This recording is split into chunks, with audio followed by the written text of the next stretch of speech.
In a world filled with demons and powerful cultivators, Bai Xiaochun finds himself unexpectedly thrust into the chaotic realm of the Huan sect after activating the legendary Pure Yang sacred body. Captured and bound by a seductive demoness, he must navigate the treacherous waters of a society where strength reigns supreme. With the sect's leader's daughter pursuing him and his own body a battleground for life and death, Bai Xiaochun discovers a unique ability to see the hidden truths of others. As he grapples with his new powers and the seductive allure of his captors, he must find a way to survive in a world where every encounter could lead to his demise or his ascension. Will he succumb to the temptations surrounding him, or will he rise to become the ultimate cultivator? The stakes are high, and the journey promises to be anything but ordinary. In this captivating tale, the line between desire and danger blurs as Bai Xiaochun seeks to reclaim his fate amidst the chaos of the Huan sect. Will he conquer the trials ahead, or will he be consumed by the very powers he seeks to master? Chapter 1. Deep in the Wolf's Den. The seasoned driver sets off, inviting all the handsome gentlemen and beautiful ladies to board and fasten their seatbelts. In a state of confusion, Bai Xiaochun murmurs, "My head aches, where am I?" As he surveys his surroundings, he realizes he appears to be in a woman's boudoir, adorned with pink curtains and a purple quilt, the air fragrant with the scent of lilacs. Had he not perished? Bai Xiaochun's last recollection was of a company outing for a mountain hike, during which he and several others inadvertently stumbled into a cave. Inside, there stood an eerie stone statue, devoid of eyes, its orbs seemingly excavated. Suddenly, a thunderous sound resonated, and the cave collapsed, plunging him into unconsciousness. Yet, in his final moments, he felt as if the statue was fixated upon him, its eyes gleaming as they merged into his being. Subsequently, a torrent of memories inundated him, overwhelming his senses, leading him to faint. Upon regaining consciousness, he found himself immobilized upon a bed, his body bound by ropes. "I never expected you to survive. You truly are the Pure Yang sacred body," spoke Su Miaoqi slowly. Fixing his gaze, Bai Xiaochun noticed a stunning woman seated nearby, clad in a sheer veil that left little to the imagination, her flawless legs exuding an irresistible allure. As an innocent young man, he was utterly unprepared for such a sight, and he felt a flush rise, blood trickling from his nose. How unfortunate!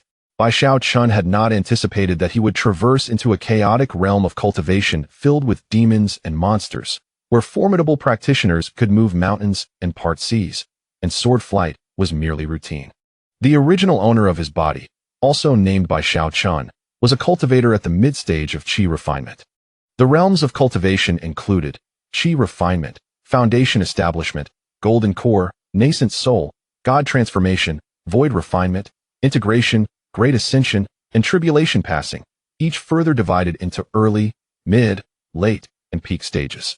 With no identity or background, he was swiftly captured by an elder of the Huan sect during his travels, subjected to a process of inabsorption, which the original Bai Xiaochun could not withstand, leading to his demise.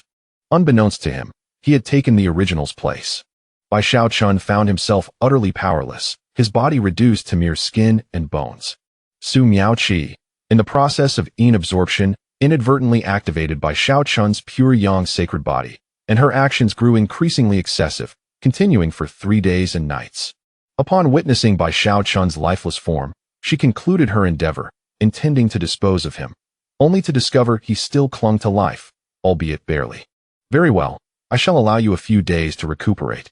Within her, a vast energy remained, as she prepared to break through to the peak of foundation establishment.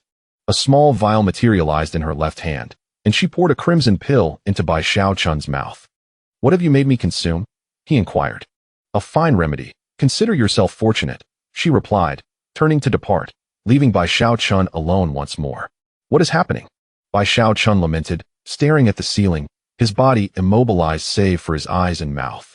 After ingesting the pill, warmth enveloped him, and he felt no adverse effects. He deduced that he had been rendered immobile.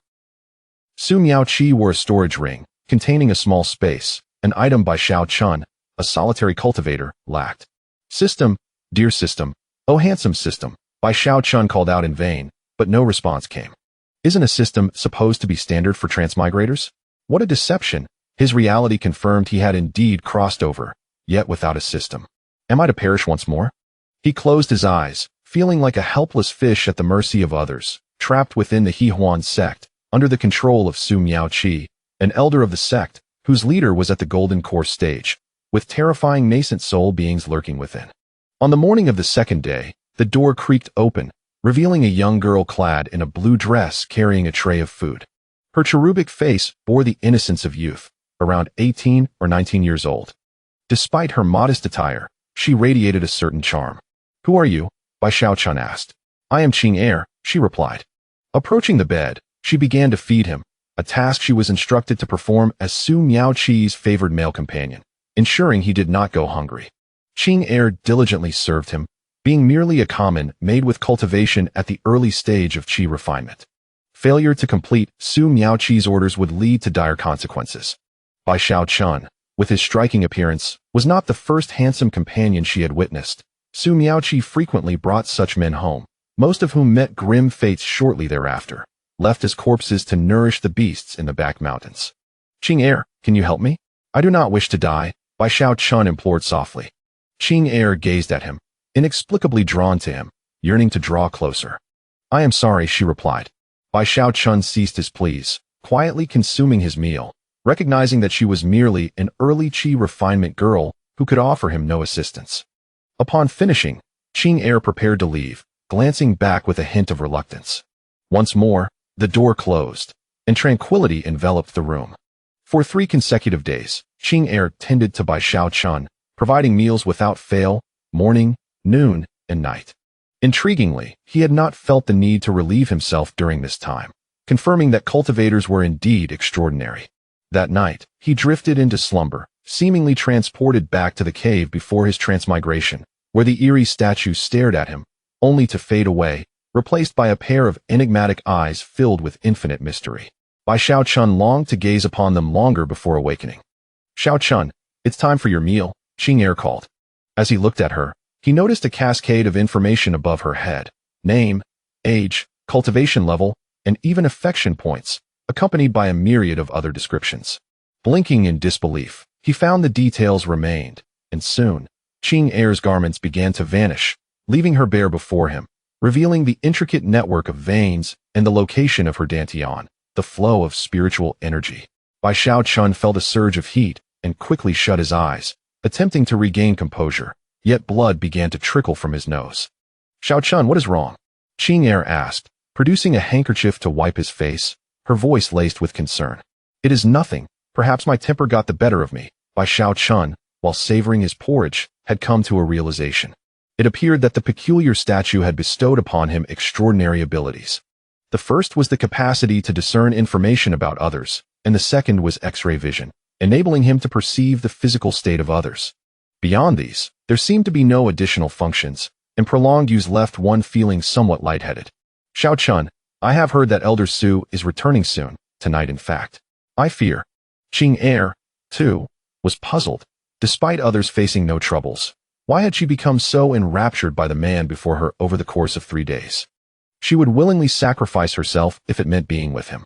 Chapter 2: Threatening Su Miaoqi. This entire predicament is the result of the Chunyang Xingti, a formidable cultivation physique that is exceptionally suited for dual cultivation, brimming with yang energy.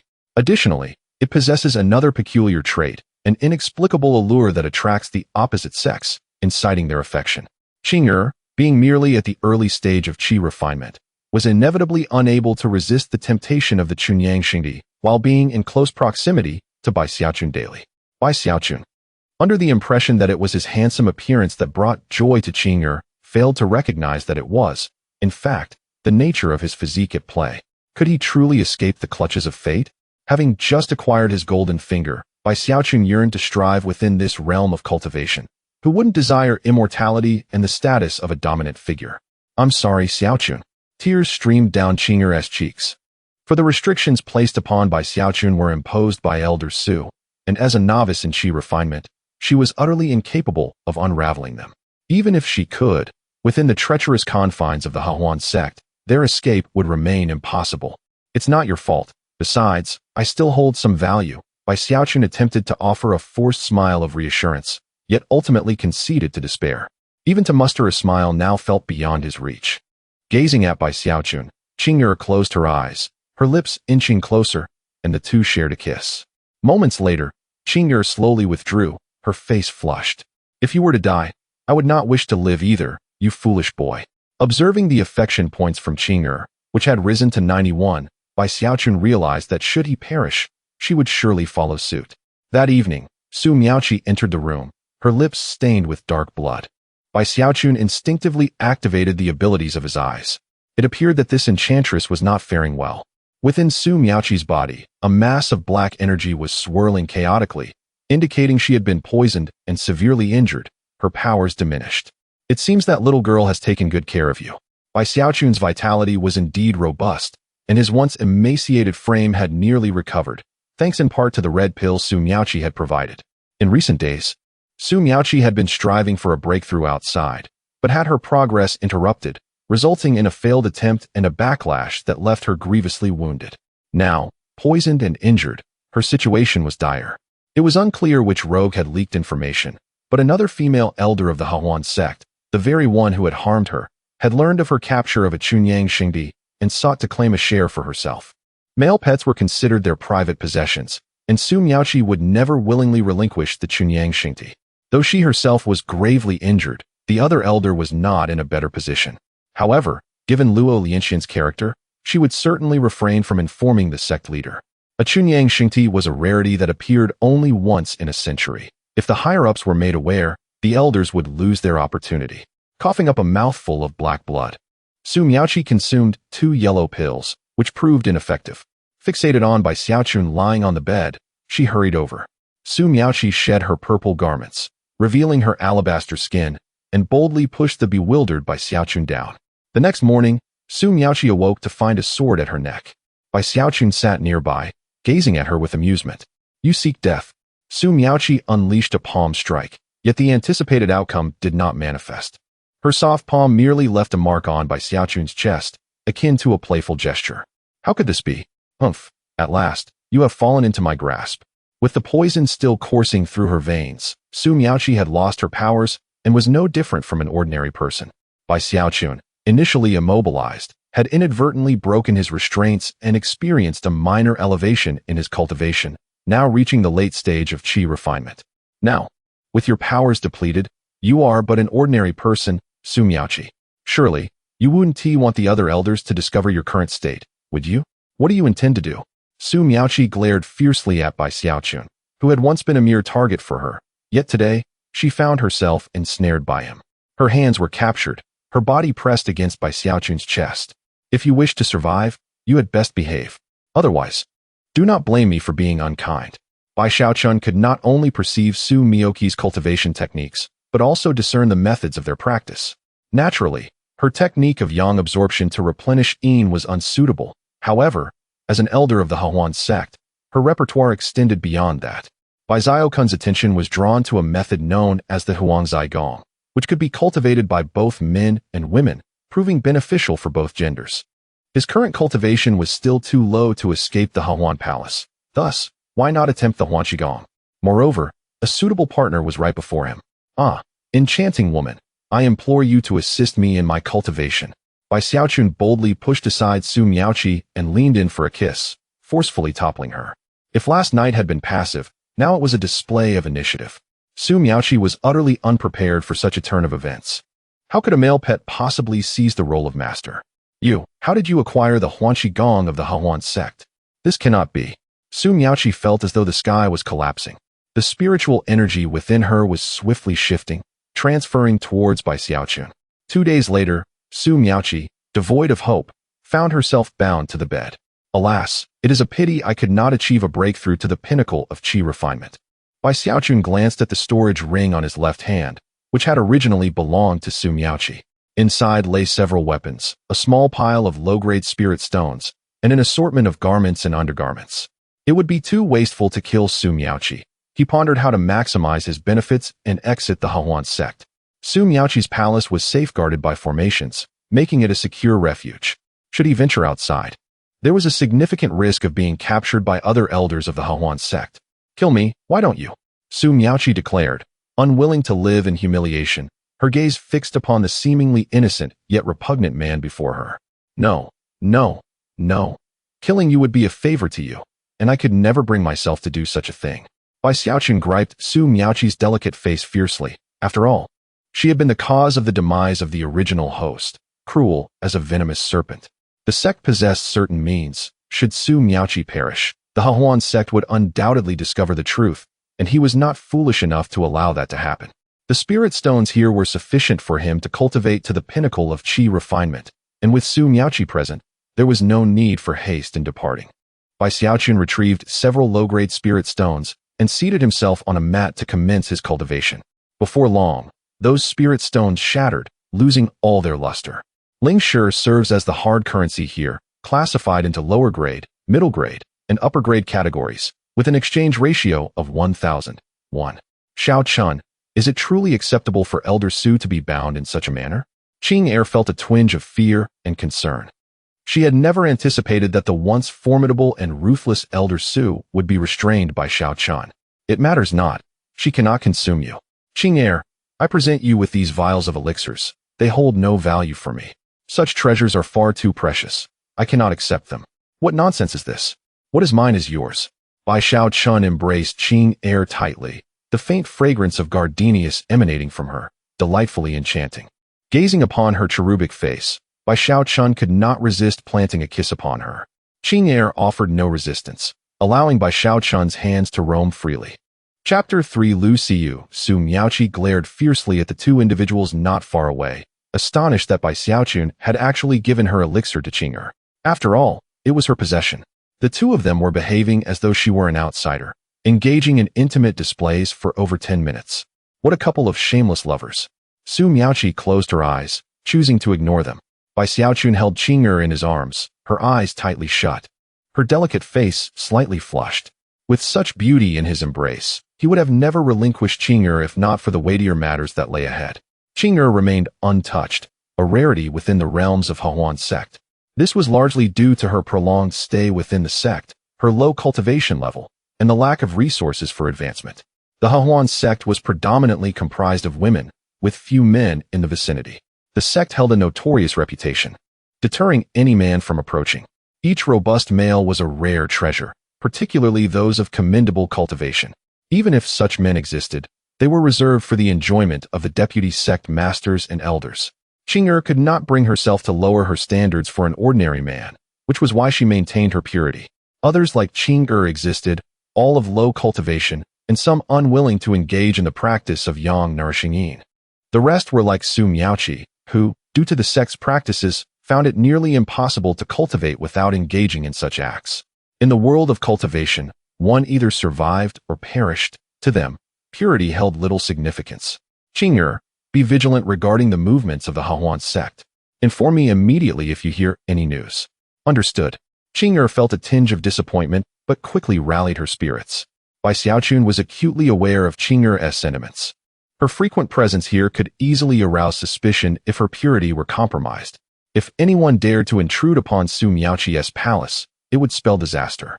Once Qing Er departed, Bai Xiaochun approached and delivered a sharp slap to Su Miaoqi, subsequently immersing himself in his cultivation.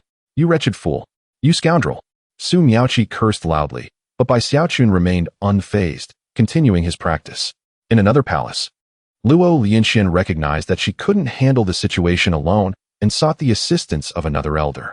Mu Yanbing, who was in the late foundation establishment stage, was slightly stronger than her.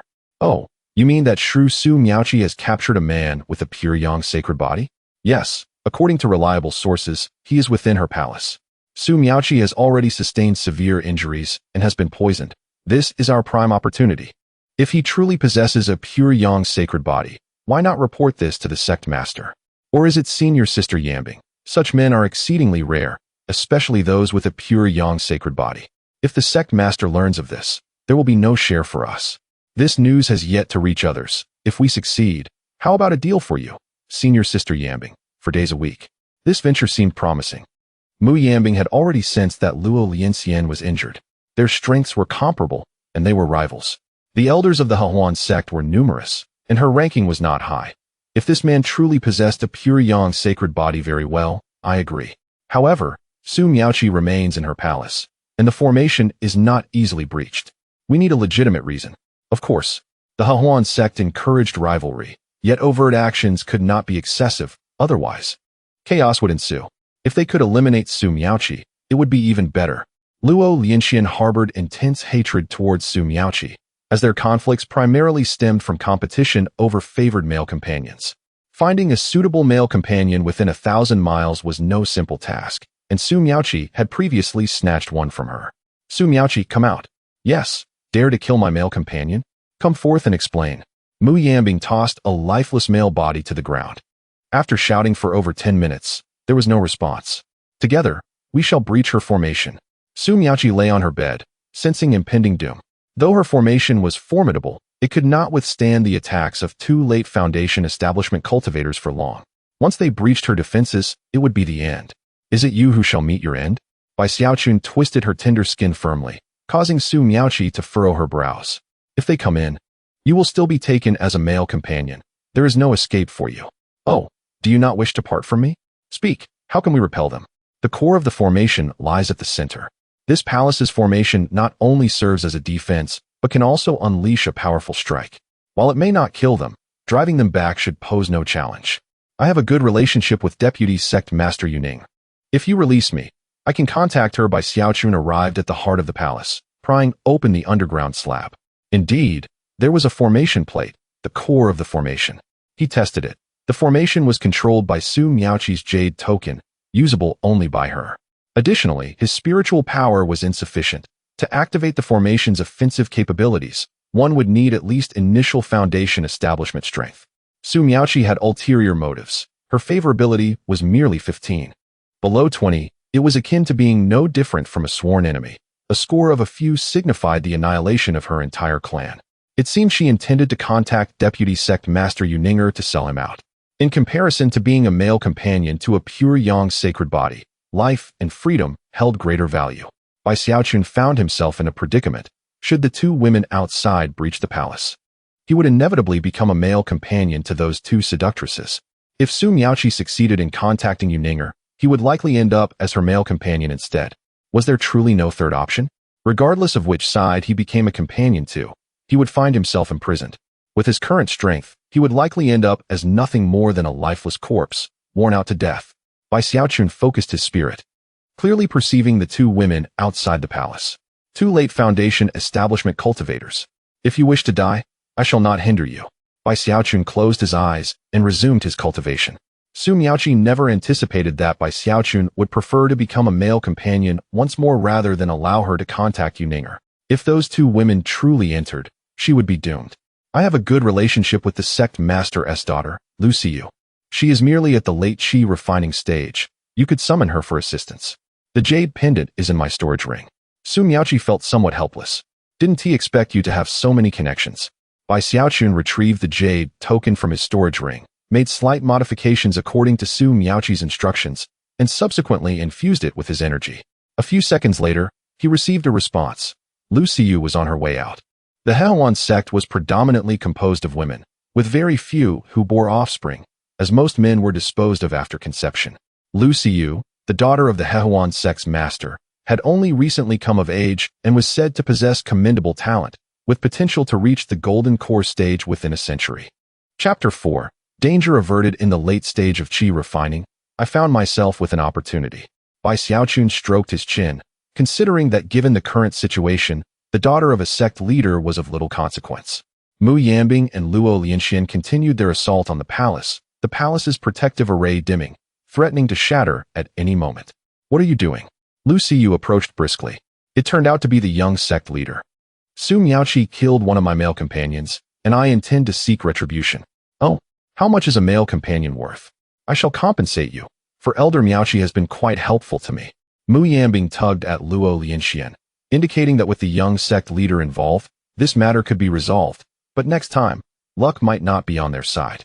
The two departed quickly, realizing that the coming days would be troublesome. They had not anticipated that Su Miaoqi had a good relationship with Lu Xiyu.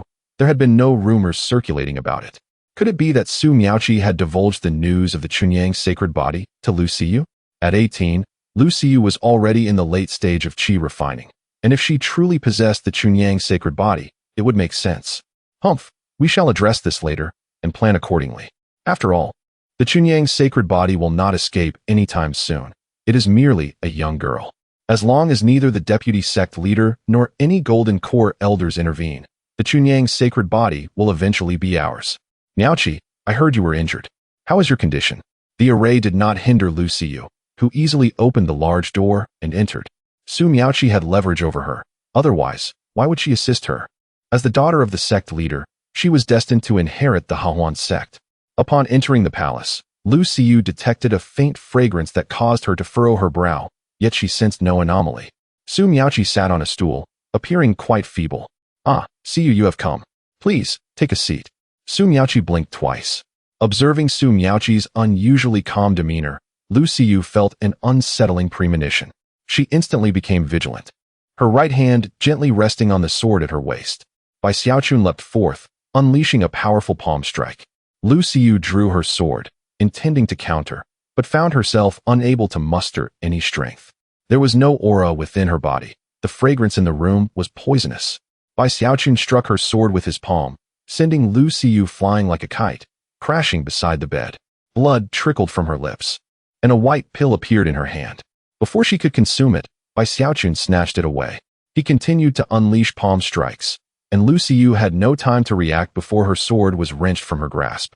After another blow, she coughed up blood, her neck being held at sword point. Su Miaoqi, what is the meaning of this? Lu Xiyu seethed with rage, for she had been genuinely trying to aid Su Miaoqi, only to find herself betrayed. Xiyu. Su Miaoqi turned her head away, unable to meet her gaze. Now, she was nothing but an ordinary person devoid of spiritual energy. She had already given her warning, and could only blame the other for their lack of strength. Who are you? My identity is of little importance. What matters is that you are not leaving here today. Lu Xiyu felt her body weaken, every ounce of strength drained. Bai Xiaochun confiscated Lu Xiyu's sword and brutally seized her storage ring.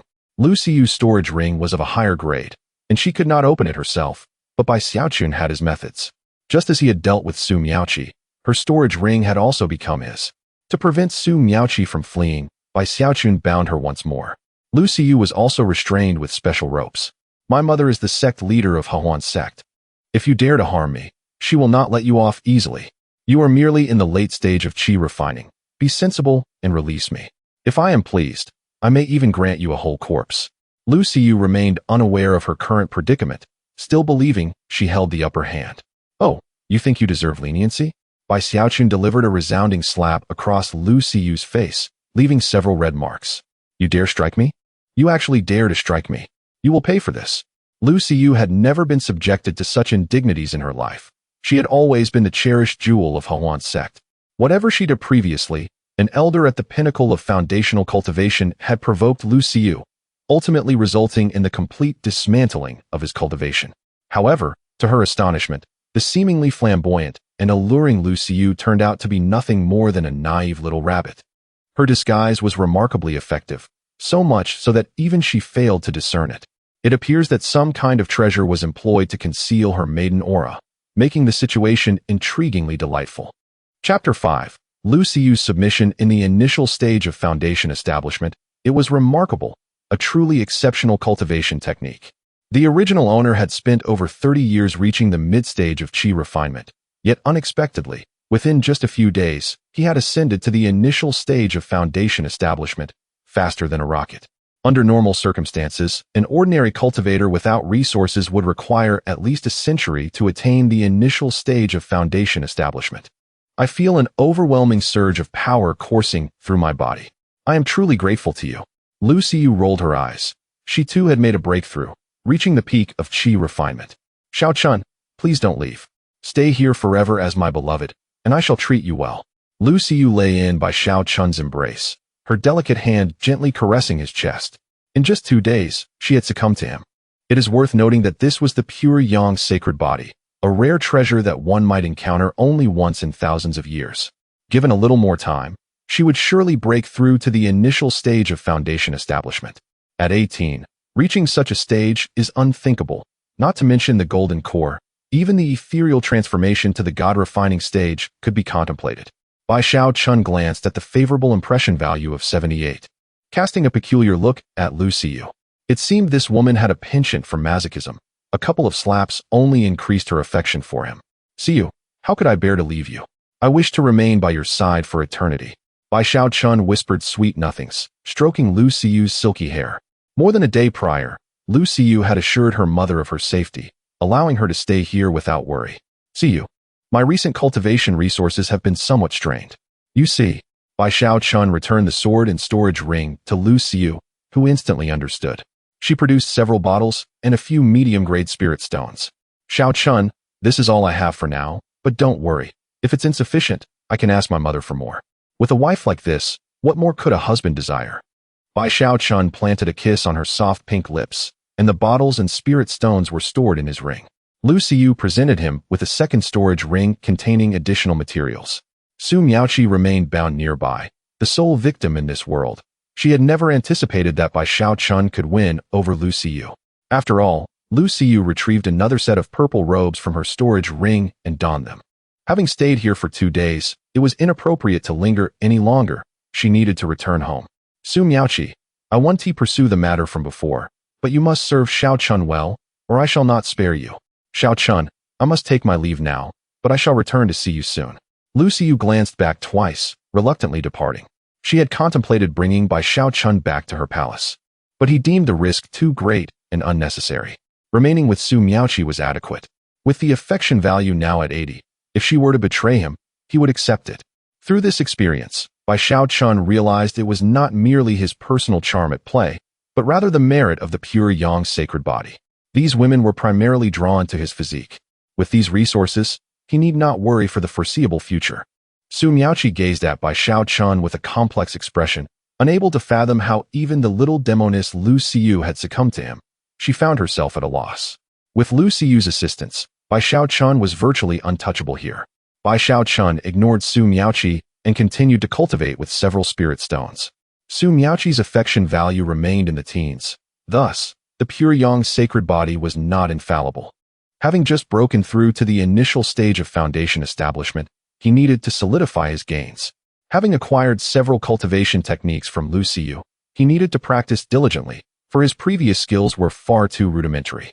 The techniques were categorized into the 4 realms of heaven, earth, profound, and yellow, further divided into inferior, middle, superior, and exceptional grades. The proficiency of the techniques ranged from rudimentary, entry-level, minor success, major success, perfection, to peak mastery. The proficiency of the happy technique was commendable, having reached minor success, classified as a superior yellow-grade technique. Upon returning to her palace, located within the core area of the Hehuan sect, Lu Siyu was aware that Su Miaoqi's palace resided in the inner region, while the outer area accommodated ordinary disciples. Xiaochun, you belong solely to me. She possessed an absolute desire for control, unwilling to share him with anyone. It seemed she needed to devise a plan. Since Xiaochun was currently reluctant to accompany her, the prospect of a hidden love nest seemed unattainable. Remaining in Su Miaoqi's vicinity, the two would inevitably encounter complications. The pure yang sacred body. Lu Siyu pondered something, her cheeks flushing. It was indeed a domineering physique, one that she adored. After Lu Siyu returned, she discreetly spread the word that Su Miaoqi was under her protection. Anyone who dared to trouble her would be contending with her wrath. Luo Lianxian and Mu Yanbing, the 2 sisters, could only pause their plans. Having spent over 2 days inside, Lu Siyu emerged with a rosy complexion, suggesting that Su Miaoqi had shared the pure yang sacred body's male companion. With Lu Siyu's presence, matters had become complicated. Though Lu Siyu's cultivation was not high, her backing was formidable, supported not only by the sect leader but also by the elders. If they reported this to the Grand Elder, it would spell disaster for them, likely leaving them with nothing to gain. That little hussy Su Miaoqi would rather share him with Lu Siyu than with us. I desire her downfall. The pure yang sacred body was currently within Su Miaoqi's palace. How could they stealthily extract him? Su Miaoqi was likely still injured and hiding like a turtle within her palace, making the situation challenging. Days passed swiftly. Lu Siyu occasionally visited, staying for half a day or a night. Lingering too long would raise suspicion. The subsequent days bore decent results, yet they paled in comparison to the first encounter. Lu Siyu still could not touch the threshold of foundation establishment, stuck in that limbo. Xiaochun, will you truly not come to my place? Lu Siyu lay on by Xiaochun's chest, tracing circles on his strong, muscular form with a languid expression, her long hair cascading over her shoulders. Bai Xiaochun caressed her smooth back, contemplating his next course of action. Remaining here indefinitely was untenable. However, he had no viable solutions. Lu Siyu's palace presented greater dangers, and if discovered while attempting to leave, things would not unfold as he wished. As for departing the Hehuan sect, he had no such thoughts for now. This place was simply too splendid, perfectly suited to his pure yang sacred body. The outside world is fraught with danger. Hehuanzong stands as the largest sect in the vicinity. Beyond it, there exist numerous malevolent sects, rendering this area rather chaotic. In the early stages of foundation establishment, one lacks the means to protect oneself. It is imperative to reach at least the late stages of foundation establishment for self-preservation. For now, it is best to remain here, for I cannot escape, and should I venture to your place, you need not fear your mother discovering me, as the pure yang sacred body is indeed a coveted treasure. Very well. Lu Siyu felt a twinge of disappointment. Bai Xiaochun, however, paid no heed to Lu Siyu's emotions, fully aware of the girl's thoughts. Preserving one's life is paramount. Bai Xiaochun will not leave this place until he reaches the late stages of foundation establishment. Subsequently, he exerted a firm grasp, pulling Lu Siyu to the side, and continued his cultivation. Chapter 6. The wilderness. The location of Hehuanzong lies in a remote area of the southern domain, known as the wilderness. In addition to Hehuanzong, there are nearby sects such as Heikuizong, Miaoyinmen, and Luochamen. Beyond these four major sects, there exist dozens of cities, both large and small. Why go to such lengths to come here, young master? What is so special about this place? You wouldn't understand. I have observed the stars and divined that a sacred body has manifested in this wilderness. Cultivators' physiques are categorized into mortal bodies, spiritual bodies, sacred bodies, and divine or immortal bodies. The divine and immortal bodies are of the same superior grade, representing the pinnacle of physical constitutions. The sacred body is slightly inferior, yet some sacred bodies are not at all lesser than divine bodies, and can even rival the finest among them. It has been several centuries since a divine or immortal body has emerged in the southern domain. While sacred bodies do exist, they are scarce. General Zhang has come here for that very reason. A sacred body, if preserved, can at least reach the fifth realm, known as Huashan. Thousands of years ago, a powerful sacred body appeared in the southern domain, its strength not inferior to that of a divine body. It is said that it ventured to Zhangzhou, where its power reached the legendary Great Ascension stage. General Zhang shook his head, contemplating the impossibility of such realms. The strongest in the southern domain, the sword god Duguqiubai, is merely at the Dongxi realm. If possible, I wish to have the sacred body at my disposal. Even if that cannot be, it must not become an enemy. Wherever you go, I shall follow. Uncertain of the sacred body's direction, General Zhang had taken a master in the Huashan stage, acquiring some knowledge of divination. He learned that the emergence of the sacred body was not his own calculation, but rather that of his master, who had foreseen signs of the sacred body's potential to break free from its confines and depart from the southern domain. Establishing a good rapport with this individual could prove invaluable to the Zhang family. His master had only glimpsed a fragment of this vision, causing his hair to turn completely white and diminishing his lifespan by several centuries. This is the cost of peering into the celestial mysteries. Upon arriving in this wilderness, General Zhang found everything shrouded in chaos, making it impossible to discern the whereabouts of the sacred body. Recently, he attempted to force a divination, but was met with backlash, resulting in injury. The wilderness is akin to searching for a needle in a haystack. He only knows a sacred body has appeared here, yet is unaware of its gender, age, or location, making the search exceedingly arduous. However, with patience, the truth will eventually surface. This small mire cannot contain a sacred body for long, and news will surely emerge. If complications arise, he can provide assistance when necessary, a perfect plan indeed. General Zhang departed with his protector, both vanishing into the air. Only those at the golden core stage can traverse the skies. In his 20s, General Zhang had already reached the early golden core stage, while the elder beside him had attained the peak of the nascent soul stage. The strongest in this wilderness is merely at the nascent soul stage. Bai Xiaochun remains oblivious to the fact that someone is searching for him. He dedicates his days to cultivation, driving Su Miaoqi to the brink of exasperation. It appears that breaking through to the next realm is not a simple endeavor. Since reaching the initial stage of foundation establishment, Bai Xiaochun has been cultivating for over 10 days, and his internal spiritual energy has indeed grown significantly. In these days, he has mastered several techniques. The Qingling sword art has reached minor success, which is an unexpected delight. The other two techniques have barely been initiated, one named Feiying Bufa and the other Mizong Chuan. All three techniques are of the yellow grade, while Lu Xiyu possesses techniques of the Xin grade, yet they are unsuitable for his use. Moreover, potent techniques cannot be wielded effectively at his current level. With a pair of celestial eyes, he can discern the techniques, moves, and weaknesses of his opponents. Although Bai Xiaochun cannot engage in battles beyond his level, he still holds a substantial probability of victory against cultivators of equal rank. In addition to these three techniques, Bai Xiaochun has also cultivated a special method called Lian Shi Jua, which lacks a grade, yet enables him to conceal his presence. Lu Xiyu previously employed this technique to mask her maiden aura, rendering her undetectable.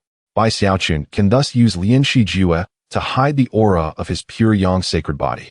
Though it would be ineffective against formidable adversaries of two realms above him, Bai Xiaochun also masked his own cultivation level, presenting himself as a mid-stage qi refinement cultivator. According to Qing Lu Xiyu has been visiting increasingly often, and many have begun to take notice. It seems he must devise a plan to avoid exposure. A few nights ago, Qing took the initiative to board his boat, and Bai Xiaochun could not resist taking advantage of the situation.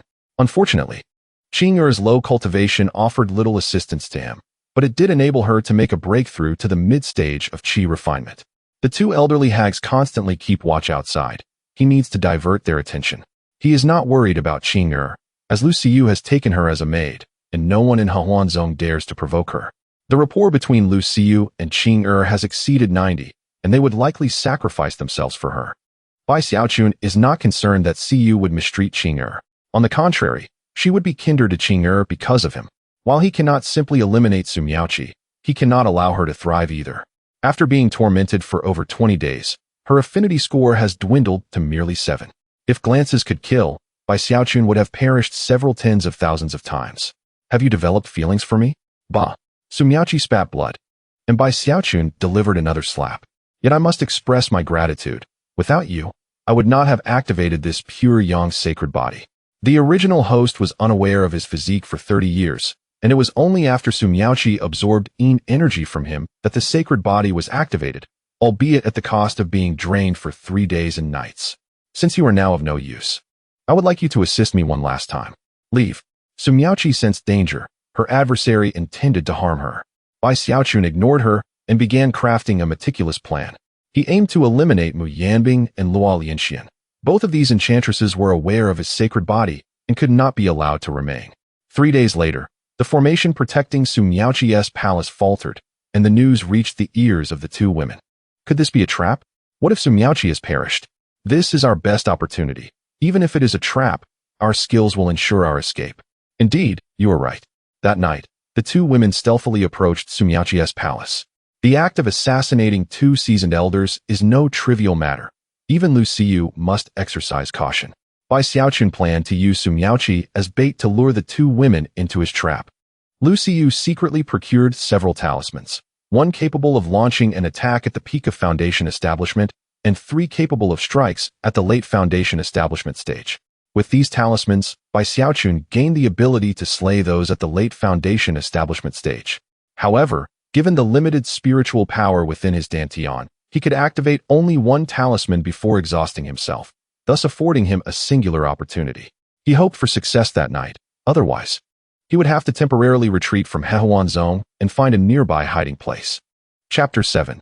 The slaying of the 3 maidens. Luo Lianxian and Mu Yanbing stealthily approached Su Miaoqi's palace, conducting a thorough investigation in the vicinity.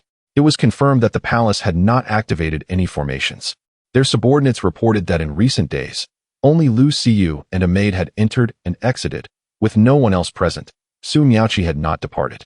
With Lu Xiyu absent from within, only Su Miaoqi and her male consort, a pure yang sacred body, remained. The poison I administered is not easily resolved, and even if Su Miaoqi discovered an antidote, she could not possibly regain her full strength in such a short period. Perhaps she had been relying on the pure yang sacred body to recuperate. Even with an ambush in place, the two of us could still subdue her. After a brief discussion, they ingested some antidote pills in advance and drew their swords. Quietly, they opened the grand door, revealing a room shrouded in darkness, with an enticing fragrance wafting through as they held their breath. The oppressive blackness posed no obstacle for them. They stood back to back, vigilant of their surroundings. Su Miaoqi's palace was quite spacious, featuring several rooms, primarily a large living area and a substantial chamber at the back. Finding nothing of interest in the living room, they pressed onward. Inside the chamber, Su Miaoqi lay upon the bed. Observing their entrance, she was immobilized, her mouth bound by a white cloth. Su Miaoqi, cease your charade. Do not think that we would fear you just because you lie in bed, Luo Lianxian declared, surveying the surroundings. Mu Yanbing was the first to strike, lunging her sword towards Su Miaoqi on the bed. Unable to resist, Su Miaoqi could only watch helplessly as the blade pierced her body. Mu Yanbing pulled back the covers, revealing Su Miaoqi. Her mouth gagged. Bai Xiaochun infused all her spiritual energy into a talisman, activating it for a peak foundation establishment strike. A formidable fire dragon erupted, hurtling directly toward Mu Yanbing. She hastily withdrew her sword, but the speed of the attack was overwhelming, forcing her to absorb the blow as her body was sent crashing into the wall. Caught in the blast, Luo Lianxian was thrown back, while Su Miaoqi bore witness to the impending assault. Her body severed in two, her eyes wide open in a final glare. Mu Yanbing staggered to her feet, spitting blood twice before collapsing again. A gaping hole pierced through her chest, her sword hand severed, leaving her on the brink of death. Luo Lianxian, drawing close, was in dire straits as well. Half her face was missing, and her waist was a gruesome sight, blood pouring forth. This is bad. Luo Lianxian suddenly realized the air was laced with potent poison, only feeling its effects after sustaining her injuries. Cursed be this fate. She glanced at the bedside, noting Su Miaoqi's lifeless form, her eyes glaring fiercely. Ignoring the dying Mu Yanbing, Luo Lianxian sought to escape, recognizing the trap laid by Lu Xiyu to eliminate them both. Their earlier focus on the bed had left them vulnerable, barely catching sight of the male assailant, whose strength was not formidable. In her desperation, Mu Yanbing resolved that if she were to perish, Luo Lianxian should not survive either. Channeling her last vestiges of strength, she hurled her sword. It pierced Luo Lianxian's back, and as she turned her head in disbelief, she realized her companion had betrayed her. Mu Yanbing felt a fleeting sense of relief witnessing Luo Lianxian kneel in defeat. Had it not been for her, Mu Yanbing would not have found herself in such dire circumstances, losing her life in the process. Ultimately, she succumbed, her head tilting as life ebbed away. Luo Lianxian's heart was pierced, and with her current cultivation, survival was impossible. Bitter resentment filled her. Had Su Miaoqi shared the pure Yang's sacred body, this calamity could have been averted. Are you satisfied now? Luo Lianxian gazed at Su Miaoqi with a complex expression before her spirit departed. Bai Xiaochun had long since fled outside, employing his heavenly eye to ascertain the situation within. Upon confirming the demise of the three maidens, he re-entered. Who could have imagined that Mu Yanbing would be of such assistance to me? He pondered. Had it not been for her, Luo Lianxian might have escaped, as he now lacked the spiritual energy to contend with her. He took possession of the storage rings belonging to Mu Yanbing and Luo Lianxian, removing the cloth from Su Miaoqi's mouth. Su Miaoqi glared fiercely at Bai Xiaochun, who felt slightly unsettled under her gaze. What are you staring at? Have you never seen a handsome man? After tidying the scene and erasing his traces, he set the place ablaze, slipping into the night to a different palace arranged by Lu Xiyu. The passage to the core area was heavily guarded, rendering it impossible for Bai Xiaochun to traverse alone. Before long, Lu Xiyu, as usual, approached Su Miaoqi's palace. Upon entering, she hurriedly exited, exclaiming, "Fire! Fire!" The elders Mu Yanbing, Su Miaoqi, and Luo Lianxian are all dead. Quickly, nearby elders rushed to the scene, including a middle-aged woman who flew through the air. Numerous disciples gathered water from the vicinity, while the elders employed spells to extinguish the flames. After over half an hour of effort, the fire was finally subdued, though the palace lay in ruins, and the bodies of Su Miaoqi and the others were reduced to charred remains. What transpired? Lu Xiyu reported to her mother, upon my arrival, it was already like this. Perhaps the elders Mu Yanbing and Luo Lianxian were dissatisfied with Su Miaoqi, leading to their mutual destruction. A look of sorrow crossed her face. The leader of the Hehuan sect regarded her daughter, who frequently visited this palace, suspecting an inappropriate relationship with Su Miaoqi. The fact that Luo Lianxian and Mu Yanbing had clashed with Su Miaoqi on the very night they all perished coinciding with Lu Xiyu's arrival to find a fire, raised suspicions. However, given her daughter's involvement, Lu Sueki preferred not to delve deeper. Thus, it seems to be as it is. The three elders possessed commendable cultivation and talent. What a pity. She instructed, have their bodies properly buried on the back mountain and recorded in the spirit pavilion. Yes. Sect leader, an elder quickly bowed in agreement. The surrounding individuals were astute. Even if the situation was suspicious, there was no need to pursue it further. The benefits reaped by the three elders would surely be redistributed, and those who harbored grievances against them found a hidden joy in their demise. Upon receiving the news, the Grand Elder chose not to pursue the matter further. It appears that Lu Sueki harbors intentions of her own. She does not believe that the situation is as it seems. Both Luo Lianxian and Mu Yanbing are her allies, and this is undoubtedly a scheme orchestrated by the faction of the sect leader to suppress her. Lu Xiyu returned to the palace alongside her mother, who was in the early stages of the Golden Core realm, and her mother's keen perception would certainly not overlook her daughter's subtle machinations. Moreover, her concealed cultivation and the absence of her Yuan Yin were immediately discernible to Lu Sueki. I do not care what you have done. You must behave yourself for the time being. And let me remind you, no man is worthy of trust. They are merely fit to serve as male companions, mere stepping stones for our cultivation. Lu Sueki regarded Lu Xiyu, noting that the girl had recently come of age, seemingly having acquired a male companion from Sumyaoqi. Perhaps due to some underlying reason, she had eliminated those three elders. One must not become too emotionally attached to male companions. No man is worthy. Understood, mother, Lu Xiyu replied, bowing her head. Chapter 8. Departure by Xiaochun temporarily resided in an uninhabited palace recently seized by Lu Xiyu. It seemed imperative to venture to Xiyu's palace. A few days later, Lu Xiyu captured a robust young man and returned to the palace. The following day, she brought Bai Xiaochun back as well. To maintain a facade of normalcy, Bai Xiaochun appeared indistinguishable from an ordinary person, thus evading the suspicions of the disciples and elders. In the basement, Bai Xiaochun embraced Lu Xiyu, with a corpse lying not far away. After capturing the young man, Lu Xiyu had killed him, for her affections were solely for Bai Xiaochun. What should we do with this body? Bai Xiaochun inquired. Perhaps it may prove useful in the future. Let us keep it for now, she replied, storing the male corpse in her storage ring. Storage rings were quite common in this world, purchasable for just a few lower-grade spirit stones. Although acquiring larger spaces proved more challenging. Ordinary storage rings held but a few cubic feet, while Su Miaoqi's ring was considerably larger, accommodating over 10 cubic feet. Lu Xiyu's ring surpassed 30 cubic feet. Xiaochun, I wish. You little minx. Bai Xiaochun pressed his lips against Lu Xiyu's soft crimson ones, as she discarded her dress. Lu Xiyu had finally achieved the coveted concealment of her beloved, with the basement situated directly beneath her palace. A secret even her mother was unaware of, having been clandestinely carved out by her. Bai Xiaochun was now within the confines of his own home, no longer needing to laboriously traverse to others' chambers, able to remain perpetually by Bai Xiaochun's side. Qing'er had become Lu Xiyu's maid, visiting periodically, and Bai Xiaochun treated both women equally, ensuring neither was slighted. He was akin to a male concubine, though the distinction was stark. Male concubines held no status and would soon be drained of their vitality, leaving only their remains in the wilderness.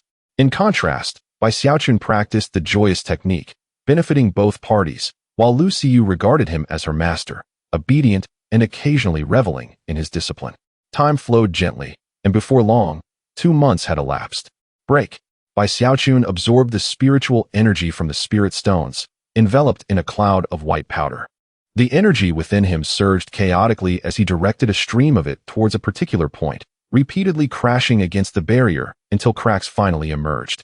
After consuming 2 white pills, his internal energy regained a significant portion, allowing an even greater influx of spiritual energy to assail the barrier, which ultimately succumbed, yielding a small opening. Soon, that small opening expanded into a larger one, and a torrent of potent and refined spiritual energy flooded into his body. Oh, I have finally broken through. Bai Xiaochun exhaled a breath of stale air, a smile breaking across his face. He had not anticipated that after 2 months, he would progress from the initial stage of foundation establishment to the mid-stage. It was noteworthy that during these 2 months, he had devoted himself almost entirely to cultivation, with the pure yang sacred body continuously in effect, utilizing a considerable amount of spirit stones and medicinal materials. Yet, he still felt it was too slow. Ordinary individuals might take years or even decades to achieve a minor breakthrough. Yet Bai Xiaochun had advanced within just over 2 months and remained unsatisfied. His meridians had expanded significantly, and the spiritual energy in his dantian appeared to surpass that of his peers at the same level. Lu Xiu entered the room. "Xiaochun, you have broken through? Indeed. You are truly remarkable," she exclaimed sincerely, her joy for Bai Xiaochun palpable. Lu Xiu had also progressed swiftly, having broken through to the initial stage of foundation establishment over a month ago. At the age of 18, her achievement was nothing short of prodigious. Qing'er remained unchanged. Alas, still too slow, she lamented, for her cultivation was still insufficient, with little residual yin energy within her. The pure yang sacred body had not manifested its full potential. Had it not been for Lu Xiu's innate heavenly yin body, Bai Xiaochun's breakthrough might have required several more months. "Xiu, is there something you need?" "Xiaochun, my mother has recently summoned me to participate in the competition among the 4 great sections. I fear I shall be unable to see you for the next few months." "It is all right. You should go," he reassured her. "Thank you, Xiaochun." After an hour of tender exchanges, Lu Xiu reluctantly departed. The affinity value stood at 99, Lu Xiu's was at 98. Bai Xiaochun was perplexed as to why he could not reach 100, perpetually stuck at 99. Oh well, a mere point makes little difference. He had mastered the Joyous technique to a consummate level. The Qingling sword technique had reached great success, and the Feiying step had attained minor success, with the remaining techniques approaching similar milestones. He now possessed a measure of self-defense. With Lu Xiu absent for the foreseeable future, Bai Xiaochun was determined not to neglect his cultivation. Thus, he resolved to venture outside and explore the world beyond, intending to return when time permitted. On the evening of the second day, Bai Xiaochun stealthily slipped away, utilizing his heavenly eye to chart a suitable route, hiding whenever he sensed others approaching. Over the past few months, he had discovered that the heavenly eye possessed more than its initial capabilities. It could briefly glimpse the fate lines of others and even foresee the trajectory of future events, thereby aiding him in evading danger. Yet, this was not the full extent of the heavenly eye's powers. He had yet to fully unleash its potential. The ability to predict future outcomes could be employed only once a day, as his eyes could not endure more. As for discerning others' information and employing X-ray vision, he could use those at will. However, observing others' fate lines consumed a substantial amount of spiritual energy, allowing for only one use daily. Thus, the heavenly eye served as his trump card, reserved for moments of crisis. This route is devoid of people. Following this path, I can reach the outside, he mused. Bai Xiaochun scanned his surroundings with the heavenly eye and found no one present. Currently, his appearance was that of a woman, enabling him to adapt should he encounter others. After running for over 2 hours, Bai Xiaochun finally escaped the confines of the Hehuan sect, arriving at its base. The Hehuan sect was merely one of the 4 great sects. The others were the Haikui sect, Miaoan sect, and Loaka sect, each equally unsavory. The vicinity was perilous. It was wiser to head towards Yunyang City. In the wilderness, the 4 great sects were not the most formidable. The true powerhouse lay in Tianqing City. The southern region was divided among 3 kingdoms, the Lian dynasty, Tianyuan dynasty, and Liang dynasty. In addition to these 3 kingdoms, there existed dozens of other nations, with an even greater number of sections. The wilderness refers to the territory ruled by the Liang dynasty, situated in a remote area with scarce resources. The power center of the wilderness is Tianqing City, where the Lord appears to possess royal lineage. Bai Xiaochun journeyed for an entire day, finally leaving the domain governed by He Huanzong. Subsequently, he adopted a disguise, transforming into a robust man of approximately 40 years of age. He Huanzong, I shall return one day. Yet, Bai Xiaochun found it difficult to part with the 2 18-year-old beauties. However, enhancing his strength took precedence. Chapter 9. Yunyang City. Something feels amiss. I have clearly been following the map, so why has the path disappeared? Bai Xiaochun scrutinized the map for an extended period, but the few kilometers ahead were dominated by towering mountains, while the map depicted a broad road. Given his current cultivation level, the range of his celestial eye was limited. It appears I have lost my way. I must rest nearby for the night. With a sigh, Bai Xiaochun lamented that he would not be able to traverse these mountains in the short term until he reached the golden core stage. The sky had begun to dim, and nightfall was imminent. Fortunately, I had prepared provisions in advance. Bai Bai Xiaochun possessed 4 storage rings, collectively offering approximately 80 cubic units of space, which contained a variety of daily necessities and food. The fresh air outside was invigorating. He retrieved a beast carcass from his storage ring. The beast was classified as a 1st to 9th grade magical creature, and this particular one was a 2nd grade early-stage porcupine, which promised to be quite delectable. After ensuring no dangers lurked nearby, he kindled a fire to roast the meat. Soon, the innards of the porcupine were removed, and the skin was peeled away. Bai Xiaochun divided the carcass into 5 portions, skewered them with wooden sticks, and placed them over the flames. Once the meat turned a golden hue, he sprinkled it with a blend of spices made from ground medicinal seeds, followed by a dusting of a plant powder resembling pepper. He deftly cut slices into the meat with his sword, and a tantalizing aroma wafted through the air, with golden porcine fat dripping enticingly. What an incredible fragrance! Who goes there? Absorbed in his cooking, Bai Xiaochun had not noticed the approach of others. Using his celestial eye to scan the surroundings, he finally spotted a pair of figures. A man and a woman, both clad in blue uniforms, approached. The man appeared to be at the initial stage of foundation establishment, while the woman was at the pinnacle of qi refinement, several years younger than her companion. Do not be alarmed, fellow cultivator. We merely happened to pass by, and were drawn here by the aroma of your roast. Bai Xiaochun, appearing to be at the initial stage of foundation establishment, resembled a loose cultivator, which emboldened them to approach. Oh, and who might you be? Bai Xiaochun inquired, already aware of their identities but feigning curiosity. My friend, we are disciples of the Qingqing sect, inner disciples to be precise. I am Gu Qingshan, and this is Lu Shui. Your roasted meat smells divine. We can exchange spirit stones for some. Very well then. Are you both from Yunyang City? Are you heading to Yunyang City? You have come to the right person. Although my abilities are modest, I possess extensive knowledge of Yunyang City. Bai Xiaochun tossed them 2 porcupine legs. The man eagerly devoured his portion, while the woman delicately sliced hers with a small knife. It seemed they were not on guard. If he had chosen to poison the meat, they would undoubtedly fall victim. Nevertheless, the 2 began eating after observing him, which was not an excessively foolish decision. As Bai Xiaochun conversed with Gu Qingshan, it became evident that he was well informed about Yunyang City, detailing the various major forces and the more perilous areas with clarity. Gu Qingshan even produced several flasks of wine. Bai Xiaochun inspected them with his celestial eye and found no issues. In Gu Qingshan's view, Bai Xiaochun downed the wine without hesitation. How bold! A cultivator must remain vigilant amidst countless dangers, yet every encounter is a matter of fate. Brother Yifan, when we reach Yunyang City tomorrow, feel free to seek me out at the Qingqing sect if you require assistance. My gratitude, Brother Qingshan. The 2 raised their cups in camaraderie, while Lu Shui quietly enjoyed her meal at a distance.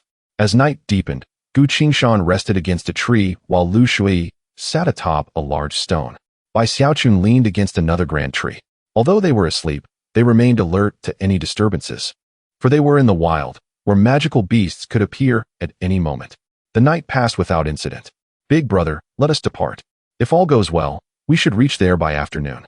Indeed, Gu Qingshan had taken Lu Shui out for training, and with their mission nearly complete, he prepared to return as promised to Bai Xiaochun.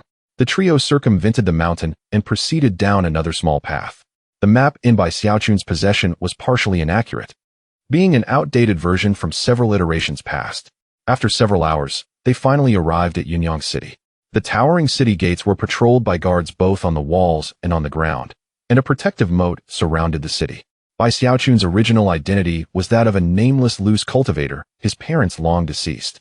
He had come to Yunyang City seeking refuge with a friend of his father's, but unfortunately, he had been captured by Su Miaoqi along the way. He resolved to check on the friend's current situation. Any assistance would be a means of resolving lingering karmic ties. This friend, known as Mo Wuya, was at the mid-stage of foundation establishment and operated a small shop in Yunyang City. Long ago, Bai Xiaochun's father had saved Mo Wuya's life, establishing a deep friendship between them. This is my friend, Yifan. Gu Qingshan appeared to have some influence, as the gate captain recognized him, and after a brief exchange, they were permitted to enter. If not for me, you would have had to pay a fee. Spirit stones were a hard currency, yet ordinary individuals could scarcely afford them. A city contained many commoners and qi refinement cultivators, so below low-grade spirit stones were other forms of currency, copper coins, silver coins, and gold coins, with an exchange rate of 1,000 won. A uniform fee of 2 silver coins was charged for entry into the city. Though it seemed minimal, the cumulative sum from the daily influx of visitors amounted to a considerable fortune. Upon entering the city, the group parted ways. Brother Yi Fan, do visit me when you have the chance. Bai Xiaochun, guided by the address, made his way to Mo Wuya's shop. The lord of Yunyang City was at the initial stage of Golden Core. With several major factions within the city, including Qingqing sect, Dedaomen, and Heishui sect, the strongest among them being at the cusp of Golden Core. There were also the Xianling Auction House, Jinbao Pavilion, and the Beast Fighting Arena, all managed by individuals at the same level. Thus, Foundation establishment cultivators were considered relatively formidable within the city, and sightings of those at the late Foundation establishment stage were rare, with mid-stage practitioners even less common. First, I must procure some supplies. Lu Xiyu had provided him with a generous assortment of items, including numerous low-grade spirit stones, several mid-grade spirit stones, and even a talisman from the initial stage of Golden Core. Truly, she was a wealthy lady. Upon arriving at the bustling marketplace, one is greeted by a splendid array of goods, with throngs of people weaving in and out. Among the crowd are ordinary folk, while a select few are practitioners in the Qi refinement and Foundation establishment stages, though they are rather scarce. The majority of cultivators tend to frequent the Wanwu Fong, a place teeming with all manner of items essential for cultivation, including martial arts manuals, medicinal pills, and weaponry. Bai Xiaochun made his way first to a facility akin to a bank, where he exchanged a considerable amount of gold and silver coins and procured a card. This card contained currency recognized throughout the Yang dynasty, and Bai Xiaochun deposited several low-grade spirit stones into it. Chapter 10. Seizing opportunities. How much is this item? The brother seemed unfamiliar, likely a newcomer. 2 gold coins. I will take it. Give me 5 pieces. Bai Xiaochun did not haggle. He had observed that the price of the items was just over 1 gold coin. After the items were neatly packaged and stored in his storage ring, Bai Xiaochun proceeded to other stalls, acquiring a variety of daily necessities, with prices ranging from dozens of silver coins to several hundred gold coins. Not far away, there was a large pile of ancient artifacts for sale. With his heavenly eye, Bai Xiaochun discerned that 9 of them were counterfeit. Arriving at a stall, he found an old man with a white beard seated on a chair. He was in the late stage of Foundation establishment, indicating he was no ordinary man. On the surface, he appeared to have no cultivation, resembling an ordinary elder. A closer observation would suggest he was merely at the late stage of Qi refinement. Had it not been for Bai Xiaochun's heavenly eye, he might have been deceived. How much for this? The old man glanced at him, recognizing that Bai Xiaochun's disguise was somewhat conspicuous, yet he could not perceive Bai Xiaochun's pure yang sacred body or his true cultivation level. Disguises were commonplace. The path of cultivation often involved conflict, and one might inevitably attract trouble. 1 low-grade spirit stone. And this? 5 low-grade spirit stones. Brother, this old scoundrel is a fraud. Do not be fooled by him. My goods are genuine, only 50 gold coins. Come, brother, come to me. My items are authentic, just 5 gold coins. The old man remained indifferent, adopting an attitude of take it or leave it. I will buy these items. How about you gift me that small piece of black stone? Bai Xiaochun pointed to a tiny, dark stone. Pay the price. The old man continued to appear unconcerned, placing the items together and then picking up the black stone, preparing to put it in his bag. Bai Xiaochun produced 19 low-grade spirit stones, a considerable fortune for an ordinary Qi refinement cultivator. Onlookers turned their attention. A man with a scar on his face licked his silver blade. To ordinary people, the old man seemed devoid of combat prowess. 19 low-grade spirit stones were enough to tempt them into life-threatening risks. If successful, they would never have to worry again, and might even embark on the path of cultivation. Some cultivators observed with interest. The old man was indeed a crafty one, clearly at the late stage of Qi refinement, but choosing to disguise himself as an ordinary person. However, a few late-stage Qi refinement and peak Qi refinement cultivators were itching to make their move. Although the old man concealed his cultivation, several low-grade spirit stones would suffice for an extended period. In Yunyang City, open conflict was not permitted, with patrols occasionally surveying the area. However, in the shadows, robbery and murder were commonplace. Wait, grandfather, I offered 20 low-grade spirit stones, just for that stone. A woman in a flowing white dress approached. She had bright eyes and white teeth, with a figure that was quite striking and a faint dark mole at the corner of her mouth. 2 men followed her, one wielding a white fan and wearing a white veil hat, while the other held 2 walnuts and had a tall, slender physique. Bai Xiaochun glanced over. His heavenly eye instantly revealed the information of the 3. It turned out she was the second miss. However, this young brother had already initiated the transaction, and the item rightfully belonged to him. 50 low-grade spirit stones. The old man remained unmoved. If Yun Shiru did not raise her bid, it seemed that even if she offered 100 low-grade spirit stones, this old man would not concede. Do you understand the rules? Do you know who she is? The other party was likely unaware of their identities, probably just new arrivals. Lin Feng put away his fan, preparing to teach Bai Xiaochun a lesson. Never mind, I'm not very interested anymore. Yun Shiru gently gestured, halting Lin Feng's advance. Bai Xiaochun paid no heed to them. After handing over the low-grade spirit stones, he took the item in hand and stored it in his storage ring. Yeah, I am indeed new here and not very familiar. Listen well, she is the second daughter of the city lord, Miss Yun Shiru. Had it not been for Yun Shiru's intervention, Lin Feng would have struck out at this middle-aged man long ago. As the saying goes, first come, first served. Even the city lord's daughter should not interrupt midway, right? Bai Xiaochun rose to his feet, meeting Yun Shiru's gaze directly. This was the first time she had encountered such a situation. Usually, men flocked around her, offering her the finest of treasures. The reason she sought to purchase the black stone stemmed entirely from a woman's intuition, believing it to be extraordinary and worth acquiring. You are quite impressive. Would you be interested in working at the city lord's manor? Although Bai Xiaochun had disguised himself, to cultivators, there was little distinction between those around 40 and the youth, giving him an air of steadiness and simplicity. For some unknown reason, Yun Shiru found herself increasingly drawn to Bai Xiaochun, feeling a sense of comfort in his presence. She wondered whether he recognized the stone's significance or simply chanced upon it. For over 2 decades, she had yet to encounter a man who stirred her heart. Why was she now a little captivated? No, my strength is limited, and I am unfamiliar with this place. Thank you, Miss Yun. Rarely did Yun Shiru invite someone to the city lord's manor only to be rejected. A hint of embarrassment crossed her face, and her previously cheerful demeanor faded. She quickly moved towards another area, with the 2 men hastily following. You wait. Lin Feng issued a fierce warning, while another man shot a glance at Bai Xiaochun, revealing a hint of malice. 3 cultivators at the initial stage of foundation establishment, all under 30 years old. It seemed the cultivators here were quite formidable. You should not provoke them. The old man with squinted eyes opened them. The city lord's people were not a concern, but those 2 men, one from the Dedaomen and the other from the Heishui sect, were indeed troublesome. What is there to fear? At worst, we would flee for our lives. Bai Xiaochun chuckled and continued to purchase a few more items. The old man ceased his chatter, offering Bai Xiaochun some discounts. After Bai Xiaochun departed, the old man hurriedly packed up his stall and left. Some followed, including the scarred man and several cultivators. They entered the alley with the old man, but in the blink of an eye, he vanished without a trace. Bai Xiaochun has also caught the attention of others. A mere few dozen low-grade spirit stones would hardly entice a foundation establishment expert to take action, unless they were driven to desperation. Some individuals covet the possessions I hold, while others are likely affiliated with those 2 fellows. He had just observed that one was at the early stage of foundation establishment, accompanied by several at the Qi refinement stage. The information revealed that they were disciples of the Dedao sect, the Heishui sect, as well as some rogue cultivators. This is truly troublesome. It seems that visiting Mo Wuya in the near future is out of the question. Bai Xiaochun pondered whether he could successfully elude these pursuers. Chapter 11. Wan Wufang. With that in mind, Bai Xiaochun decided to first visit Wan Wufang. He altered his course, venturing down a different path.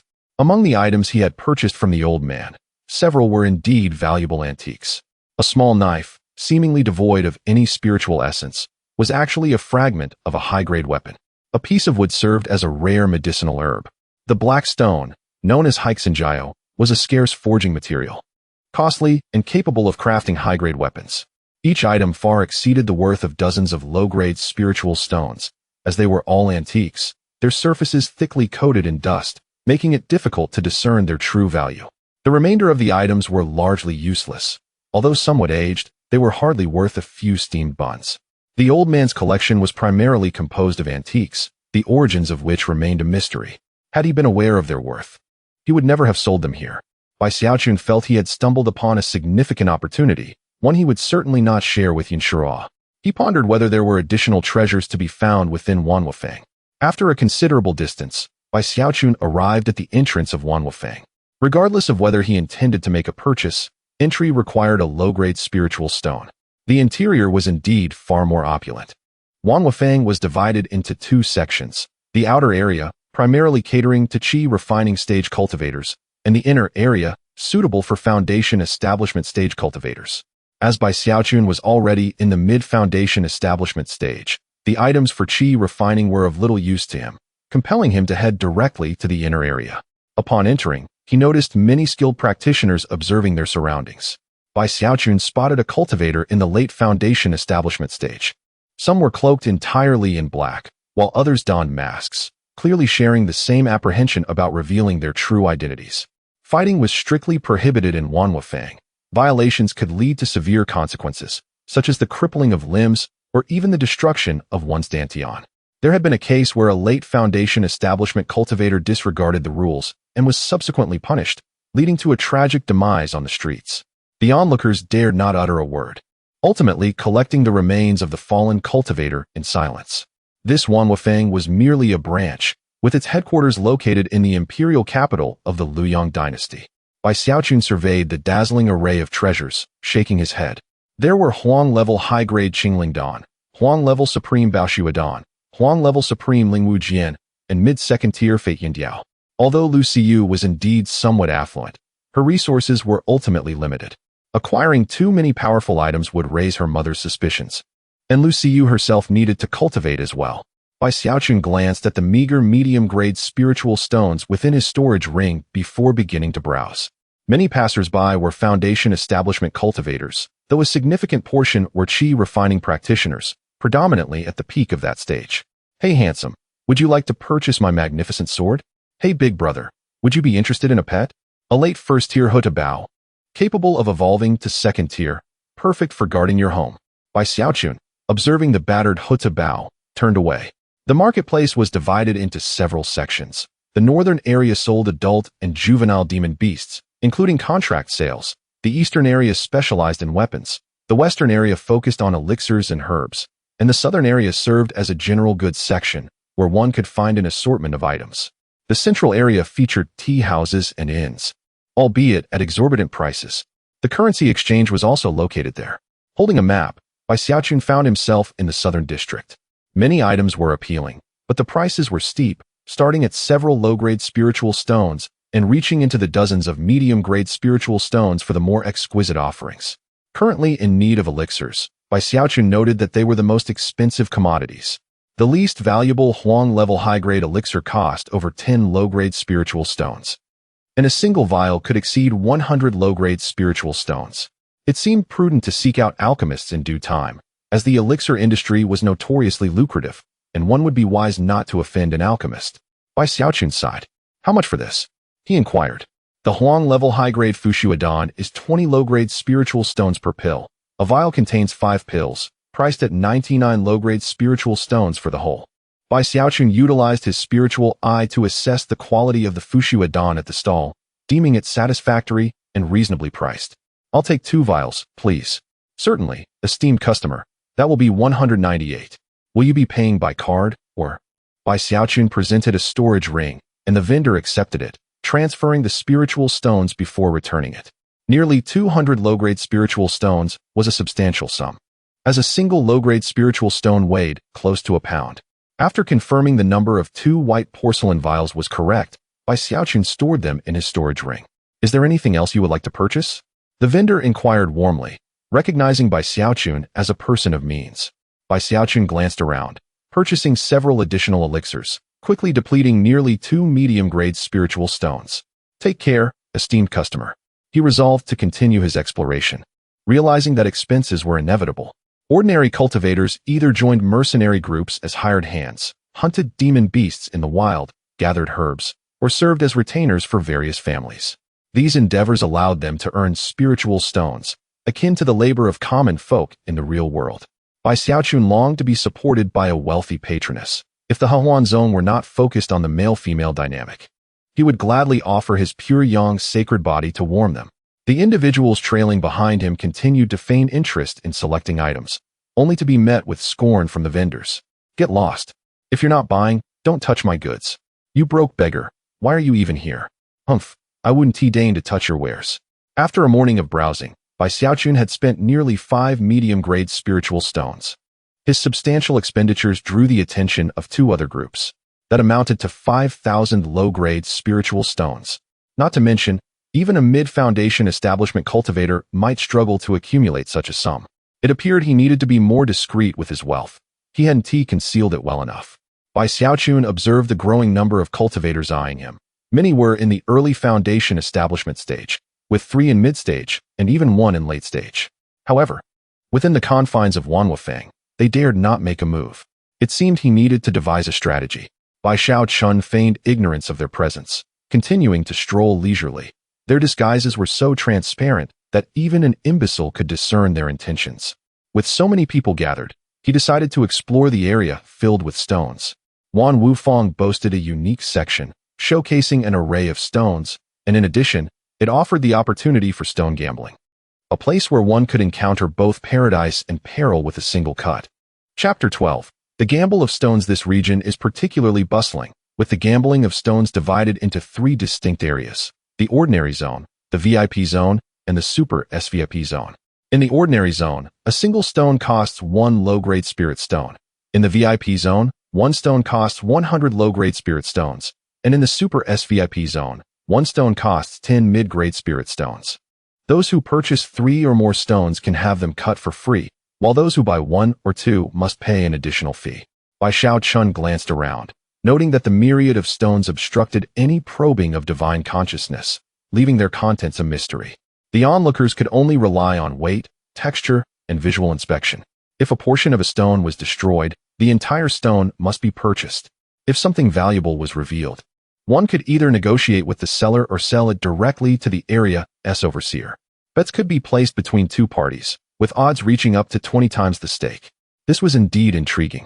Bai Xiaochun sensed a golden opportunity, yet regrettably, his cultivation was insufficient, and he was currently being watched by others. Activating his Tian Yen, Bai Xiaochun surveyed the ordinary zone for several minutes. He could discern the contents of each stone with clarity, rendering the barriers ineffective.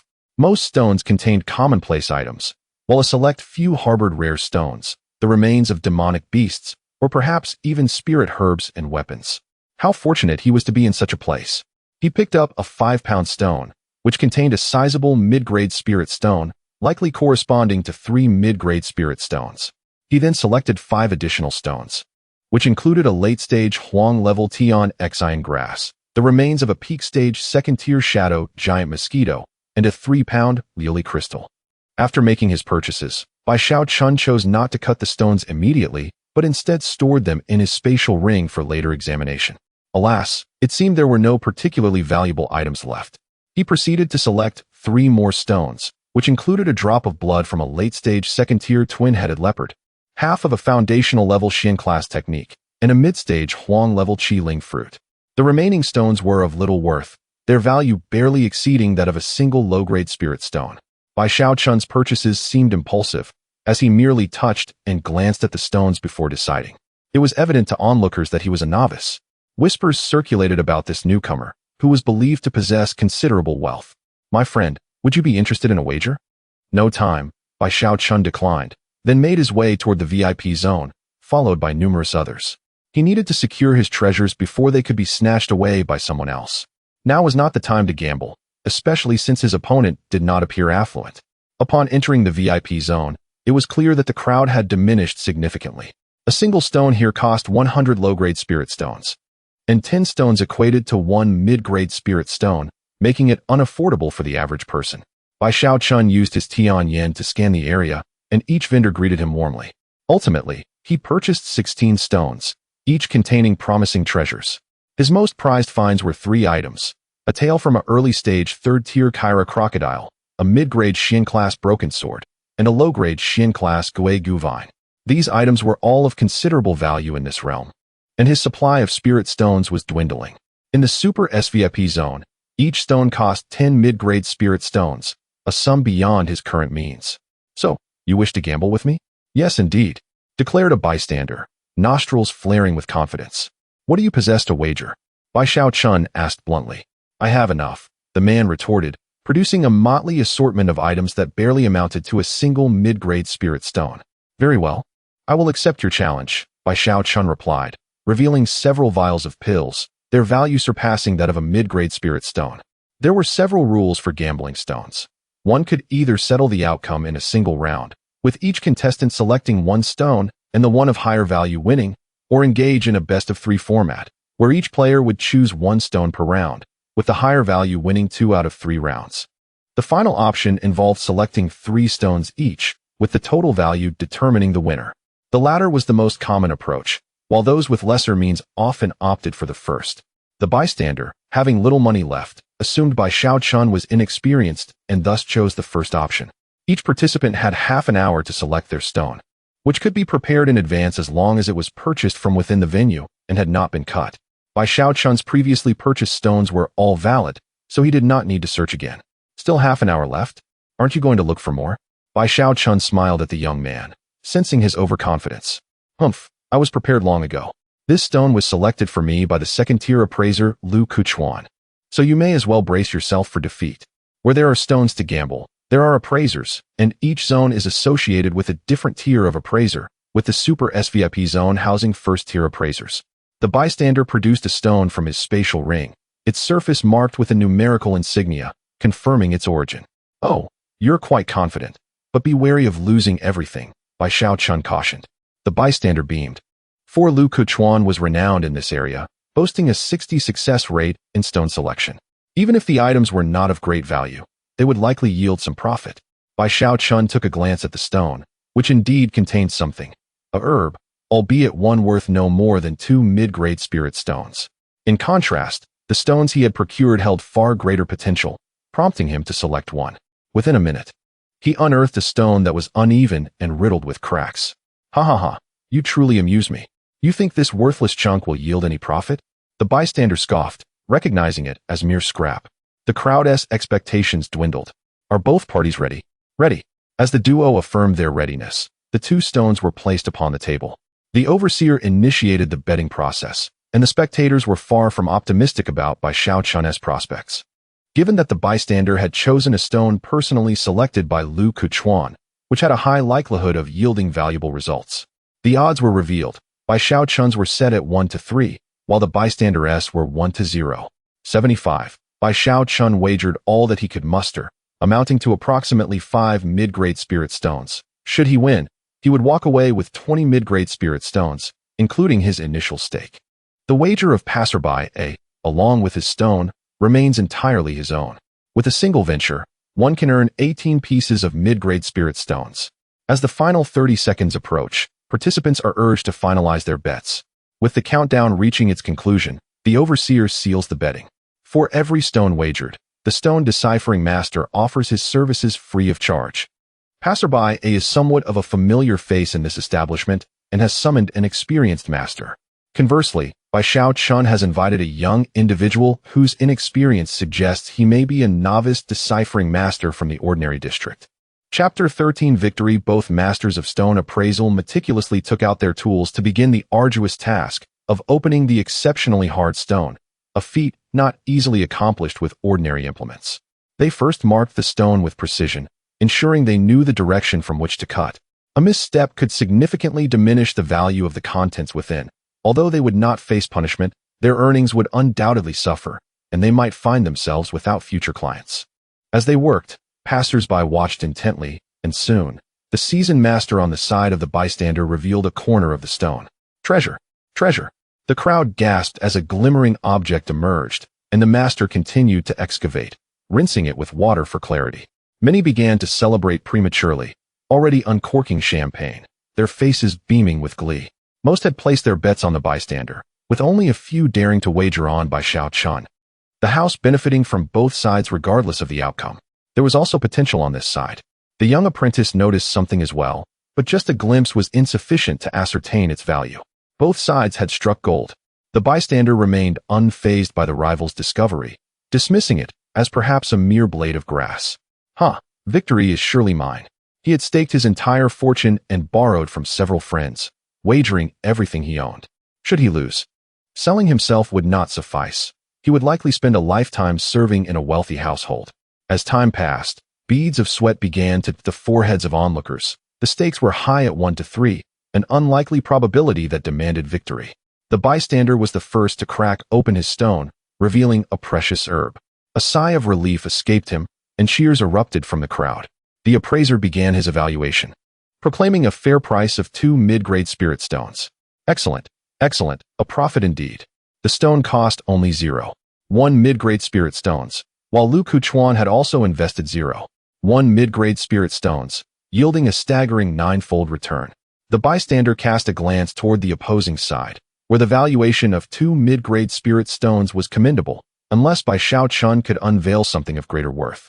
How could you compete with me? The young apprentice, now anxious, struck the stone, splitting it in two and revealing its contents. Another spirit herb. The crowd turned their attention, and the apprentice swiftly made 2 more cuts, rinsing it clean. The appraiser examined the herb, noting that although it was only half a plant, its value surpassed that of the bystander's discovery. This is Lan Chao. Judging by its quality and age, it is valued at 5 mid-grade spirit stones. Impossible, it must be a counterfeit. How can it be worth more than mine? The bystander dropped to his knees in disbelief. Subsequently, a second appraiser confirmed its worth at 5 mid-grade spirit stones, leaving the crowd with mixed emotions, some jubilant, others despondent. Mother and father, did you see? I was right. A 1 to 3 return, I struck it rich. How could this happen? I refused to believe it. Some had wagered everything, leaving them with nothing. The overseer announced the results. Bai Xiaochun emerged victorious. After retrieving his winnings, a man approached, extending a card. Sir, your 15 mid-grade spirit stones have been credited to your account. Bai Xiaochun accepted the items from the bystander, who was now on the ground, weeping over his substantial debt. It cannot be. How could I lose? Friend, may I purchase those 2 herbs from you? I can offer 7 mid-grade spirit stones. I would be very willing to sell. Bai Xiaochun smiled. Those 2 herbs were of no use to him. The transaction concluded swiftly, and Bai Xiaochun's account now boasted 22 mid-grade spirit stones. This is my business card. I am Hai Fu. Bai Xiaochun regarded the rotund man, who offered 7 mid-grade spirit stones without batting an eye, indicating his affluence. The card read Xianling Auction House, and he was one of the leaders at the Xiandu Auction House, notable for his success in the foundation establishment stage. The bystander was escorted away by his friends, while Bai Xiaochun surveyed his surroundings. 22 mid-grade spirit stones were merely a starting point for him. He yearned to explore the exclusive SVIP area, as this amount could only purchase 2 stones at most. Is there anyone else who wishes to wager against me?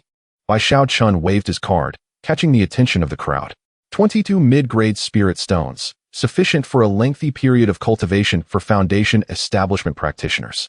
I shall challenge you, for I do not believe you can maintain your winning streak. A man in white approached, fanning himself as he took his place opposite Bai Xiaochun. Ah, it is you? How would you like to wager? Young Master Lin Feng has arrived.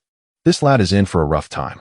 Lin Feng, heir of the Dadao sect, had already reached the early foundation establishment stage at a young age and had prospects of advancing to the Golden Core realm.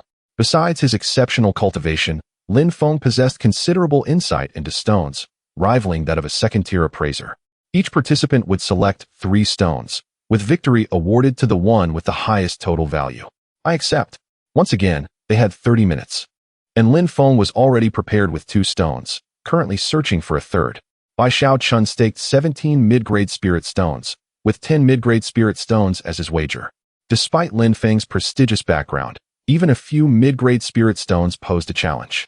Bai Xiaochun examined Lin Feng's 2 stones, recognizing their considerable worth, each valued above 3 mid-grade spirit stones.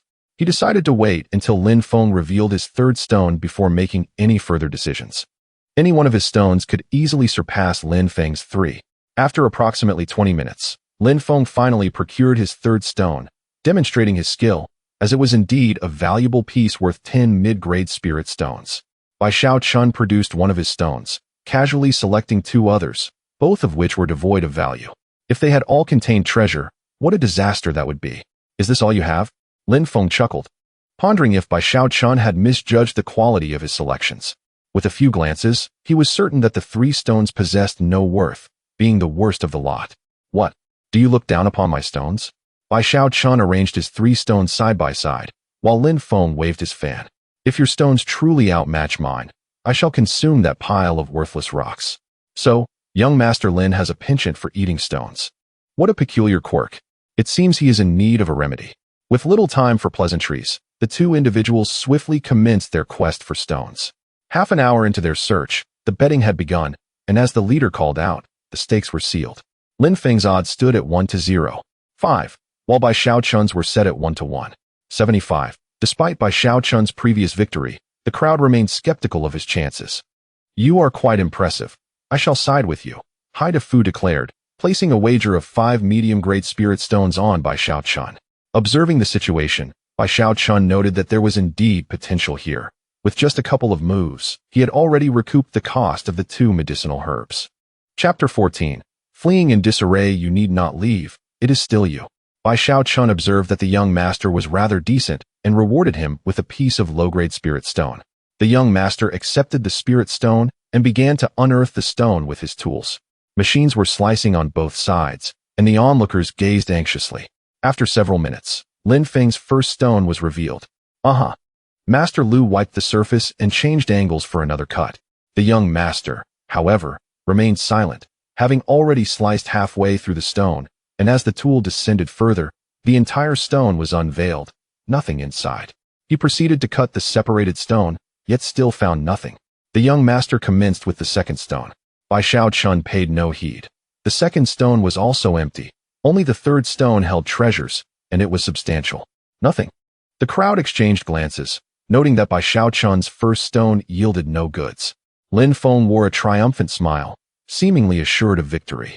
No matter, if the first is empty, the second must surely contain something. I refuse to believe all 3 stones are devoid of value. As time passed, Lin Feng sliced open his second stone, which again revealed a treasure, a blue stone. Indeed, this is a blue water stone, excellent for forging weapons. A piece this size could easily be worth 5 middle-grade spirit stones. Stop struggling, surrender gracefully. If fortune favors you, I might even grant you a bit of travel fare. Lin Feng leisurely waved his fan, feeling a surge of confidence. He intended not only to leave his opponent financially drained, but also to render him a beggar within the city. The young master, perspiring, approached 2/3 into the second stone, yet thus far, it revealed nothing. Upon reaching the base, it was merely a regular stone. He again sliced the 2 halves, but still, it was empty. Another dud? The crowd shook their heads, and Hai Fu began to harbor doubts. Could this individual truly be merely fortunate? Yet, a few middle-grade spirit stones were inconsequential. Even in defeat, he could bear the loss. Only 1 stone remains. Do you think you can best me? Bai Xiaochun had uncovered nothing in his 2 attempts, while Lin Feng had already revealed valuables worth nearly 10 middle-grade spirit stones collectively. What if the last stone I possess exceeds the worth of your 3 combined? Are you truly that confident? How about we raise the stakes? Speak. The 2 masters halted their actions. If you lose, you shall forfeit your cultivation and live as a cripple for all eternity. And if I win? Lin Feng smirked. I shall not demand your cultivation be forfeited. Merely kneel and call me grandfather thrice. You. Very well. I accept your wager. Prepare for your demise. Everyone, did you hear? Beside me is one of the heads of the Xiandu auction house, Hai Fu. Indeed, I can vouch for you. Lin Feng is the young master of the Dao sect, and I doubt he would act dishonorably. Moreover, there are others present. The head reminded them. Your personal grievances are not my concern. Settle your private matters discreetly. This is a trading establishment, and we shall not offend either side. Proceed. I wish to see the source of his confidence. A couple of lackeys brought forth a chair, and Lin Feng sat down. The young master began to carefully slice the exterior of the stone, this time proceeding with caution, fearing another empty result. The commotion attracted attention, with individuals from both the ordinary and super SVP areas gathering. It is young Master Lin. What a coincidence. The people from the treasure pavilion approached. You?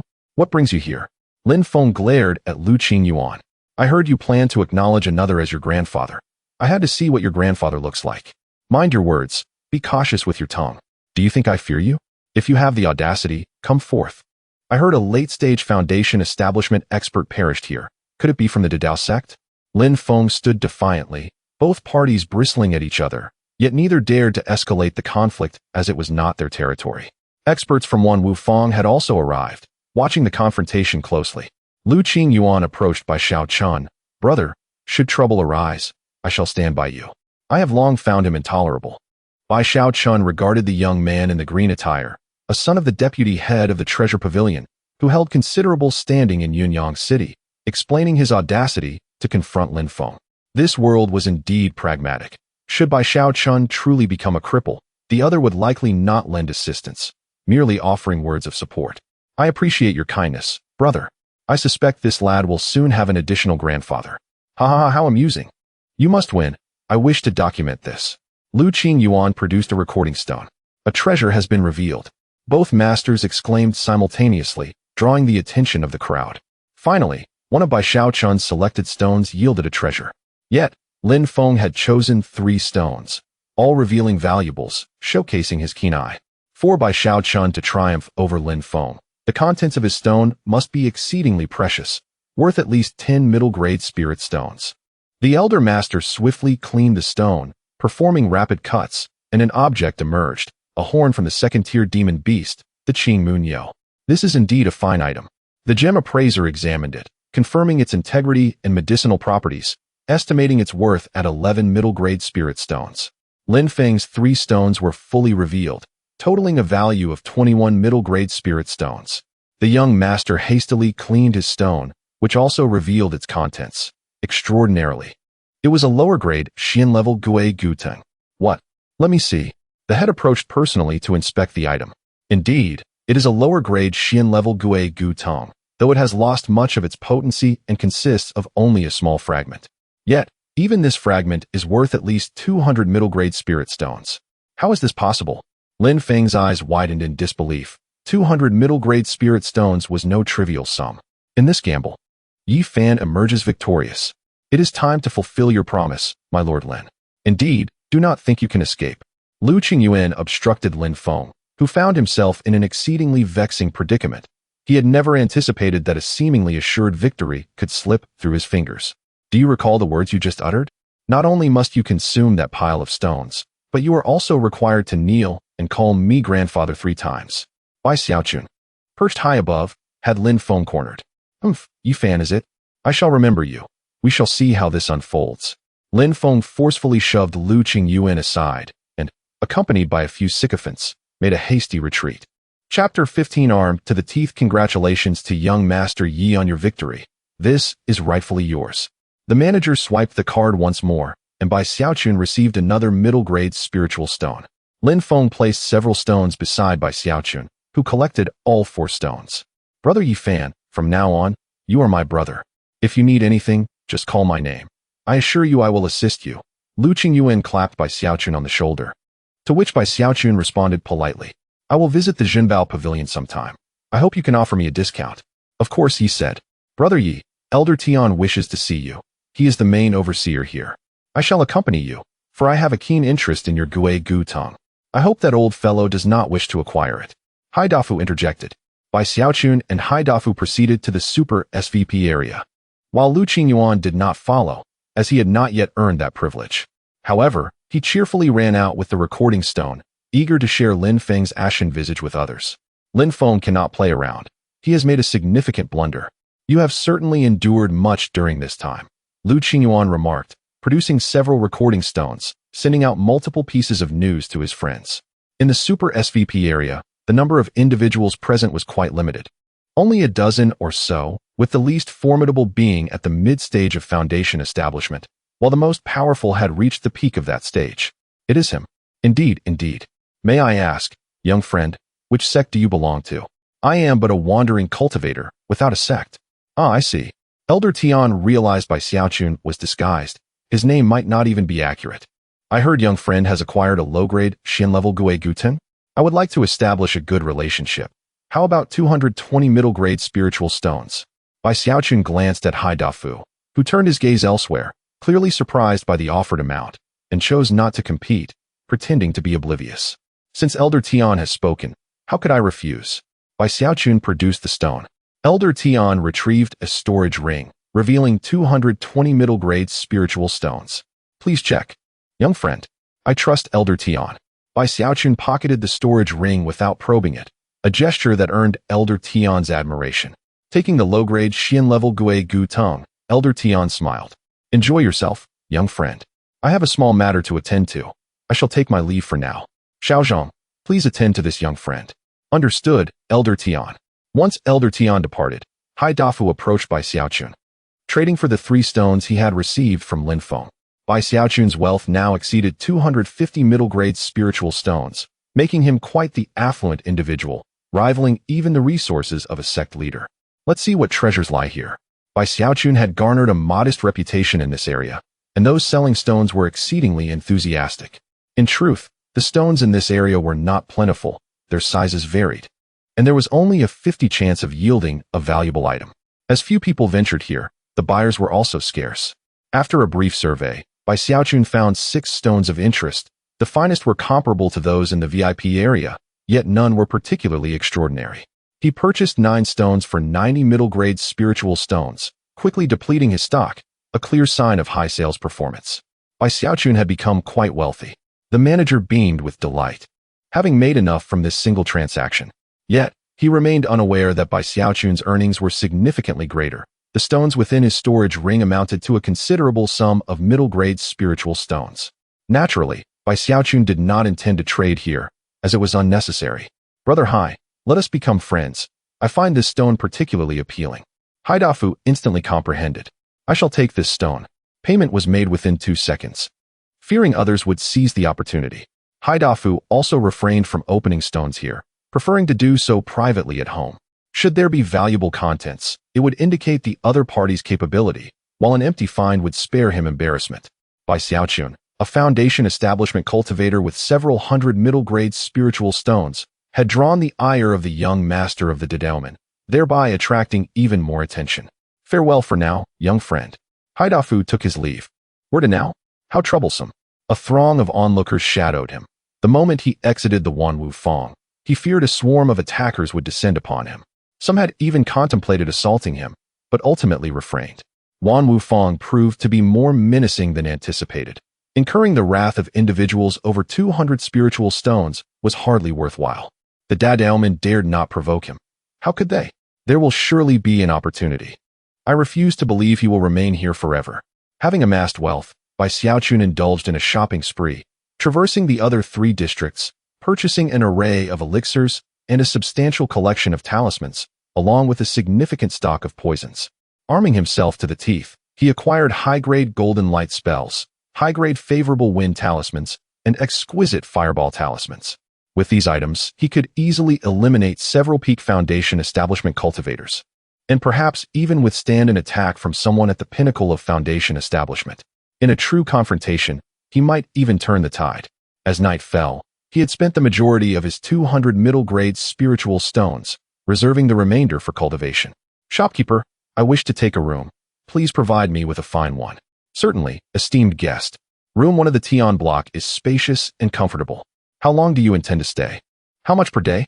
100 low-grade spiritual stones per day. Let us settle in for now. I am in no hurry to leave. Bai Xiaochun casually tossed 3 middle-grade spiritual stones, securing a month's stay. Here is your key. Your room is on the 5th floor, number 9527. Should you encounter any issues, do not hesitate to inform us. If he decided to leave early, he could reclaim 80 of the remaining payment. Bai Xiaochun ascended to the 5th floor, located room 9527, opened the door, and stepped inside. The room possessed defensive capabilities, preventing anyone but himself from easily entering. With ample provisions, including fruit, the room was indeed spacious. From this vantage point, he could survey much of the surroundings, even glimpsing parts of the cityscape. For now, he would remain here for a while, as long as he did not venture outside. They would have no means to contend with him. Bai Xiaochun withdrew several middle-grade spiritual stones for cultivation and consumed 2 elixirs. The abundance of mid-grade spirit stones and elixirs was sufficient for him to cultivate to the latter stages of foundation establishment. Regrettably, the absence of a woman meant that the time could have been significantly reduced. As the spiritual energy circulated throughout his body, 1 mid-grade spirit stone was reduced to dust. Bai Xiaochun then produced another mid-grade spirit stone and consumed 2 more elixirs. Meanwhile, news of Lin Feng had already spread like wildfire. The entire city was aware. It was known that Lin Feng had lost in a gamble and failed to uphold his promise. The wager required him to address another as grandfather, which explained Lin Feng's reluctance to comply. If this matter remained unaddressed, it would undoubtedly become a heart demon for Lin Feng in his cultivation, rendering any hopes of breakthrough seemingly distant. Chapter 16. The Alchemist Yi Fan, I Want You Dead. Lin Feng had already received the news. His reputation was about to be ruined. As the young master of the broadsword sect, he had failed to fulfill 2 wagers and lost easily to an unknown individual. Lin Feng was seething with anger, unable to remain calm. If Bai Xiaochun weren't still inside the myriad objects pavilion, he would have led his men in to kill him. Young master, the sect leader summons you. Understood. Lin Feng arrived at the main hall, where Lin Wu sat upon a tiger-skin throne. Father, what is it you need? You acted impulsively this time. How could a mere early-stage foundation establishment cultivator provoke such a reaction from you? I was wrong. Be more careful next time, and remember to clean up thoroughly. This is my peak-level strike. Lin Wu took out a token, which Lin Feng accepted. Lin Wu had recently reached the peak of foundation establishment, and he had sealed a peak-level strike into the token. Although there would be some loss of power, its force would far surpass that of a late-stage foundation establishment cultivator. Bai Xiaochun spent over 10 days, nearly exhausting all the spirit stones in his possession, leaving only a few on his card. Spiritual energy surged within his body, his meridians expanded once more, and a small lake formed in his dantian. At the golden core stage, one could form a golden core in the dantian, while at the nascent soul stage, one could open the sea of consciousness and expand the soul. It seems breaking through won't be so easy. The pure yang sacred body required an immense amount of spiritual energy. If breaking through were like filling a cup to the brim, he had only gathered 1/3 so far. Having not ventured out for over 10 days, it was time to take a stroll. Bai Xiaochun opened a few stones. Consuming spiritual herbs directly would greatly diminish their effects, but refining them into pills could enhance their efficacy by over 30%. He decided to seek out an alchemist and record the techniques. I'm heading out for a bit. If anything happens, remember to inform me. As Bai Xiaochun stepped out the door, several people immediately perked up. They had been waiting here for over 10 days, and the feeling was far from pleasant. Arriving in the Western District, Bai Xiaochun found a tea house and took a seat. This area was filled with shops selling pills, and there was also a branch of the Alchemist Association. Seeing Bai Xiaochun sit down, the others quickly found hiding spots, and the tea house suddenly became much more crowded. The ranking system for alchemists and artifact forgers was the same: apprentice, followed by 1st to 9th grade alchemists. Apprentices had no specific grade, while 1st to 9th grade alchemists were further divided into early, middle, late, and peak stages. There are quite a few alchemists, but their levels aren't high. Currently, the highest he could see was a 2nd grade middle stage alchemist, capable of refining at most high-grade yellow-tier pills. Bai Xiaochun quietly memorized the experiences of 2 2nd grade middle stage alchemists, who together possessed several alchemy techniques. He specifically selected 3: Furnace Alchemy Method, Heaven and Earth Alchemy Secret Art, and Comprehensive Guide to 1,000,000 Medicinal Herbs and Refining Techniques.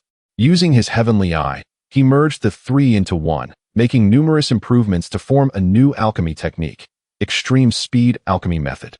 After absorbing the knowledge for over 2 hours, Bai Xiaochun gained a deeper understanding of pills.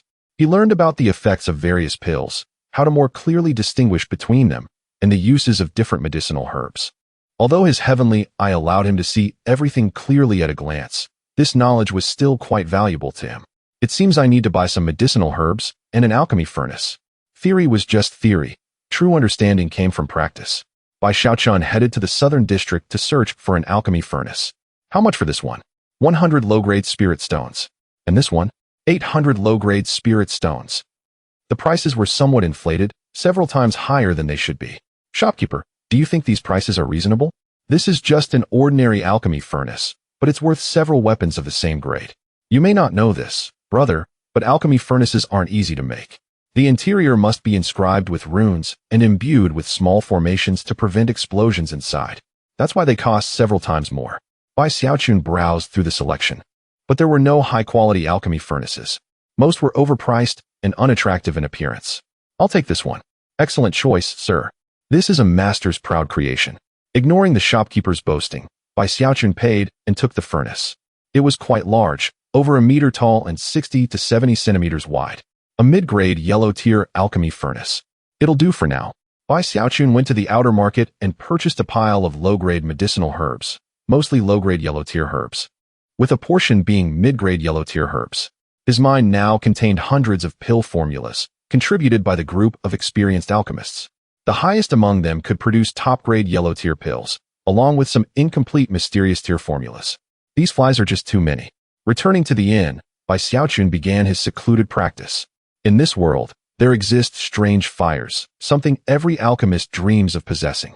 With the help of a strange fire, the speed and quality of alchemy would greatly improve. Some could even forego the alchemy furnace entirely, refining pills directly with their hands. Bai Xiaochun placed the alchemy furnace on the ground and released a stream of spiritual energy from his hand, transforming it into flames that burned inside the furnace. Following the procedure, he slowly added the medicinal herbs, refining the first herb into a drop of essence before adding the second herb and refining it into another drop of essence. Repeating this process, once all the herbs were prepared, he merged the several drops of essence together. At this point, he increased the flame intensity, taking extra care during the fusion. Ordinary alchemists relied on their souls to sense the movements inside the furnace, but Bai Xiaochun used his heavenly eye to observe the entire process, making it much smoother for him. Several drops of essence merged together, but for some reason, they suddenly repelled each other. All the liquid evaporated, leaving only waste residue inside the furnace. Failed. Bai Xiaochun used his heavenly eye to inspect, but found nothing unusual. It was possible that the heat control was off, and the temperature inside the furnace was too high. Again, he opened the furnace and added the first herb once more. These herbs had a specific order, and each required a different temperature to refine into essence. The fusion process required extreme caution. The second attempt failed before all the herbs were refined into essence. Once one herb failed to refine, the others triggered a chain reaction, leading to another failure. I refused to believe it. Bai Xiaochun embarked upon his third, fourth, fifth, and so forth, until the eighth attempt. A few drops of essence amalgamated, ultimately congealing into a singular mass. When Bai Xiaochun endeavored to separate it, his efforts met with failure. As he opened the alchemical furnace, he beheld the internal state. A portion of a gray substance lay quietly within. Indeed, it retained considerable medicinal properties, suggesting it was but a half-finished product. With no time to ponder further, the ninth furnace was ignited, and Bai Xiaochun mechanically repeated the initial actions, each step taken with utmost caution. Chapter 17. Success in Alchemy. As Bai Xiaochun approached the final step, he intensified the flow of his spiritual power. Protected by this force, the cutting process proceeded smoothly. Upon opening the alchemy furnace, 2 gray pills emerged within. "I have succeeded," he exclaimed. These were the most rudimentary detoxification pills, classified as low-grade Huang level, and their quality appeared subpar. "Let us forge another batch." Bai Xiaochun continued to toss in the medicinal herbs, this time with significantly greater speed and without any mishaps, resulting in a remarkably smooth process. When the alchemy furnace was opened again, 3 gray pills rested inside, of medium quality, with effects comparable to those sold outside. It seemed he had reached his limit. Bai Xiaochun spent a day and night refining these 10 batches of pills, and his internal spiritual power was nearly depleted, not to mention that his divine soul energy was also running low. With 5 more sets of detoxification pill materials remaining, Bai Xiaochun felt quite satisfied with the outcome. It appeared he truly possessed the talent of an alchemist, having achieved this status in less than 2 days. The detoxification pill is the most fundamental form of medicinal pill, and successfully crafting a complete and flawless one signifies the attainment of a low-grade first-tier alchemist. While ordinary individuals may take years or even decades to reach this stage, Bai Xiaochun accomplished it in merely a day and night, showcasing remarkable aptitude, primarily due to the assistance of his celestial eye. Bai Xiaochun consumed a recovery pill, feeling a slight resurgence of spiritual energy within him, indicating that he would not be able to engage in alchemy for the time being. Typically, refining a batch of pills requires 23 hours. Once I become a second-tier alchemist, I will be able to produce the medicinal pills I need, rendering the purchase of expensive pills unnecessary. Those outside were closely monitoring the situation, and they informed Lin Feng about Bai Xiaochun's acquisition of herbs and pills. Winning the stone gamble was merely a stroke of luck. Did they truly believe he was an alchemist? Lin Feng awaited the moment that young man would exit the Wanwu Feng. Unless he chose to remain hidden for life, eventually, his resources would dwindle. The accommodation there cost 100 low-grade spiritual stones per day, a luxury that even he could not afford long-term. With such expenses, it would not be long before all his spiritual stones were exhausted. Yun Shuruo, at home, was diligently seeking news about Bai Xiaochun. Although she was displeased with his actions, she felt he had been quite helpful to her. She had never been so eager to understand someone. Bai Xiaochun was the first. Through her informants, she learned that Bai Xiaochun's current appearance was likely a disguise, and even the name Yi Fan might be fabricated. Regardless of his secrets, I will uncover the truth, she resolved. As for Lin Feng, he was merely a sycophant, unworthy of any courtesy. 7 days later, Bai Xiaochun ventured out again and purchased additional herbs before returning. He had been residing there for nearly 20 days, and those around him exhibited remarkable patience. Now, he was capable of refining 5 types of pills. Even the lowest grade ones would yield a modest profit. It seemed time to depart soon. He could not remain there indefinitely. The costs of staying were indeed exorbitant, and Bai Xiaochun planned to stay for only 30 days, possibly even leaving a day early. The time spent on alchemy had enhanced his cultivation. However, the intense focus had significantly strengthened his divine soul power. No wonder the spiritual awareness of alchemists surpassed that of ordinary cultivators, enabling them to probe further. After a few days, Bai Xiaochun was ready. He placed the corpse acquired from the Hahuan zone by the window, creating the illusion that he was still there. He then altered his appearance and quietly slipped out the door. The tavern featured not only a main entrance, but also a back door and secret passageway, specially designed for wealthy patrons to exit discreetly.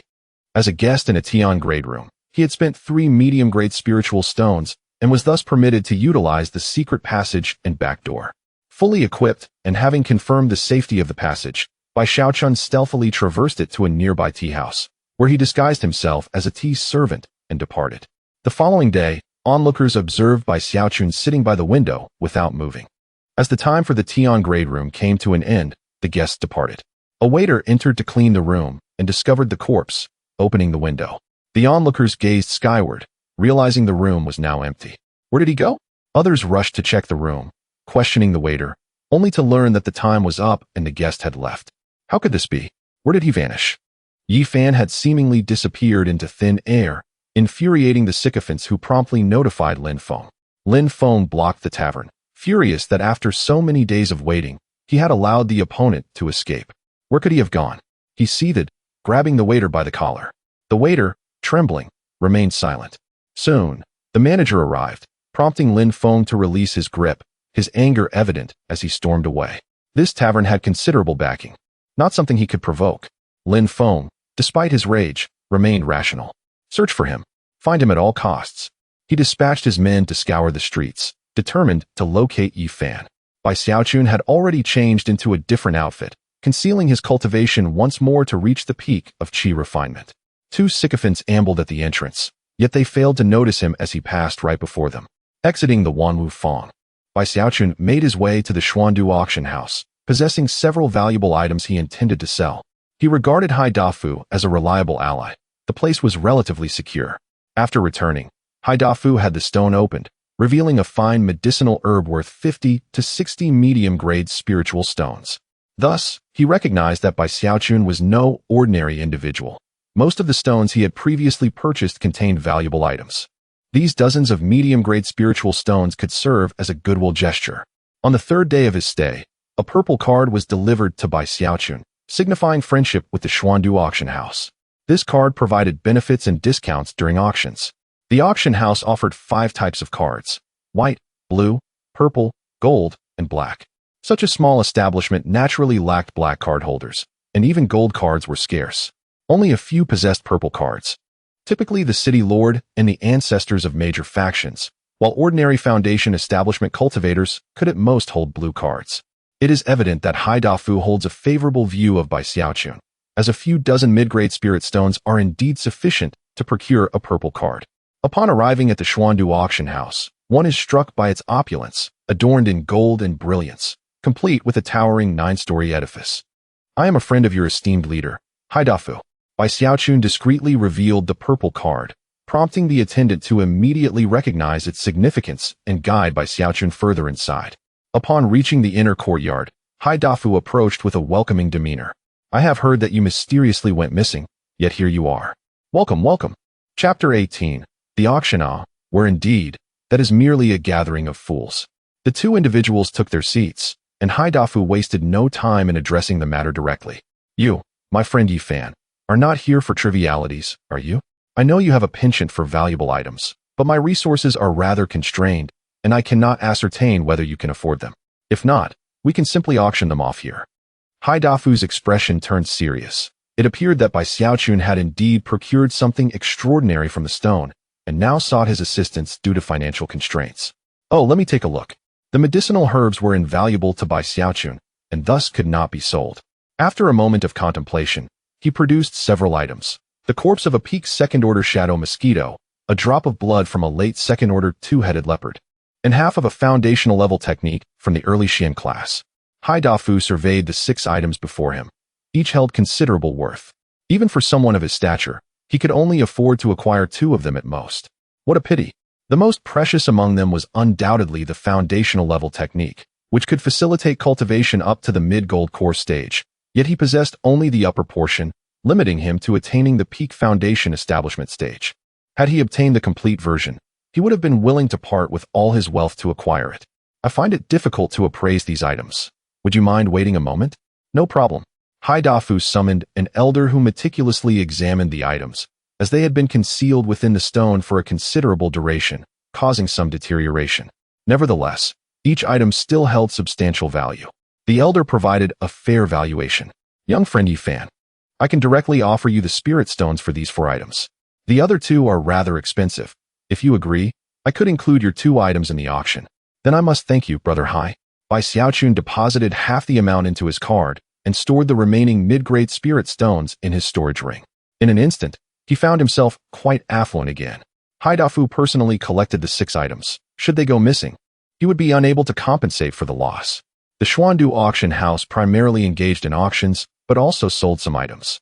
The towering 9-story building served as their establishment, with the lower 3 floors designated for qi refining cultivators, the middle 3 for foundation establishment cultivators, and the upper 3 for gold core cultivators. The auction venue was located underground, protected by a formidable array, and divided into the general area, VIP area, and SVP area.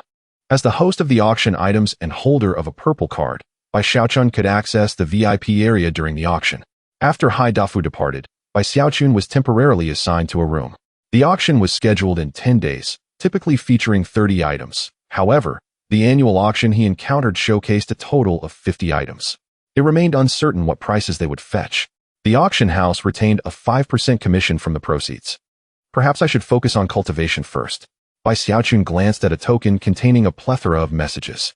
He had been away for several dozen days, and Lu Xiu remained unaware of his absence, as she was still engaged in the sect competition. Each day, she reported various updates, such as who won or lost, with the highlight being her triumph over her opponents in just a few strikes. Well done. Crush them. Bai Xiaochun responded to her message, and soon received additional updates. Retrieving another token, he noted that there were no significant developments from Qing'er, only a few brief words. Chunlang, I miss you. When will you return? The hardships of enduring the affections of a beautiful woman weighed heavily on Bai Xiaochun, who sighed and stored both tokens in his storage ring before taking out a collection of mid-grade spirit stones to cultivate. It seemed a considerable time had elapsed, and his yang energy had become somewhat excessive. Perhaps it was time to seek companionship once more, Bai Xiaochun mused. Time passed monotonously, and in the blink of an eye, 10 days had elapsed. Evening arrived, and the auction was set to commence as attendees entered in succession. This grand underground auction house accommodated over 10,000 individuals. There were 3 methods of entry: purchasing a ticket, receiving an invitation, or being the owner of an auction item.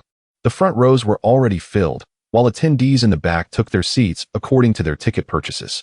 Bai Xiaochun made his way to the VIP room. Various factions arrived, including Qingchang sect, Dedeo sect, Heishui sect, the City Lord's Mansion, Zhenbao Pavilion, the World Beast Fighting Arena, and Wu Workshop, alongside several gangs from neighboring cities. The disciples of Heike sect and Miaoyin sect were also present, signifying a convergence of powerful forces. Bai Xiaochun employed his heavenly eye to assess them, revealing the levels of each, the highest reaching the threshold of gold core. The Dedeo technique seemed lacking, while the Miaoyin 18 palms appeared unsuitable for male practitioners. The Haisha puppet refinement technique, however, seemed promising. Bai Xiaochun selected 3 particularly useful techniques, as any more would lead to dilution.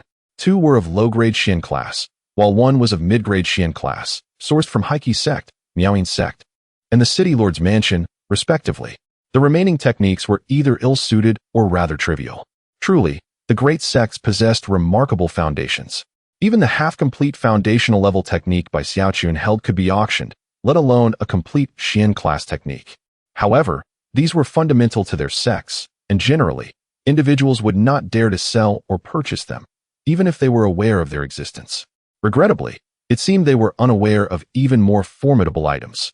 The four major sects, all possessing nascent soul ancestors, ought to have mid-grade Xian class techniques. Yet, this mid-grade technique originated from the City Lord's Mansion. After committing the three techniques and their operations to memory, Bai Xiaochun finally paused. The most sinister among them was undoubtedly the Haisha puppet refinement technique, which employed ruthlessly cruel methods to create puppets.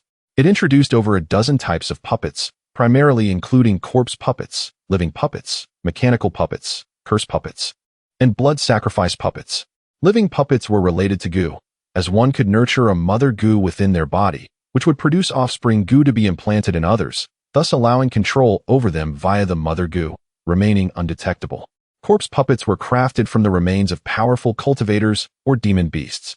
Mechanical puppets utilized special materials, while curse and blood sacrifice puppets were the most brutal to create, requiring living sacrifices and not just one. If sufficient materials were available, Bai Xiaochun contemplated attempting the corpse and mechanical puppets. In the SVIP room, Yun Shuru reclined on a soft sofa, indulging in delectable fruits and cakes. The elderly man with white hair standing beside her is the steward of the City Lord's Manor. Is it merely an illusion? Yun Shua feels as though something is gazing at her, as if she were laid bare, yet the sensation vanishes in the blink of an eye. This chamber is protected by a shielding formation, rendering it impossible for others to probe within. Moreover, the esteemed Wang Yi has not sensed anything amiss, so it must be a figment of her imagination. Yun Shirua shakes her head, dismissing the thought. Her figure is indeed commendable. Bai Xiaochun, utilizing his heavenly eye, perceives Yun Shirua's essence. She appears aloof on the surface, yet harbors a flirtatious spirit within, clad in a pink belly band. He observes every blemish upon her skin with clarity.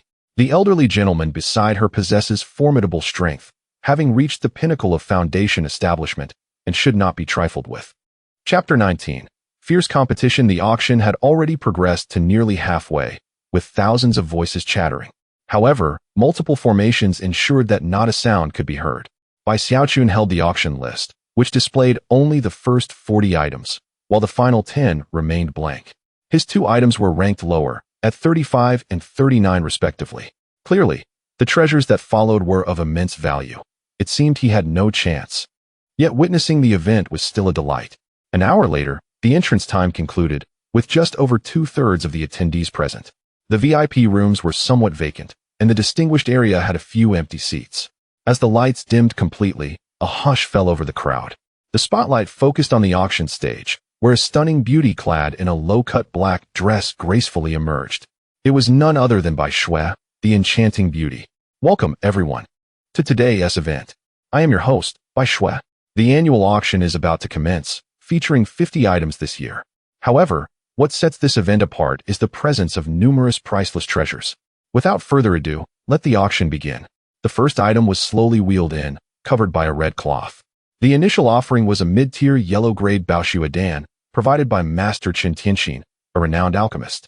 The starting bid was set at 50 low-grade spirit stones, with each subsequent bid requiring an increment of no less than 10 low-grade spirit stones. Bai Xiaochun noted that a single capsule was valued at approximately 30 low-grade spirit stones, with 6 in total, bringing the normal price to 200 low-grade spirit stones. Such a price was unattainable for ordinary chi-refining cultivators, and even many foundation establishment cultivators would struggle. As Bai Shui ceased speaking, the crowd erupted into fervent bidding, quickly escalating to 300. This auction was not merely about acquiring herbal potions. It was also an opportunity to curry favor with the alchemists. Ultimately, the item was sold for 320 low-grade spirit stones. The second item was a mid-tier yellow-grade I Ching flower, starting at 30 low-grade spirit stones, with bidding increments of no less than 5 low-grade spirit stones. Apart from the inflated price of the first item, the subsequent items had fairly consistent values, accessible to cultivators from the common zones. Meanwhile, those in the VIP area remained poised, eager for their turn. More than an hour later, They reached the 20th auction item, which was a long spear starting at a value of 1 mid-grade spirit stone. The 21st item was a top-tier yellow-grade meteor hammer, weighing a staggering 500 pounds. With a starting bid of 400 low-grade spirit stones and increments of no less than 50 low-grade spirit stones. Such a weapon was suitable for early to mid-foundation establishment cultivators, especially since it bore inscribed runes, enhancing its practicality. Before long, the bidding soared to 900 low-grade spirit stones, with some from the VIP area participating, as only those of considerable means could wield such a weapon. Brother, that meteor hammer is perfect for you. Indeed. I never expected to find something so fitting. This trip has truly been worthwhile, exclaimed a robust man standing 2 meters tall. 950 low-grade spirit stones. 1 mid-grade spirit stone. 1 mid-grade spirit stone plus 100 low-grade spirit stones. The robust man's dissatisfaction grew as another bidder withdrew, deeming it unworthy. Is there anyone else bidding?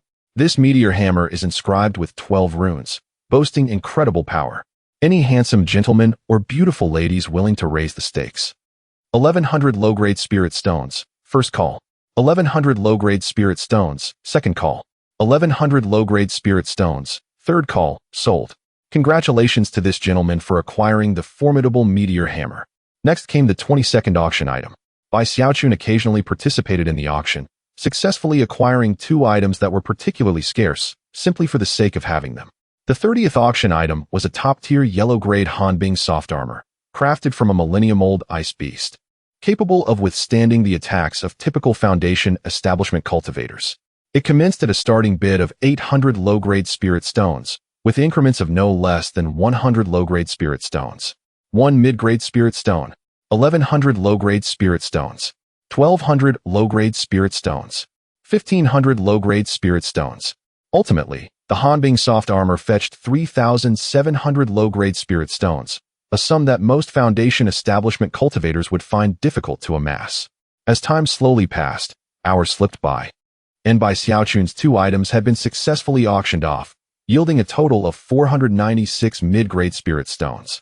After deducting a 5 fee, he was left with 471 mid-grade spirit stones. The 40th auction item was an egg from a Feitian He, which had a certain probability of maturing into a Tier 3 creature. The starting bid was set at 50 mid-grade spirit stones, with increments of no less than 5 mid-grade spirit stones. The Feitian He was a formidable bird of prey, reaching speeds that even ordinary golden core cultivators could not match, making it an excellent choice for training as a mode of transport. 55 mid-grade spirit stones. 60 mid-grade spirit stones. 70 mid-grade spirit stones. Before long, the bidding reached 180 mid-grade spirit stones, with fewer people participating, as the training required considerable resources and there was a risk of failure. After several rounds of bidding, it ultimately sold for 205 mid-grade spirit stones, purchased by a member of Miaoying sect. The 41st auction item. Each item for auction held some connection to golden core cultivators, including profound techniques, remnants of Tier 3 beasts, and treasures linked to golden core practitioners. Some items even fetched a high-grade spirit stone, a price far beyond the reach of ordinary small sections. Next, I am honored to present the final auction item, the golden core of a golden core cultivator. Although it belongs to the early stage, its power is formidable. Bai Shui lifted the cover, revealing a golden object the size of an egg. Is this truly the golden core of a golden core cultivator? The golden core harbors terrifying energy. The Xuandu auction house is indeed capable of procuring such a treasure. This golden core offers 2 primary uses. It can be absorbed directly, or it can be placed within the Dantian for experimentation, or it can be detonated, equating to a single strike from a golden core cultivator. I need not elaborate on the preciousness of this golden core. The starting bid is set at 500 mid-grade spirit stones, with subsequent bids requiring increments of no less than 100 mid-grade spirit stones. 600 medium-grade spiritual stones. 700 medium-grade spiritual stones. 800 medium-grade spiritual stones. If Yun Shiru also bids, 1,500 medium-grade spiritual stones. The crowd shook their heads, for this amount exceeded their expectations. Alas, such items are perilous. It is better to refrain. In another room, the bidding continued, and Yun Shiru raised her bid once more. Ultimately, she secured the final auction item for 1,700 medium-grade spiritual stones. Chapter 20. The doubt of Yun Shiru. As the auction concluded the first half, The second half was poised to commence. The auction winners were in a precarious position, as they could be intercepted midway. Many cultivators had a penchant for opportunism. However, who was the mantis and who was the cicada remained uncertain, and this night was destined to be sleepless. The auction winners proceeded to the backstage, exchanging payment for their goods. Some chose to linger temporarily, while others departed immediately after acquiring their items. Within the confines of the Xuandu auction house, no one dared to resort to violence, ensuring a semblance of safety. Yet, for those who left, such assurance could not be guaranteed, as no patrols would be present that night. Bai Xiaochun acquired 2 items from the auction and received several hundred medium-grade spirit stones, part of which he stored in a card, and the remainder he set aside for immediate use. He had no intention of vacating the Xuandu auction house just yet. He planned to break through his cultivation level before departing, as the resources he had gathered were ample. Yun Shiruo was nearby, sensing a familiar aura that felt oddly reminiscent. The steward had informed her that the person's appearance was a disguise, and even their cultivation level was masked, rendering it impossible to ascertain their true strength. Bai Xiaochun, appearing to be at the peak of qi refinement and in his 30s, bore a striking contrast to another individual present. Yun Shiruo's feminine intuition led her to conclude that this must be the elusive Yi Fan. Yet, she refrained from making her suspicions known, instead contemplating the matter further. "May I inquire your name?" she asked. "I am Zhang San," he replied. She was determined to uncover the reason behind the unusual sensation of comfort she felt in his presence. "Might I engage you in an interesting conversation?" she proposed. "Well, if you insist," he conceded. The onlookers were taken aback, bewildered by Yun Shiruo's apparent interest in a mere peak qi refinement cultivator who was not particularly handsome. The Xuandu auction house offered luxurious private rooms, and Bai Xiaochun had no intention of leaving so easily. While Yun Shiruo had a foundational peak cultivator as her ally, he did not. In a spacious room, Yun Shiruo and Bai Xiaochun sat facing each other, with an elderly man standing a short distance away. Should Bai Xiaochun exhibit any signs of treachery, the elder could swiftly intervene. "You are Yi Fan?" Yun Shiruo inquired. "Miss Shiruo, you jest. I am Zhang San, not the Yi Fan you speak of. What grievances could exist between us?" He replied. "Oh, it's nothing. I merely thought you were Yi Fan." Yun Shiruo had heard that Yi Fan had fled, having played tricks on Lin Feng, whose reputation had plummeted, leading to a widespread search for him. It was unexpected that this individual, having disguised himself, brazenly attended the auction, demonstrating remarkable audacity, especially considering that the Dedeo sect was not to be trifled with. "Did you summon me for a specific purpose, or shall I take my leave?" "My time is quite precious," Bai Xiaochun stated. While he could not contend with the steward behind him, he was confident that should conflict arise, he could perish alongside Yun Shiruo, possibly even severely injuring the steward in the process. Thus, despite appearing as a peak qi refinement cultivator, he exhibited no signs of trepidation. Yun Shiruo took note of this, her expression revealing admiration. "I find you quite intriguing," she declared, fixing her gaze upon Bai Xiaochun. "Oh, I never anticipated that Zhang Sen would capture the attention of such a stunning beauty. It truly is my fortune." Miss Shiruo, with beauty unparalleled, must have numerous admirers. "Pray tell, what is it that piques your interest in me?" he queried. "Indeed, could you enlighten me on the matter?" she pressed. "If you genuinely wish to know, I can share, but..." Bai Xiaochun gestured towards the steward nearby. "Let him wait outside. Grandpa Wang, please step out. Do not enter without my permission. Rest assured, he cannot harm me." The steward glanced at Bai Xiaochun before exiting and closing the door, remaining outside, prepared to intervene at the slightest disturbance. Bai Xiaochun stood and slowly approached Yun Shiruo, who also rose, perplexed by his actions. As they drew closer, Yun Shiruo felt an exhilarating aura emanating from Bai Xiaochun, heightening her sense of delight. As his lips neared her ear, it seemed a secret was about to be revealed. "Do you not wish to learn my secret? In truth, I am the pure Yang Saint body." Yun Shiruo was momentarily taken aback. If he truly possessed the pure Yang Saint body, everything began to make sense. Such a body radiated formidable yang energy, possessing a fatal allure for women. Before she could fully process this revelation, Bai Xiaochun embraced her soft form and pressed his lips to her rosy mouth.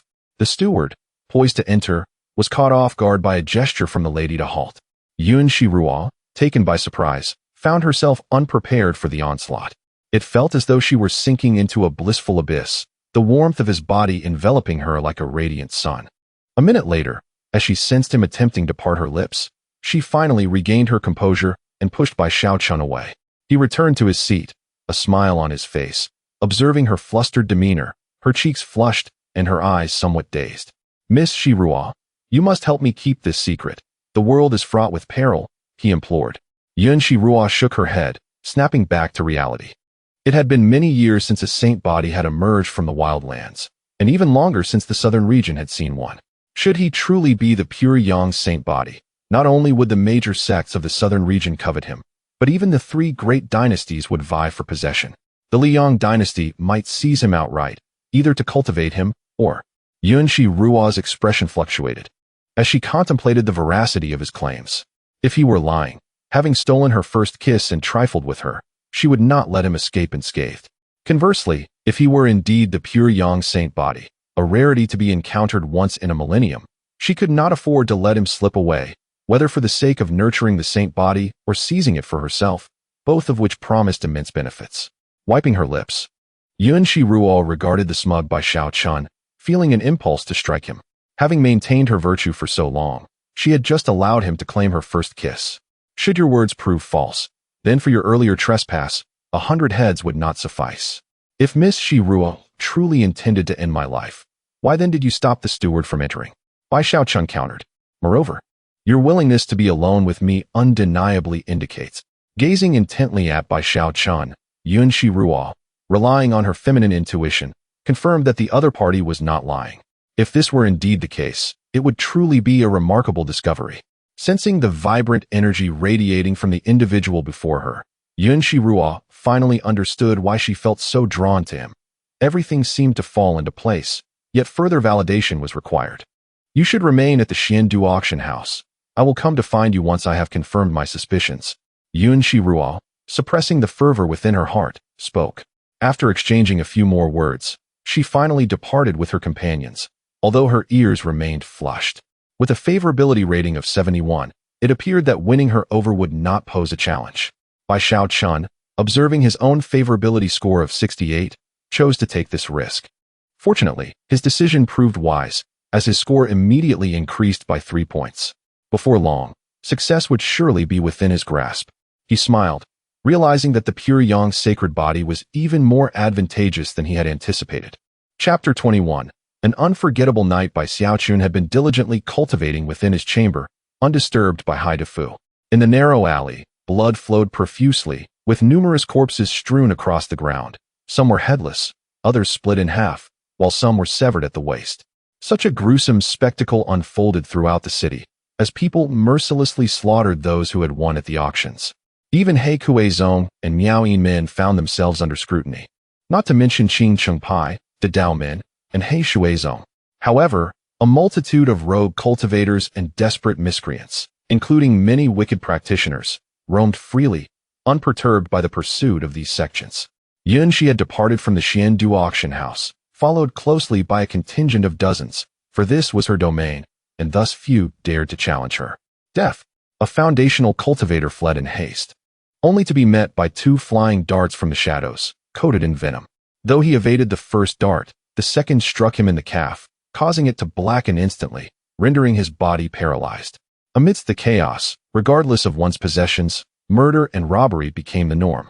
Before he could mount a defense, a swift sword silenced him, severing 2 fingers and taking with them the storage ring. The astute remained within the Xiandu auction house. For both those who provided items for auction and those who won bids could linger for 3 days. After this period, continued residence required payment, with privileges granted to holders of gold and black cards, allowing them to stay indefinitely.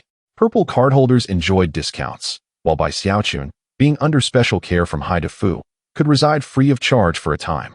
I am of Miao Yinmin. Do you dare to intercept me? The women of Miao Yinmin comprised 70% of its members, with men making up less than 30. Miao Yinmin excelled in various arts, categorized into music, dance, poetry, calligraphy, chess, and painting, with a particular emphasis on musical instruments. Some adept in the art of seduction could ensnare men, disorienting their minds. Unlike Hehuanzong, which was populated by femme fatale, Miao Yinmin was not a target of public scorn. Such beauty. It seems this lady is destined to serve me. Several men clad in black leered, eyeing a solitary woman adorned with a veil, her exquisite visage and alluring figure barely concealed. Let us see if you possess the capability. Luo Qingqin produced her flute and began to play. Stop her. Do not let her play. The crowd surged forward, but alas, they were too late. The sound reverberated, ensnaring several in an illusion. Within the illusion, they found themselves on a battlefield engulfed in swirling yellow sand, with thousands of soldiers bearing down upon them. Break it. One individual struck his own heart with a fist, forcibly shattering the illusion, but not without sustaining grievous injuries, blood spilling forth. Luo Qingqin was taken aback by the speed at which someone escaped the illusion. Threads shot forth from her hands, piercing the hearts of two individuals.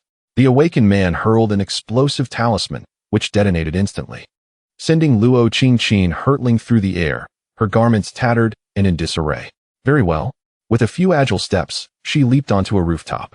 The black-clad men attempted to pursue, but sharp silver needles flew forth. With a large blade, they deflected the needles, but Luo Qingqin had already made her escape. Curse be it, I was so close. Luo Qingqin, injured by the explosive talisman, found herself in a precarious state. Yet her adversaries were equally compromised, and she was compelled to retreat. After assessing her surroundings, she seized the weapons and storage rings of two accomplices before hastily vacating the scene. Clutching her chest, Luo Qingqin reflected on the overwhelming force of the explosive talisman that had disrupted her spellcasting. As a mid-foundational cultivator, she could barely muster 30% of her strength. She needed to find a safe haven, and after several attempts, she slipped into a nearby room. Upon returning home, Yunxi immediately delved into her studies, poring over extensive materials. In an ancient tome, she discovered records of over 100 unique physiques, including the pure yang sacred body. Pure yang sacred body, embodying the utmost yang and resilience. It possesses abundant pure yang energy, unmarred by impurities, capable of resisting various negative forces, impervious to 100 evils. It generates pure yang power ceaselessly, allowing for a cultivation speed that vastly surpasses the ordinary, facilitating rapid breakthroughs and levels. This physique is immensely attractive, particularly alluring to women, akin to a deadly poison.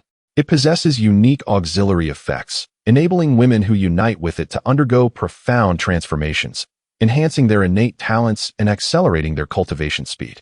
This physique ranks among the foremost of sacred bodies, rivaling even divine physiques. As Yunxi read the description, she recognized its similarities to her current situation, estimating a 70% probability that Bai Xiaochun possessed the pure yang sacred body. However, there remained a 30% uncertainty. It was improbable that such a unique sacred body had suddenly emerged from the wild lands after so many years, and her encounter raised questions about its authenticity. Yunxi's family held considerable status within the Liyang dynasty. While not a superfamily, they were a first-rate family, only a step below the major superfamilies.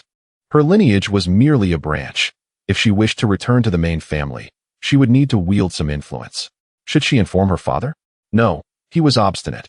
If he learned of this, he would certainly seize Yi Fan and present him to the main family in exchange for a coveted position. Relying on others' benevolence was less desirable than seizing opportunities for oneself. The pure yang sacred body possesses unique auxiliary effects, enabling women to undergo transformative enhancements and accelerate their cultivation speed. This physique ranks among the top of sacred bodies, rivaling even divine physiques. Yunxi mused. Perhaps I should consider this. For over 20 years, Yunxi had maintained her innocence. Her first kiss had only recently been stolen by Bai Xiaochun. After contemplation, she resolved to cultivate using the pure yang sacred body. Achieving mid-foundation at just over 20 was commendable, yet Yunxi remained unsatisfied. She aspired to reach mid-foundation before turning 30, with only 2.5 years remaining. Even if she had to utilize him, she could not allow him to hold the reins. Aware of the allure of the pure yang body, which would undoubtedly attract numerous women, she could not tolerate any competitors. Yi Fan was to be hers alone. She intended to bind him to her side eternally, if the pure yang sacred body remained with her. She was confident that she could breach mid-foundation in no time. Yunxi, wishing to devise a subtle plan, needed not only to draw Yi Fan out, but also to ensnare him, ensuring that no one else was aware of her intentions. The strength of her adversary was formidable, thus she would have to rely on the assistance of Wang Yiyi, who held her in utmost affection and would undoubtedly not oppose her. as long as her father remained oblivious. All would be well. Should he discover her scheme, the pure Yang's sacred body, a prize so easily obtainable, would slip from her grasp. Yes, this shall be the course of action. Yi Fan, you shall not escape my clutches. Yunqi chuckled with satisfaction. Chapter 22. The assertive Yun Shiru. On the morning of the second day, the streets were littered with numerous corpses, and the blood flowed like rivers in the shadows. Soldiers were gathering the bodies, most of which lacked any valuables, carelessly tossed onto carts destined for the city's unmarked graves. Others were scrubbing the streets, while passers-by had become desensitized to the grim scene. Such was the merciless nature of the cultivation world, where human life bore little worth. The city resumed its normalcy, with some auctioneers having been slain, some having fled, and others opting to depart at dawn. A few, like Bai Xiaochun, still remained at the auction house. What news from Yunshiru? Should anything seem amiss, he would hastily flee. Had it not been for the fact that his affinity with Yunshiru had reached over 70, he would not have dared take such a risk. It appeared he would be unable to break through his current realm for several months. Bai Xiaochun had advanced a major realm in just a few months, starting from such a high baseline, and now, with no progress, he felt somewhat disheartened. He took out several mid-grade spirit stones to absorb their energy. There was little else to occupy his time.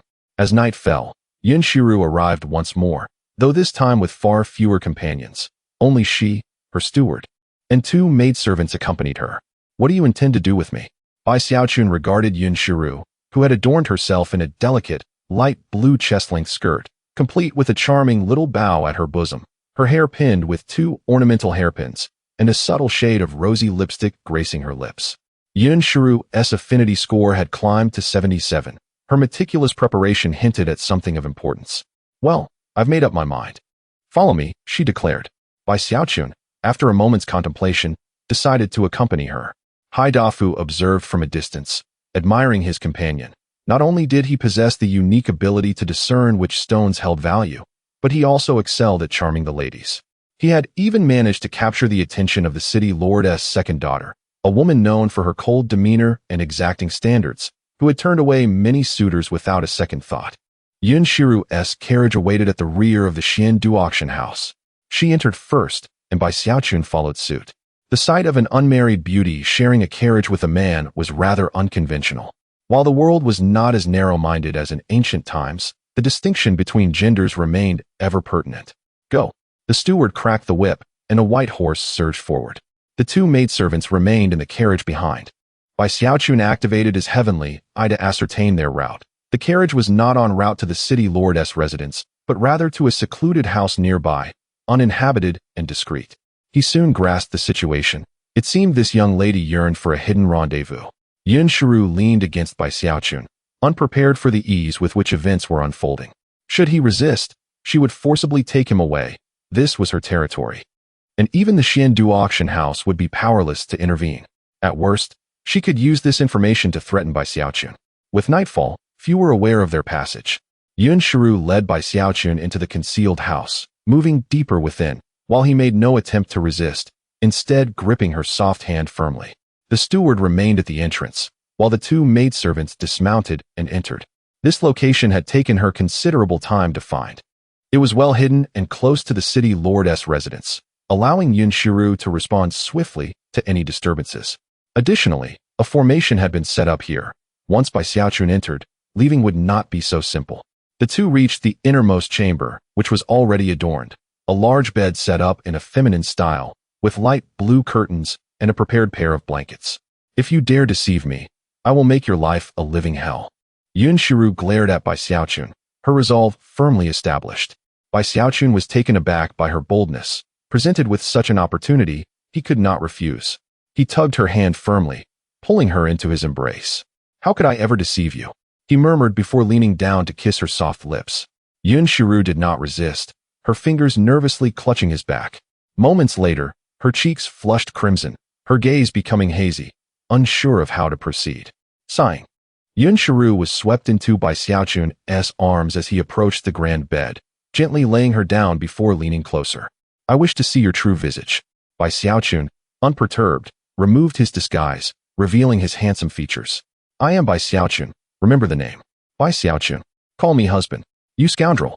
We have yet to establish anything official, But very well, husband after an indeterminate amount of time. Yun Ziru finally believed Bai Xiaochun to be the pure yang sacred body, just as recorded in the texts, the spiritual energy surging forth. The next morning, Yun Shiru awoke languidly, noticing Bai Xiaochun playing with her hair.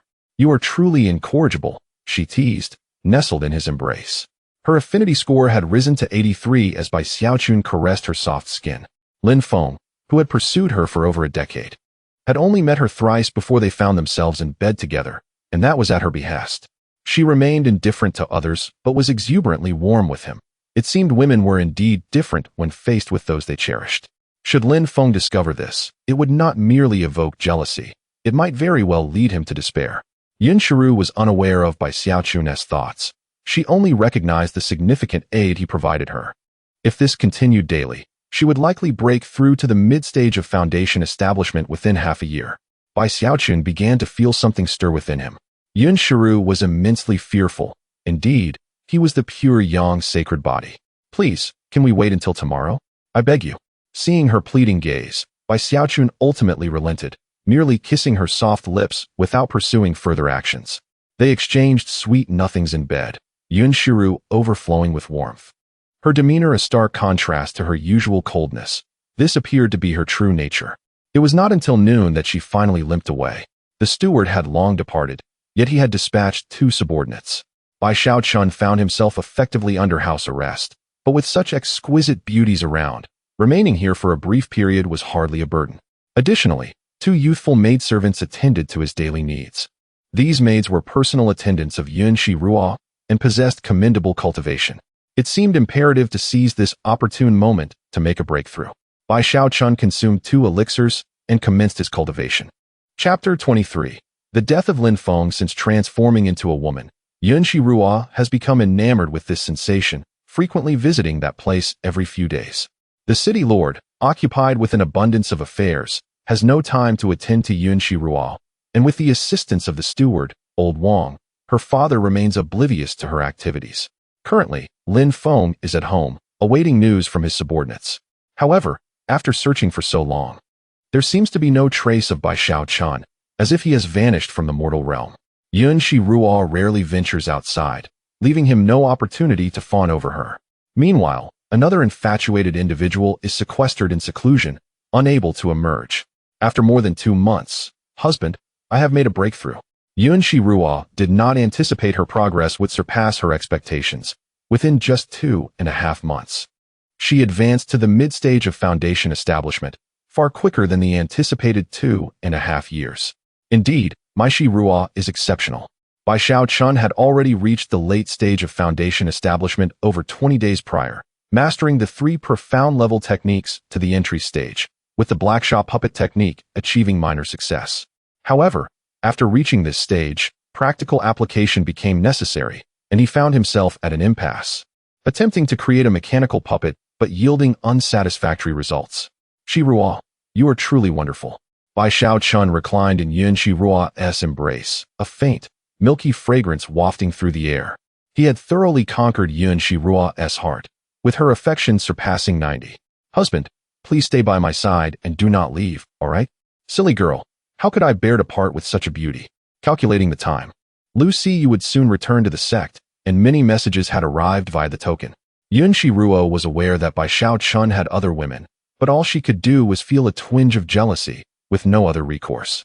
As time passed, Yun Shiru realized that the pure yang sacred body was not something she alone could master. Bai Xiaochun was truly formidable, and she was no match for him. Unable to withstand his prowess, "I have heard that Lin Feng's infatuated admirer has been pestering you again." Could it be? Yun Shiru gazed at Bai Xiaochun, aware that the Daidao sect possessed considerable strength, with a semi-golden core ancestor and several peak foundation establishment cultivators, and the sect leader particularly favored Lin Feng. "Anyone who dares to harass my woman is merely prolonging their life. He once sought to cripple me." Bai Xiaochun bore a grudge, even if Lin Feng targeted him due to Yun Shiru. Yun Shiru exhibited a calm exterior, but internally, she felt a sweetness. Which woman would not desire her man to drive away the sycophants surrounding her? Husband Yun Shiru did not intervene. After Bai Xiaochun reached the late stage of foundation establishment, he felt much more confident, having practiced various techniques without yet engaging in combat. His celestial eye had yet to reveal its true power. He had now become a mid-stage alchemist, having passed the Alchemist Association S examination, earning a token and an Alchemist S robe. The Alchemist Association had a vast presence, applicable throughout the entire Ling Xiao continent, not limited to the southern region. Yuan Shirua had already advanced to the mid-stage of foundation establishment, and the two had been together for over 2 months, with no immediate significant effects anticipated. Moreover, after 2 months, Yuan Shirua could hardly endure, even if it meant sacrificing 2 personal maidservants. Bai Xiaochun not only won over Yuan Shirua, but also had 2 beautiful maidservants warming his bed each night. Such treatment was akin to that of an emperor. He certainly could not re-enter the Hehuan sect, but allowing Lu Siyu and Qing Er to spend time with him was feasible. As long as they did not encounter any golden core cultivators, Bai Xiaochun dared to take that risk. Yuan Shirua placed no further restrictions on Bai Xiaochun, yet such limitations were futile. With his current cultivation level, he could forcibly break through the formation and leave. Bai Xiaochun planned to eliminate Lin Feng, of course waiting for the opportune moment to act. The Dao sect had many experts, and it was necessary to divert the trouble away first. After 7 days, Bai Xiaochun crafted a low-level puppet. Although its combat strength was not high, it was sufficient to frame the He Kuezong. The reputation of He Kuezong was not commendable, as they were the only ones in the entire wildlands skilled at manipulating puppets.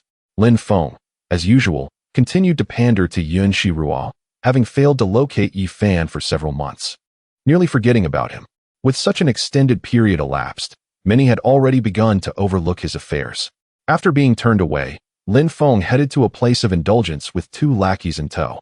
Unable to pursue his beloved goddess, he resorted to seeking pleasure with other women, a behavior he had consistently adopted. "Great sir, you have returned. Is Xiao Chui here?" Of course, with the great sir here, how could she dare entertain guests? Lin Feng swaggered into the Zue Huan building, where an elderly woman approached. He brusquely shoved her aside. "Ah, great sir seems to be in a foul mood. I shall summon Xiao Chui at once." Soon, a young woman clad in pale green, fanning herself, approached and quickly supported Lin Feng. This woman could only be described as somewhat attractive, not exceptionally so. Lin Feng was drawn to Xiao Chui due to her shared interest in fans, which made her a kindred spirit in that regard. Scooping up Xiao Chui, Lin Feng ascended to a room on the 3rd floor, while his 2 lackeys each embraced a woman on the 1st floor, as Lin Feng was footing the bill. As soon as he entered the room, he eagerly began to remove Xiao Chui's clothing, reveling in the dominance he felt in this space. Zue Huan building, being one of the lucrative industries, undoubtedly had the backing of powerful forces, including shares held by the Hehuan sect. Bai Xiaochun altered his appearance to resemble one of the disciples from He Kuezong.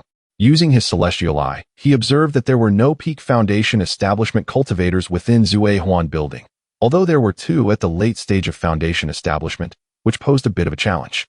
Entering through the front door, he spent some money to acquire a beauty and swaggered up to the 3rd floor.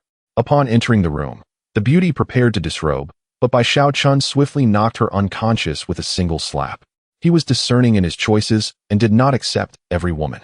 Lin Feng's room was a luxurious suite, separated from his current location by 3 rooms. Bai Xiaochun quietly opened the door and swiftly approached. Observing Lin Feng engaged in a bloody struggle, Bai Xiaochun forcefully smashed open the door. "What is happening?" Lin Feng instantly suffered impotence, interrupted at a crucial moment, a situation no one could tolerate. Just as he reached for a nearby fan, Bai Xiaochun unleashed a powerful strike. Lin Feng, merely at the initial stage of foundation establishment, was utterly unable to withstand the might of Bai Xiaochun's charged blow at the late stage of foundation establishment. The head exploded instantly, and as for Xiao Chui, she was also caught in the blast, her chest pierced through, leaving her beyond saving. Lin Feng did not linger. Instead, he swiftly departed. Xiao Chui glanced at the headless corpse, tightly embraced Lin Feng, and they died in each other's arms. It seems Lin Feng never anticipated that, in the end, it was his soulmate who proved loyal and righteous. Not the girl he had admired and pursued for over a decade. Numerous pursuers closed in, and upon Bai Xiaochun releasing the puppet hall, the puppets unleashed a barrage of hidden weapons before detonating, filling the entire space with a dense white smoke. By the time the crowd regained their vision and 2 formidable experts arrived, Bai Xiaochun had long since vanished without a trace, having changed his attire to conceal himself. Chapter 24. rescuing Luo Qingqin. A sense of urgency enveloped the atmosphere as the disciple exclaimed, "Master, it's terrible. It's dreadful. What is it?" "Do not panic. Speak slowly," the master replied. "The second young master, he is dead. He perished at Zui Huanlu." "How can this be? How could my Feng'er possibly be dead?" Lin Hai rose abruptly, slamming his hands down on a large table, which shattered into pieces. He swiftly gathered a group of individuals and made his way to Zui Huanlu. This incident was grave. The other patrons of Zui Huanlu had to vacate the premises.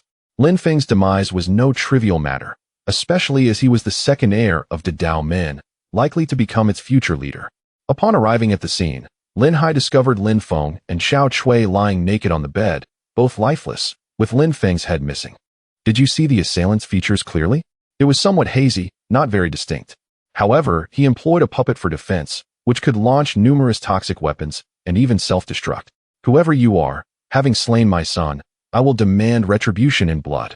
Lin Hai gazed at his son, lifeless on the bed, naked, alongside another female corpse. Such news would be a disgrace if it were to spread. "Let them be buried together," he commanded. "Yes, master."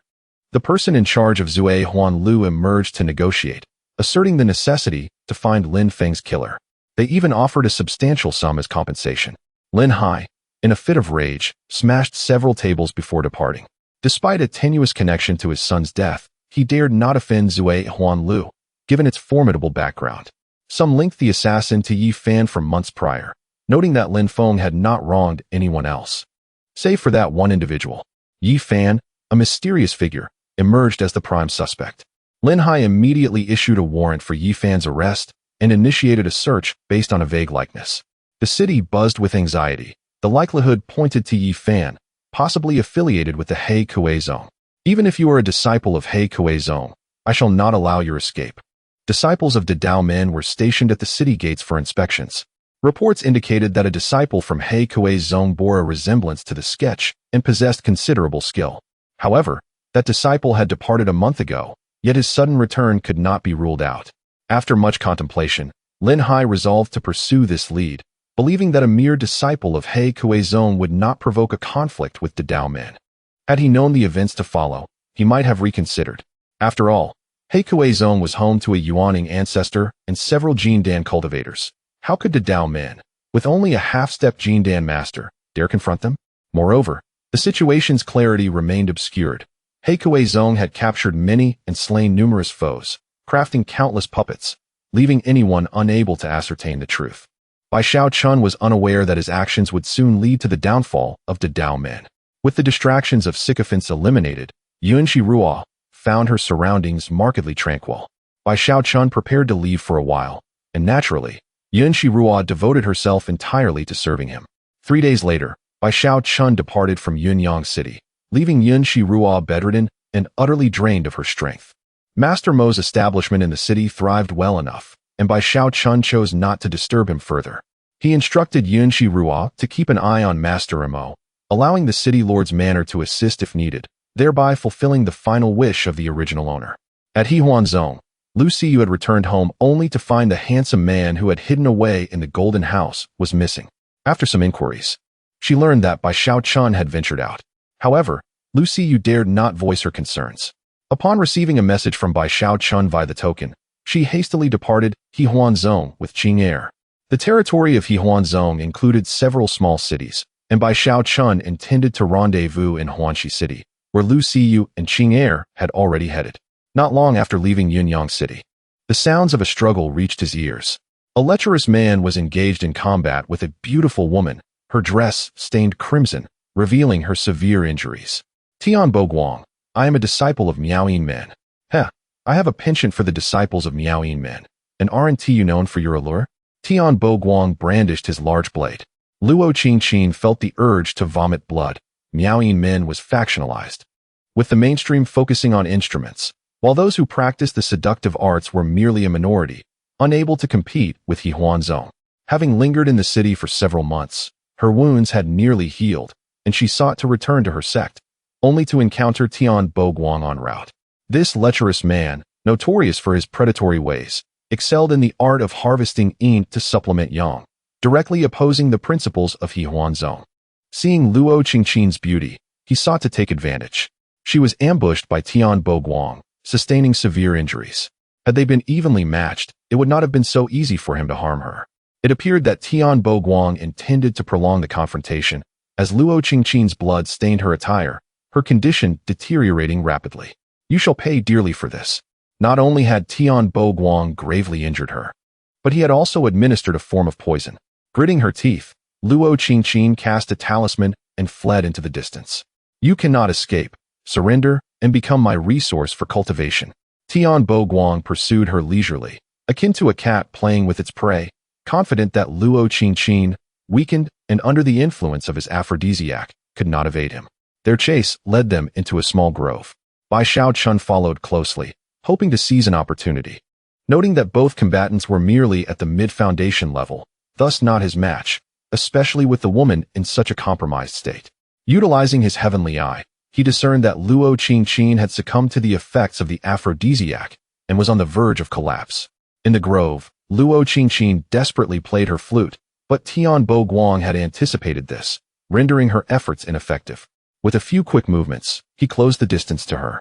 Delivering another powerful blow, Luo Qingqin was sent flying like a kite, crashing into a large tree, which splintered upon impact. She spat out a mouthful of blood, her vision blurring, her mind clouded. How unbearably hot. I cannot endure this. Hey, can you no longer withstand it? Come now, my little beauty. As Luo Qingqin felt herself slipping into unconsciousness, despite her determination to preserve her purity, she resolved that even in Tian Boguang turned sideways. Yet he could not evade the assault, as his waist was pierced through, causing him to collapse onto the ground. Bai Xiaochun uttered no superfluous words. Instead, he unleashed the Qingling sword technique, swiftly severing Tian Boguang's head. This was primarily due to Tian Boguang's complete focus on Luo Qingqin, as the two were separated by a minor realm. Thus, Bai Xiaochun seized the opportunity with remarkable ease, effortlessly slaying a cultivator in the mid-foundation establishment stage. Chapter 25. The most difficult to endure the favor of a beauty. Luo Qingqin gazed at the handsome man descending from the heavens. Was this not her princely figure? Initially, she intended to use her last ounce of strength to end her life, but upon seeing Bai Xiaochun, she halted her actions. Completely immersed in her emotions, she leapt from the ground and rushed toward Bai Xiaochun, who, caught off guard, found himself embraced by the beauty and graced with a fragrant kiss. Luo Qingqin, being inexperienced and naive, kissed clumsily. Bai Xiaochun wrapped his arms around her waist, guiding her upwards before lifting her effortlessly, not forgetting to take Tian Boguang's storage ring and large blade with him. Inside a cave, a scene of sensuality unfolded. Bai Xiaochun was not a paragon of virtue. He relished in taking advantage of the vulnerable. A day later, Luo Qingqin awoke slowly. Finding herself sprawled on a grand bed, her clothing changed, and her wounds treated and bandaged. Attempting to move, she discovered her body felt as if it were in disarray. The faint red cinnabar on Bai Zai's arm had vanished. You're awake? A voice reached her as a man approached with a bowl of congee. I have treated your wounds and alleviated your toxins. Luo Qingqin looked at Bai Xiaochun with a complex expression. He had saved her. Yet he had also taken away her innocence. In her current state, even if she wished to leave, escape was impossible.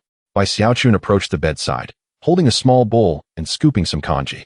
My name is Luo Qingqin. What is yours? Bai Xiaochun.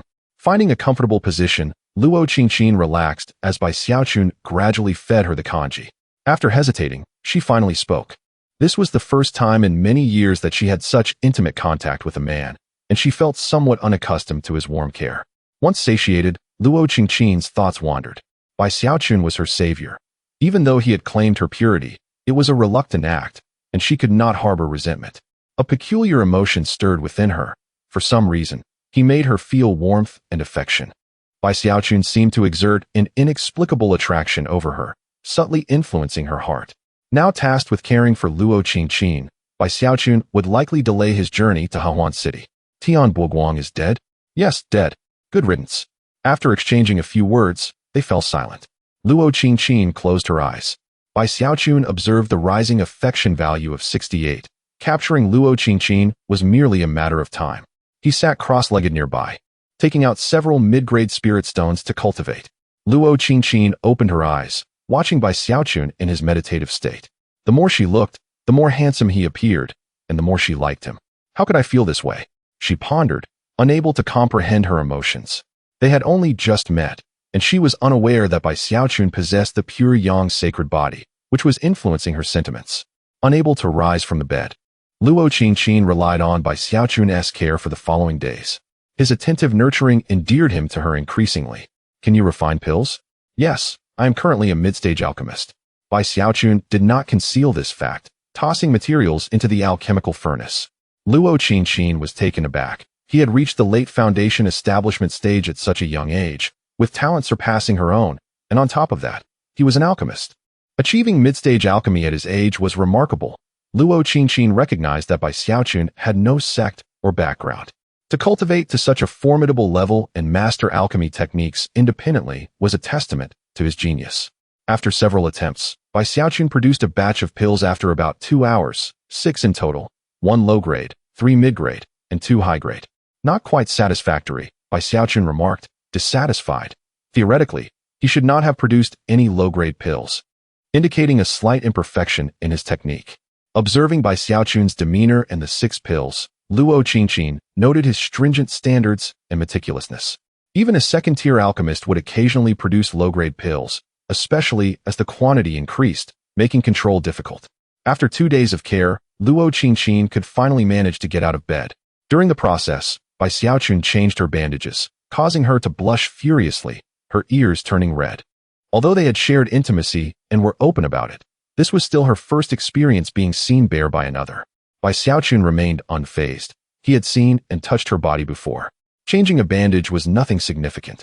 The process involved unavoidable contact, leaving Luo Qingqin blushing intensely. Bai Xiaochun, observing her adorableness, took his time to finish the task. Though she could now walk, her injuries were still severe. If she left, encountering someone like Tian Boguang could pose a danger. Xiaochun, will you return to Maya Yinmen with me? You would surely excel there. Luo Qingqin, being an outer elder of Maya Yinmen, believed Bai Xiaochun's strength was more than sufficient to become an elder. I have matters to attend to. I must visit Hawan City first. We can discuss this later. All right. Luo Qingqin had realized that Bai Xiaochun was not inclined to become an elder of Maya Yinmen. It was permissible to have a partner there, and even if they became Dao companions, it would not be an issue. After more than 2 days of companionship, Luo Qingqin had gradually begun to accept Bai Xiaochun. Qingqin, rest for another day, and then we shall head to Hawan City. Yes, I will do as you say. Luo Qingqin nodded. The following day, Bai Xiaochun carried Luo Qingqin on his back as they set off. Both had made minor adjustments to their appearances, for otherwise, Luo Qingqin's beauty would easily draw attention. Hawan City was predominantly populated by women. Men were scarce, often frail or unattractive. Even the somewhat handsome ones had been claimed. Even young boys were reserved, destined to become the favored companions of those enchanting women once they matured. If treated well, these favored companions might even visit home to see their families and could receive rewards for their good service. As Luo Qingqin lay on Bai Xiaochun's back, she felt an overwhelming sense of security and warmth. She was unaware of why a man like Bai Xiaochun would venture to Hawan City, but she trusted that he had his reasons and did not pry further. Bai Xiaochun transformed into a woman, and the sight of a woman carrying another woman appeared quite ordinary. Days later, upon entering the territory of Yihuan Zone, Bai Xiaochun became increasingly cautious, for he could not allow those formidable demonesses to discover his pure yang sacred body. Luo Qingqin's favorability level reached 82, and during their time together, a bond had developed between them. Bai Xiaochun harbored concerns that Luo Qingqin might struggle to accept the other 2 women. Yihuan City, located on the periphery of Yihuan Zone, could be considered a modest trading hub, with its inhabitants possessing relatively low levels of skill. Lu Siyu and Qing Er, having disguised themselves, had already managed to escape here. Chapter 26. Arrival at Yihuan City. Why hasn't he arrived yet? It's taking too long. Oh dear, perhaps my husband has encountered some matters. It is perfectly normal for him to be delayed. Qing Er always tends to consider Bai Xiaochun's circumstances. You, always finding excuses for him. After the competition at her sect, Lu Siyu hurried back, only to find that he had gone out for a stroll and even brought along a companion. Are we not enough with just the 2 of us? Lu Siyu felt somewhat dissatisfied. Qing Er glanced at Lu Siyu, and indeed, it was quite insufficient. Lu Siyu had truly forgotten her own pain after healing. For convenience, Lu Siyu had purchased this dwelling. The Lord of Hehuan City is a female elder from Hehuan sect, at the mid-stage of foundation establishment. The elders of the four major sects are all at least at the mid-stage of foundation establishment, divided into outer disciples, inner disciples, and core disciples. Disciples at the mid-stage of Qi refinement and below are considered outer disciples, while those at the late stage and peak are inner disciples. Upon reaching foundation establishment, one becomes a core disciple. At the mid-stage of foundation establishment, one may choose to remain as an elder or venture out to become a city lord. At just 18 years of age, Lu Siyu is at the initial stage of foundation establishment, a remarkable feat, as the previous record was held by the saintess of the Luo Sha sect, who reached the initial stage at 20 and the mid-stage at 26. I feel I might suffocate from boredom. Just endure a little longer, Qing'er consoled. Bai Xiaochun and Luo Qingqin were still on their way, carrying an injured companion. Bai Xiaochun's pace was not swift. They wandered through the mountains, nurturing their bond. Glancing at the hundreds of messages within the token, Bai Xiaochun smiled helplessly. He too wished to hasten, yet he could not rush things until he had thoroughly won over Luo Qingqin. How much longer until we arrive? It should still take a little over a day's journey. Luo Qingqin quietly leaned against Bai Xiaochun's back, feeling an overwhelming sense of security. That evening, they camped outdoors. Bai Xiaochun had already seen her naked form and shared an intimate moment with her, to which Luo Qingqin did not resist. Bai Xiaochun constructed a makeshift tent-like shelter, and they slept closely together, having previously held her in his embrace. Qingqin, he called softly. Bai Xiaochun sensed the moment had come. The previous nights had been restrained due to Luo Qingqin's severe injuries, fearing any movement would cause her harm. Turning around, he kissed her fiery red lips. Luo Qingqin froze for a moment, but did not refuse. The atmosphere grew increasingly passionate. She closed her eyes, surrendering to his advances. Bai Xiaochun knew the moment had arrived, gently slipping her garments away, kissing her fair skin. In the morning, Luo Qingqin lay in Bai Xiaochun's arms, her slender fingers tracing small circles on his chest. I will belong to you from now on. If you dare abandon me, I will not let you off, even if you are more powerful than I. I would never, such beauty, how could I bear to forsake you? Bai Xiaochun caressed Luo Qingqin's delicate shoulders, astonished that after just a few months, he had accumulated so many romantic entanglements. Qingqin, I cannot hide the truth from you. The reason I came to Hehuan City is that my woman is there. You have other women yet still pursue me. Luo Qingqin was aggrieved. Ready to leave, Bai Xiaochun firmly grasped her small hand, pulling her back into his embrace. I am sorry. The truth is, I possess the pure yang sacred body, and I have no choice. The pure yang sacred body? Xiaochun, are you telling the truth? Luo Qingqin's attention shifted entirely to the mention of the pure yang sacred body, disregarding Bai Xiaochun's other women. The pure yang sacred body is indeed formidable. It has not appeared in the wild lands for thousands of years. If he truly possesses such a body, he will surely soar in the future, and it cannot be that he only has one confidant. Luo Qingqin herself sensed the warmth of his body. Realizing her cultivation speed was accelerating, likely more than tenfold. Bai Xiaochun held Luo Qingqin tightly. She pouted playfully. You little rascal, treating me this way. Luo Qingqin playfully punched him with her small fists, but her strikes lacked force. How could she bear to harm him? She opened her mouth and bit down on Bai Xiaochun's chest, leaving a deep crimson mark. You only know how to bully me. I apologize, Qingqin. It is all my fault. Bai Xiaochun coaxed her for over 10 minutes, ultimately resorting to his trump card, and after a full 2.5 hours, Luo Qingqin ceased her grievances. Your unique physique must remain a secret, for otherwise, it could be perilous. The pure yang sacred body is akin to Tang Seng's flesh, an exquisite cultivation furnace. Various ancient demons would undoubtedly seek to claim it. Understood.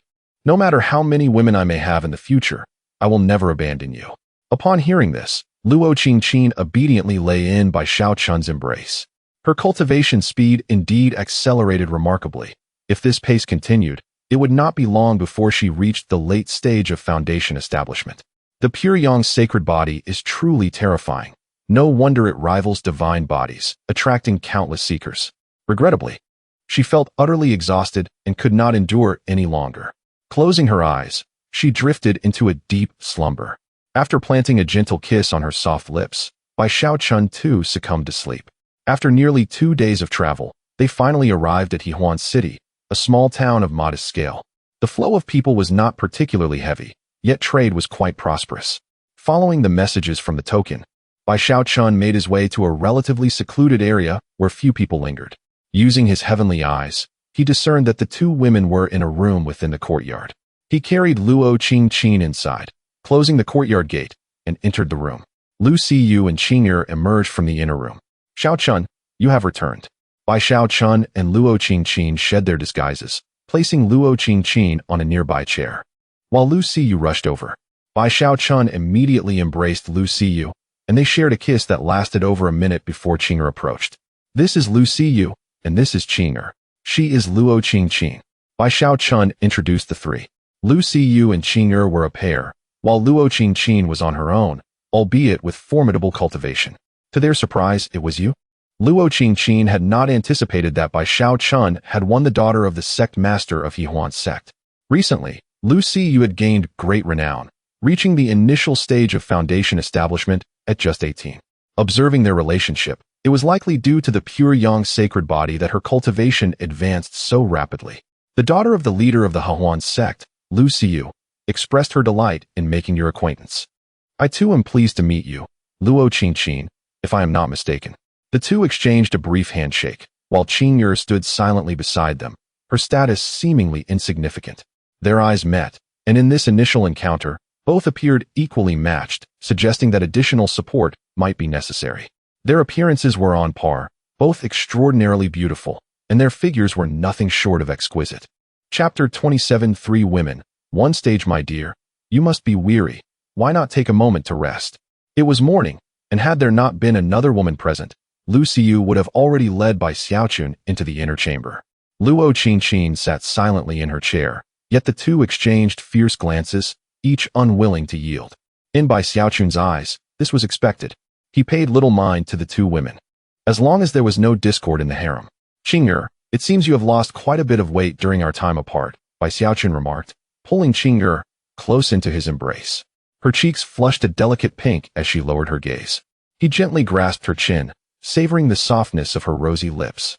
After a prolonged exchange lasting over 10 minutes, they eventually chose to rest and cultivate, with Bai Xiaochun taking Qing'er to the inner room for some playful diversion. It had been some time since they were together, and he found himself longing for her presence. That evening, the four of them shared a simple meal. Luo Qingqin, lacking appetite, watched as Qing'er enjoyed her food, her cheeks aglow. After several peaceful days, Luo Qingqin had regained her mobility, her injuries nearly healed under Bai Xiaochun's attentive care. Xiaochun, I have some matters to attend to and shall take my leave. Do come find me when you have the time, Luo Qingqin said, feeling somewhat out of place in this realm of Yihuan's sect. Bai Xiaochun accepted the fragrant sachet and a jade token from her, a token of affection from a woman. Indeed, Qingqin, I shall seek you out when the opportunity arises. They embraced and shared a kiss before she departed without a backward glance. Hurrying to attend to affairs at Miaoying's sect. Once Luo Qingqin had left, Lu Siyu let out a sigh of relief. The presence of such a formidable aura had been overwhelming. With Luo Qingqin's departure, Lu Siyu felt utterly relaxed. Bai Xiaochun, having satisfied both women, sought to make up for the months of separation. My dear, when will you be leaving? Lu Siyu inquired contentedly.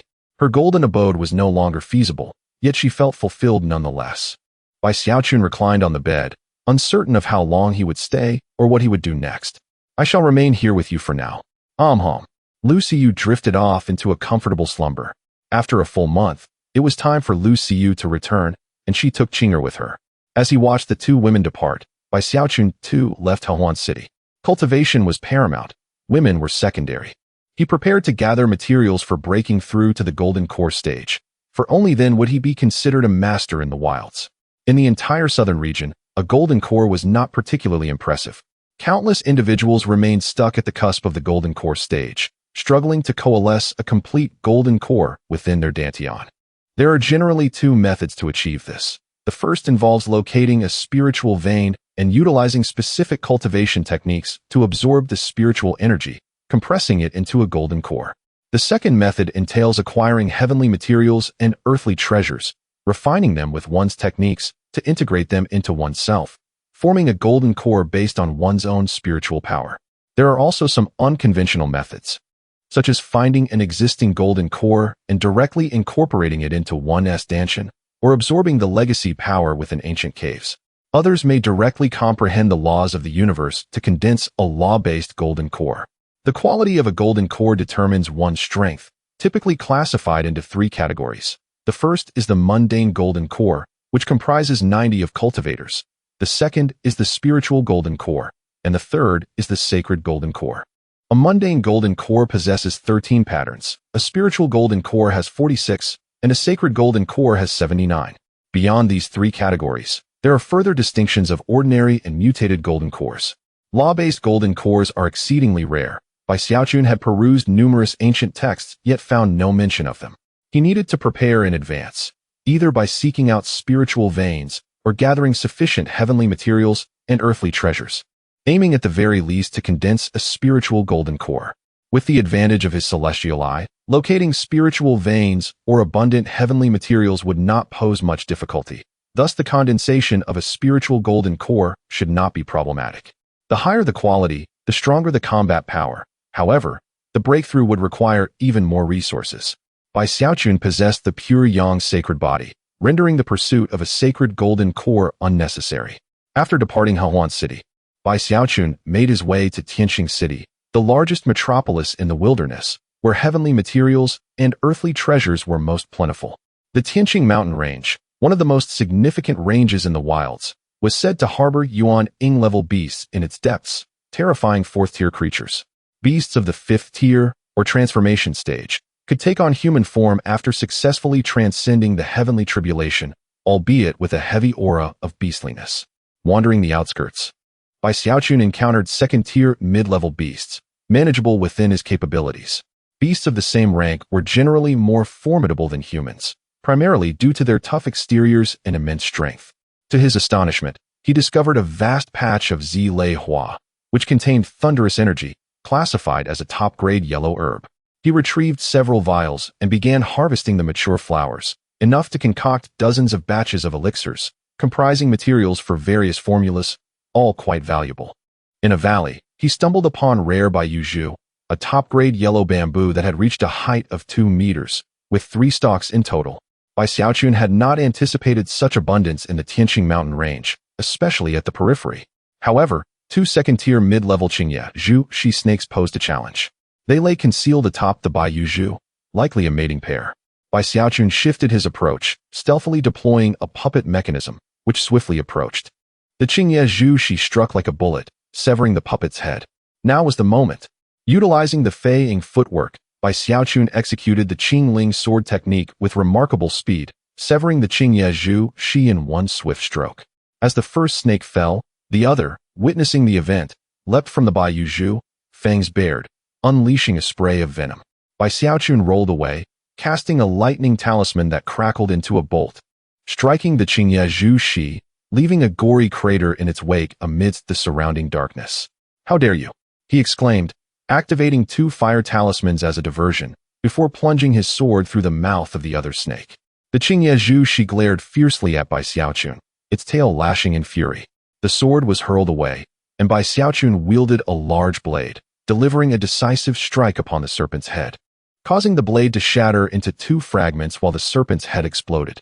Another Qingye Zhuzha released its grip on the puppet's head and charged towards him, its fangs spewing venom. Bai Xiaochun swiftly maneuvered to the other side, where the original location had descended into darkness, completely eroded by the corrosive venom. Farewell. The large blade descended from the heavens, impaling the Qingye Zhuzha to the ground, as he crushed its head underfoot and ultimately shattered it with a final blow. Though the corpses of the 2 Qingye Zahi were severed in several places and their heads were utterly mangled, they still held potential value, showcasing Bai Xiaochun's resourcefulness and frugality as a commendable man. Chapter 28. Tianqing Mountain Range Senior Brother. Is there really a holing fruit here? Of course, would I deceive you? The holing fruit is of the lower grade of the Xian level and typically does not appear in the outer regions. The group, consisting of 3 men and 2 women, hurried along the path, 1 at the late stage of foundation establishment, 2 at the mid stage, and 2 at the early stage. However, there exists a formidable 2nd-tier beast in the vicinity, the dark spider, which poses a considerable threat. Otherwise, I would not have summoned you to assist. The presence of the holing fruit in these outer areas makes the existence of a second-tier beast therein quite plausible. They hailed from the Yi sect of the Liang dynasty and were temporarily residing in Tianqing City, accompanied by a golden core elder. After 2 swift hours of travel, they finally reached their destination, a cliff approximately 100 meters in height, with a large cave halfway up its side, home to the aforementioned dark spider. Above the cave's entrance, a small tree with few leaves bore 2 fruits, one nearly ripe and a faint pink hue, while the other remained green. Upon closer inspection, they confirmed it to be the holing fruit, close to maturity, as they were not yet capable of flight. A fall from such a height would likely result in severe injury, if not death, especially with the dark spider lurking below. Quickly, they prepared several ropes. 2 members positioned themselves above to survey the area and manage the ropes, while the others assisted in harvesting the fruits, with one person tasked with restraining the dark spider. The plan was well devised, and the 5 awaited their opportune moment. Bai Xiaochun found a concealed spot nearby to hide. The holing fruit, a fine treasure of the lower Xian grade, could serve as one of the materials to condense the golden core. Should the dark spider consume the fruit, it would likely ascend to the peak of the second tier. With the presence of those 5, perhaps he could secure the holing fruit. Bai Xiaochun patiently awaited his chance, for fortune favors the bold. He did not concern himself with the sect affiliations of the 5. They lingered for over 2 days, waiting for the evening when the holing fruit began to take on a rich, enticing aroma. Once the fragrance intensified, they had a mere 3 hours to consume or harvest it. Moments later, the time had come. It was the precise moment of full ripeness, and 3 individuals swiftly descended the ropes. The dark spider emerged from the cave, bounding towards the fruit along its silk strands. Time was of the essence. Chen Dawei, the self-proclaimed senior brother, and at the late foundation establishment stage, made the first move. He hurled an object resembling a grenade, just as the dark spider opened its mouth. The spiritual energy orb exploded at its maw. Do you comprehend? In that fleeting moment, the 3 pressed closer, each brandishing talismans: Thunderbolt technique, Fire Dragon technique, Water Dragon bullet. The dark spider unleashed a torrent of silk, countering their attacks. Their objective was not to slay the dark spider, but to seize the fruit. Seizing the chance while the beast was distracted, Chen Dawei charged forth with his sword, while the other 2 hastened towards the holing fruit. The dark spider would not allow them their desires. A deluge of silk erupted, enveloping the area above. At the cliff's base, a swarm of smaller spiders began to ascend. Despite their lower cultivation levels, their sheer numbers were overwhelming. Chen Dawei's sword became ensnared in the silk, forcing him to resort to talismans to incinerate the bindings.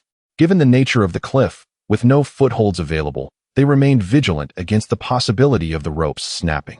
A male and female had successfully plucked the fruit, uprooting even the small green fruit and the tree itself. Enraged, the dark spider launched 2 sharp strands of silk, piercing the small legs of the duo. Ah, it hurts. Pull us up quickly. Upon hearing the commotion, the 2 at the cliff's edge began to pull upward. However, the silk entangled them, and their ascent was agonizingly slow. Clear windblade. Chen Dawei slashed through the silk above as the dark spider rapidly approached. Throw me the items. I will hold the dark spider. A storage ring was tossed to him, but instead of restraining the beast, he leveraged the position of the 2 to leap upward. Feeling the sway of the ropes, the 2 swiftly hoisted Chen Dawei up. The dark spider, witnessing his escape, vented its fury upon the 2 left behind. Chen Dawei, you shall pay. You scoundrel. The injured pair shouted, their feet wounded, while the dark spider barreled toward them, ensnaring their weapons in its silk. Sharp tendrils pierced their bodies, draining them of blood. Soon, they fell silent, their curses echoing in the air. What of them? They are dead. Chen Dawei responded coldly. They sacrificed themselves to cover my retreat. Impossible. You are to blame. The girl at the early foundation establishment stage argued fiercely.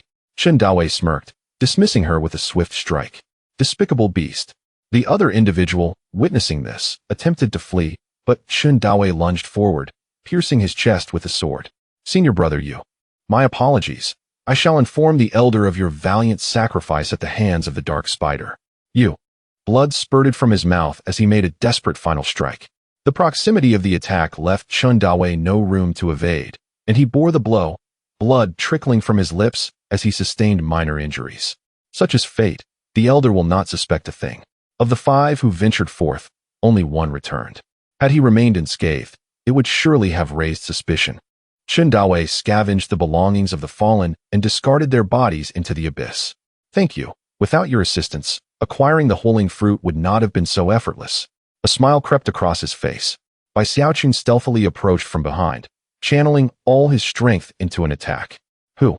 Chen Dawei drew his sword in defense, but his hasty counterattack was futile, sending him crashing against a rock.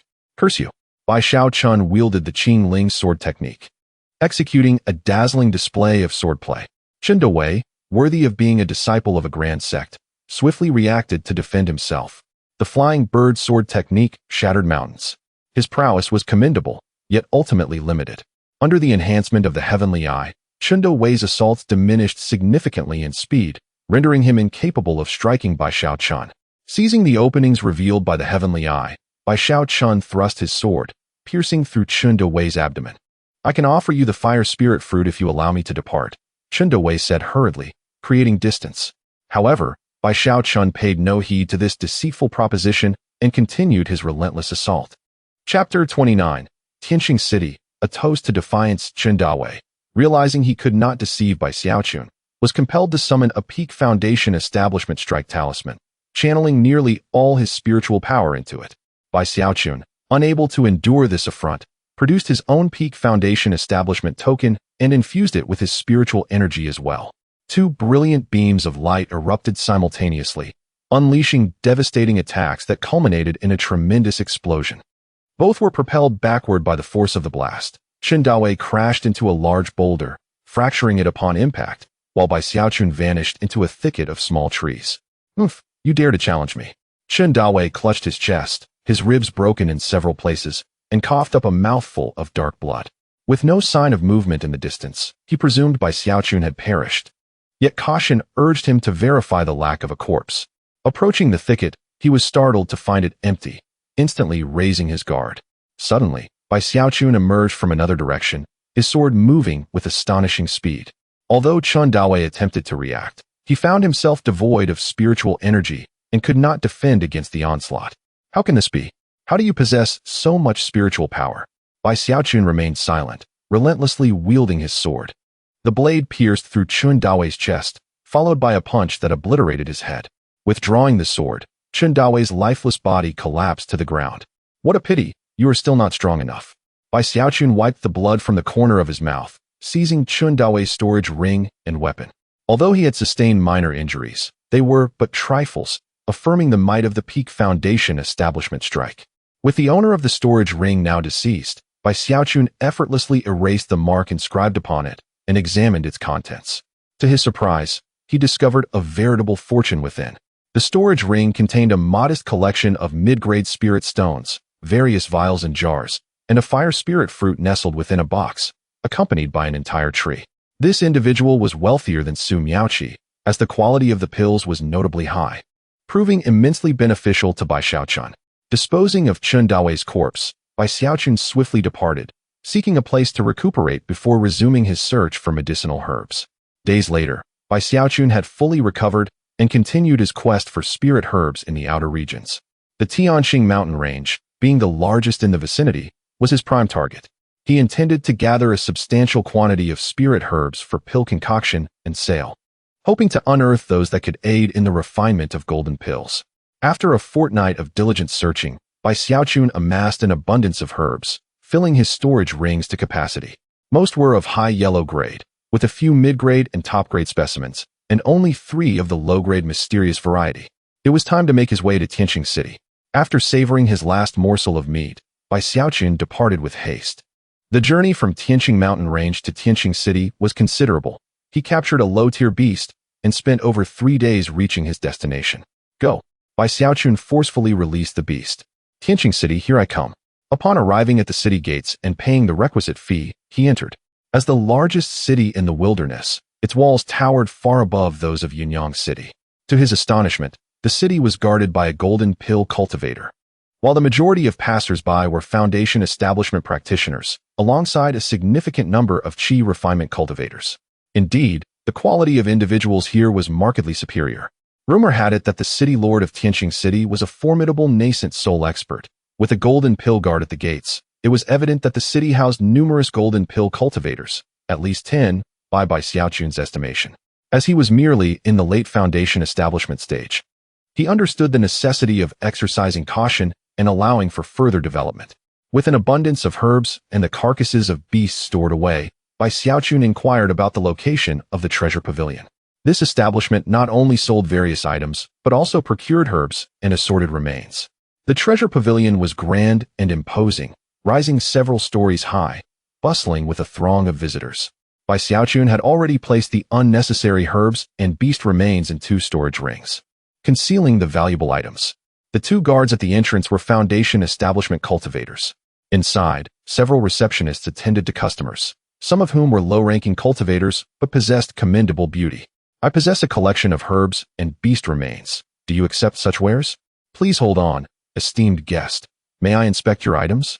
My collection is rather extensive and inconvenient to display here. The receptionist quickly understood, and Xiaochun handed over one of the rings. As her consciousness scanned its contents, she responded, "Please wait a moment. I shall summon the manager." Within moments, an elderly man approached and led Xiaochun to a nearby room. Once inside, they sat down. "You possess a considerable quantity. What price do you seek?" Tang Xingzi inquired.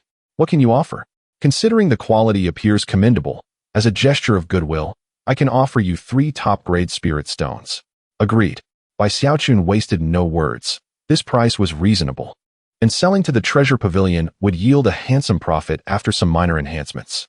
I also have a substantial number of pills, all of my own concoction. Do you purchase such items? Ah, fellow alchemist. Xiaochun produced his identification token, indicating he was mid-phase in the first tier. Tang Xingzi scrutinized Xiaochun, noting that despite his disguise, he seemed relatively youthful. The treasure pavilion generally welcomed all business and had dealings with the Alchemist Association. Indeed, we do purchase pills, though the prices may be slightly lower. Very well. Xiaochun retrieved a 3rd storage ring, allowing Tang Xingzi's consciousness to delve into its contents. After a thorough examination lasting several minutes, he confirmed the efficacy of the pills. I can offer you 5 top-grade spirit stones for these. What say you? Agreed. Thus, Xiaochun secured a total of 8 top-grade spirit stones from this transaction, equivalent to 8,000 mid-grade spirit stones, revealing that pills held significantly greater value than beast remains. Here are your 5 top-grade spirit stones. The 3 have already been credited to your card. This is my business card.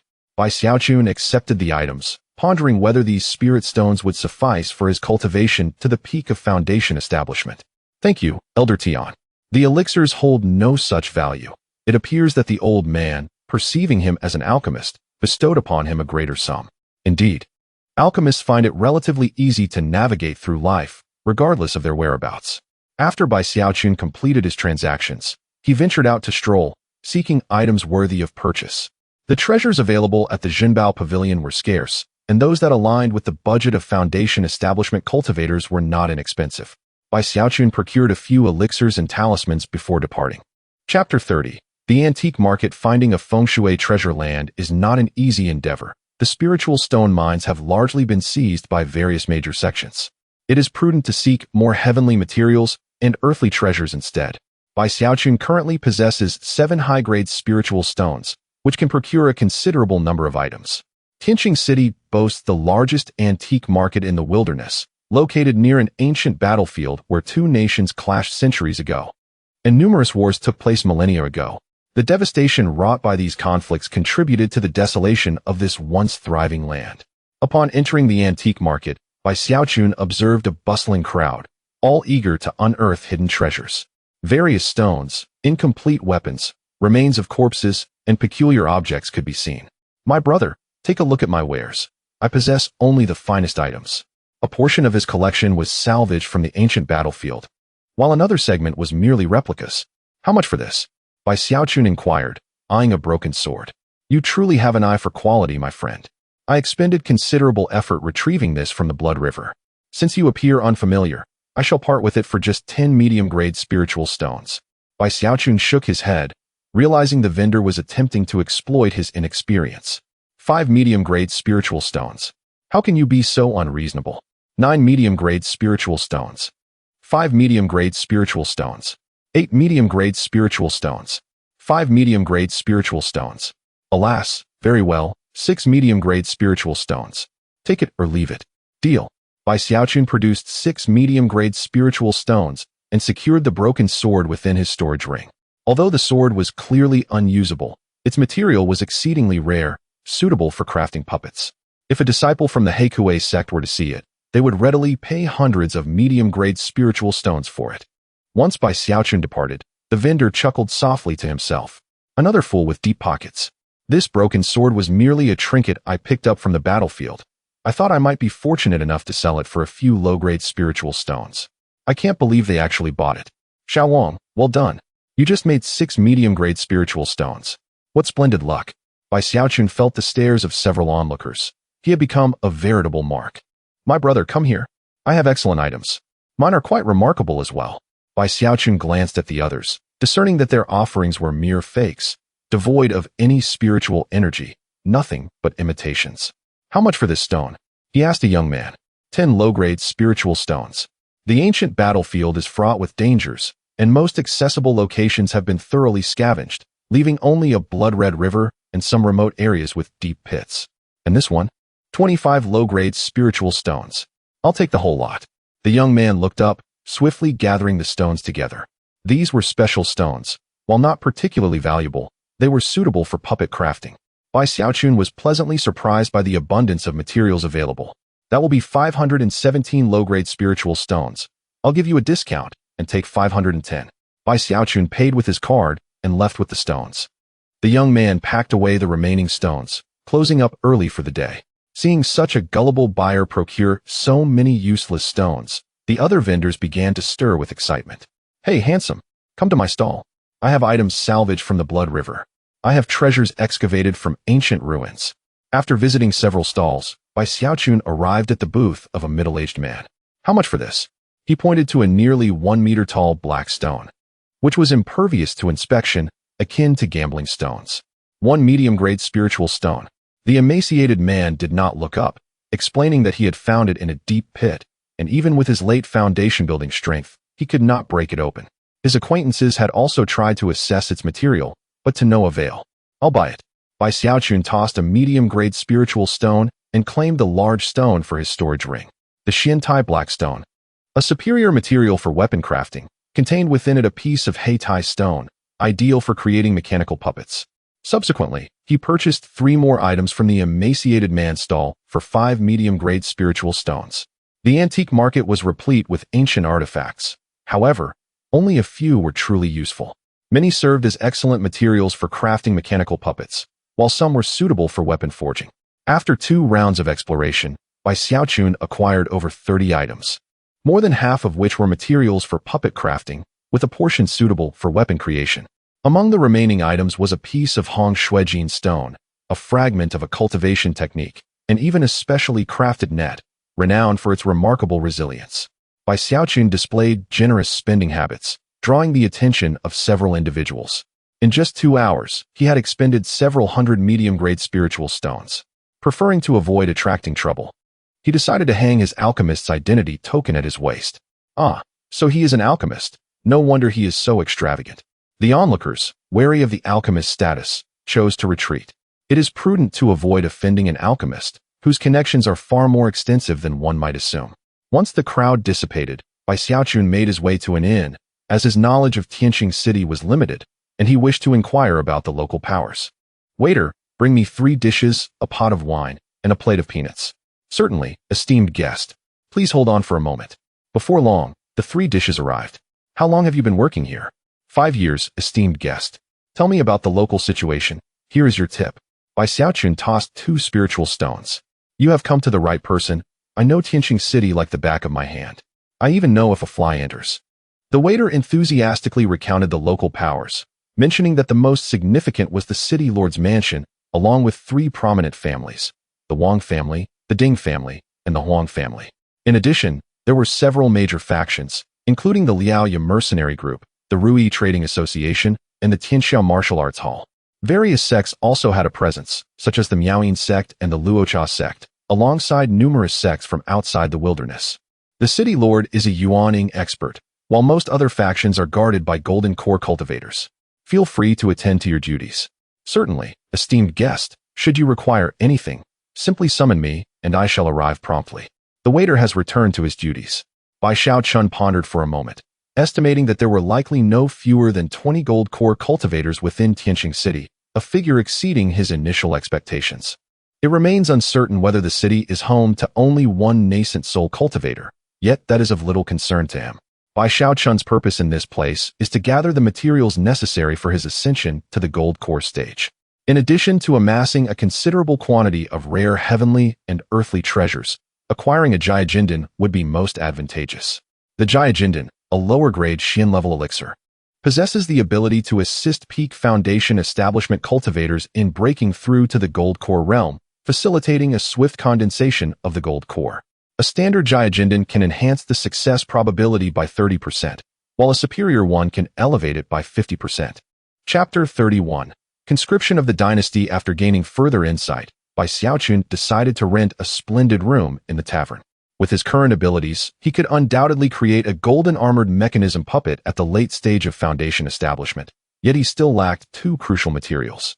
Bai Xiaochun took out several medium-grade spirit stones to cultivate, as the prices for Jindan were exorbitant. Although Jinbao Pavilion had them, the quality was disappointingly low. For now, accumulating wealth was of utmost importance. He retrieved his alchemy furnace, tossing in various herbs to continue his potion making. He had already reached the stage of being a late-stage first-tier alchemist, capable of refining yellow-grade medium-quality elixirs. However, the potions were still unstable, occasionally resulting in half-finished products. He diligently added firestar flowers, fish scale grass, and tianma vines into the mix. After more than 2 hours, he opened the alchemy furnace, and hot air surged forth. Bai Xiaochun extracted 3 elixirs, observing their round, pale yellow forms, with wisps of steam escaping. The yellow-grade medium-quality elixir, Huoxiandan, was of inferior quality.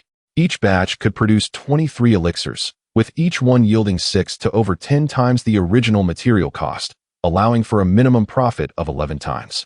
However, significant amounts of spiritual energy were consumed. Even with a continuous supply, he could refine at most 58 batches in a day. Assuming a 100 success rate, if each elixir sold for 50 low-grade spirit stones, working tirelessly could net him 10 medium-grade spirit stones daily. Bai Xiaochun shook his head. While the speed seemed impressive, it was, in fact, less efficient than resorting to robbery. The elixirs that sold for 5 high-grade spirit stones certainly could not all be attributed to his own efforts. Some were pilfered from others, like those found in Chun Daoi's storage ring. It became clear that relying on quantity was futile. He needed to enhance his alchemical skills. 10 batches of yellow-grade medium-quality elixirs were not worth as much as a single batch of yellow-grade high-quality elixirs. Such was the disparity. For several consecutive days, Bai Xiaochun remained engrossed in alchemy, not venturing out of his room. One day, a commotion erupted in the streets, prompting his curiosity. A military contingent passed by, comprising hundreds of soldiers led by a commander at the Jindan level, all the soldiers being foundation establishment cultivators, with the weakest among them at the mid-foundation stage. Bai Xiaochun went downstairs to inquire with the tavern attendant about the situation. Don't mention it. It seems the dynasty is gearing up for war again and is currently conscripting soldiers. After further questioning, he learned that the Liang dynasty and the Tianyuan dynasty were on the brink of conflict. This desolate land was perilously close to the border, and should war break out, it would undoubtedly suffer the consequences. The hundreds of soldiers were merely a small advance party, gathering cultivators to fight at the border. Returning to his room, Bai Xiaochun reflected on the impending war. Foundation establishment cultivators were merely cannon fodder, and even Jindan cultivators might not survive. With several dozen days left until the war commenced, he needed to strategize promptly. He spread out a map marking the territories of the 3 great dynasties. The boundaries between the 2 dynasties lay in barren lands, leading into the wilderness. Examining the border, he realized that if conflict erupted, the wilderness would be unable to escape the turmoil. A message from his token arrived, indicating that Yunqi Ruo's father intended to relocate her to the inner regions of the dynasty. The situation at Qinhua sect was similar. If they could not withstand the pressure, Lu Xiu's mother would lead her to retreat inward. Qingqin, what is the situation on your end? I've heard the 2 dynasties are about to go to war. Realizing the truth could no longer be concealed, Luo Qingqin finally responded, expressing her urgency to return due to the impending conflict. All 4 major sects were dispatching elders and disciples, and she happened to be on the list. Bai Xiaochun lowered his head. Luo Qingqin was merely at the mid-foundation stage. What difference was there between that and a death sentence? The lowest soldiers in the dynasty were already at the mid-foundation level, yet they were sending qi refinement cultivators to serve as cannon fodder, a truly lamentable situation. Qingqin, be cautious and run at the first sign of trouble. MHM. After Luo Qingqin's response, no further messages arrived. Should he hurry to the inner regions or stay behind? With Luo Qingqin heading to the battlefield, she was a woman he had painstakingly won over. Regrettably, his own strength was lacking, rendering his presence here ineffective. Bai Xiaochun hesitated but decided to wait a little longer. Perhaps the war would not unfold after all. He took out over 100 medium-grade spirit stones and placed them beside him, intending to seize the final days to cultivate and strive for a breakthrough to the pinnacle of foundation establishment, as even a small increase in strength would afford him greater safety. The military unit arrived at the city lord's mansion, where the city lord was already out to greet them.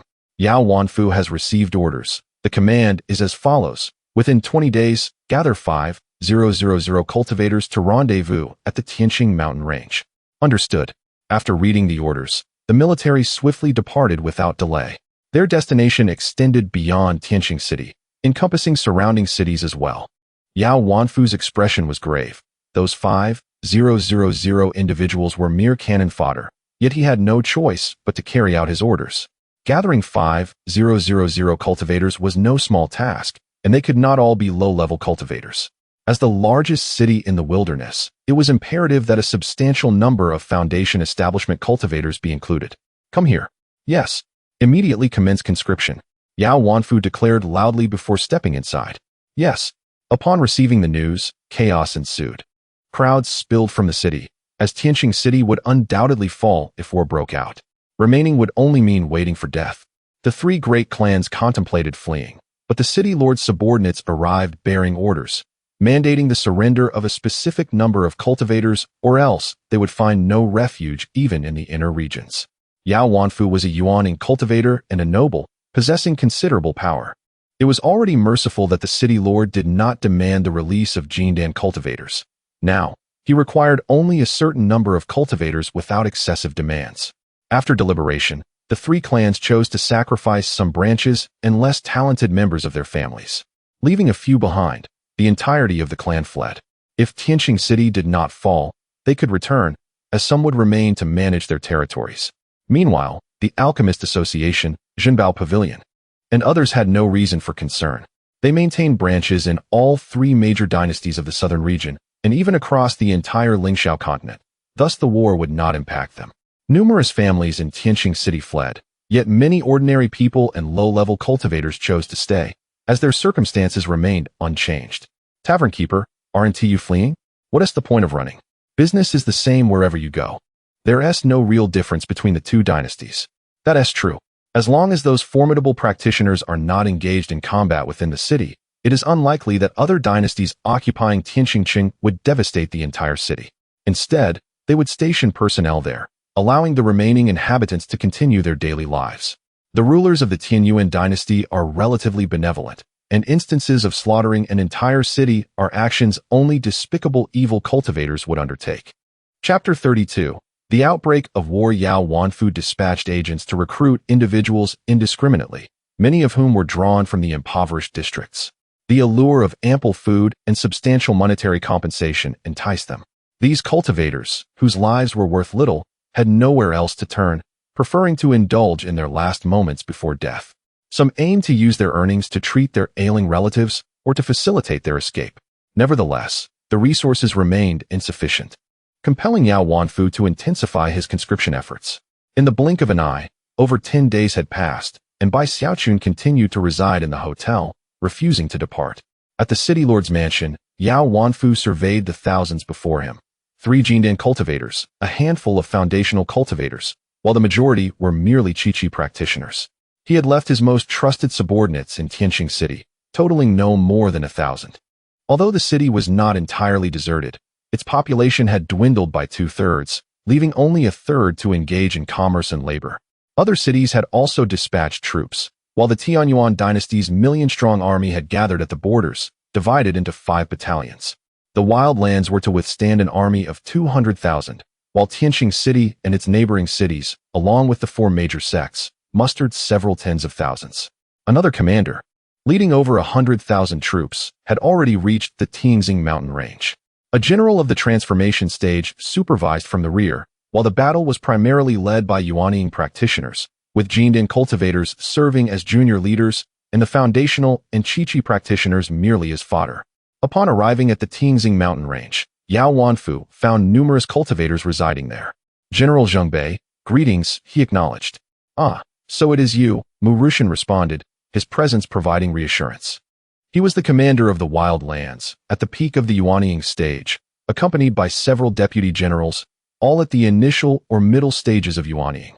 The number of destined cultivators was substantial, with dozens present, including 2 esteemed elders from each of the major sections. Mu Rushan did not expect the 4 major sects to dispatch their Yuanying ancestors, as they were likely to be in their graves by now, rendering their assistance futile. Yao Wanfu, from the Imperial Yao family, a mid-Yuanying practitioner and the overseer of the Wild Lands, Mu Rushan noted. His role extended beyond that of the city lord of Tianqing. He was also a deterrent against the 4 major sects, ensuring they did not stir trouble. Ignoring the thousands of lesser troops, Yao Wanfu stepped back behind him. 2 days later, the assembly was nearly complete. No more waiting, let us proceed. 3 imperial warships materialized, hovering majestically in the air. Over 100,000 troops boarded, and the vessels set sail towards the borders. After their departure, deep within the Tianqing mountain, a colossal beast opened its eyes. Mu Rushan's authority was formidable, and he harbored no doubt that any sign of dissent on his part would swiftly lead to his demise. Subsequently, he closed his eyes once more. The warships moved with remarkable speed, far exceeding that of ordinary destined practitioners. The journey from Tianqing mountain to the border city took only 5 days. Outside the city, the Tianyuan dynasty's 200,000 troops had already taken position, awaiting orders to launch a full-scale offensive. The 3 warships hovered above as the multitude of troops disembarked. Mu Rushan stood atop the city wall, gazing across at his counterpart. Na Lamuchuo, a late Yuanying practitioner and one of the 3 imperial consorts of the Tianyuan Empire, commanded an army of 200,000, while Mu Rushan's forces, including local defenders, numbered just over 18,000, supplemented by a few thousand lesser troops.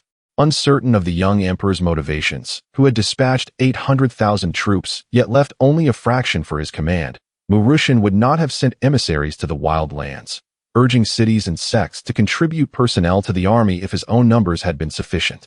Despite their numerical disadvantage, Mu Rushan's forces held an edge. They boasted an additional Yuanying powerhouse and 2 more destined cultivators, which nearly compensated for the shortfall of several thousand soldiers.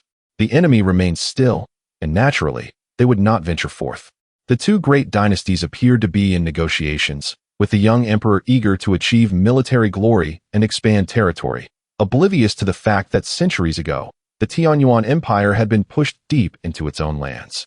Were it not for the 3rd dynasty's intervention, the Liang dynasty might not have retained such vast territories. This was beyond his control. His duty was to defend the Wild Lands and await reinforcements from victorious fronts. Within the tavern, Bai Xiaochun continued his cultivation. Over the course of 20 days, he had not yet reached the pinnacle of foundational cultivation, which proved more challenging than anticipated. It seems relying solely on myself is insufficient. Luo Qingqin had already arrived at the border city, aptly named so. I hope she is safe. Bai Xiaochun's continued presence here was his greatest concession. Had it not been for Luo Qingqin, he would have long since retreated into the inner regions. The uncertainty of when the war would commence lingered ominously. In the Liang dynasty, within a grand palace, an 18-year-old young man sat upon the dragon throne. He had ascended to the throne just a month prior, following the mysterious death of the old emperor.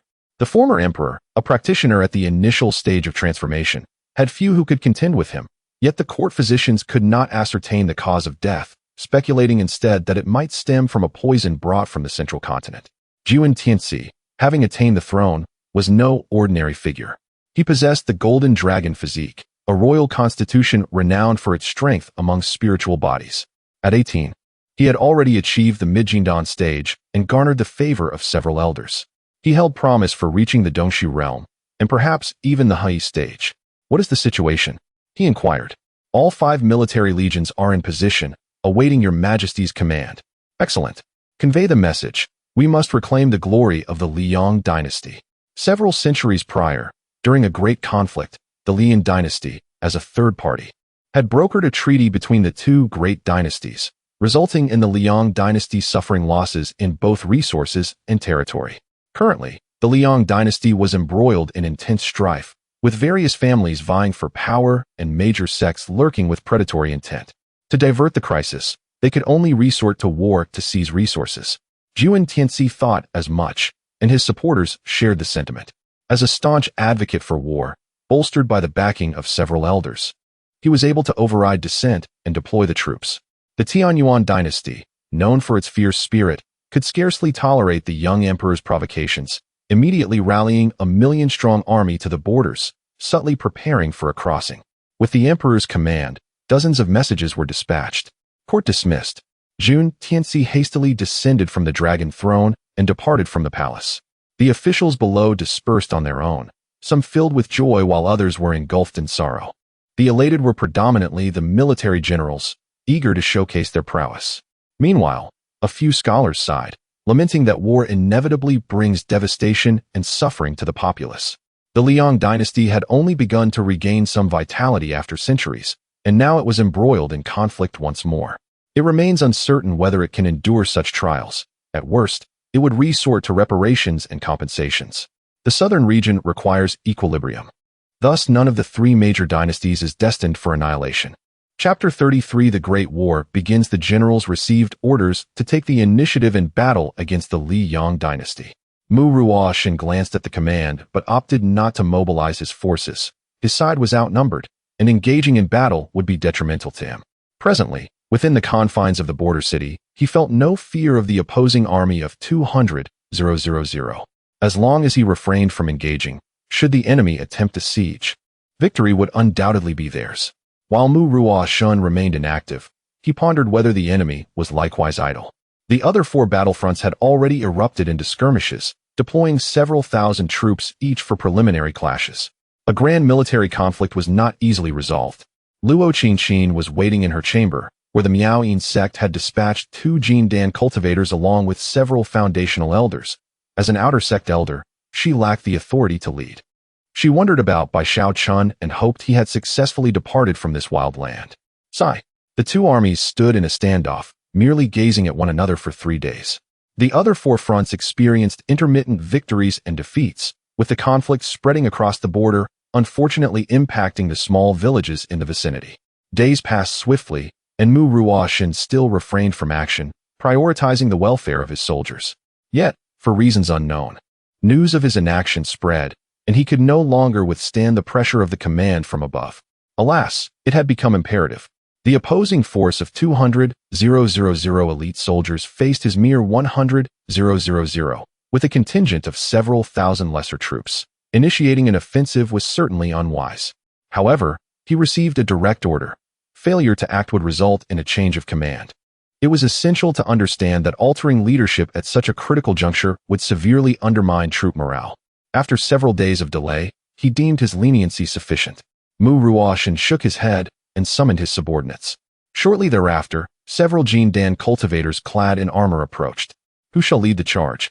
They exchanged glances, yearning for glory but reluctant to be the first to step forth.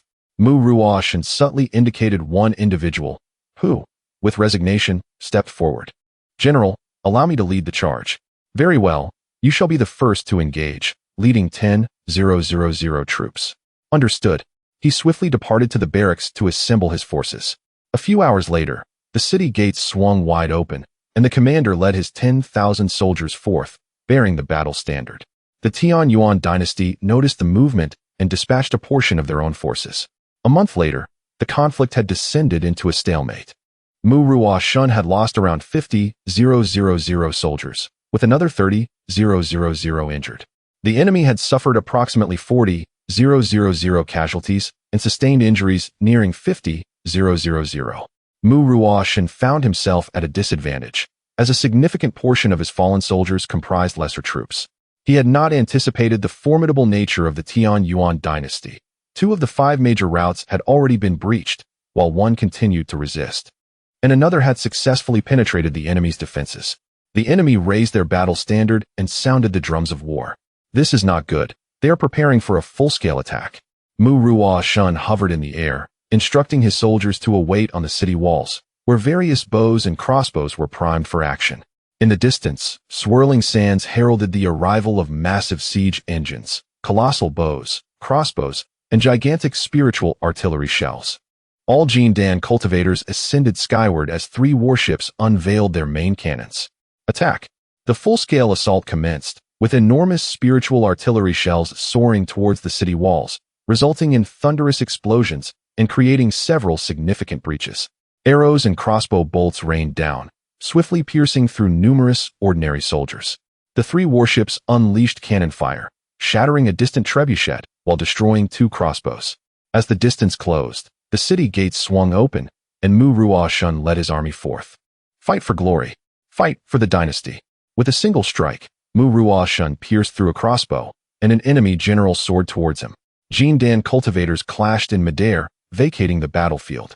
Yuaning cultivators also retreated from the main combat zone, leaving the front lines devoid of Jindan cultivators.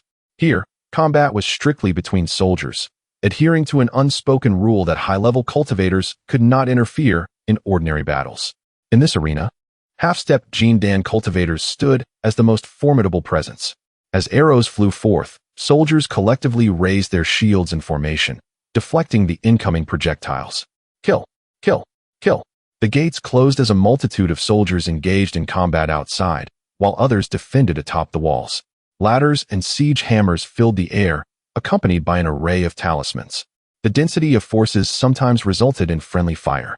Luo Qingqin faced off against a brash, bald man of equal cultivation. "You're quite impressive. How about following me from now on?" Lu Senqian suggested. "Die." Luo Qingqin brandished her flute, her attacks designed for area damage rather than solitary combat. "Then don't blame me for being impolite." Lu Senqian wielded a pair of mighty hammers, the clash of their strikes shattering Luo Qingqin's illusionary defenses. Damn it! Blood trickled from the corner of Luo Qingqin's mouth. She had never encountered such a tenacious opponent. With talismans in each hand, she summoned 2 thunderbirds, but Lu Senqian smashed them with a single blow. "Elder Luo, I'm here to assist." Another woman arrived, launching several silver needles. Together, they confronted Lu Senqian, who found himself outmatched 2-1. "All right, even if I perish, I will take 2 down with me." Lu Senqian compressed his spiritual energy within his dantian, preparing for self-detonation. "Run." Luo Qingqin realized the imminent danger and retreated. 3 seconds later, Lu Senqian exploded. The shockwave propelled Luo Qingqin several meters away. When she regained her footing, her clothes were torn, and she spat blood while clutching her chest, hastily fleeing into the distance. Several soldiers approached, but in her current state, she was no match for them. The fierce battle raged for 3 days and nights, ultimately breaching the border city. Mu Ruo Shun, injured, led the remnants of his forces in retreat. From an initial strength of over 100,000, fewer than 70,000 remained, whereas the opposing forces exceeded 100,000. After breaching the border city, they pressed on, capturing several more cities in rapid succession. Their soldiers also required respite, prompting a temporary halt. At Tianxing City, Mu Ruoshan leaned on his sword, astonished by the prowess of the opposing commander. Though appearing to be at the late stage of Yuaning, he had actually reached the pinnacle of that realm, taking Mu Ruoshan by surprise as he endured a powerful strike. Had he not been clad in enchanted armor, he might not have been able to stand there at all. The Grand Army has been utterly defeated, leaving Mu Ruoshan to retreat with the remaining soldiers. Of the 3 warships, only 2 remain. Qinchong, it is a pleasure to see you. The forces of the Tian Yuan dynasty are not far from here, and Tianxing City serves as the final bastion of the wilderness. Should we fail to defend Tianxing City, the entirety of the wilderness will surely succumb. Mu Ruoshan has already requested reinforcements from above. However, both flanks are in need of support, and the dynasty lacks the manpower to send more than a few individuals, who will require several days to arrive. Chapter 34. The Gold Core Cultivator General Mu proposed that perhaps we could rely on the Tianxing mountain range for our defense. Yao Wanfu, having managed Tianxing City for an extended period, possessed an intimate knowledge of the terrain. While the city itself, with its intricate network of paths, was difficult to defend, Utilizing the mountain range for combat would present a different scenario. The Tianqing mountain range is fraught with perilous landscapes and numerous peaks, teeming with countless demonic beasts, including many at the gold core and nascent soul levels. Should the Tianyuan dynasty seek to take a shortcut, they would inevitably have to traverse the skies near the Tianqing mountain range. Engaging them in battle there could allow us to intercept their forces effectively. Yao Wanfu conveyed this crucial information with great enthusiasm, and Mu Russian's excitement grew as he realized the feasibility of this strategy, with a high probability of success. If they could intercept the enemy within the Tianqing mountain range, they could indeed delay them for several days. Mu Russian contemplated the situation. It was clear that Tianqing city could not be held, and fleeing might lead to punishment or even the loss of life. However, if they could intercept the enemy in the mountains and await reinforcements, they could redeem themselves. Very well, your plan is sound. You shall lead the command, Mu Russian declared. Yao Wanfu hesitated, realizing that if anything went awry, he would bear the primary responsibility. Yet, should they succeed, the lioness share of the credit would belong to Mu Russian. After a moment of reflection, Yao Wanfu agreed. To intercept the Tianyuan dynasty's forces, it would require that those remaining in Tianqing city venture out, leaving the city vulnerable to invasion by nefarious elements. A few days later, Chen Chong led a substantial army towards Tianqing city, commanding 5 warships. Are we prepared? He inquired. Indeed, Yao Wanfu replied, casting his gaze upon the warships above. His objective was to bring down at least 2 of them. As the 5 warships soared through the sky, a torrent of attacks erupted from the ground. We are under attack. One warship, caught off guard, failed to activate its protective shield and was struck, plummeting in haste. Exerting all his strength, Mu Russian unleashed a devastating strike, manifesting a divine sword that soared through the air and struck another warship down. The remaining 3 warships activated their shields and hastened towards the fallen vessels, simultaneously deploying their cannons, unleashing a barrage of projectiles. The ground trembled with the resounding explosions. Yao Wanfu swiftly activated the formation, and a multitude of cannonballs rained down upon it. The formation held for over 20 seconds before shattering. The onlookers scrambled for cover as the projectiles descended, claiming numerous cultivators. 2 warships crashed to the ground. One erupted in flames, while the other lost power and could no longer advance. As the 3 warships hovered in the air, Chen Chong emerged, his expression seething with rage. Yao Wanfu led his forces forward, while the 2 warships opened fire. If you seek death, do not blame me.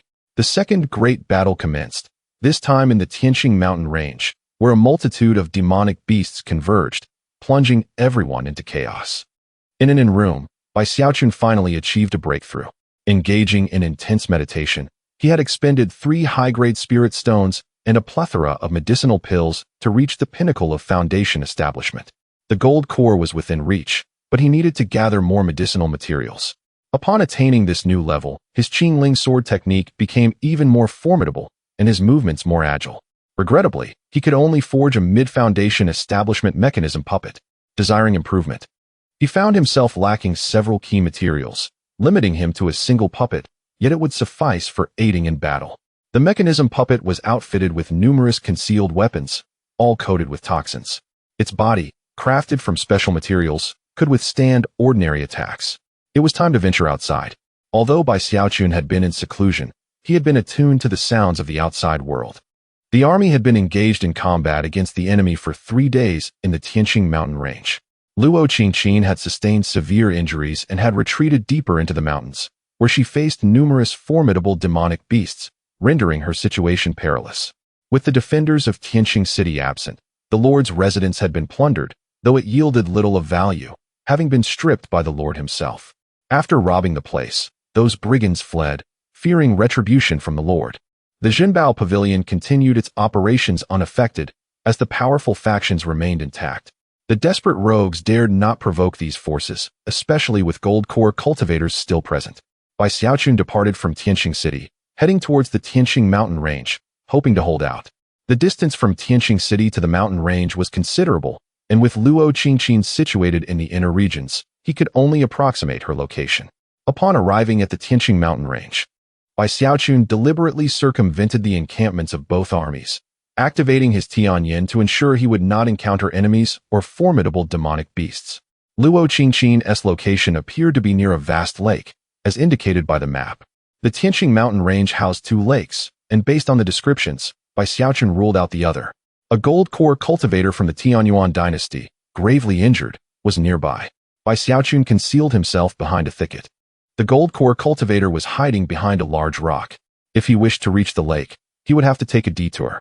Let us observe the situation first. This marked Bai Xiaochun's first encounter with a gold core cultivator, and one who was seriously injured at that. I never anticipated finding myself in such a dire state, thought Hua Baijin, covering his mouth, blood staining his hands. He had initially engaged in combat with a gold core cultivator, only to be ambushed by a gold core demonic beast. Now he was left without his left hand, a significant portion of flesh missing from his waist, and 3 deep gashes marring his body. The beast still lurked nearby, preventing his escape. In his prime, Hua Baijin would have been a formidable opponent, but now, weakened and injured, he stood little chance. He surveyed his surroundings, detecting neither the beast nor Bai Xiaochun. The two remained in silence, with Bai Xiaochun keenly observing Hua Baijin's movements. Despite being over 800 meters apart, even with his flying shadow technique, it would take several seconds to close the gap. Hua Baijin did not encounter any demon beasts of the Jindan level, yet Bai Xiaochun, possessing the heavenly eye, discovered that a 3rd-tier initial stage demon beast was lurking nearby, even closer than before. This realization rendered him even more hesitant to act, for this beast appeared unscathed, proving far more formidable than the Jindan cultivator. As he watched the demon beast gradually depart, Bai Xiaochun finally exhaled in relief. It seemed that the aforementioned Jindan cultivator had sustained injuries from this very creature. Given the current circumstances, his situation was dire, and perhaps fortune might still favor him. The Jindan cultivator's techniques were impressive, and Bai Xiaochun had already recorded 2 of them. The storage ring undoubtedly contained a considerable number of spirit stones, though he wondered if he would be granted the opportunity to acquire them. Chapter 35. Slaying the golden core. Hua Baijin concealed himself behind a rock, vigilant of his surroundings while tending to his wounds. The power of the golden core was unknown to him. Bai Xiaochun had never witnessed a golden core combat, but he was certain that they were significantly more formidable than Foundation establishment cultivators. Observing Hua Baijin lying motionless on his side with a sword in his right hand, Bai Xiaochun realized he needed to draw closer. He left his original position and cautiously advanced forward. Upon reaching approximately 500 meters, Hua Baijin suddenly opened his eyes, prompting Bai Xiaochun to halt in his tracks, fearing he had been detected. Hua Baijin coughed up a mouthful of blood, consumed a medicinal pill, and closed his eyes once more. After waiting for more than 10 minutes, Bai Xiaochun slowly approached again, reaching a limit of 300 meters. At my speed, it would take about 5 to 6 seconds. A direct confrontation was out of the question. I would have to resort to a sneak attack. Bai Xiaochun released 2 puppets, both at the qi refining stage, to divert attention, while the mid-foundation establishment puppet remained with him, ready for unforeseen circumstances. As he maneuvered the 2 puppets forward, Hua Baijin noticed them and became alert. Bai Xiaochun shifted to a different side. Moments later, the 2 puppets charged forth, each wielding a bomb. With a scoff, Hua Baijin pierced one of the puppets with his sword, sending the bomb flying. Boom. The puppets? Hua Baijin immediately conjured his protective aura, but it was still a moment too late, and he was blasted away. The hallmark of the Golden Core stage was not merely the ability to fly, but the possession of a protective aura. He crashed against the rock, spitting out more blood. Another puppet rushed towards him, and this time Hua Baijin acted with greater caution, activating his protective aura first before striking out with a palm. The puppet exploded, failing to detonate its bomb. Hua Baijin's expression darkened as he surveyed his surroundings, realizing that a puppet master must be nearby, though the strength of these 2 puppets seemed rather weak. Friend, come out.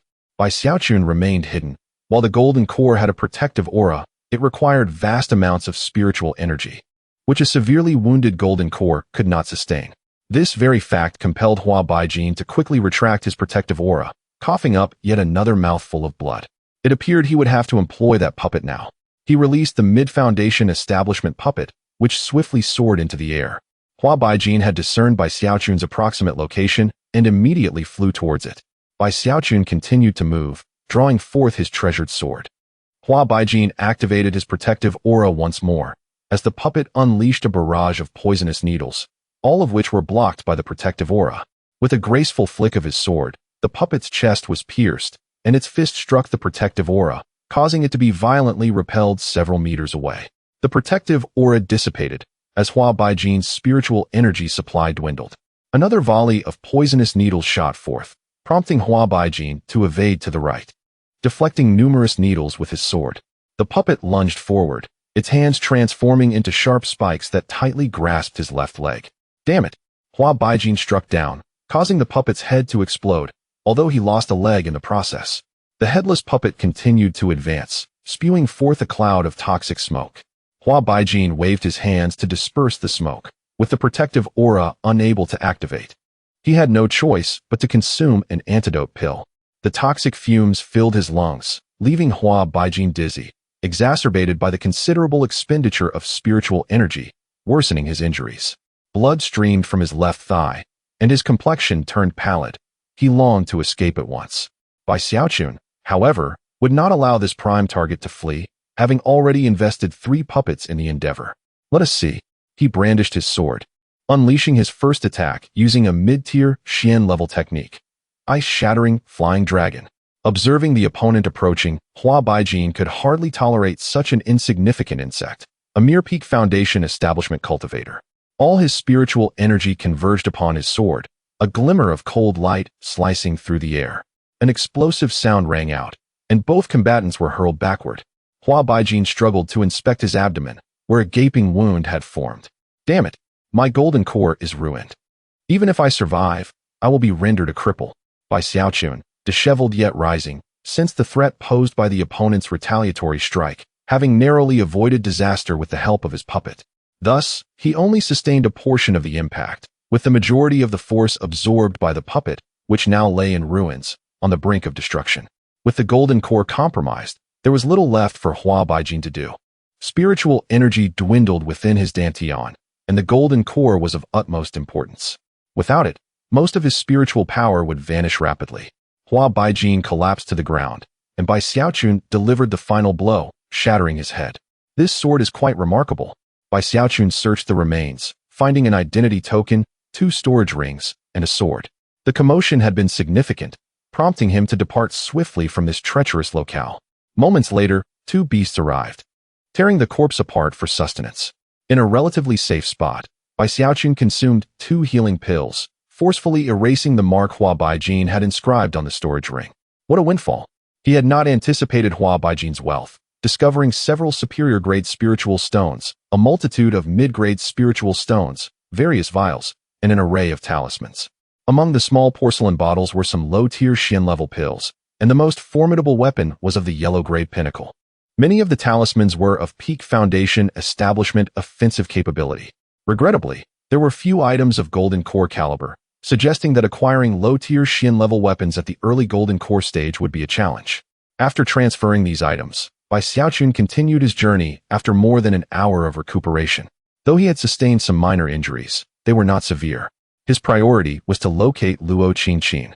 The 2 armies had suffered countless casualties, primarily due to the numerous beasts in the area. Chen Qiong and his troops were stalled here, with around 100,000 remaining from an initial force of 200,000. Yao Wanfeng had succeeded, yet Mu Ruoshan felt no joy. Additional personnel had been dispatched to assist other armies, and he had been ordered to continue delaying Chen Qiong. His forces were fewer than 100,000, and without reinforcements, he would inevitably suffer significant losses while inflicting minimal damage on the enemy. Cursed, utterly cursed. It is unclear which scoundrel has leaked information, but those above have learned of the situation here, mistakenly believing he can still endure. Hence, the reinforcements have yet to arrive. He feels utterly nauseated, for this has occurred repeatedly.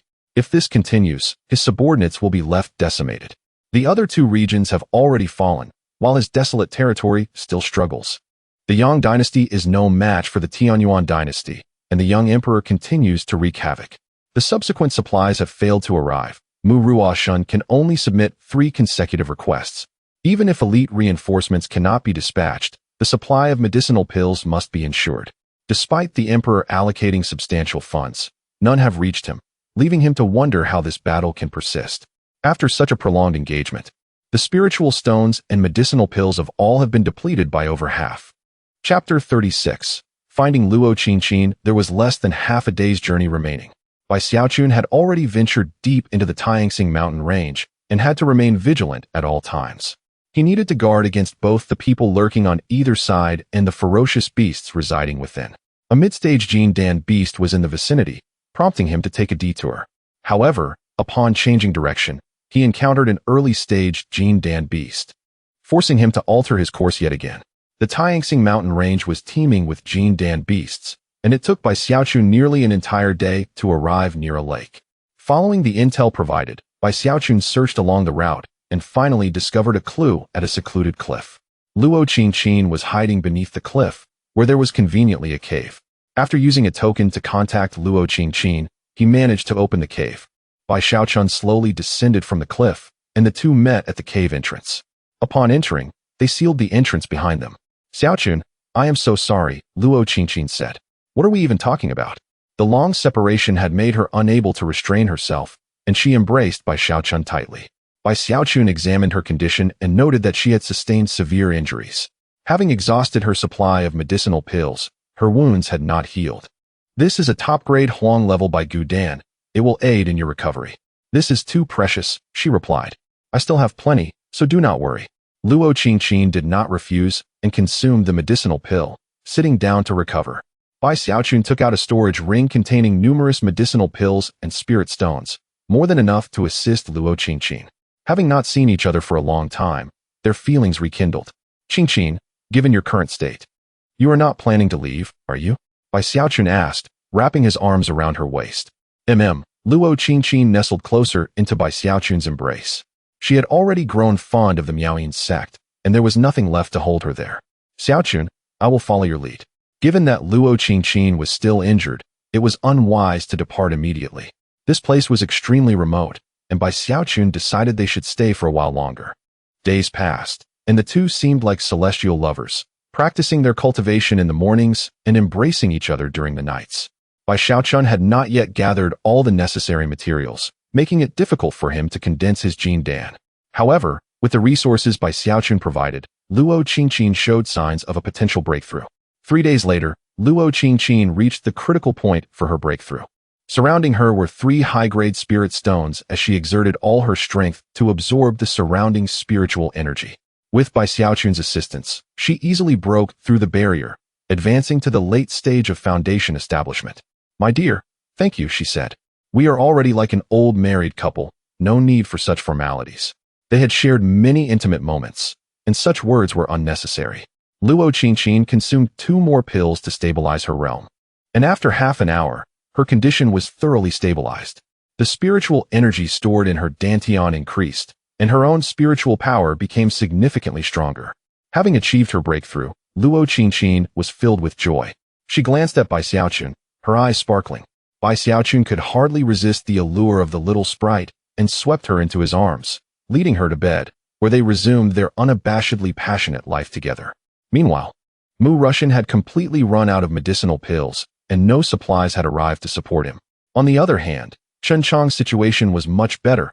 Although he lacked reinforcements, supplies had reached him. Observing his remaining troops of less than 60,000, with around 10,000 being cultivators from the wild lands, each of them appeared disheartened, wielding broken blades and swords with their spiritual energy nearly depleted. Retreat. He wished to hold his ground. But it was meaningless without reinforcements or supplies. Many cultivators were left empty-handed. Yao Wanfu stood nearby.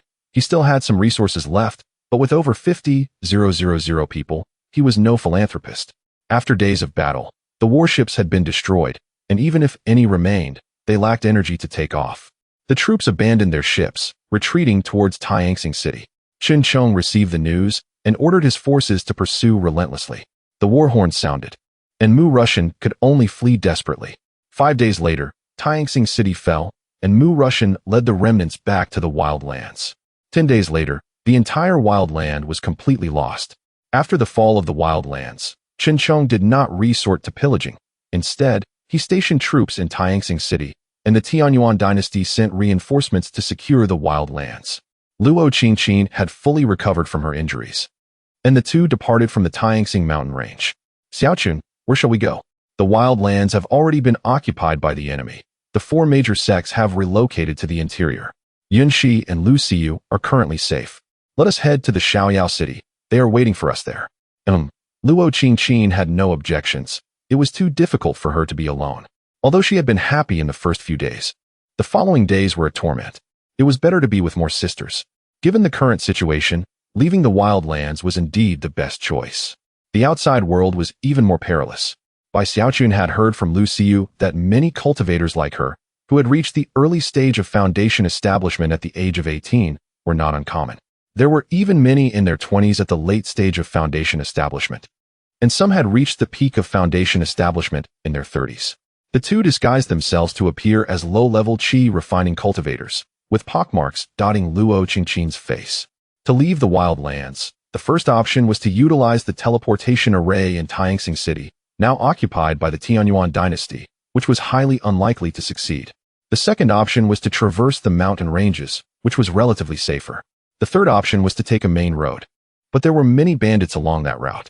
The wild lands were flanked by mountains on both sides, with only two main roads leading south and north, with the southern exit leading to the Tianyuan dynasty. Bai Xiaochun guided Luo Qingqin toward the east, preparing to scale the nearby mountains. The northern road was infested with several groups of Jin Dan-level bandits, which posed a significant risk for Bai Xiaochun. As he had yet to achieve the Jin Dan realm himself, it was not worth the danger to save a little time. Along the way, numerous soldiers passed by, but they paid no attention to Bai Xiaochun and Luo Qingqin, as a multitude of warhorses stirred up clouds of dust. It seemed that aligning with the Yang dynasty was not a wise choice. The young emperor had not yet reached 20 and had only been on the throne for a few months. Yet, how was that any of his concern? The priority was to focus on breaking through to the Jindan realm. Gazing at the seemingly endless mountain range, he could see no end in sight. These mountains, varying in height and clustered together, form a natural barrier. Although there are no Yuan-Ing-level demonic beasts within, it is highly probable that there exist Jin-Dan-level demonic beasts. As the two ventured into the mountains, Bai Xiaochun occasionally discovered some medicinal herbs, with Luo Qingqin assisting in the gathering. At times, they would pause to practice alchemy, or engage in exhilarating activities at certain spots. Luo Qingqin truly did not anticipate Bai Xiaochun's imaginative ideas, which left her blushing with embarrassment. Chapter 37. The White Jade Spirit Vein. Gazing at the map, we realized that after traversing 11 more formidable mountains, we would finally escape this desolate land. Luo Qingqin was unaware of Bai Xiaochun's uncanny ability to locate medicinal herbs with precision, yet she refrained from inquiring further. It seemed that concocting a high-grade yellow elixir was no simple task. Bai Xiaochun had adeptly refined several varieties of mid-grade yellow elixirs, but all attempts at high-grade yellow elixirs had met with failure. Currently, at the peak of the first tier, if he could successfully concoct a high-grade yellow elixir, he would ascend to the early stages of the second tier as an alchemist. The disparity between a first-tier and a second-tier alchemist was vast, and to earn substantial wealth in the outside world, one must attain the rank of a second-tier alchemist. Regrettably, he could not find a better furnace at the moment. One contributing factor was that this furnace had become a limitation. After numerous attempts, it was on the verge of collapse. Bai Xiaochun stowed away the alchemical furnace, and Luo Qingqin, having paused her cultivation, suggested they move on. They had already spent over 10 days in this wilderness and could not afford to waste any more time. It would take several more days to cross those 11 mountains. The message conveyed through the token indicated that the Tianyuan Empire, after occupying the desolate land, had not pressed further but had instead intensified their military presence. The Liang dynasty faced two choices, either to continue the fight, which would render the territory irretrievable, or to offer a hefty compensation and send a princess for a political marriage. The young emperor had but one goal, to continue the conflict. Unless the desolate land was reclaimed through battle, there was no hope of regaining it. Although the wilderness was barren, it was easily defended but difficult to assault. Surrounded by mountains on both sides, the north harbored numerous bandits. The main forces of the Tianyuan dynasty were stationed to the north, with over 100,000 soldiers encamped there. There is something in this lake. What is it? Baiyu Qing Lian, a low-grade Xian-level spiritual herb, with a white jade spirit vein at the bottom. Spiritual stone veins are already rare, let alone a white jade spirit vein. It is a small-scale mine of inferior quality. Having these would greatly aid in my breakthrough to the golden core stage. Utilizing the white jade spirit vein for this breakthrough is a common method, and combined with the medicinal materials I have gathered, forming the golden core should pose no problem, though I wonder if I can condense a spiritual grade golden core. This could be a bit troublesome. It requires some management.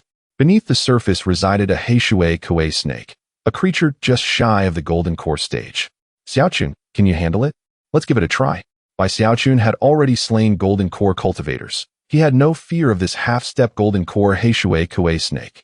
Luo Qingqin produced her flute, while Bai Xiaochun summoned forth a mid-stage foundation establishment puppet, making slight modifications to 3 puppets. Although they were not as formidable as before, they were still serviceable. The water was the Heishui Kuei snake's battleground. Bai Xiaochun needed to lure it out. Qingqin, catch a low-level beast nearby. Understood. Bai Xiaochun set traps in the vicinity, employing all available poisons. Xiaochun. Luo Qingqin returned with a large wild boar, its legs severed, gravely injured, and on the brink of death.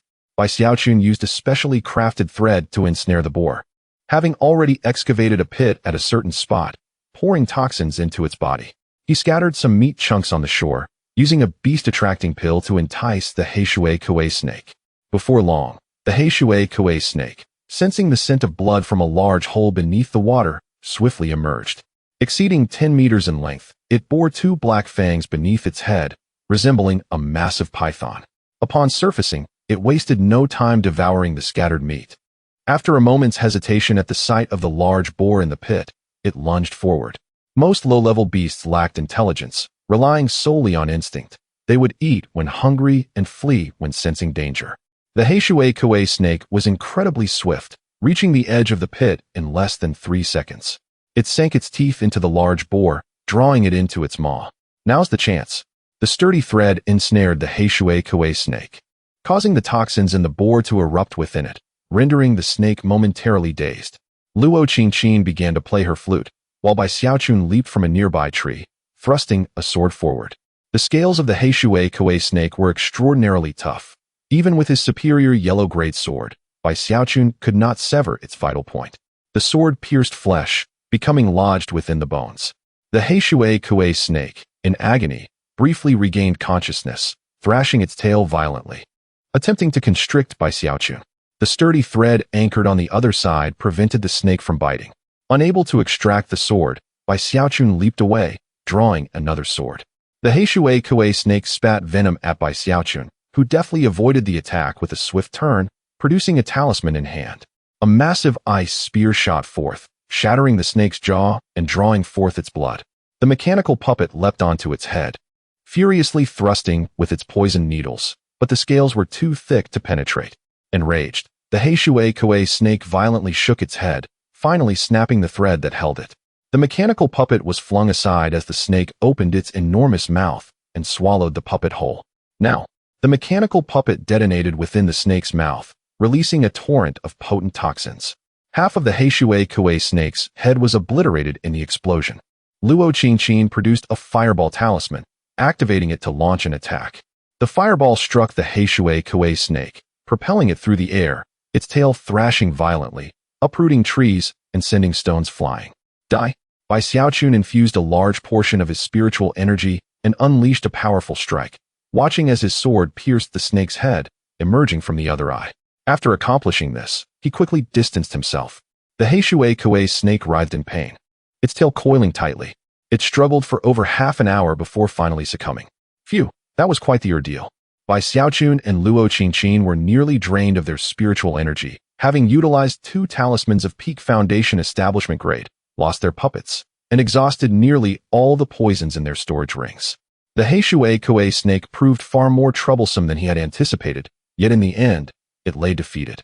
Bai Xiaochun meticulously peeled off the entire snake's skin and extracted the inner core, which, although still in its formative stage, was roughly the size of an egg, possessing only about 2/3 of its potential.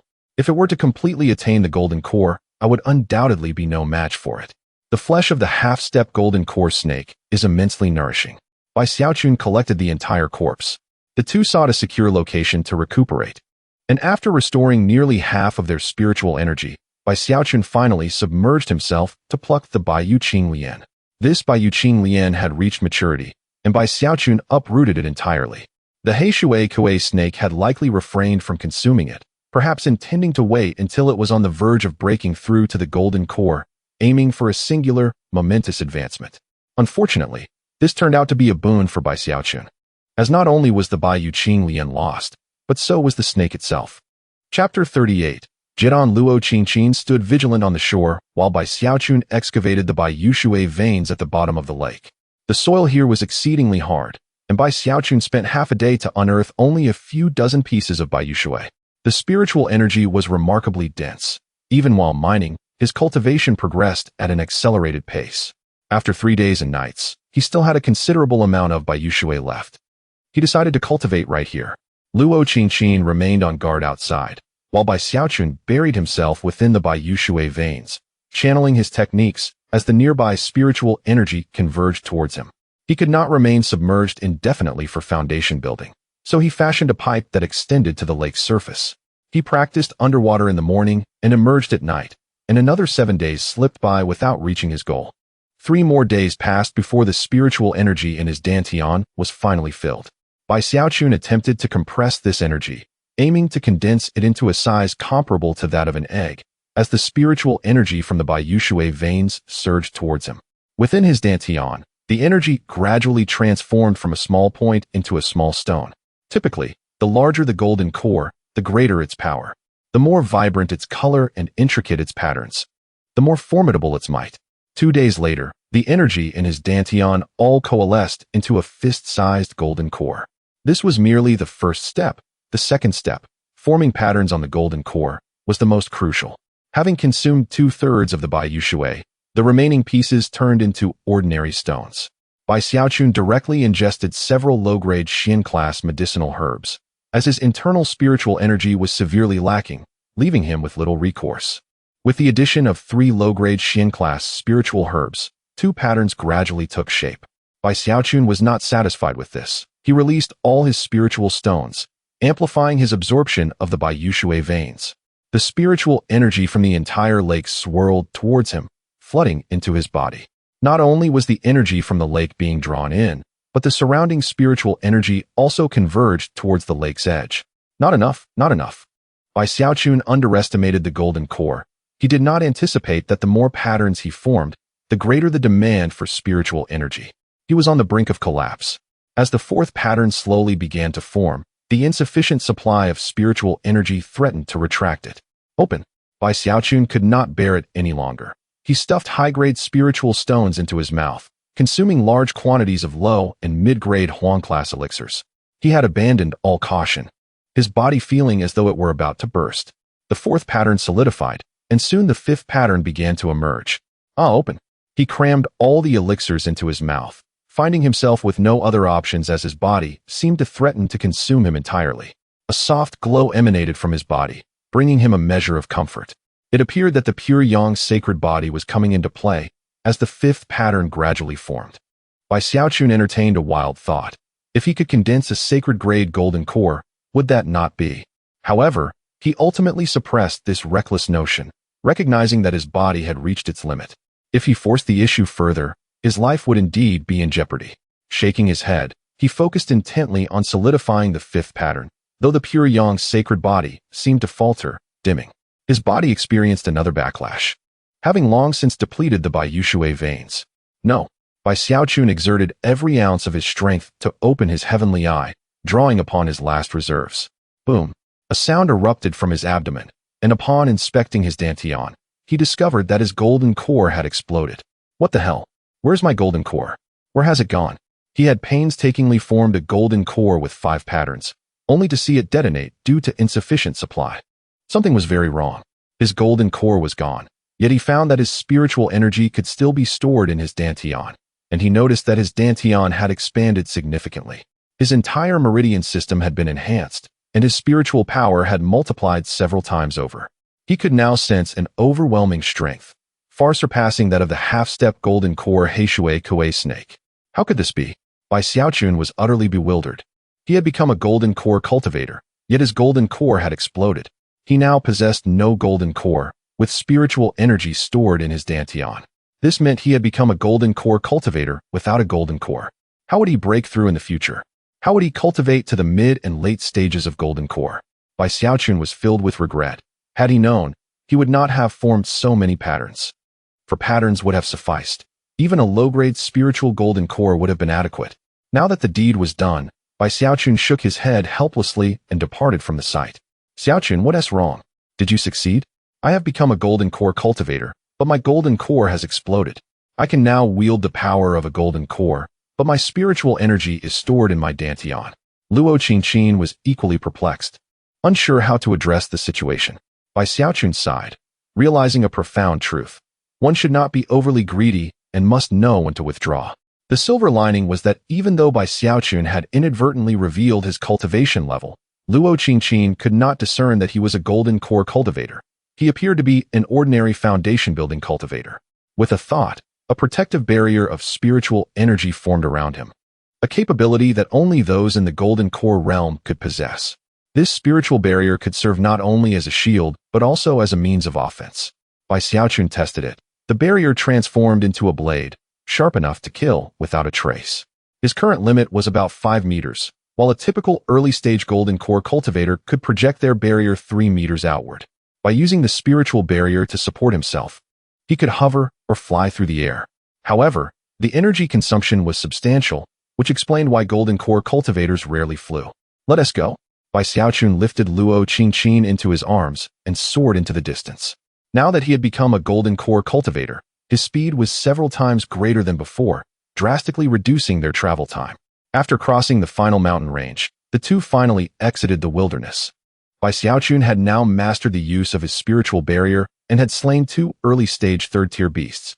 The journey ahead might prove even more perilous. Qingqin, are you prepared? Yes, wherever you go, I shall follow. The two disguised themselves, their cultivation levels appearing as mid-stage foundation builders. Xiaoyao City was a bustling metropolis, even more prosperous than Tianqing City. Reaching it would require at least 20 days of travel. The wilderness is a significant gateway. Its fall has led to the immediate removal of the esteemed Commander Mu Ruoshun, who has been replaced by another general. Given his commendable efforts, he has not faced severe repercussions, only a year's salary deduction. With Tianqing City now under occupation, Yao Wanfu has been summoned back to serve as the lord of a city within the inner realm. The war has raged for several months, resulting in a near-total rout of the forces of the Liang dynasty, leaving the court in a state of despondency. Chapter 39. Shiminxiu, by what strategies do you have, my esteemed ministers? The young Emperor Jun Tianci spoke languidly. The 5 armies faced 3 routes that had been breached, 1 route in a state of stalemate, while only 1 army managed to penetrate the territory of the enemy dynasty. Regrettably, the results were far from satisfactory. The officials exchanged glances, none daring to take the initiative, for inciting the emperor's wrath could lead to dire consequences. Currently, the situation was merely a minor skirmish. It was the transformation of divine practitioners that was paramount. Your Majesty, I believe we should dispatch General Shiminxiu Bai of the Northern Defense, one minister proposed. I concur, Your Majesty. Several centuries prior, Shiminxiu Bai had already reached the pinnacle of divine transformation. At that time, he single-handedly faced 3 divine practitioners, none of whom could subdue him. Unfortunately, the divine practitioners of the Liang dynasty ultimately prevailed, leading to a disastrous defeat for them, resulting in territorial concessions and the betrothal of 2 princesses. For centuries, Shiminxiu Bai had not advanced in cultivation, remaining in the latter phase of divine transformation. However, his marksmanship had attained an extraordinary level of mastery. Yet, relying solely on General Shimin was insufficient. Numerous sects and families possessed an abundance of divine practitioners, and it was time to call upon them. Emperor Jun Tianci surveyed the officials below. The internal situation of the Liang dynasty was intricate, with 3 major sects and 4 prominent families, all eager to make their move. These factions harbored powerful beings at the void stage, and the royal family possessed more than one. Recently, an elder at the void stage had passed away, leaving only 3 of the original 4. Though they could still be contained for now, their ambitions had become apparent. Jun Tianci's assault on the Tian Yuan dynasty was intended to divert attention. However, his aspirations were grand, yet his subordinates proved inadequate. With 800,000 troops against 1,000,000, the advantage was with us. Yet, in the end, we suffered a disgraceful defeat, losing 2 critical border defenses, allowing the Tian Yuan dynasty's forces to invade.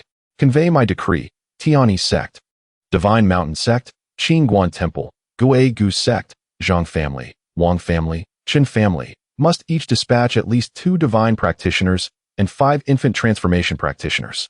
Shortly, Jun Tianci completed the imperial edict. Together with the royal family's elders and several generals, the number of divine practitioners exceeded 20, while infant transformation practitioners surpassed 50. In the northern defense general's residence, a group of eunuchs entered. General Shimin Xiaobai accepted the edict. I am here. I hereby appoint you as the Grand Marshal for the campaign against the Tian Yuan dynasty, with orders to depart within 3 days. I accept the decree. General Shimin Xiaobai took the imperial edict and discussed a few matters with the head eunuch, who left with a storage ring, visibly pleased. This time, I cannot afford to lose. Centuries ago, he had been the commander.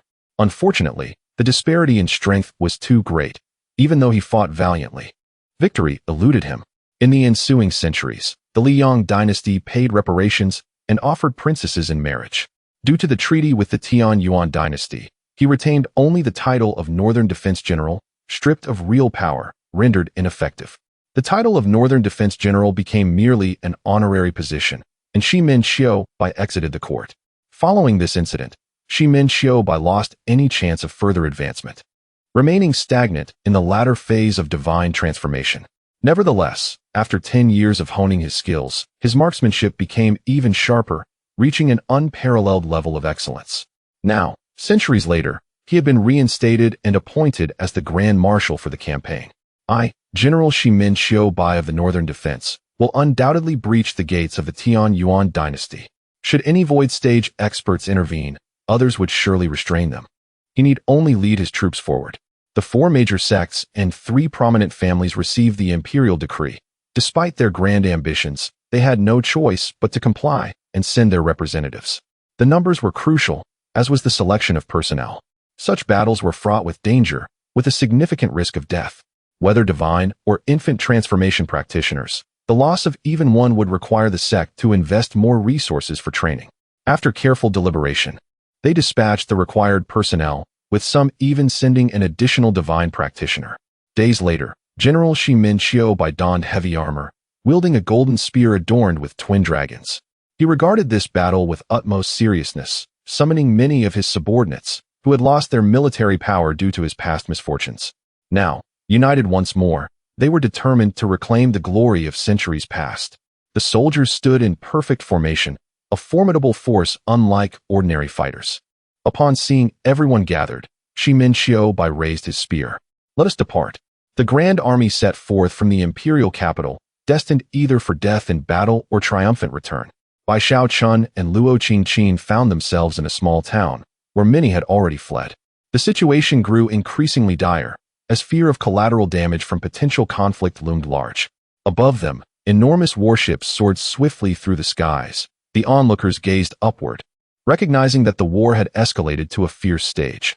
Bai Xiaochun contemplated acquiring a pair of warships for himself in the future. The warships were classified into 3 types. Type 1, comparable to Golden Core. Type 2, akin to Divine Transformation. And Type 3, on par with Integration.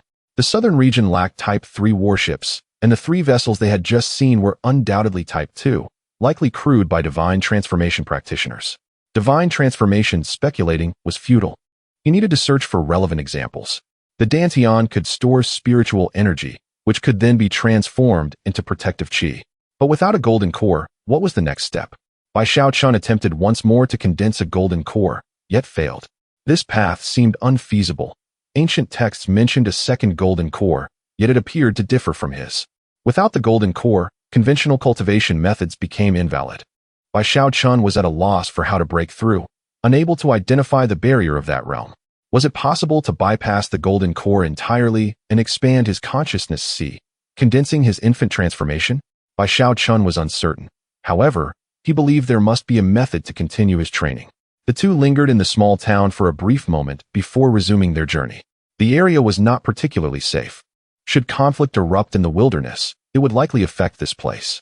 The Tian Yuan dynasty, aware of the Liang dynasty's movements, also dispatched their own divine practitioner, known as the unparalleled war god of the southern region, Dugu Wudi, who was also in the latter phase of divine transformation. Dugu Wudi and Shimin Xiaobai are contemporaneous cultivators who have clashed 3 times over the course of several millennia. each encounter culminating in a stalemate, with neither emerging victorious. Thus, this battle signifies yet another confrontation between seasoned adversaries who are well acquainted with one another. The Tianyuan dynasty boasts a slightly greater number of Huashan cultivators, as their sects and clans exhibit a commendable unity.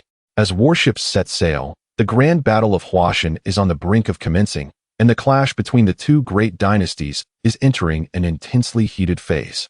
Chapter 40. Second-Order Alchemist. After several days, by Xiaochun and Luo Qingqin finally arrived at Xiaoyao City. This city was indeed much more prosperous than Tianqing City. The city lord was a Yuanian cultivator, and both Lu Xiyu and Yun Shuo resided here. Upon entering the city, the Hehuan sect was currently stationed in the west, but Bai Xiaochun knew he could not go there just yet.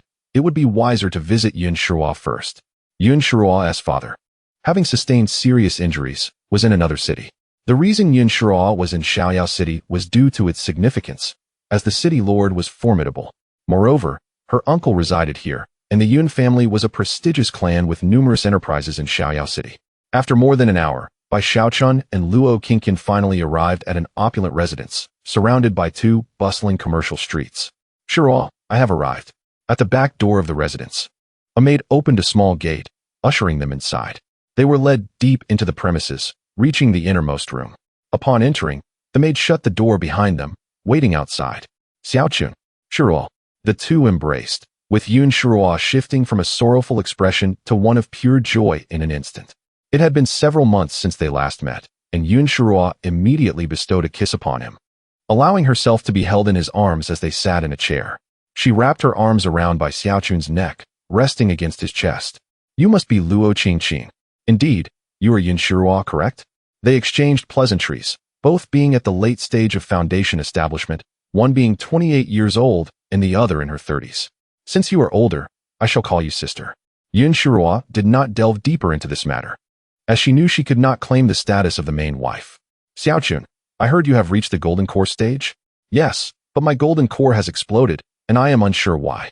After pondering for a moment, Yun Shuo noted that once a golden core exploded, spiritual energy would gradually dissipate, leading to a state of ineffectiveness.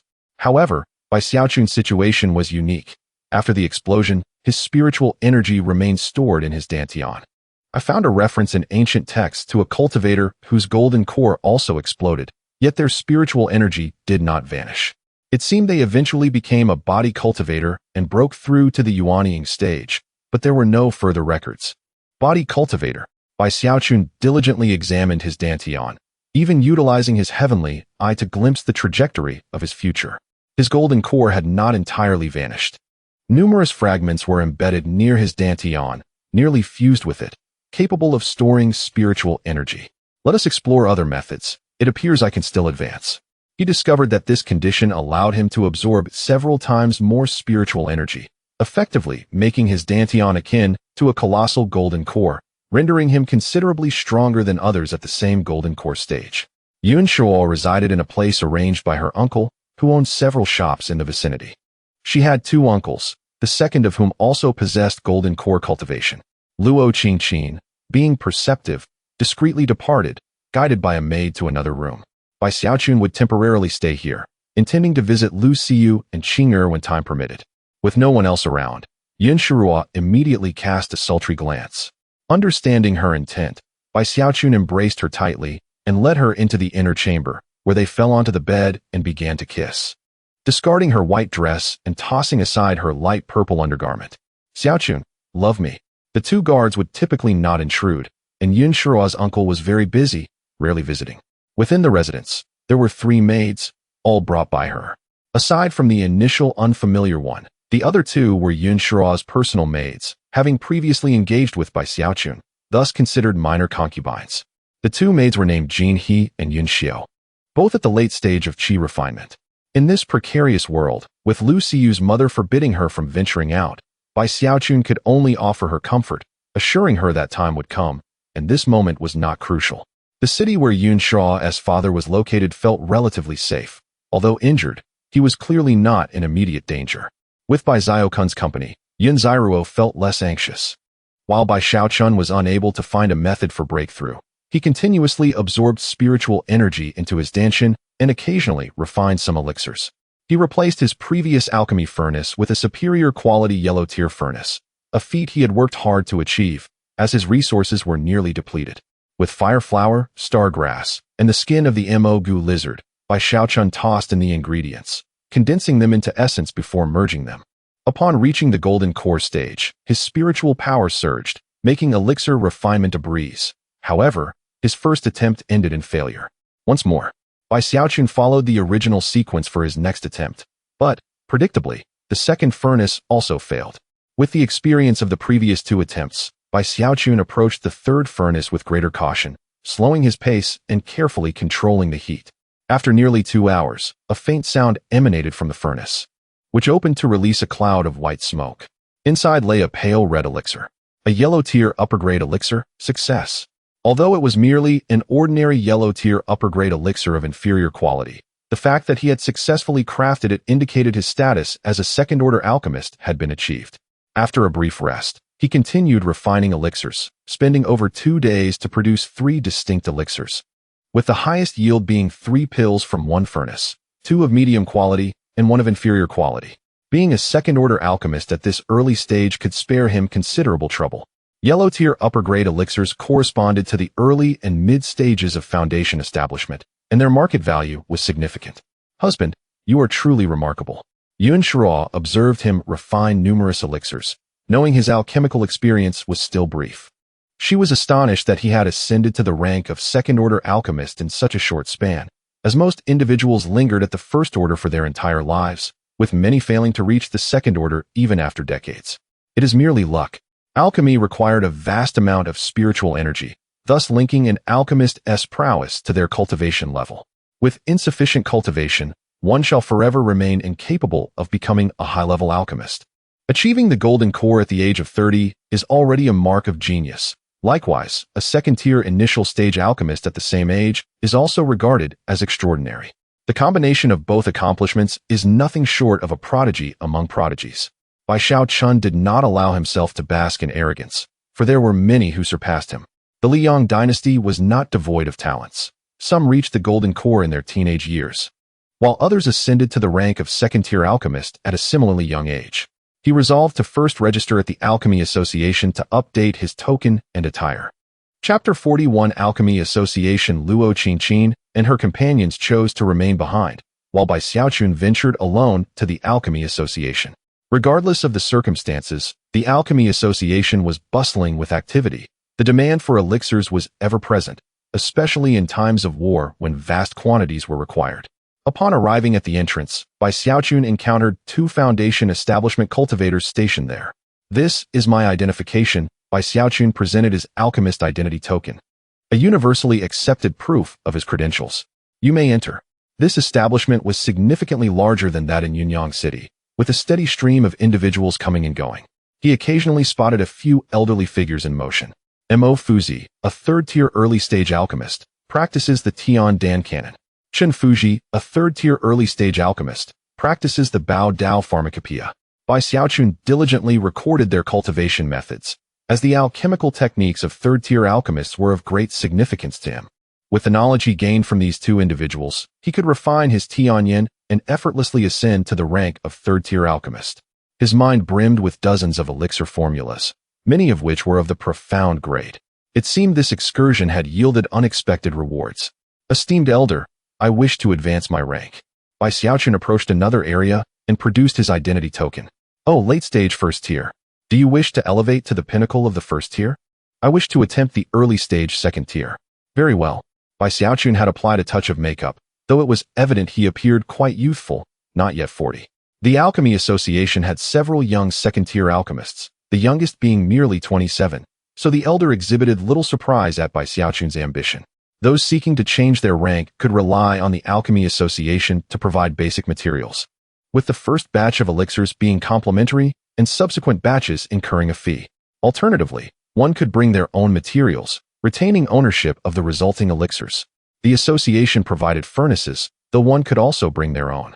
Upon successful advancement, a new token and robe would be issued, along with a nominal fee charged only once per advancement. Many individuals, like Bai Xiaochun, were simply registered with the Alchemy Association, yet they could also participate in alchemical endeavors. with a requirement to produce a certain quota of elixirs within designated periods, affording them a degree of freedom. Upon entering a sealed chamber, Bai Xiaochun retrieved his alchemical furnace and prepared his materials. He placed the first ingredient inside, then began the refining process, followed by the second and third. An elderly figure approached, as young second-tier alchemists were a rarity, prompting his curiosity whenever he encountered one. What abundant spiritual energy! Mo Fuzi.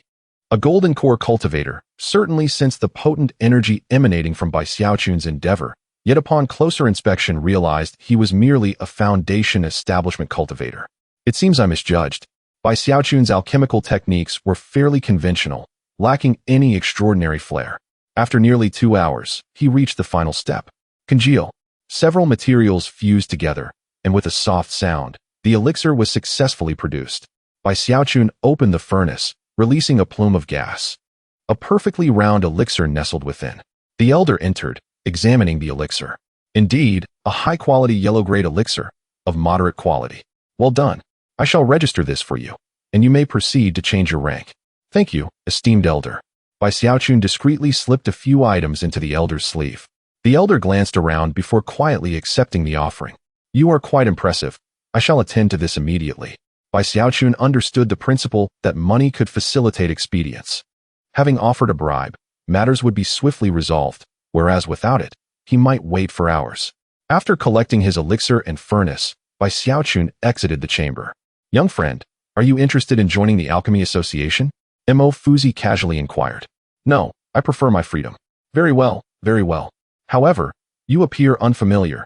You are not a local, are you? Indeed, due to the war between the two great dynasties, I have been forced to wander here. After conversing for a while, the elder returned with Bai Xiaochun's identity, token, and robe. Here you are, young brother. Bai Xiaochun exchanged a certain amount of spirit stones before receiving the items. Mo Lao, you are here as well. Yes, I am merely observing. This young man shows great potential.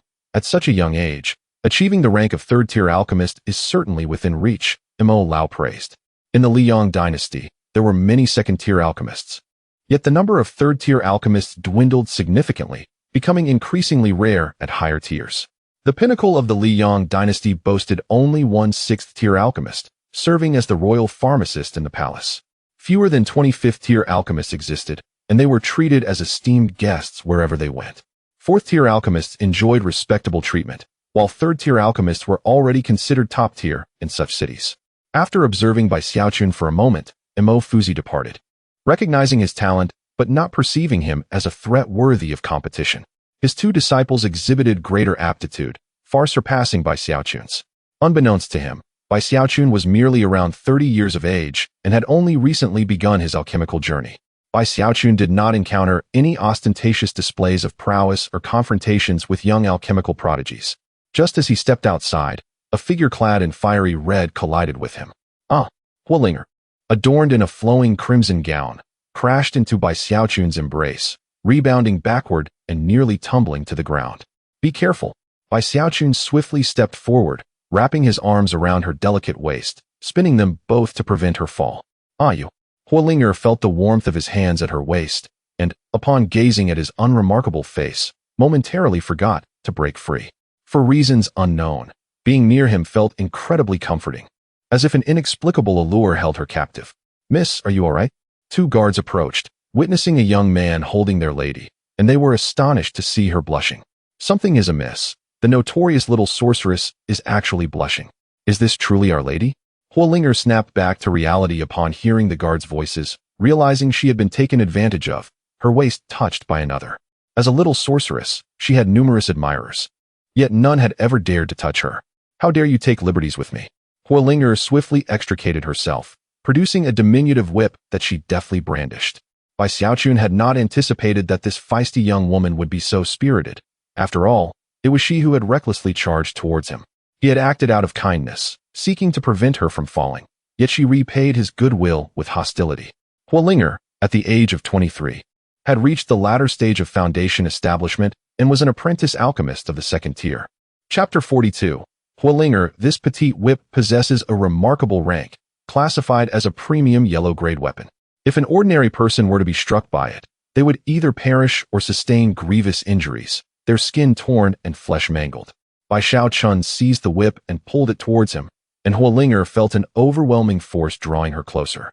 The two, who had been separated, found themselves once again in close proximity, and Bai Xiaochun pressed his lips against her vibrant red ones. In that moment, Huolinger was enveloped tightly in his embrace, momentarily at a loss for how to respond. They shared a kiss that lasted over 3 minutes, and when Huolinger regained her composure, she fiercely bit down on Bai Xiaochun's tongue, blood appearing in her mouth. Realizing he had gone too far, Bai Xiaochun swiftly pushed Huolinger away and fled using the feigning technique. Once Huolinger was released, she quickly realized Bai Xiaochun had already vanished, leaving only his retreating figure behind. It was too late for her to give chase.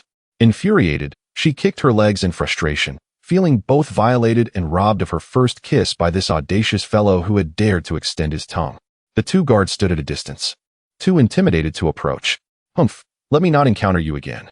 Huolinger snapped, lashing her whip against several stone steps, leaving deep gashes on the ground.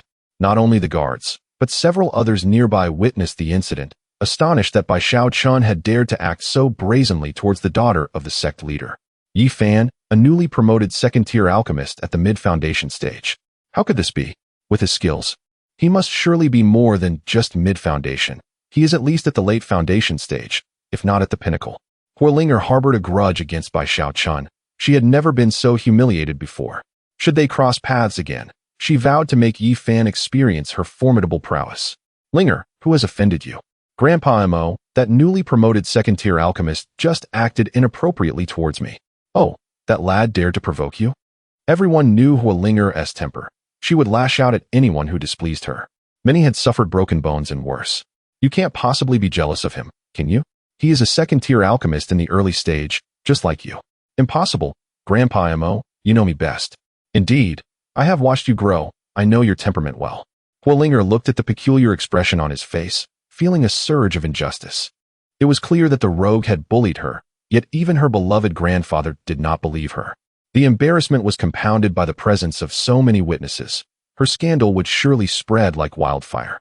Within the Alchemist Association, reactions varied. Some rejoiced while others seethed with anger. She is the goddess I have adored for years, and he has stolen her first kiss. Finally, someone has put this little demoness in her place. Hurry and take her away. There's a kryptonite for the little demoness. What a relief. Who would have thought that even the little demoness could be touched? It seemed he no longer valued his life. How can this be? My heart is shattered. Huolinger, overwhelmed by the gossip, realized she could not prevent the rumors from spreading. It would not be long before they reached every corner. I must ascertain the true identity of this Yi Fan. Leveraging her connections, Huolinger was determined to track down Bai Xiaochun, convinced that no matter how swiftly he ran, he would ultimately have a place to reside. Meanwhile, Bai Xiaochun found himself on another street, reflecting on how his demeanor had remained unchanged despite the tumult. Surely, it was a matter related to his pure yang sacred body that had influenced him. He felt justified in attributing his troubles to it. At present, it was imperative for him to procure resources, as his recent alchemical endeavors had depleted his supplies. Even a single alchemy furnace had become burdensome.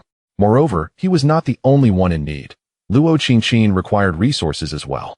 Upon arriving at the Jinbao Pavilion, Bai Xiaochun could not help but admire the grandeur of these establishments, which had branches in every major city across the realm. "Hello, I wish to sell some items." "Certainly, esteemed customer. What do you wish to sell?" Bai Xiaochun presented a storage ring, which the male employee examined before summoning an elder. The process was familiar, and they soon entered a transaction room. Although the quality of the elixirs was high, their quantity was insufficient. Following the completion of the transaction, Bai Xiaochun exited the Junbao Pavilion, lamenting the exorbitant prices that were beyond his means.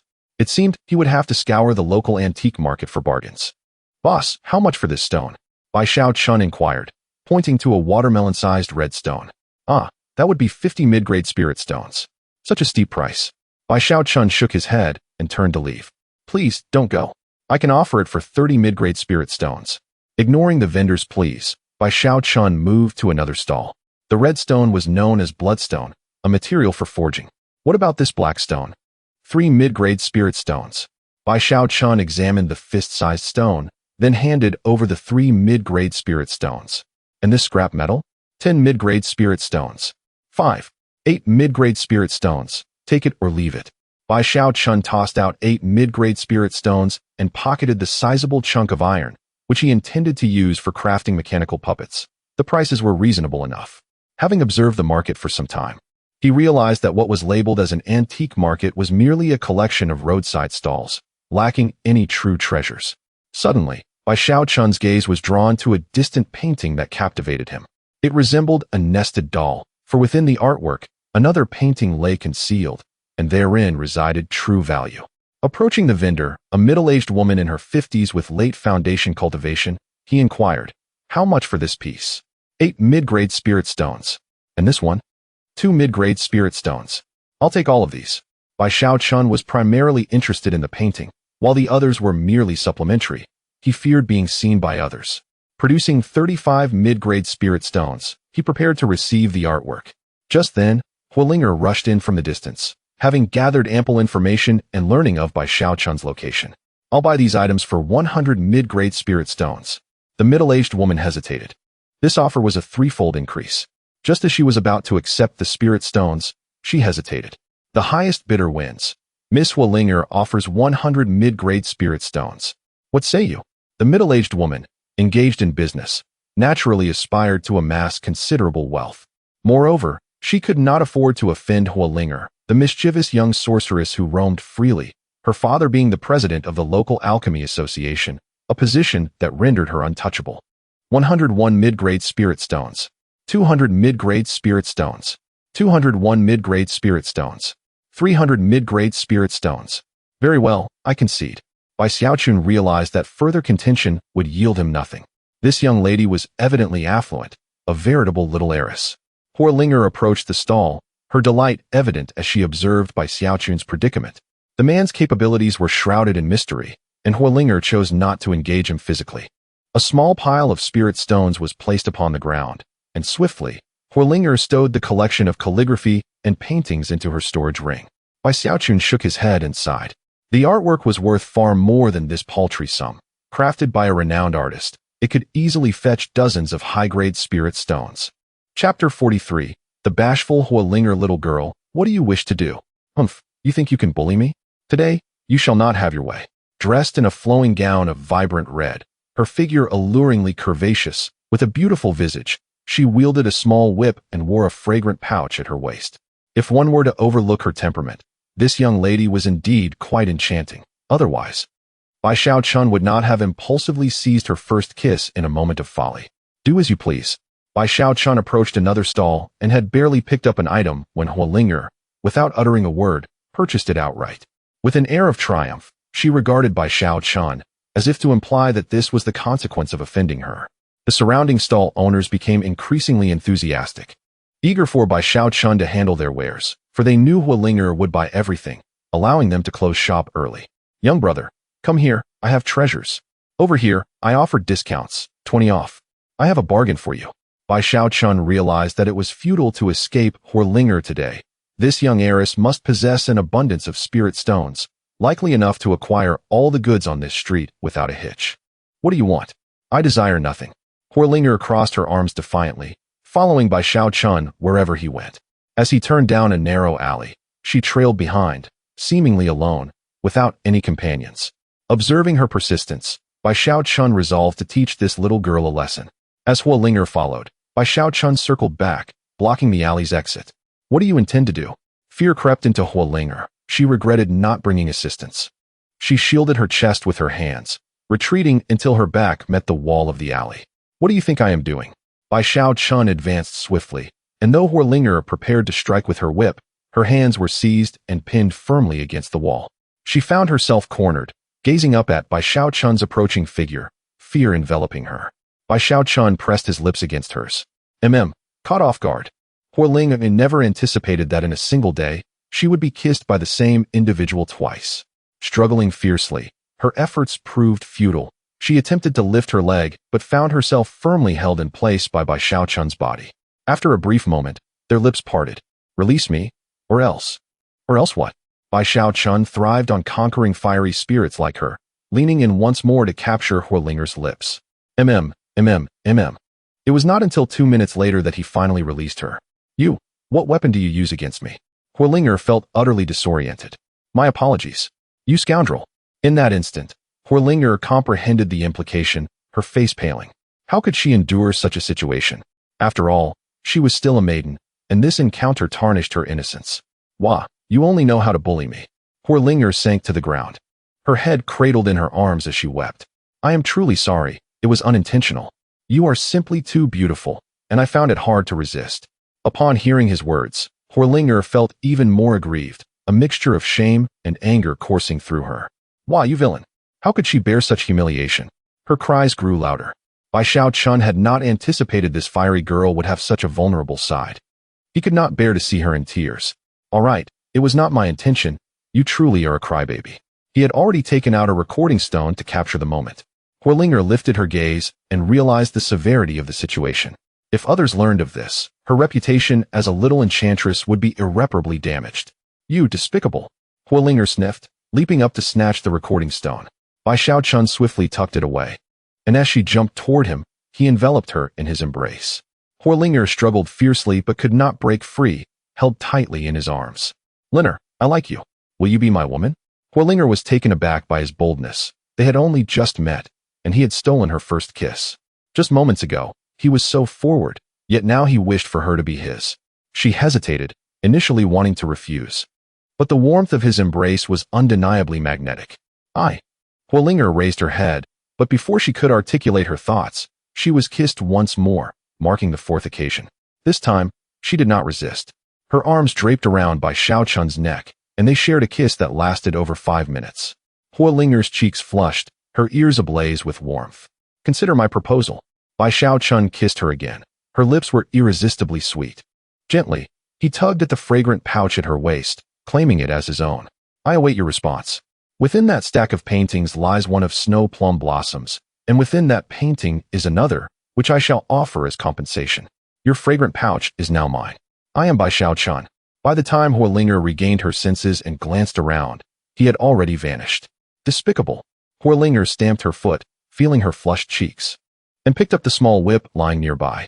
Having been kissed 5 times in a single day, and having not resisted during the latter encounters, she found herself perplexed. Could it be love? After adjusting her disheveled gown and regaining her composure, she hastily exited the alley. Bai Xiaochun waited until she had safely departed before making his exit, free from her distractions, ready to seek treasures anew. This fiery girl, with her explosive temperament, was unexpectedly easy to win over. A few kisses had already raised her favorability to 75. He inhaled the scent from Horlinger's pouch, a delightful fragrance lingering. Truly fragrant. Bai Xiaochun tucked the pouch away and departed. Upon returning to the Alchemy Association, Horlinger immediately retreated to her chamber. Her heart raced, and she bore no ill will towards Bai Xiaochun. She retrieved the painting featuring the blood plum blossoms and carefully cut it open with a small knife, revealing yet another painting inside. How did he know? It was the authentic work of the renowned artist Gu Ming, a famous painter of the Liang dynasty, who had achieved enlightenment through his art. Now a formidable master of transformation, his name held great weight in the imperial capital. Though it appeared to be an ordinary painting, if taken to auction, it would undoubtedly attract a frenzy, fetching hundreds of high-grade spirit stones without question. This is indeed a substantial number of high-grade spiritual stones, and even though she is a little wealthy, her storage ring contains only a little over 20 high-grade spiritual stones. Could it be that he genuinely harbors feelings for me? Or perhaps, with such an abundance of high-grade spiritual stones, even she would find it difficult to part with them, and the thought of relinquishing them would undoubtedly cause her great distress. Yet, Bai Xiaochun remained unfazed. This amount is more than sufficient to compensate for her losses. How did he come to know that there was a painting within the painting, and such a precious one at that? Since it was a gift from him, I would naturally never consider selling it. Horlinger embraced the artwork, her mind drifting back to the moment they shared a kiss, her cheeks flushing once more, occasionally breaking into an odd giggle. Chapter 44. Defeat. After wandering through the market, Yuan Shira turned to Bai Xiaochun. Why do I detect the fragrance of another woman? Where did you venture to, and whose daughter did you ensnare? How did you come to know? Bai Xiaochun replied, revealing that it was Horlinger from the Alchemy Association. He had nothing to conceal, given his strength. Her? Yuan Shira was taken aback. She had encountered Horlinger on a couple of occasions. The girl was indeed beautiful, but also quite domineering. Most people dared not provoke her, not even her own family, as Huolinger's father was the president of the Alchemy Association's branch in the carefree city and a third-grade alchemist. The entire family boasted numerous alchemists, including fifth-grade ones. I never imagined you could conquer that little firecracker. Upon seeing Bai Xiaochun produce a fragrant sachet, it was evident that it belonged to Huolinger. A girl's sachet would rarely be given to others unless it was a token of affection. Alas, you truly are a scoundrel. Yuan Shuo sighed, recognizing that Bai Xiaochun, as a pure yang holy body, would inevitably attract more women. She felt trapped in this predicament. Before long, Luo Qingqin also arrived. Upon learning that Bai Xiaochun had been pursuing young women, she felt helpless. The pure yang holy body was simply too formidable to resist. I have already attained the status of a second-grade alchemist, making everything significantly easier. The two women approached to examine the identity token of the alchemist. The higher Bai Xiaochun's cultivation level, the greater the alchemical rank, and thus, the more beneficial it was for them. While there was no news from Huolinger, another shocking piece of news emerged. The general of the north, Shimin Xiubai, had perished. He had engaged in battle with Dugu Wudi, only to be betrayed. The Xinshan sect and Giga sect, two major sects, launched a surprise attack. Shimin Xiubai fought valiantly against three opponents, but was ultimately decapitated by Dugu Wudi. His soul was obliterated before it could escape due to the ambush by the two sections. With their commander lost, chaos ensued in their ranks. The defeat was catastrophic, and the Tianyuan dynasty achieved an overwhelming victory, leaving the Liang dynasty's army decimated.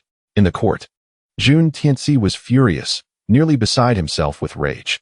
With Shimin Qiubai's skills, he should not have lost. However, he had underestimated the four major sections. The betrayal by the Shunshan and Gigu sects on the battlefield was beyond his imagination. Your Majesty, calm your anger. We must consider how to proceed now. Jun Tianzi composed himself.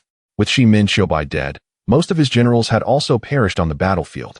The Liang dynasty was no longer capable of fighting, their soldiers insufficient in number, while the morale of the Tianyuan dynasty soared as they continued to conquer city after city.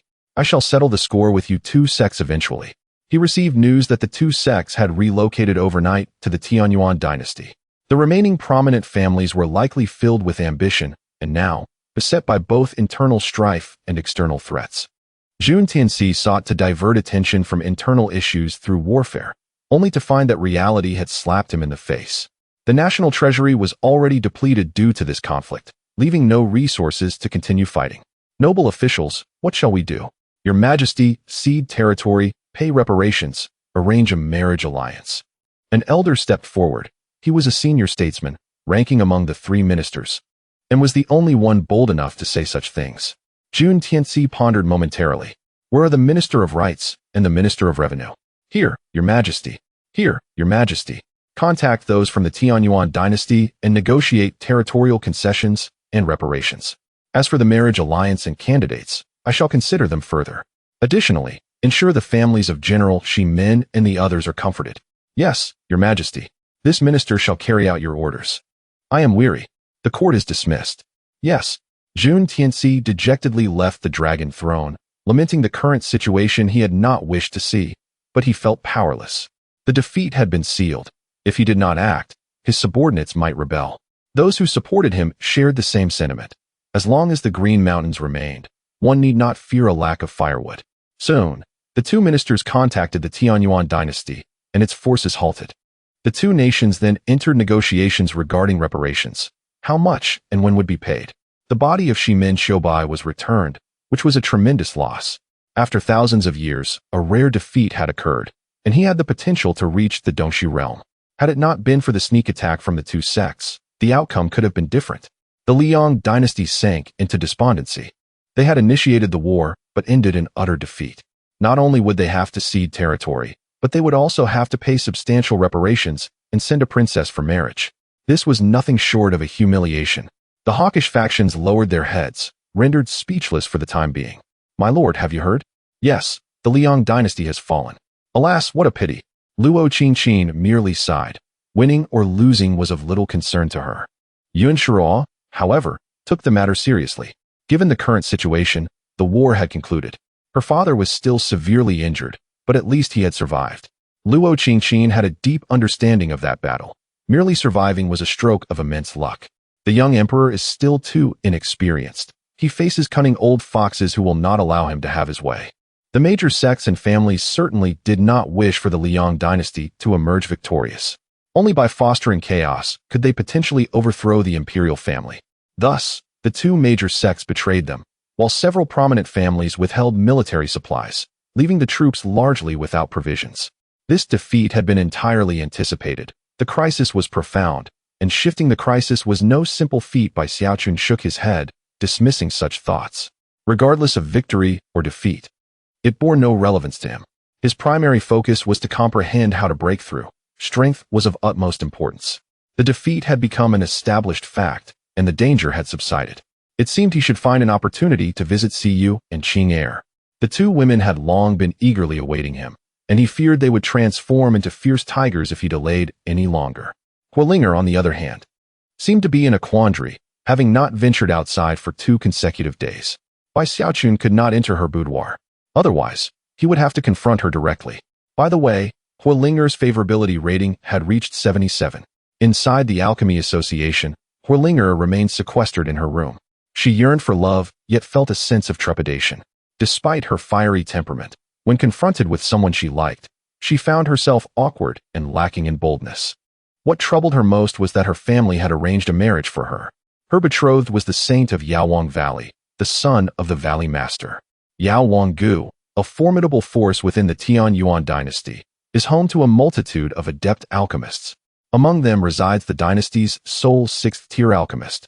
It can be said that Yao Wanggu wields considerable influence throughout the entire southern region, boasting 1 6th-tier alchemist, several 5th-tier alchemists, and a plethora of other skilled practitioners. Huolinger fears for Bai Xiaokun's safety. Should the individuals from Yao Wanggu become aware of his existence, there would be no refuge for him in the entire southern region. Alas, what shall I do? Chapter 45. Marriage Alliance within the southern domain. The Tianyuan dynasty, bolstered by the support of the Yaowang Valley, subtly emerged as the preeminent power among the 3 great dynasties. The Liang dynasty, having instigated war, suffered a severe defeat at their hands. This not only secured them additional territory and resources, but also showcased their strategic prowess. With the joining of 2 major sects, the ascendancy of the Tianyuan dynasty to the foremost position had become an undeniable reality. The Flame dynasty, characterized by its amiable disposition, sought only to develop in peace. The terms of compensation were yet to be finalized. With only a preliminary agreement established, the Liang dynasty would pay a certain sum, cede the wasteland, and another territory, alongside a marriage alliance involving 2 princesses. It is worth noting that these princesses would merely serve as concubines and must not be unattractive. Originally, the Tianyuan dynasty intended to designate the princesses, but faced vehement opposition and had to concede, allowing the Liang dynasty to select the 2 princesses. Jun Tianxi, at the tender age of 18 and newly ascended to the throne, had yet to father a child. However, he did have a queen and 3 consorts. Although he lacked daughters, he was fortunate to have several elder sisters. His father had taken numerous wives, thus facilitating his consideration of potential candidates to send forth. There were over 20 unmarried princesses, and even after excluding those of particularly unappealing appearance, a considerable number remained. Jun Tianxi was tasked with selecting 2 from this pool to send as concubines, a position of lowly status that would surely subject them to hardship. Choosing among them was not particularly challenging, as he had previously rejected many of his sisters, only to find himself crowned emperor in the end. Alas, dear sisters, do not hold it against me. Blame your misguided support for the wrong individual. Jun Tianxi selected 2 individuals, who were subsequently placed under soft confinement within the palace, now conveniently available for his purposes. The Tianyuan dynasty. I shall undoubtedly avenge this grievance. Jun Tianxi seethed, for the territorial concessions, reparations, and marriage alliance constituted the utmost humiliation, a stain that would forever linger in the annals of Liang dynasty history. Qing'er, it has been an eternity. I have missed you dearly. My beloved. I too yearn for you. Qing'er embraced Bai Xiaochun tightly, reluctant to let go. Bai Xiaochun buried his face into Qing'er's bosom, inhaling the familiar fragrance. Tianyu is still waiting inside for you. Let us hasten. Very well. Bai Xiaochun reluctantly released Qing'er, wrapping his arm around her slender waist as they entered the courtyard. My dear husband, you have arrived. Lu Siyu rushed out from within the room. having been granted permission to emerge only after the defeat of the Liang dynasty, as her mother had been exceedingly strict with her. I have missed you too.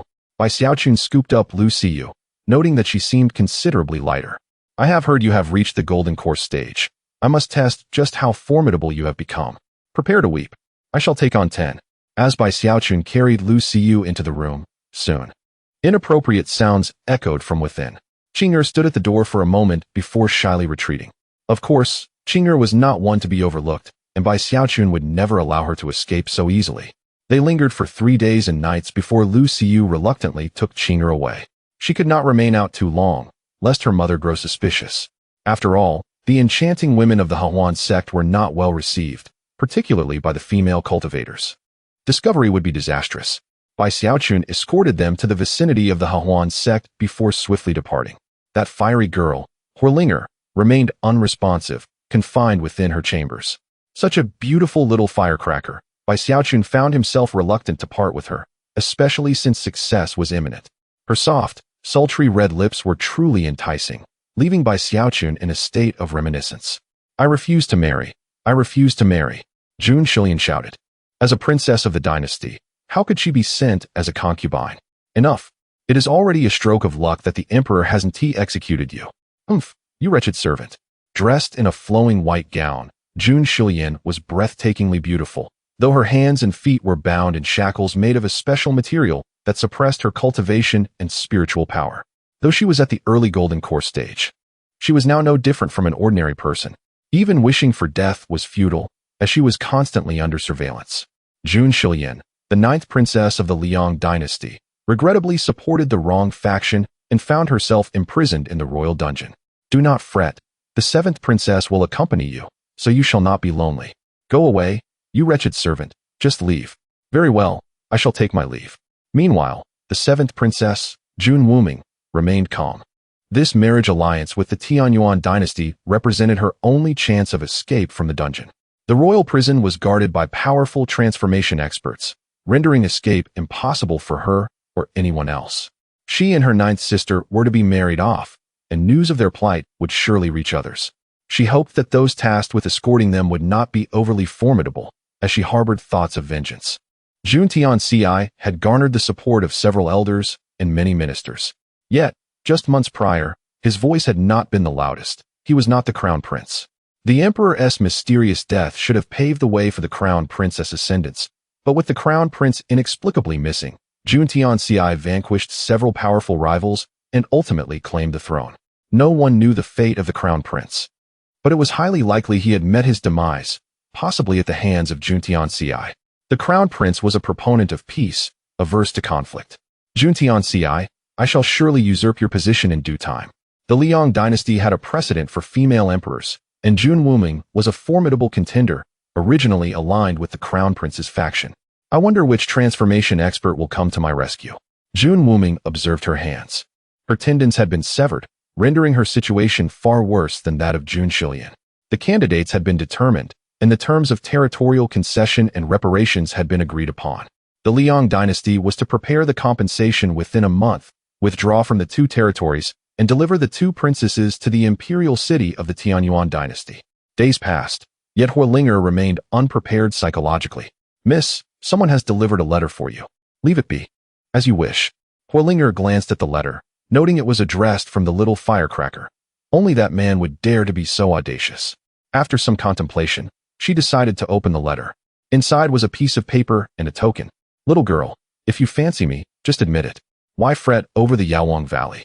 With me around, you shall belong to no one else, even if it costs your life. Think it over and use the token to contact me. So he is aware of the Yaowang Valley and knows I am reluctant to relinquish it. Upon reading the words on the paper, Horlinger felt her affinity rise to 80, and a sense of relief washed over her. If one loves, they should embrace it. Why bother worrying about the Yaowang Valley? Moreover, this marriage was arranged by those old men, not by her own desire. Whoever wishes to marry can do so. She has no intention of being wed. Without the slightest hesitation, Horlinger produced her token and entered a few words. Xiao Chun, wait for me outside. I shall be there shortly. Upon receiving the message from the token, Bai Xiao Chun realized her success. Little girl, you are destined to remain within my grasp. Chapter 46. Settling with Huolinger by Xiaochun possessed the extraordinary ability of foresight, granting him the power to glimpse into the future. The Yaolang Valley lay within the Tianjuan dynasty, while they resided in the Liang dynasty. Thus, they dared not act recklessly. However, numerous members from the Yaolang Valley were indeed part of the Alchemy Association, indicating their opulence. Upon arriving at the entrance of the Alchemy Association, Huolinger spotted by Xiaochun not far away. The two made their way to a secluded spot, which Bai Xiaochun had temporarily rented. Inside the courtyard, before Bai Xiaochun could utter a word, Huolinger leaped into his embrace. Is what you said true? Huolinger gazed earnestly into Bai Xiaochun's eyes. Indeed, I hold deep affection for you, willing even to face death for it. Bai Xiaochun shed his disguise, revealing his true self. Do not speak. Kiss me, she implored. Having received her answer, there was no need to ponder the consequences any further. Bai Xiaochun leaned in to kiss her vibrant lips. Huolinger clung tightly to him, and moments later, they retreated into the house. Linger, are you prepared? Yes. I do not regret this.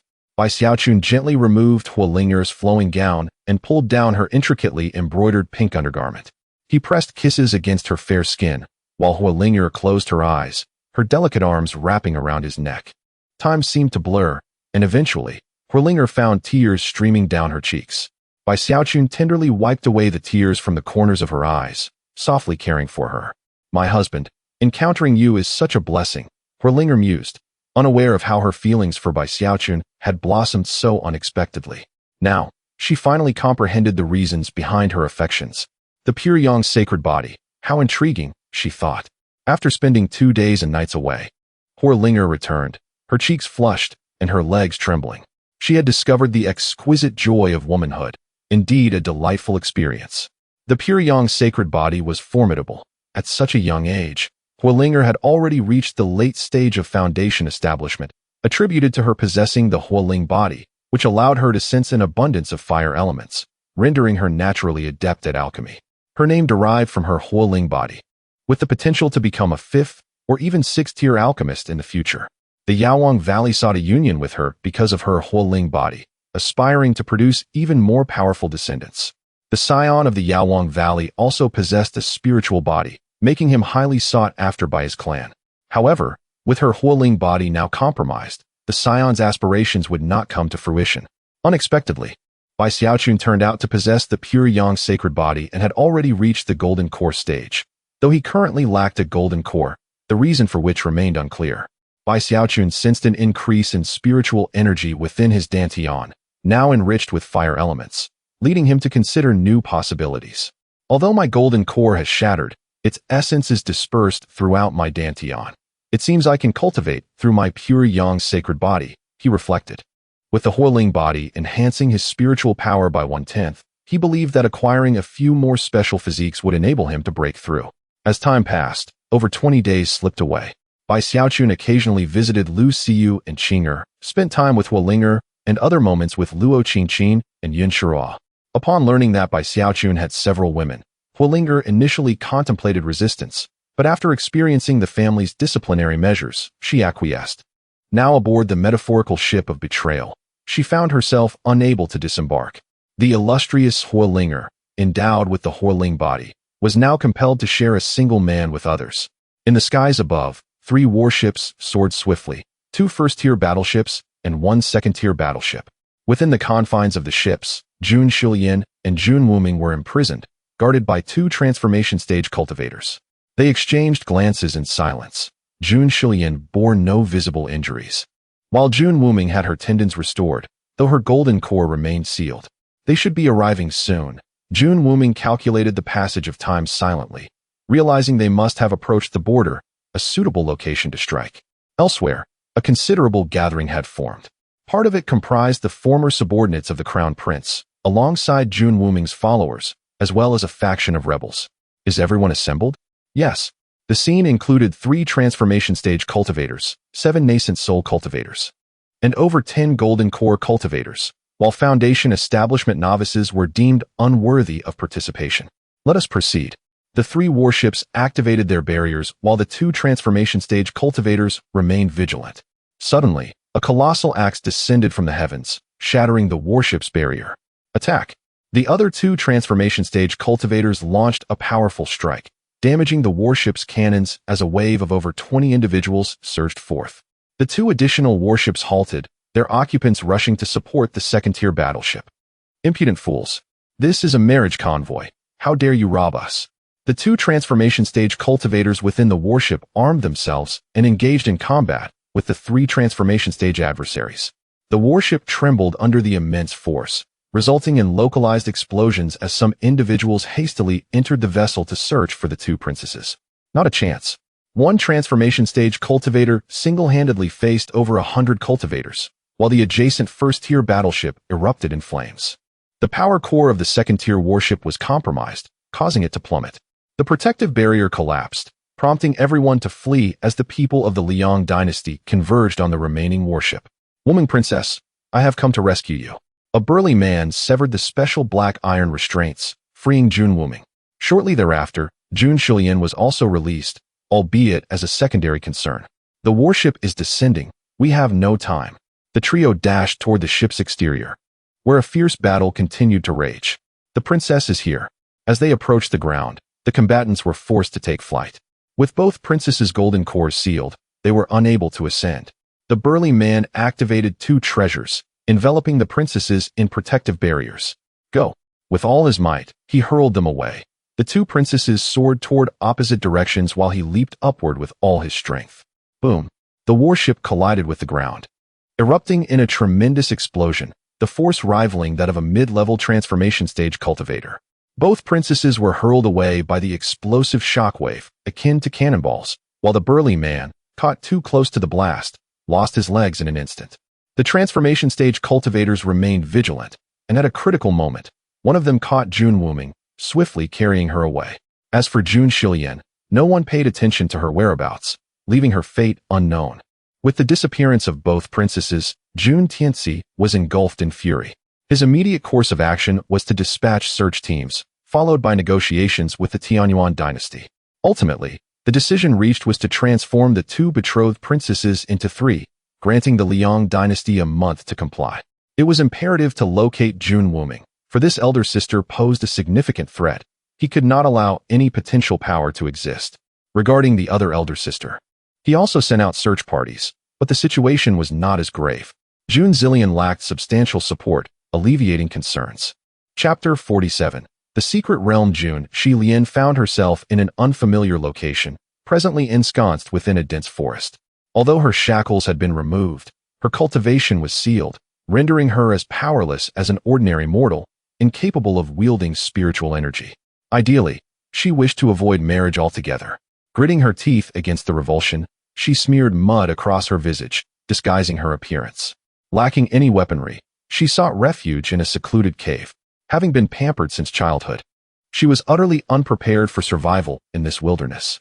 Alas, outside, a manhunt was undoubtedly underway. Without any means of communication, she was unable to reach out to anyone familiar. The utmost priority now was to devise a way to break the seal and restore her Jindan cultivation. The wildlands had vanished, and the Hehuan sect was preparing to establish a new sect in another location, as the city was no longer suitable. Lu Siyu, feeling helpless, had no choice but to follow along. Loneliness compelled Qing Er to accompany her, while Yun Shirua chose to remain behind, waiting for her father. Bai Shao Chun, recognizing his long-standing complacency, resolved to venture out as well. Word had it that a secret realm had appeared nearby, and he was eager to discover its treasures. Be cautious, my husband, Luo Qingqin advised, aware that her past presence had hindered progress. Thus opting to stay behind to accompany Yin Shirua. The Tianshan mountain range lay to the west of the Xianyao city, a journey of 2 to 3 days. The Tianshan secret realm was located here, marking its first appearance. Bai Shao Chun embarked alone, having received a substantial supply of medicinal pills from Horling Air before his departure. 2 days later, he entered the Tianshan mountain range, encountering numerous individuals on his way. He had already crossed paths with 6 groups. All were en route to the Tianshan secret realm, with the highest among them at the Jindan stage, as this realm would not accommodate Yuaning cultivators. Following the map's guidance, Bai Shao Chun took 5 hours to arrive. The entrance to this secret realm was a valley, already teeming with people. A glance revealed a considerable number of Jindan cultivators, at least 8. along with several more hidden in the vicinity, bringing the total beyond 10. The primary forces included foundation-building cultivators from the Liaoya Mercenary Corps, Tianxia Martial Arts School, Qingcheng Sect, and Miaoyin Sect, among others. It seemed to be quite the bustling scene. Utilizing his Tianyan, Bai Xiaochun observed the secret realm, which appeared to lead to an alternate spatial dimension, with visible waves of spatial fluctuation, yet obscured from view. It was evident that the realm did not lie within the Liang dynasty, but rather in a unique space. With even Tianyan unable to penetrate its depths, he could only wait until entry to seek treasures. Bai Xiaochun stationed himself in an inconspicuous spot, as this newly emerged secret realm's opening and closing times remained a mystery. Typically, such realms lasted a minimum of 10 days, with others extending to months, half a year, or even years. As more individuals arrived, the number of Jindan cultivators increased. 3 days later, the secret realm emitted a brilliant light, and its gates swung open, revealing a luminous barrier. Charge! A throng surged forth, predominantly lower-tier cultivators, primarily scattered cultivators, and members of small sects and families. The Liaoya Mercenary Corps remained unhurried, waiting until half the crowd had entered before proceeding with their own. Bai Xiaochun readied his weapon, prepared to summon protective energy. Crossing the luminous barrier, he was instantaneously transported to a jungle. Random teleportation? He wondered what treasures awaited here. Activating his Tianyan, he swiftly soared in a specific direction. Black moon fruit, a fine find. Poison spike royal flower. Linglong fruit. These medicinal herbs were of low rank, but rare in the outside world, forming the basis of several unique and elusive recipes. As he gathered the spirit mushrooms, a second-tier late-stage beast lunged at him. Before it could make contact, Bai Xiaochun pierced it with several meters of protective energy. With a few precise strikes, he extracted the beast's core. It seemed this venture was indeed fortuitous. Not only was the ground littered with herbs, but activating Tianyan allowed him to locate one in no time. The spiritual energy deep within the forest was immensely rich. That was likely the main battlefield. Bai Xiaochun proceeded cautiously. Aware that over 10 Jindan cultivators had already entered, the main battlefield would be fiercely contested. The secret realm was vast, encompassing several towering mountain ranges and surrounding seas. Those who fell into the ocean were doomed, as qi refining and foundation establishment cultivators could not fly and would face certain death against the sea's monstrous inhabitants. In the central region stood an expansive area adorned with luxurious palaces and a towering edifice of uncertain height. Seeking death. A cluster of individuals was engaged in a fierce scramble over a field of spiritual herbs, which were densely packed, including 2 low-grade, Xian-level spiritual herbs. A peak foundation establishment cultivator had yet to grasp one when a surge of Jindan energy struck, severing his right hand. Ouch! How dare you covet my spiritual herbs? Open your eyes wide in the future. A Jindan cultivator swiftly approached, claiming the low-grade, Xian-level herb. The injured cultivator dared not protest. Retreating to another area. The fields of spiritual herbs were not limited to one. Upon exhausting this patch, the crowd rushed to another. This was merely the outer region. The central zone was shielded by a faint barrier. Jindan cultivators who attempted to breach it found it impenetrable. It seemed the time had yet to arrive. The outer region featured multiple fields of spiritual herbs, alchemy rooms, artifact crafting rooms, and various techniques. The abundance of resources in the outer area was staggering, let alone the luxurious palaces concealed within the barrier, which might house treasures belonging to Yuan greats. One individual seized a low-grade Xian-level sword, only to be ambushed moments later, ultimately resulting in a Jindan cultivator claiming all the weapons. The disparity in strength was stark. Jindan cultivators possessed protective energy, capable of both offense and defense, and could even fly. 7 days later, Bai Xiaochun's 2 storage rings brimmed with herbs, sufficient for him to refine numerous batches of medicinal pills, the most valuable of which was a millennium-old Huangshe fruit. It was time to explore the central region. Over these past few days, 5 foundation establishment cultivators had attempted to kill him, all of whom he had repelled, acquiring several storage rings in the process. The items within the houses of the peripheral area have been completely looted, and the Lingyao fields have been ransacked multiple times. Apart from a few individuals who have temporarily departed, the majority have opted to remain here. They await the opening of the internal area, where it is certain that the opulent palaces harbor treasures of greater value, particularly the towering tower, which may conceal the true riches. The Jindan are either concealed or meditating upon the ground. Chapter 48. The tower. Upon arriving at the core area, a multitude of individuals was already present. They moved with remarkable speed. Numerous Jindan cultivators were nearby, and Bai Xiaochun surveyed the inner realm. Each palace contained treasures, yet all were fraught with peril, laden with traps. Some harbored dark mists, others were home to malevolent puppets, and some contained sinister souls. The most coveted was the towering spire. Each tower was guarded, and the pinnacle astonishingly housed earthly-grade weapons and elixirs. This small tower was, in fact, a weapon of the same earthly grade.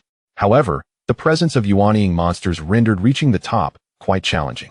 Bai Xiaochun meticulously observed everything within, pondering how to ascend to the tower's summit, yearning for the earthly-grade initial weapons, the earthly-grade inferior elixirs, and the tower itself. 3 days later, the luminous barrier dimmed and subsequently vanished. An opportune moment arose. Those nearby rushed in eagerly, while the remaining individuals were not to be outdone. Bai Xiaochun remained concealed, taking no action, allowing them to explore. So many treasures awaited. Suddenly, a cry for help arose. A man, having spotted an abundance of weapons, was swiftly engulfed by a thick black mist that extinguished his life force in an instant. Witnessing this, the others abandoned their desires for the weapons and fled in panic. The black mist surged from the palace, infiltrating the body of a Peak Foundation establishment cultivator. Controlled by the dark essence, he turned upon those around him. A Jindan cultivator struck, obliterating the man's head with a single punch. Despite the loss of his head, the controlled cultivator continued to attack, as he possessed an undying form. Humph! A mere wisp of black mist dares to cause trouble. Another Jindan cultivator unleashed a small sword, piercing the cultivator's dantian, causing his energy reservoir to shatter and rendering him harmless despite his immortality. The black mist had no choice but to vacate that body and seek another. The Jindan cultivator attacked once more. After a dozen minutes of this pattern, everyone understood. The black mist could only roam near the palaces and could not venture far. Thus, to escape the area, it had to possess other bodies. Once it exited a host, it would swiftly return to the palace. Help! In another palace, a colossal puppet dispatched several cultivators with a single punch. The puppet's movement was constrained, unable to leave the palace's entrance. Within a dark palace, a sinister soul seized control of a Jindan cultivator, draining the life force from others. They are all dead. There is something amiss here. The Jindan cultivator stumbled out, slightly injured. The crowd quickly distanced themselves from the palace, harboring no suspicion towards him. The sinister soul lingered nearby, unfazed and waiting to strike. Other palaces held dangers, and many had perished before discovering treasures. What to do? Each palace contained treasures, yet powerful guardians safeguarded them, making it challenging to obtain anything. The puppets seemed indestructible, and even 2 Jindan cultivators together could not repel them, let alone retrieve the treasures within. First, one must devise a plan. After all, time was abundant, and Bai Xiaochun was determined to acquire these treasures. He resolved to enter the tower first. The crowd discovered that the central tower was accessible, and each level presented challenges, with rewards for successful completion. Should one choose not to continue, they could opt to withdraw. Although there was danger in the trials, it was considerably safer compared to other locations. On the 22nd floor, Wang Tianba appeared. On the 21st floor, Lu Feiyang was also present. Both were Jindan cultivators who had slowed upon arrival, but continued to ascend gradually. How formidable! Most could scarcely reach the 20th floor, and attaining the 15th was already commendable. With only 32 floors, the 32nd housed the pinnacle, while the 31st was home to yuanying-level monsters, and the 30th was the peak of Jindan. Entering the tower, the first 20 levels posed no challenge for Bai Xiaochun. The monsters were incapable of breaching his protective aura. After a brief span of time, he reached the 21st floor, where he encountered a puppet of initial Jindan strength. The puppet lacked awareness, yet possessed considerable power, though it was not particularly dangerous. The craftsmanship was impressive, indicative of at least a mastery level. Bai Xiaochun regarded the puppet with admiration, as he could not yet create such exquisite constructs. Upon defeating the puppet, it vanished, and though he wished to take it with him, that aspiration was dashed. In his hand appeared an elixir, a Xian-level inferior blood fury pill. The adversaries ahead were formidable. How could he ascend to the top? Bai Xiaochun shook his head and proceeded to the 22nd floor. The experiences of those who reached the 22nd floor varied. They might encounter monsters, puppets, or illusions. At the very least, there were dozens of Jindan puppets, and even Yuanying puppets, quite the grand display. The 22nd floor presented a stone monster. Its realm at initial Jindan, with extraordinary defenses and substantial attack power, albeit slow. Behold my strength. A cluster of stones was hurled as the stone figure unleashed 2 punches, both of which by Xiaochun deftly evaded. His protective aura transformed into a shield as the stone monster struck hard, forcing Bai Xiaochun back several steps before he regained his footing. He had to admit, it was remarkably sturdy. This aura was indeed a valuable asset. The aura morphed into a sharp spear, relentlessly probing toward the stone monster's eyes. With a distance of over 10 meters, the stone monster could not approach Bai Xiaochun. The weakness was glaringly apparent. Thus, he decided to act. With a powerful throw, the robust aura spear shot forth, piercing the stone monster's head. The creature disintegrated and vanished, leaving behind a black stone. It appeared that reaching around the 25th floor would be the limit. The 25th floor housed monsters of mid-Jindan strength, which matched Bai Xiaochun's capabilities. Was there truly no opportunity left? He was reluctant to part with the earthly grade inferior elixir and weapon. Upon reaching the 23rd floor, he encountered another puppet, significantly stronger than that on the 21st floor. Bai Xiaochun found himself challenged, resorting to his divine eye to discern the puppet's weaknesses. Currently, Bai Xiaochun ranks 7th, while the first place has ascended to the 38th level, and the second place is at the 36th level. With a mighty punch, Wang Tianba shattered the head of the puppet, spewing forth a mouthful of dark blood, resulting in a decline in his cultivation, now reduced to the mid-stage of Jindan. The puppets at this level were nearly at the pinnacle of Jindan, and it was only through the use of a medicinal pill that Wang Tianba managed to barely destroy the puppet. A reward materialized in his hands, and Wang Tianba sat cross-legged on the ground to recuperate. He was unaware of how many levels remained above him. Perhaps the next level was the pinnacle of Jindan. After regaining a substantial amount of his strength, he chose not to continue challenging, but instead retreated. Upon reaching the 38th level, he felt quite satisfied with the rewards he had obtained. Soon, he was teleported away, and upon glancing at the stone tablet on the ground, he saw himself ranked first, which brought a smile to his face. It seems I am indeed quite formidable. Chapter 49, Long Outyin on the 25th level. Bai Xiaochun gazed intently at a corpse. Unlike mechanical puppets, this entity was crafted from a human body, utilizing a mere powerful cultivator's remains as its material. Such a human puppet retained fragments of its former cultivation techniques, rendering it far more formidable than an ordinary puppet. It was at the mid-stage of the Golden Core realm. Bai Xiaochun unleashed a surge of protective energy, and the human puppet manifested its own defense. The clash of energies resulted in a stalemate. The puppet exhibited a noticeable flaw in its left leg, indicating a prior injury sustained in life. Although reaching the top floor was beyond his grasp, engaging in combat with these puppets allowed Bai Xiaochun to acquire invaluable knowledge. Employing his flying technique, the puppet drew its sword, unleashing a powerful sword aura that swept across the room. It was a swordsman, having attained a significant level of prowess. Whether through blades or other weapons, the cultivator's understandings diverged into the realms of qi, momentum, intent, domain, and realm. Bai Xiaochun, still at the initial stage, was capable of emitting qi through his sword. With his heavenly eye, he closely observed the puppet. Entering the realm of momentum was no simple feat, as many had yet to grasp even the concept of qi. The puppet wielded its sword, and its momentum surged dramatically, its battle strength vastly exceeding that of an ordinary mid-stage golden core cultivator. In a leap, it hovered in the air, delivering a simple yet devastating strike. Bai Xiaochun adeptly evaded using his footwork, though enduring such a blow would have been excruciating. The heavenly eye continuously tracked the puppet's trajectory, and Bai Xiaochun concentrated all his energy to assault the puppet's left leg. The puppet remained silent, fixated solely on its onslaught. At a critical moment, Bai Xiaochun managed to sever the puppet's left leg, swiftly seizing the opportunity to prevent any chance of recovery. Though it could still stand, the loss of a limb hindered its strength and significantly reduced its speed. Executing the 9-in white bone claw, Bai Xiaochun wielded his sword with one hand while unleashing his claws with the other. The protective energy was formidable, yet the strain was palpable in his left hand. After an hour of relentless combat, the tide began to turn in Bai Xiaochun's favor. He had started to convert some of his qi into momentum, forming its nascent shape. It was time to conclude the battle. Bai Xiaochun felt immense gratitude towards the puppet for imparting the understanding of momentum.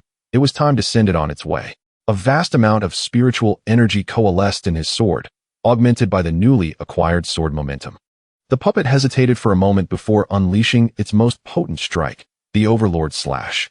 The two attacks collided, propelling Bai Xiaochun backward, crashing against the wall.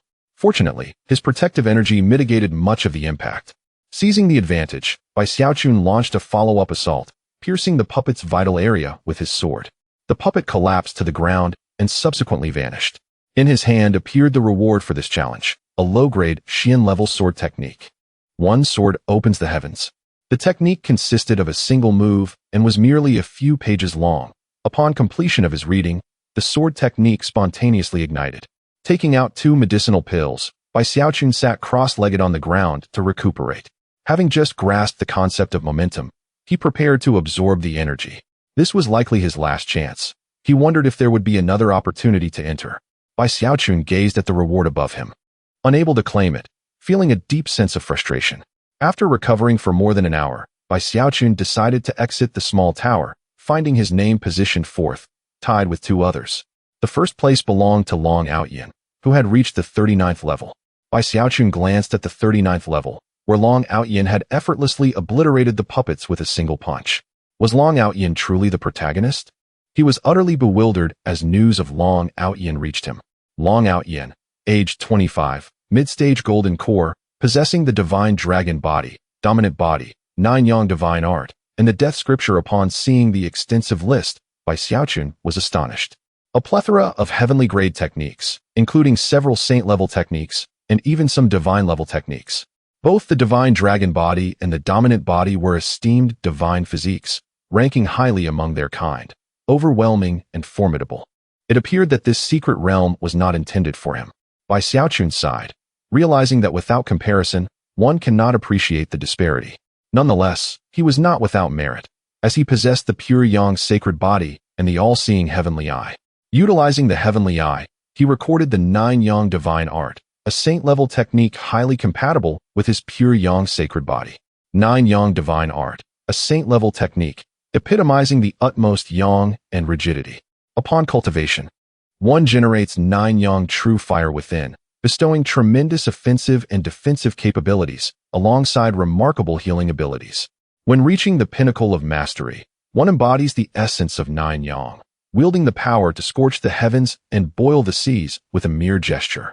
In addition to the 9 yang divine art, Bai Xiaochun also recorded another saint-level technique and 3 heavenly grade techniques, the Taiji Yin Yang Canon, the Phantom Steps, and the Stellar Soul Condensation technique, along with the Phantom Thousandfold Sword. After documenting these 5 techniques, the heavenly eye could no longer endure. Bai Xiaochun felt extremely fatigued, having expended over 80% of his spiritual energy. Taiji Yin Yang Canon, a saint-level technique emphasizing the balance of yin and yang, particularly beneficial in matters of gender, making it exceptionally suited for the pure yang sacred body.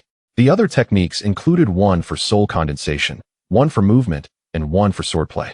The divine-level techniques were rendered in a gray hue, eluding even the heavenly eye's recording capabilities.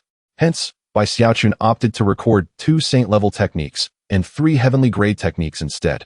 The 9 yang divine art and Taiji Yin Yang Canon were particularly well suited for the pure yang sacred body, while the other 3 provided enhancements in speed, attack, and spiritual essence. Bai Xiaochun felt as if he had traded a mere bird gun for a formidable cannon. Previously lacking even a single earth-grade technique, he now possessed 2 saint-level techniques and 3 heavenly grade techniques. However, these methods were intricate and would require Bai Xiaochun's diligent cultivation. This venture was not in vain. After recording the techniques, Bai Xiaochun sought a secluded spot to hide and recuperate his spiritual energy. Was it merely an illusion? Long Outyin felt as though someone had been watching him moments ago, yet the sensation dissipated shortly after. Inquiring with the system, he was informed that no one had been observing him. It was likely a figment of his imagination. Perhaps it was indeed just a mirage. Throughout the years, he had maintained a vigilant demeanor, always sensing the presence of potential threats. After crossing over, he had been endowed with a system that granted him 2 divine physiques right from the start. He completed numerous tasks along the way, acquiring various techniques. Though the limitation of this system was its inability to provide tangible items, In other words, he still needed to earn pills, weapons, and spirit stones on his own, and the techniques granted by the system could not be sold. This secret realm represented a mission from the system, aimed at seizing the small tower. The early-stage Earth-grade small tower was significantly beneficial to him at present, as he still lacked a suitable weapon. Before long, Ao Yin traversed to this realm. He was betrayed and cast down a precipice by the woman he adored. Consequently, he harbors an intense disdain for women, dedicating himself entirely to the pursuit of cultivation. The system has assured him that upon reaching a certain level of mastery, returning to his former world would pose no challenge. Driven by a relentless desire to return and confront his betrayer, Long Ao Yin exerts himself in his training. Upon ascending to the next level, the puppet did not even have the opportunity to strike before he obliterated it with a single punch. Chapter 50. Jun Shilian, the puppet in the early stage of yuanying, could not withstand his 3 punches, and Long Ao Tian ascended to the pinnacle with ease. System, what should I do? Place your hand on that platform and drip a drop of blood. Following the instructions, Long Ao Tian did as told, and soon after, he acknowledged ownership of this small tower. The tower trembled and vanished from sight. All individuals inside were expelled, and those who had just succeeded in the trial received no rewards. Where's the tower? Why has it disappeared? Could it be? They all witnessed a figure named Long Ao Tian rapidly ascend, soon reaching over 30 floors, after which the small tower vanished. The crowd speculated that this tower must have been a weapon taken by Long Ao Tian. How infuriating! How could this happen? The crowd seethed with anger. Yet Wang Tian Ba and others understood that the higher one ascended, the more formidable the puppets became. Long Ao Tian's prowess was indeed extraordinary. Upon his appearance, Long Ao Tian surveyed the arena with arrogance, and the crowd dared only to voice their grievances, refraining from approaching him. Lu Fei Yang and his companions scrutinized Long Ao Tian for a moment before ultimately deciding to retreat. None knew what rewards awaited at the top, and they had not heard of Long Ao Tian. They were unaware of his true strength, so it was prudent to avoid provoking him. After the tower's disappearance, the crowd was soon teleported away, having spent merely a little over 10 days there. How frustrating. Everyone felt no sense of accomplishment. This venture resulted in nothing but a few herbs. Many returned empty-handed, and several lost their lives during the ordeal. Bai Xiaochun found himself teleported to a forest, unaware of its location. His journey had proven worthwhile, having acquired a plethora of herbs, and most importantly, 5 techniques. 2 of these sacred-level techniques suited him perfectly, marking him as the chosen one. Bai Xiaochun realized a crucial truth. There may be others like Long Ao Tian in this world, necessitating greater caution. Though he did not recognize his surroundings, he was certain it was not far from where he had been. Soaring through the sky, Bai Xiaochun sought someone to inquire about his location, finding the experience rather unsettling. His Tian Yin scanned the vicinity, and he soon spotted a disheveled woman. She was cautiously crouched on the ground, foraging for wild vegetables while glancing around nervously. Her hair was a mess, and her face was coated in grime. Bai Xiaochun examined her information, astonished to find that a princess of a dynasty had fallen to such depths. Her current state was hardly distinguishable from that of a beggar, perhaps even worse off. Jun Shilian, early stage of Jin Dan, sealed, 9th princess of the Li Yang dynasty. The bounties for the 9th and 7th princesses were sky-high. Any information leading to their capture would yield a generous reward, with living captures deemed a significant achievement, and even corpses considered a noteworthy contribution. Unexpectedly, the 9th princess was hiding here, resembling a beggar, unrecognizable to anyone who might come across her. Bai Xiaochun had seen Jun Shilian's portrait. She was pure and beautiful, a true beauty. Now, the 9th princess was digging for wild vegetables, her cultivation sealed, devoid of spiritual power. This presented an opportune moment for him. How often does one get the chance to interact with a princess from a dynasty? Jun Shilian had been surviving in the wild for nearly 20 days without a trace of spiritual energy. Simply remaining alive was a feat in itself. She frequently glanced around, fearful of being discovered. Yet, the more she tried to avoid it, the more imminent the danger became. A man descended from the sky, and Jun Shilian could not escape in time, resorting to lying flat on the ground, nearly pressing her face against the earth. Bai Xiaochun observed her and shook his head. Once a glorious princess, now forsaking her dignity to avoid detection and preserve her life. Raising her head slowly, Jun Shilian revealed her face, smeared with dirt, her hair a tangled mess akin to a bird's nest. What do you command, esteemed sir? She trembled, seemingly filled with genuine fear, resembling an ordinary village girl. Had it not been for his Tian Yan, Bai Xiaochun might have overlooked her true identity. He pondered whether to expose Jun Xilian as the ninth princess, but after some consideration, he decided against it. It seemed far more thrilling this way. I find you quite appealing. I am in need of a little maid. Esteemed sir, I am quite ugly and reek of filth. Jun Xilian exhausted every excuse she could conjure. This was more distressing than death itself. How could a dignified princess of a dynasty become a mere man's maid? She contemplated revealing her true identity, but refrained, fearing that exposure would lead the man to exploit her for profit. If captured and returned, it would be more than just a marriage alliance. What? Are you unwilling? This humble girl is willing to serve you, esteemed sir. Excellent. Bai Xiaochun seized Jun Xilian, using his qi to lift her. They soared toward a nearby river. Upon reaching the river, Bai Xiaochun forcefully tossed her into the water. Clean yourself thoroughly. I do not wish for my maid to bear even the slightest odor. He tossed her a light blue chest-length dress, along with undergarments and toiletries. Esteemed sir, are you not going to look away? I am still an innocent maiden. From the moment you became my maid, you have belonged to me. Warming my bed will be part of your duties. And observing will not cost you a single piece of flesh. Jun Xilian felt the urge to curse, but held back. He likely did not know her identity. Otherwise, he would not dare to insult her. Even as a wanted ninth princess, she still represented the royal family. If the royal family were to learn of this, Bai Xiaochun would not survive a single day. It was her first time undressing in front of a man. After a moment's struggle, she slowly shed the garments she had not washed in over 30 days. His gaze was fixed upon her, and with a final determination, she removed all her clothing, submerging most of her body in the water. For cultivators, this was practically an open display. Despite not having bathed for days, her skin remained smooth and fair. Jun Xilian had set aside her pride. After all, she could know her hair cascaded over her chest, partially concealing her exquisite skin. The filthy village girl had vanished, replaced by a young and beautiful maiden. Bai Xiaochun gazed upon Jun Xilian's enchanting figure and lovely visage, a flicker of desire igniting within him, yet he swiftly subdued it. He had no penchant for coercing women. She had already consented to become his warm bed servant, and she would inevitably succumb to her fate in due course, rendering any haste unnecessary. Chapter 51. The maid Xiao Yan Jun Xilian picked up a mirror and gazed into it, relieved to see that the black mud on her face had been completely washed away, revealing her true appearance.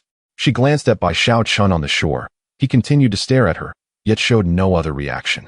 It seemed he truly did not recognize her as the infamous ninth princess. Well, since it had come to this, she decided to go with the flow. Jun Xilian straightened her tousled hair, thoroughly washed her body several times, and leisurely walked ashore, dressing nonchalantly in front of Bai Xiaochun. May I inquire your name, esteemed sir? Bai Xiaochun, you may call me young master. Yes, young master. Dressed in a light blue chest-length RU skirt, Jun Xilian appeared completely rejuvenated. If one did not speak of it, who would guess she was the muddy, rustic village girl from moments ago? Beautiful, indeed. She marveled at her own transformation, attributing her newfound charm to the young master. Jun Xilian's expression remained calm. Such fabrications would inevitably unravel, yet both harbored ulterior motives and refrained from exposing one another. Bai Xiaochun gently tugged at her delicate hand, causing Jun Xilian to lose her balance and stumble into his embrace.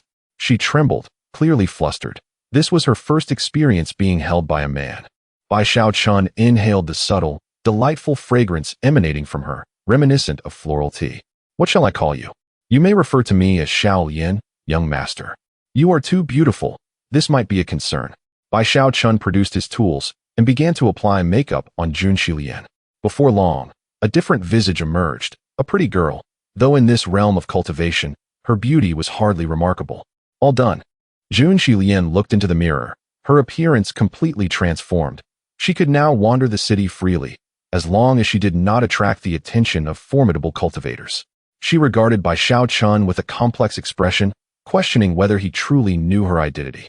Jun Xilian suspected he held a significant likelihood of being aware of who she was. If he indeed recognized her but chose to conceal her identity, what ulterior motives could he possibly have? Shaking her head, she dismissed such convoluted thoughts.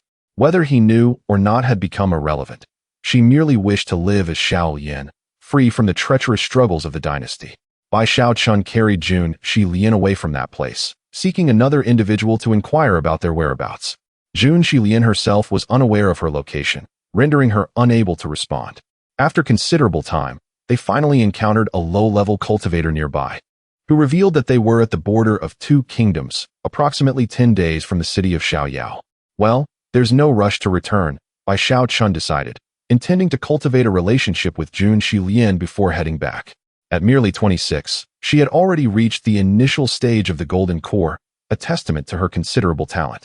Furthermore, she possessed a spiritual body, the Qing Mu Ling Ti. While not adept in combat, she excelled in support roles, capable of accelerating plant growth for offensive and defensive purposes, and was skilled in healing and restoration. Currently, her cultivation and Golden Core were sealed, rendering her Qing Mu Ling Ti unusable. With a map of the area in hand, Bai Xiaochun felt no urgency to return.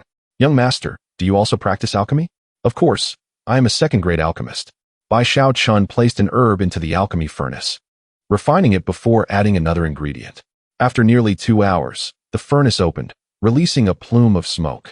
2 pale yellow pills lay quietly within, one of superior quality and the other of decent quality. He was currently refining high-grade yellow-level pills, with many more stored in his spatial ring. This was Jun Shi Lian's first earnest observation of someone else crafting alchemical pills. Such opportunities were rare for her.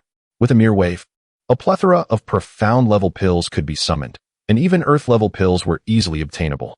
Countless alchemists sought her favor, but second-grade alchemists were hardly noteworthy. Most were third-grade, and fourth-grade practitioners were too aged. Jun Shi Lian yearned for her seal to be lifted, but she understood the reality. Bai Xiaochun was unable to accomplish that. Her seal had been imposed by a master of the transformation stage, and even cultivators of the nascent soul stage might struggle to sense it. Naturally, those of the Golden Core stage would not be aware of such seals nor capable of unsealing them. Bai Xiaochun recognized the existence of the seal, yet with his current strength, he was indeed powerless to break it. Were he at the nascent soul stage, perhaps he could manage it. Even if he could, it would not occur swiftly. After all, he had yet to secure her. What if she fled upon regaining her freedom? Bai Xiaochun was not willing to let his precious little dove escape so easily. I had no idea young master was so formidable, Jun Shi Lian flattered, stifling a laugh. For ordinary people, being a second-grade alchemist was already a source of pride. Indeed, I, your young master, am the very best in the world. I even possess knowledge of sacred-level techniques. Young master is truly the most impressive. She feigned admiration, yet privately doubted his claims. Even within the well-resourced Liang dynasty, there were merely 2 sacred-level techniques, and none were known to exist at all. He was just an ordinary Golden Core cultivator. It would be remarkable if he had even seen an earth-level technique. Noticing Jun Shi Lian's evident skepticism, Bai Xiaochun paid it no mind. After completing the alchemical process, he began practicing the Jiuyang Shengong and the Tai Chi Yin Yang Classic. Sacred-level techniques were indeed distinct, profoundly intricate. Even with the use of his heavenly eye, he could not grasp them in a short span. Jun Shi Lian observed Bai Xiaochun as he cultivated, radiating warmth akin to a blazing sun. As she drew nearer, she felt an overwhelming warmth, accompanied by an inexplicable allure emanating from him, causing a peculiar sensation within her. Special physique? Jun Shi Lian could only surmise that Bai Xiaochun possessed a unique constitution, though she lacked clarity on its nature. He remained silent, and she did not dare to inquire further. Sitting idly beside him, she felt the monotony of life. Her cultivation was sealed, rendering her unable to absorb even a trace of spiritual energy. Presently, she was not merely an ordinary person. She felt akin to a waste, powerless. Their lives were rather dull. Bai Xiaochun engaged in alchemy each morning and practiced his techniques each evening. Jun Shi Lian, fearing capture by others, refrained from straying too far from him. Should anyone else seize her, she could only imagine her fate. Not everyone was as kind as Bai Xiaochun. Young master, what kind of martial art is this? Have you heard of the Tai Chi Yin Yang Classic? This technique is said to be suitable for the balance of yin and yang, requiring the cooperation of both genders. Would you like to cultivate it? Jun Shi Lian shook her head. The name alone seemed dubious, and she feared it might be some nefarious practice. The other party indeed seemed tempted by her form, causing her to instinctively retreat a few steps. What are you afraid of? If I truly desired you, I would have acted long ago. Do you think your meager strength could ever thwart me? Jun Shilian pondered this and realized it was indeed the case. If the other party wished to force her, she would be utterly powerless to resist. Bai Xiaochun clearly desired her, yet why did he not take action? Jun Shilian found herself bewildered by this conundrum. Chapter 52. The Golden Leopard. Jun Shilian's affection value had consistently remained at 59, with 50 indicating a typical stranger. It appeared that her vigilance was quite high. Bai Xiaochun stored away the alchemy furnace, and, before Jun Shilian could react, he took hold of her and soared into the sky. Having become accustomed to this over the past few days, Jun Shilian did not struggle. The alchemical recipe was missing several ingredients, and it was uncertain whether they could be found in the Luoxiao mountain range. 2 days later, they arrived at the mountains. Be careful and don't run off, or I won't be able to protect you, Bai Xiaochun warned. The Luoxiao mountain range was home to golden core demon beasts, and he needed to search for 3 specific herbs. Activating his celestial eye, he scanned the area below and flew deeper into the mountains. The Ku Xian tongue, although not the herb I sought, was nonetheless a component of a different recipe. Bai Xiaochun gently set down Jun Shilian, drew his sword, and unleashed a burst of energy, striking a peak-level second-tier demon beast before it could react, piercing it from head to tail. Another second-tier beast charged at him, but Bai Xiaochun employed the phantom pursuit step, creating multiple illusions of himself, making it impossible for the beast to discern his true form. With a single punch, he obliterated the beast's head, his fist imbued with formidable energy. After dispatching the 2 demon beasts, Bai Xiaochun retrieved a small knife and began to excavate the ground. The Ku Xian tongue was rich in valuable properties, especially its roots, which were of utmost importance. He carefully unearthed a small pit, gently extracting the roots and placing them into a container. Jun Shilian, hidden behind a large tree, marveled at how effortlessly he had eliminated the 2 peak-level second-tier beasts, a feat she found nearly impossible. His footwork had clearly displayed a high level of skill, one that was beyond her comprehension. Jun Shilian struggled to fathom the true identity of Bai Xiaochun. He did not possess the demeanor of a noble, yet his prowess was undeniably impressive. We shall proceed to another location, Bai Xiaochun declared, continuing to carry Jun Shilian as they ventured deeper into the Luoxiao mountain range. There lies the golden leopard, and the 3-star fruit, he exclaimed, astonished to discover the very herbs he sought. Nearby resided a 3rd-tier early-stage golden leopard, renowned for its speed. Although merely an early-stage 3rd-tier beast, its swiftness rivaled that of late-stage golden core cultivators. Find a place to hide, Bai Xiaochun instructed, as Jun Shilian crouched behind a large rock. Realizing that this time he could not afford to be distracted. With protective energy enveloping him, Bai Xiaochun drew forth a superior yellow-grade sword, as he had yet to acquire a suitable weapon. He swiftly approached the 3-star tree, where 2 fruits had ripened. Before he could harvest them, the golden leopard lunged forward, its paw striking against his protective energy and sending him flying 3 meters back. It is even faster than I anticipated. Each thrust of his blade was deftly evaded by the golden leopard. Only by activating his celestial eye could Bai Xiaochun clearly perceive the beast's movements. This golden leopard was likely approaching mid-3rd tier, far stronger than any he had faced before, its speed nearing that of late-stage golden core cultivators and almost at the pinnacle. The golden leopard did not grant Bai Xiaochun a moment's respite, attacking again with a fierce claw. Acknowledging the beast's speed and power, Bai Xiaochun refrained from enduring the assault. Instead, he transformed his protective energy into a myriad of flying needles that shot forth. Employing the phantom pursuit step, which proved far more effective than his previous technique, he sent needles piercing into the golden leopard's abdomen, while the beast nimbly dodged the remaining projectiles. Transforming his sword energy into force, he thrust his blade into the golden leopard's left leg. The beast missed its claw strike, only to encounter a phantom. Feeling the pain, it retaliated with its tail. A fireball erupted, reducing its tail to charred remnants. Aru! The golden leopard emitted a sound akin to a dog-esque bark, imbued with a mesmerizing quality that could sway the minds of others. Fortunately, Bai Xiaochun remained unaffected by the sound, his energy coalescing around his right fist as he delivered a powerful blow to the beast's abdomen. The golden leopard was sent flying several meters away, and multiple phantoms appeared in its wake. Realizing the strength of its adversary, it retreated swiftly back into its lair, guarding the entrance with a watchful gaze as Bai Xiaochun boldly harvested the ripe fruits. The golden leopard displayed a semblance of human-like fury, hesitating momentarily but ultimately choosing not to confront him again. As for the remaining ripe fruits, Bai Xiaochun decided against harvesting them. What a clever creature, he mused. To truly eliminate the golden leopard would require considerable effort on his part. Once Bai Xiaochun departed, the golden leopard emerged, licking its wounded leg.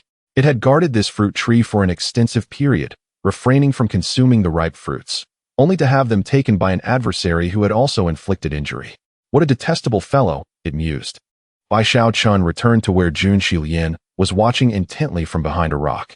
Given her temperament, it was likely she wished for the beast's demise, thus freeing her from servitude. Young master, you truly are formidable. Yet, why did you not slay that golden leopard? Are you so eager to see that little leopard perish? No, Jun Xilian stammered, realizing the golden leopard's formidable strength posed a challenge even for her. Let us move on. We have reached the depths of the mountains. There are still numerous herbs nearby, and flying is unnecessary. After several days of exploration, Bai Xiaochun had collected an abundance of spiritual herbs, easily overcoming the early-stage third-tier demon beasts.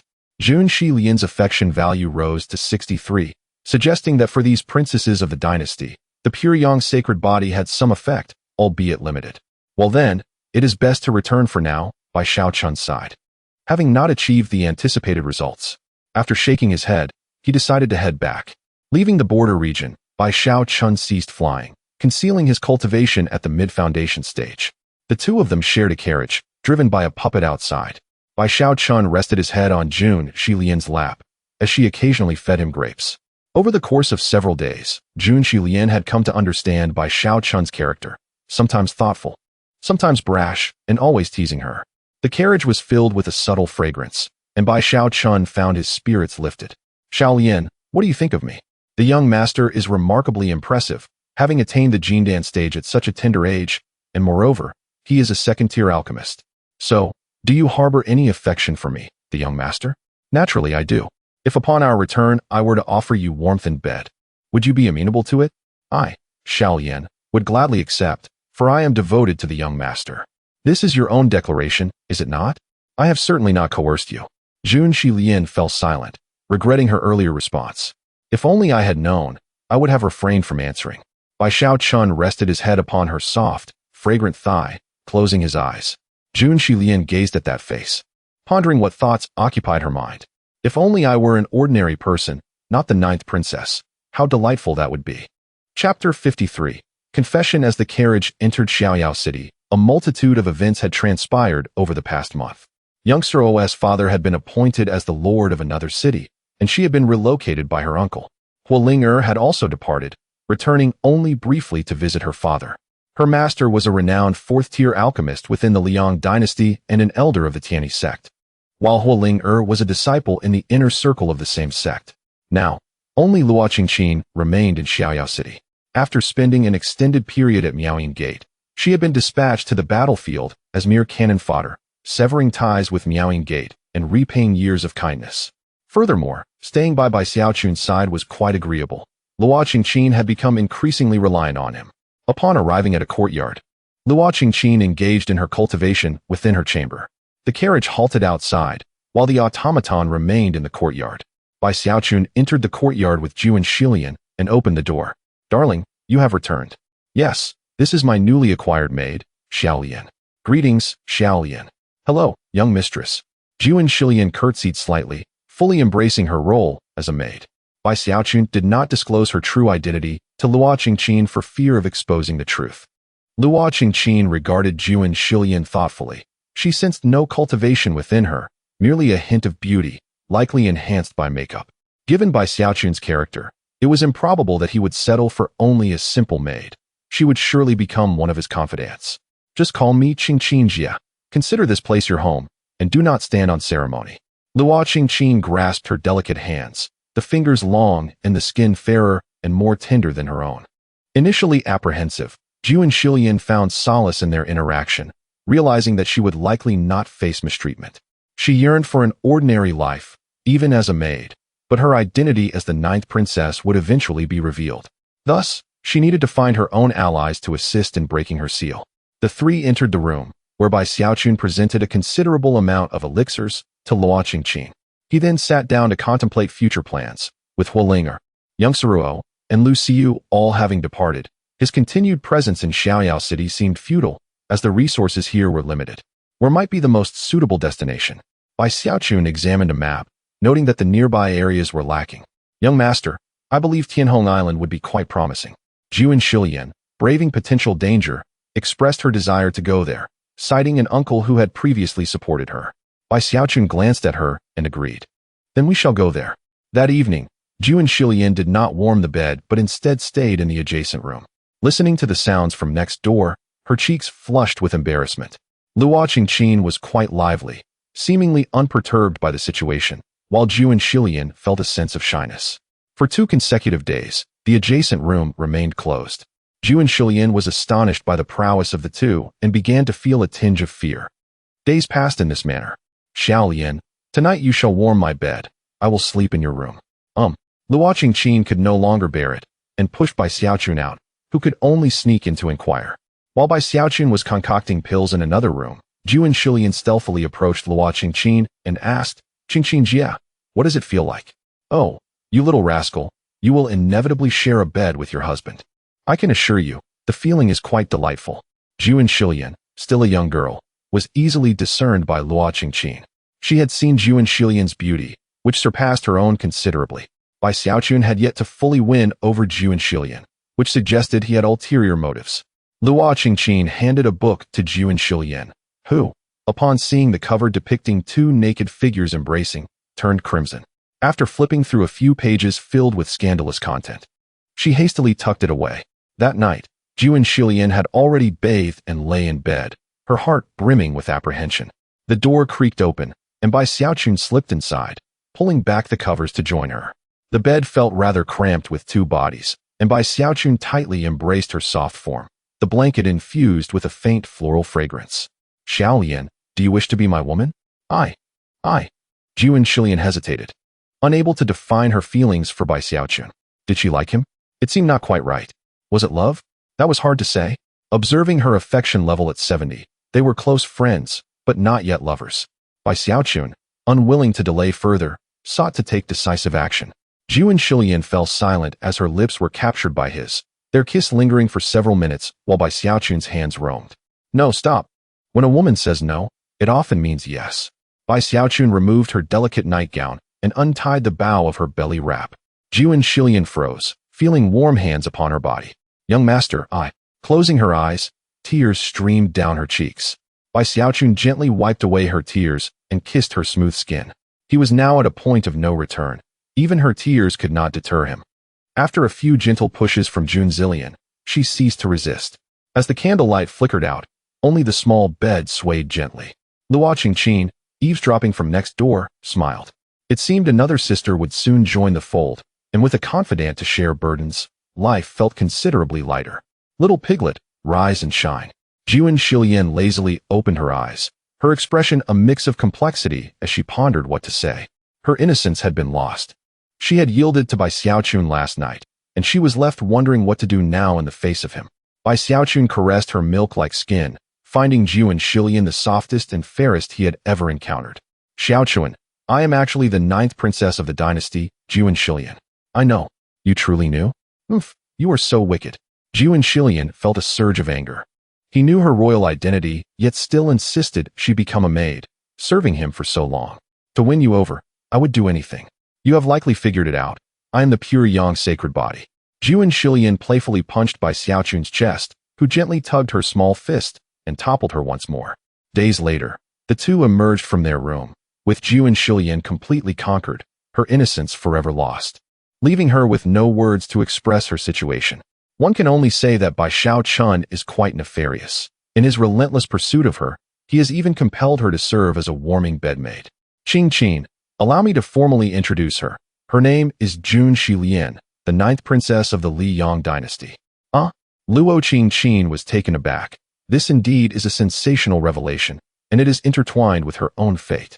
This is the notoriously wanted 9th princess. If discovered, none of the 3 would escape unscathed.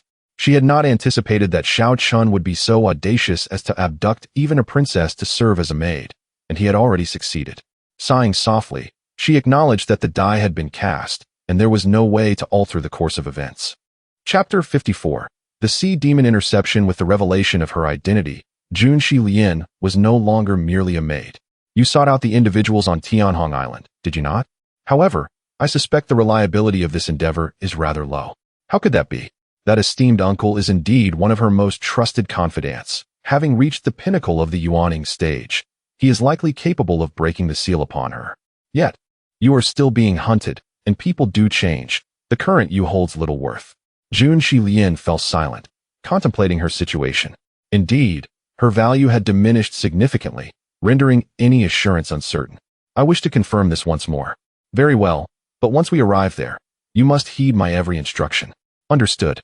Jun Shi Lian now found herself akin to an ordinary person, incapable of besting even a common individual. Bai Xiaochun had already become her man, and she had to rely solely on him. There is no need for concern. Once I attain the Yuaning stage, I shall be able to lift your seal. Jun Shi Lian looked at Bai Xiaochun in astonishment, then nodded in agreement. Observing that the rapport had escalated to 81, Bai Xiaochun had fully embraced Jun Shi Lian as one of his own. He shared the incident of his golden core explosion, revealing the fragments in his dantian.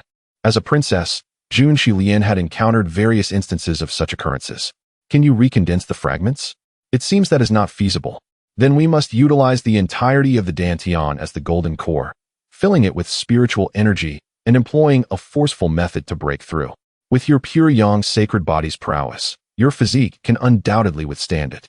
Jun Shi Lian had no alternative solutions. Her thoughts aligned closely with those of Bai Xiaochun. Theoretically, a breakthrough is possible, yet it necessitates an immense quantity of spiritual energy, several times that of an ordinary golden core. Currently, 2/3 of his spiritual energy was filled. Compressing it to 1/3 should not pose a significant challenge. With Jun Shi Lian's Qing Mu spirit body's assistance, Bai Xiaochun felt a surge of strength. 3 days later, a carriage departed leisurely from Xiaoyao City, en route to Tianhong Island. Tianhong Island lay to the east, home to numerous small islands along the coastal region. The layout of Lingxiao continent comprised the southeastern, southwestern, northeastern, and northwestern domains, with the central region known as Zhongzhou. Vast oceans separated Zhongzhou from the 4 domains, collectively referred to as the Central Sea region. The oceans were fraught with dangers, teeming with various sea demons, and the skies were rife with formidable malevolent energies and fissures. Even a transformation stage cultivator could not traverse the expansive seas lightly. In the entire southern domain, the Yang dynasty occupied the northeastern corner, with its northernmost territory bordering the Central Sea region, while the eastern expanse was dominated by vast oceans. The 4 major domains were all separated by oceans. In addition to the 4 domains, there existed numerous large and small landmasses and islands. The journey from Xiaoyao City to Tianhong Island would take at least a month, and one must cross the sea. Though one could utilize a teleportation array, it required a substantial expenditure of spiritual stones. The seas were infested with numerous pirates who claimed dominion over the islands, fleeing at the slightest hint of official intervention, making eradication exceedingly difficult and a source of considerable annoyance. The 2 women sat on either side of the carriage, while Bai Xiaochun occupied the center, embracing them both. Xiaochun, is your technique truly of the sacred level? Would I deceive you? Bai Xiaochun imparted the Tai Chi Yin Yang classic to the 2 women, occasionally engaging in cultivation. After many days of practice, he had reached the threshold of proficiency, while the 2 women remained novices, barely grasping the fundamentals. The Jiao-Yang divine art and the phantom elusive steps had also reached the entry level, while the remaining 3 techniques were still rudimentary. After cultivating the Jiao-Yang divine art, he could condense a small sun within his dantian, akin to a golden core capable of storing spiritual energy. In times of peril, he could unleash this small sun from his dantian, wielding destructive power comparable to a golden core explosion, serving as one of his trump cards. In theory, he could condense up to 9 small suns, each capable of releasing tremendous heat. Mastering the Jiao-Yang divine art to perfection would enable him to store tenfold the spiritual energy of a cultivator of equivalent level within his body. Clearly, he needed to acquire a suitable weapon. A fine weapon can yield extraordinary results, yet low-grade Shin-level weapons are costly, and none have caught his discerning eye. The carriage's pace was leisurely, with the trio stopping intermittently to admire the scenery.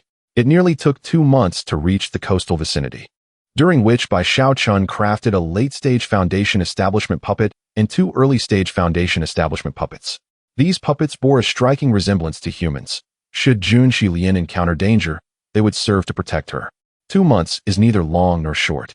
The Tai Chi Yin-Yang Classic had reached a minor success, but the other techniques had seen little change, remaining at the entry level. Husband, how much longer? Jun Xilian felt as though she might wither away. The pure Yang sacred body was indeed formidable, and the 2 women could hardly endure it. It is worth noting that she possessed the Qing Mu spirit body. While her cultivation could not be utilized, her physical constitution remained intact. Soon, we have nearly reached the coastal area, yet it seems we must cross the sea. The distance is not trivial. I fear I may not be able to fly across alone, let alone with 2 women in tow. Jun Xilian's disguise as a golden core cultivator is undetectable, but the Yuan-Ing stage is another matter entirely. To be cautious, Jun Xilian had even prepared a veil. We must arrange for a ship. Bai Xiaochun initially intended to purchase a vessel, but the abundance of nearby bandits posed a significant risk. As a golden core cultivator, he would likely be unable to withstand them. Thus, they resorted to purchasing tickets on a large passenger ship, which would transport them to Tianhong Island, complete with dedicated bodyguards and a protective fleet, ensuring that pirates would not dare to assault such vessels. After spending a considerable sum, they secured 3 tickets and boarded the ship. May this journey proceed smoothly. The grand ship sailed for 3 days and nights, occasionally encountering sea demons. Yet the cultivators aboard dispatched them effortlessly. This vessel was akin to a warship, possessing its own offensive capabilities and the ability to activate a protective shield, comparable to a second-tier warship, all at the Yuan-Ing level. As fate would have it, the once safe passage was suddenly besieged by a throng of sea demons, among them 3 Yuan-Ing powerhouses. They had fish-like tails and human heads, attacking the protective shield with long spears. Elder Mu, what should we do? This passenger ship contained only 1 Yuan-Ing cultivator, which was usually sufficient, but we did not anticipate facing 3 Yuan-Ing sea demons this time. A signal has already been dispatched, yet reinforcements will require at least a day to arrive. Alas, Mu Gu approached the bow. What do you intend to do?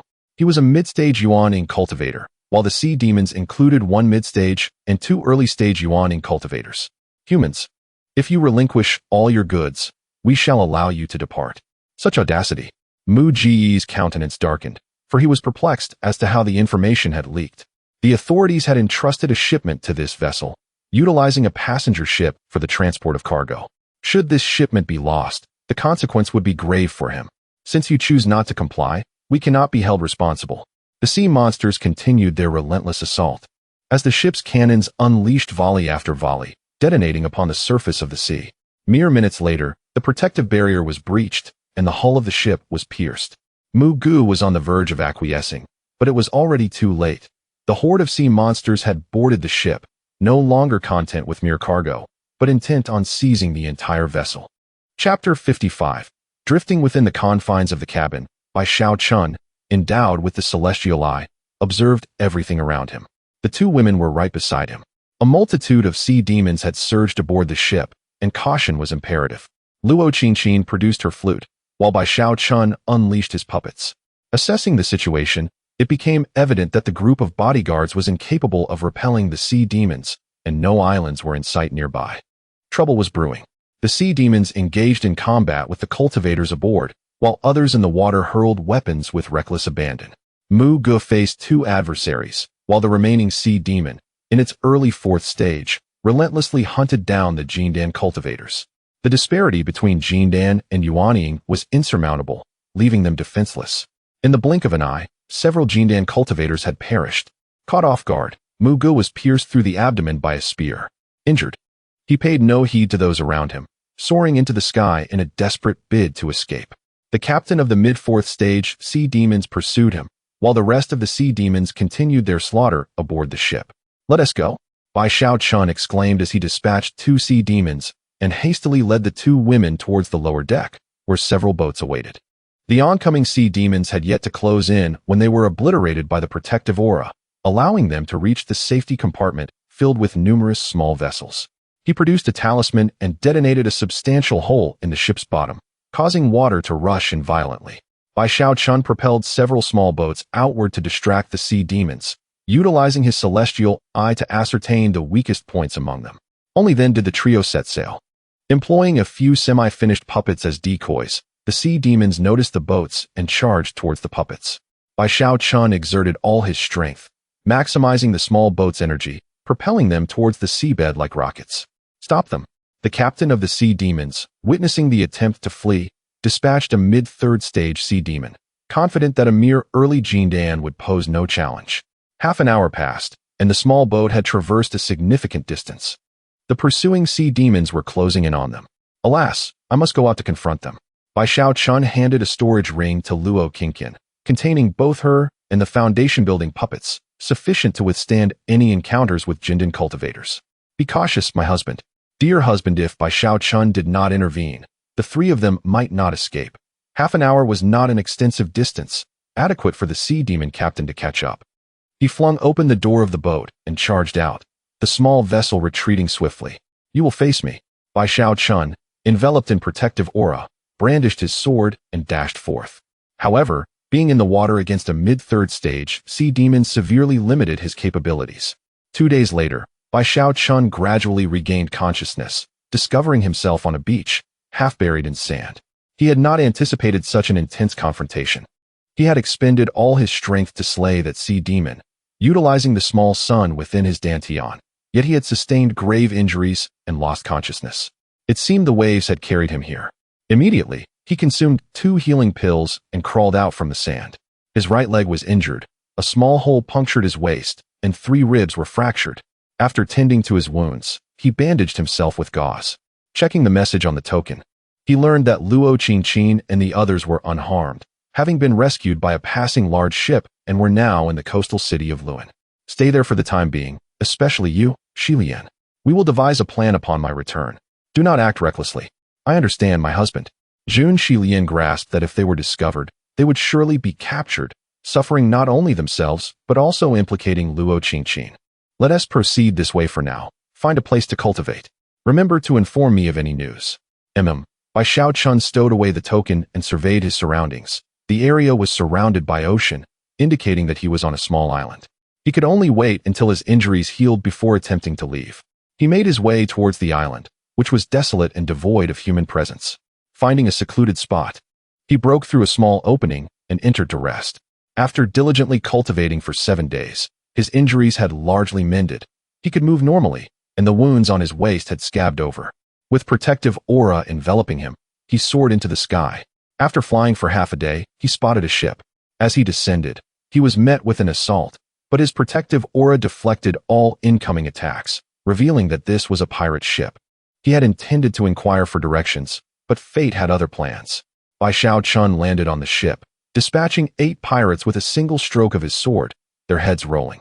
Despite knowing he could fly, they dared to engage him. The pirates' intelligence was remarkably low. Forget it. I now possess a ship, which will save me some effort.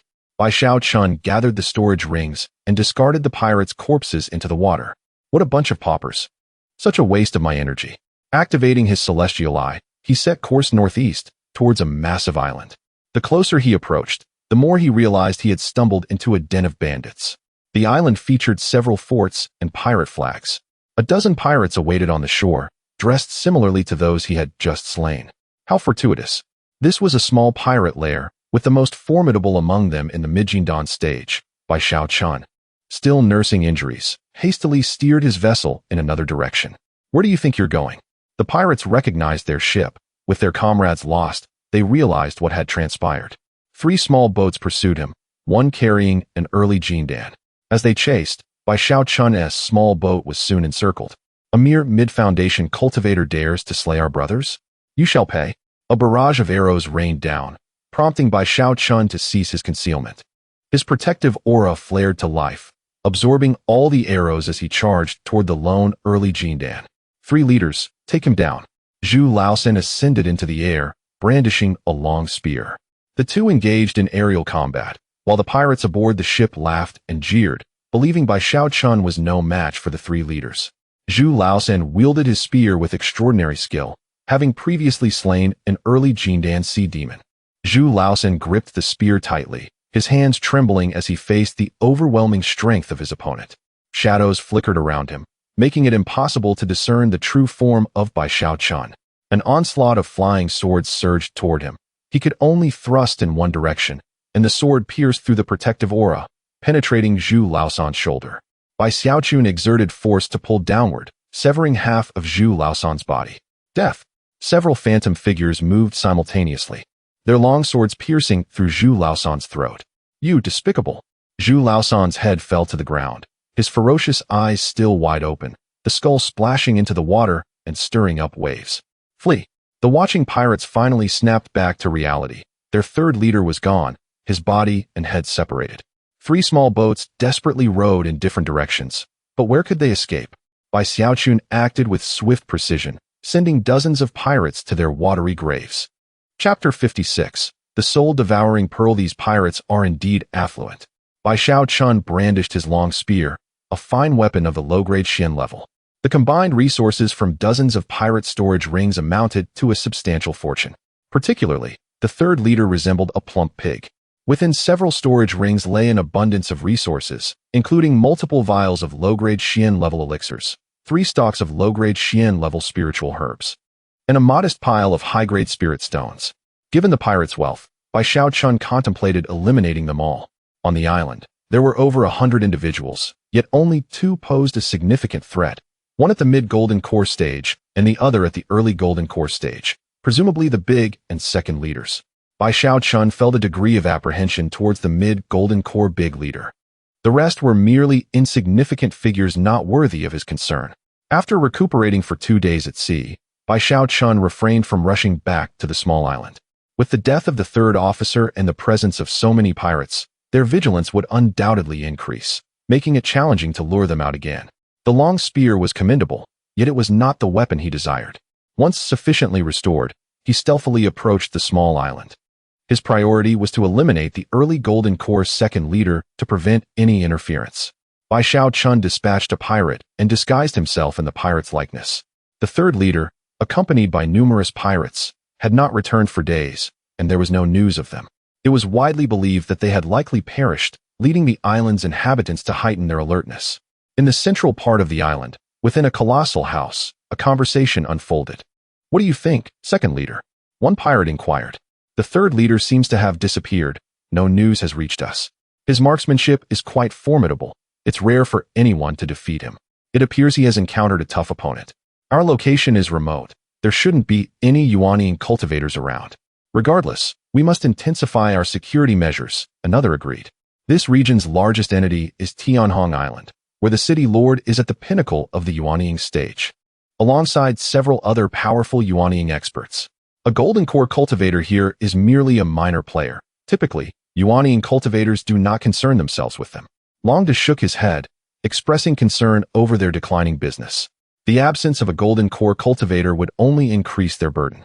Neo Air departed to instruct the younger pirates to report immediately upon seeing anyone else or any small boats. That night, Bai Xiaochun stood guard at the bandit camp's entrance, unnoticed by the pirates. The mid-golden core leader remained confined to the central room, while the early golden core leader roamed freely, even leaving the camp at night. "Ah, my stomach aches. I have an urgent matter to attend to. Keep watch here.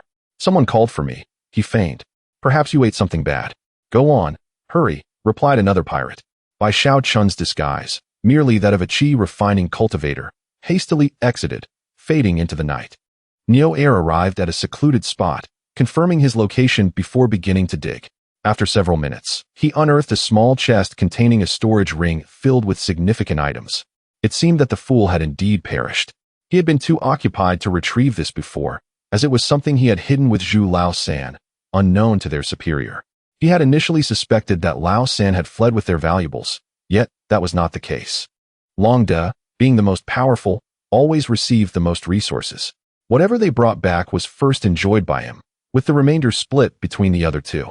The two had long been under Longda's rule, yet their comparable strengths meant they could not contend against him together. An opportune moment. Bai Xiaochun swiftly approached, thrusting his spear forward. Neo Air, wholly focused on the storage ring, remained oblivious to the impending ambush. Even with his protective aura activated, it proved ineffective. The spear pierced through, striking his heart. As Neo Air turned, a large blade emerged in his hand, attempting a final strike, yet it merely struck at an illusion, failing to connect with his assailant. Bai Xiaochun withdrew his spear, and Neo Air collapsed to the ground, blood spurting forth. His heart shattered. Survival was no longer an option unless he reached the Yuanying level, where he could cultivate a Yuanying and possess the ability to inhabit another's body. As long as his spirit remained, he could exist without a physical form. Neo Air barely managed to utter before the spear pierced his dantian, shattering his golden core. A golden core expert had fallen so easily, without even a chance to resist. What a fool. Bai Xiaochun noted Neo Air's robust physique, yet it revealed numerous flaws. He had not anticipated dispatching the second leader with such ease.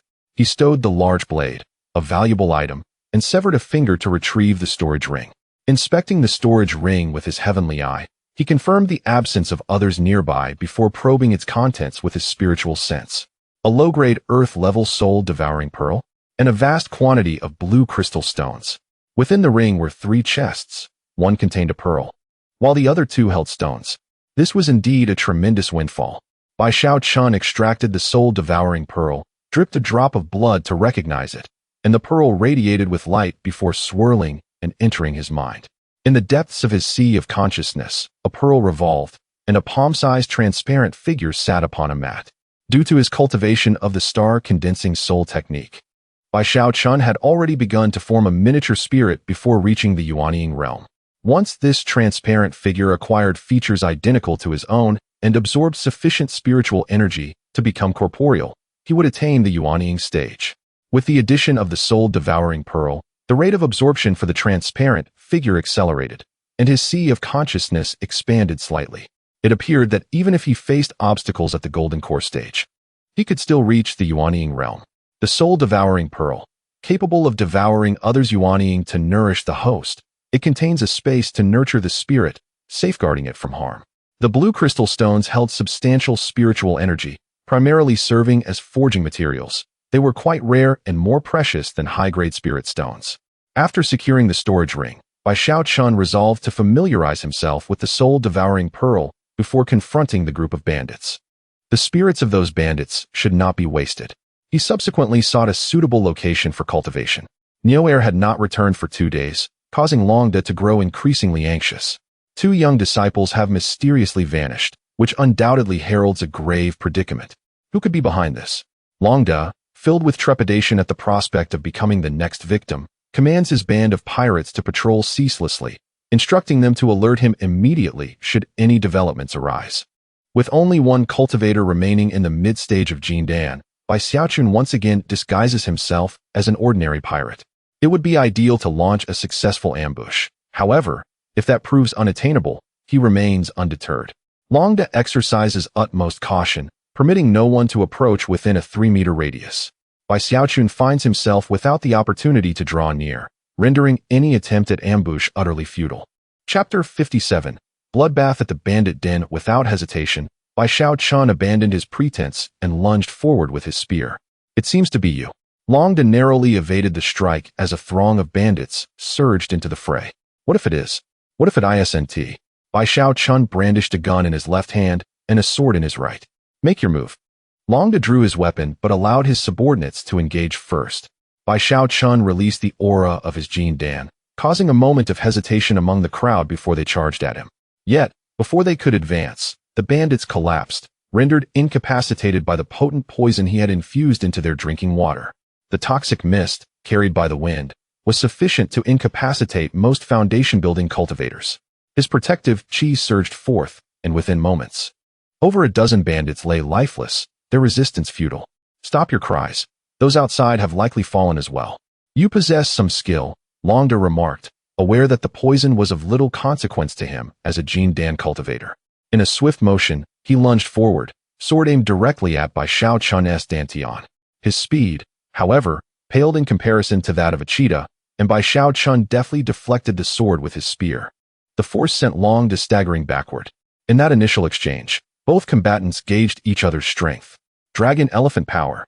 A spectral image of a dragon and elephant appeared in the air, and claw-like shadows tore through the doorway, encircling Longda whirlwind sword technique. Longda spun like a tornado, shredding the illusory figures around him. Bai Xiaochun descended from above, thrusting his spear downwards. With a swift maneuver, Longda evaded the attack and opted for retreat. Thinking of escaping? Not a chance. Bai Xiaochun had prepared for this moment for quite some time and refused to let such a prize slip away. Longda soared into the sky, scattering a dark powder behind him. Concentrating all his power into his spear, he hurled it forward. The protective chi shattered after a brief second, and the spear pierced through Longda, emerging from his front. Blood rained down from the sky, followed by Longda's figure plummeting to the ground. As he drew forth his sword, he unleashed a barrage of heavy strikes, but the injury had rendered him unable to contend effectively. His sword slipped from his grasp, and he collapsed to the side. Longda produced 2 talismans, one for lightning, the other for fireballs. After dodging both attacks, a long needle shot forth, narrowly missing, but one managed to embed itself in his chest. You shall pay for this. Longda's body went numb. He had not anticipated being cornered so thoroughly, his spiritual energy nearly depleted. With his last ounce of strength, he leaped towards Bai Xiaochun, igniting the Jin Dan within him. Bai Xiaochun sensed the imminent danger and swiftly took cover behind a nearby structure, forming a massive shield with his chi. The explosion that followed was cataclysmic, sending clothing and debris flying while structures crumbled, creating a deep crater in the ground. Emerging from the wreckage, Bai Xiaochun brushed off the dust from his shoulders, thinking that deceiving him would not be so simple. After a minute of searching, he finally located the storage ring, buried within the depths of the crater. Surveying the sprawled bandits, Bai Xiaochun methodically executed them with his spear, each thrust resulting in a fatal blow. He confiscated all storage rings, discovering that the bandit den housed a warehouse brimming with provisions and resources. Upon opening the warehouse, he was greeted by a vast accumulation of wealth. I've struck gold. He began transferring all the resources into his storage ring, making efficient use of the limited space by nesting one ring within another. After amassing dozens of storage rings, he meticulously examined the resources, discovering an abundant supply of low-grade, medium-grade, and high-grade spiritual stones. The wealthiest of them all was Longda, possessing 3 low-grade Xian-level weapons, 1 medium-grade Xian-level weapon, and over 20 bottles of Xian-level elixirs. Since Bai Xiaochun wielded a sword, he deemed Longda's weapon most suitable for his needs. This expedition had proven bountiful, providing ample resources for his cultivation to the later stages of Jin Dan, and would also enable Luo Qingqin to reach the same level. Once confirming the demise of all bandits, Bai Xiaochun set the entire island ablaze. Time to leave. He commandeered the largest vessel available, releasing his puppet to navigate the ship away. Holding a map that encompassed not only the vicinity but the entire region, he plotted a course for Luan City, estimating a 5-day journey at his current speed. As the ship sailed, it occasionally encountered larger merchant vessels, yet all parties respected each other's space. They also encountered low-level sea creatures, none exceeding the 2nd-tier peak. Fortunately, this voyage was devoid of further complications, and Bai Xiaochun landed safely ashore. The journey to Luan City from the coast would take approximately 2 days. Upon reaching land, he found it easy to navigate to Luan City, a bustling coastal metropolis thriving on trade. Arriving at a secluded spot, Bai Xiaochun knocked 3 times on a door. My dear, you have finally returned. Yes, let us speak inside. After ensuring the door was securely closed, his wife inquired. What have you experienced during your absence? Although I vanquished the sea creatures, I sustained injuries, but fortune smiled upon me as I washed ashore on an island. I subsequently encountered a band of pirates and took the opportunity to eliminate them. Bai Xiaochun produced 2 storage rings. Qingqin, these are for you. Luo Qingqin, having depleted her resources, was astonished to find the rings filled to the brim with spiritual stones and elixirs. Bai Xiaochun, having acquired a low-grade Xian-level sword, gifted his previous high-grade sword to Luo Qingqin. Thank you, my husband. She immediately bestowed upon him a tender kiss, expressing that this journey had indeed been worthwhile, as the bandit den was remarkably affluent. The resources would suffice for her cultivation to the Jin Dan stage. Let us rest for a few days before heading to Tianhong Island. My love, I am to blame for this. Jun Xilian had been feeling guilty over their separation. Had she not insisted on coming here, the 3 of them would not have been apart, and Bai Xiaochun would not have been injured. It's quite all right. Bai Xiaochun embraced Jun Xilian and pressed a gentle kiss to her lips. I am your man. I am right here. There is no need for concern. It was merely a stroke of misfortune that they encountered the attack of the sea monster on that occasion. Next time, they shall seek a more reliable vessel. Bai Xiaochun, now affluent, refrained from utilizing the teleportation array, as Jun Shilian was still being pursued, and employing such means could potentially reveal her identity. After a brief period of recuperation, Bai Xiaochun made further modifications to the automaton.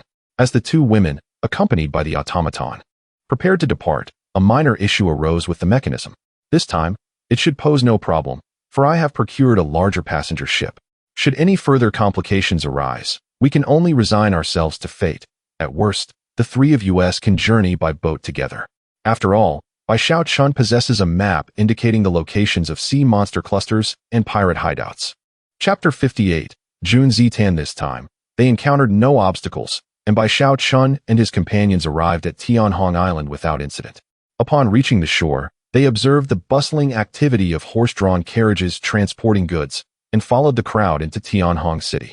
The relative of Jun Shilian they saw was none other than the city lord, Jun Zitan, who was at the peak of the Yuanying stage and currently in seclusion, preparing for a breakthrough to the Huashan stage.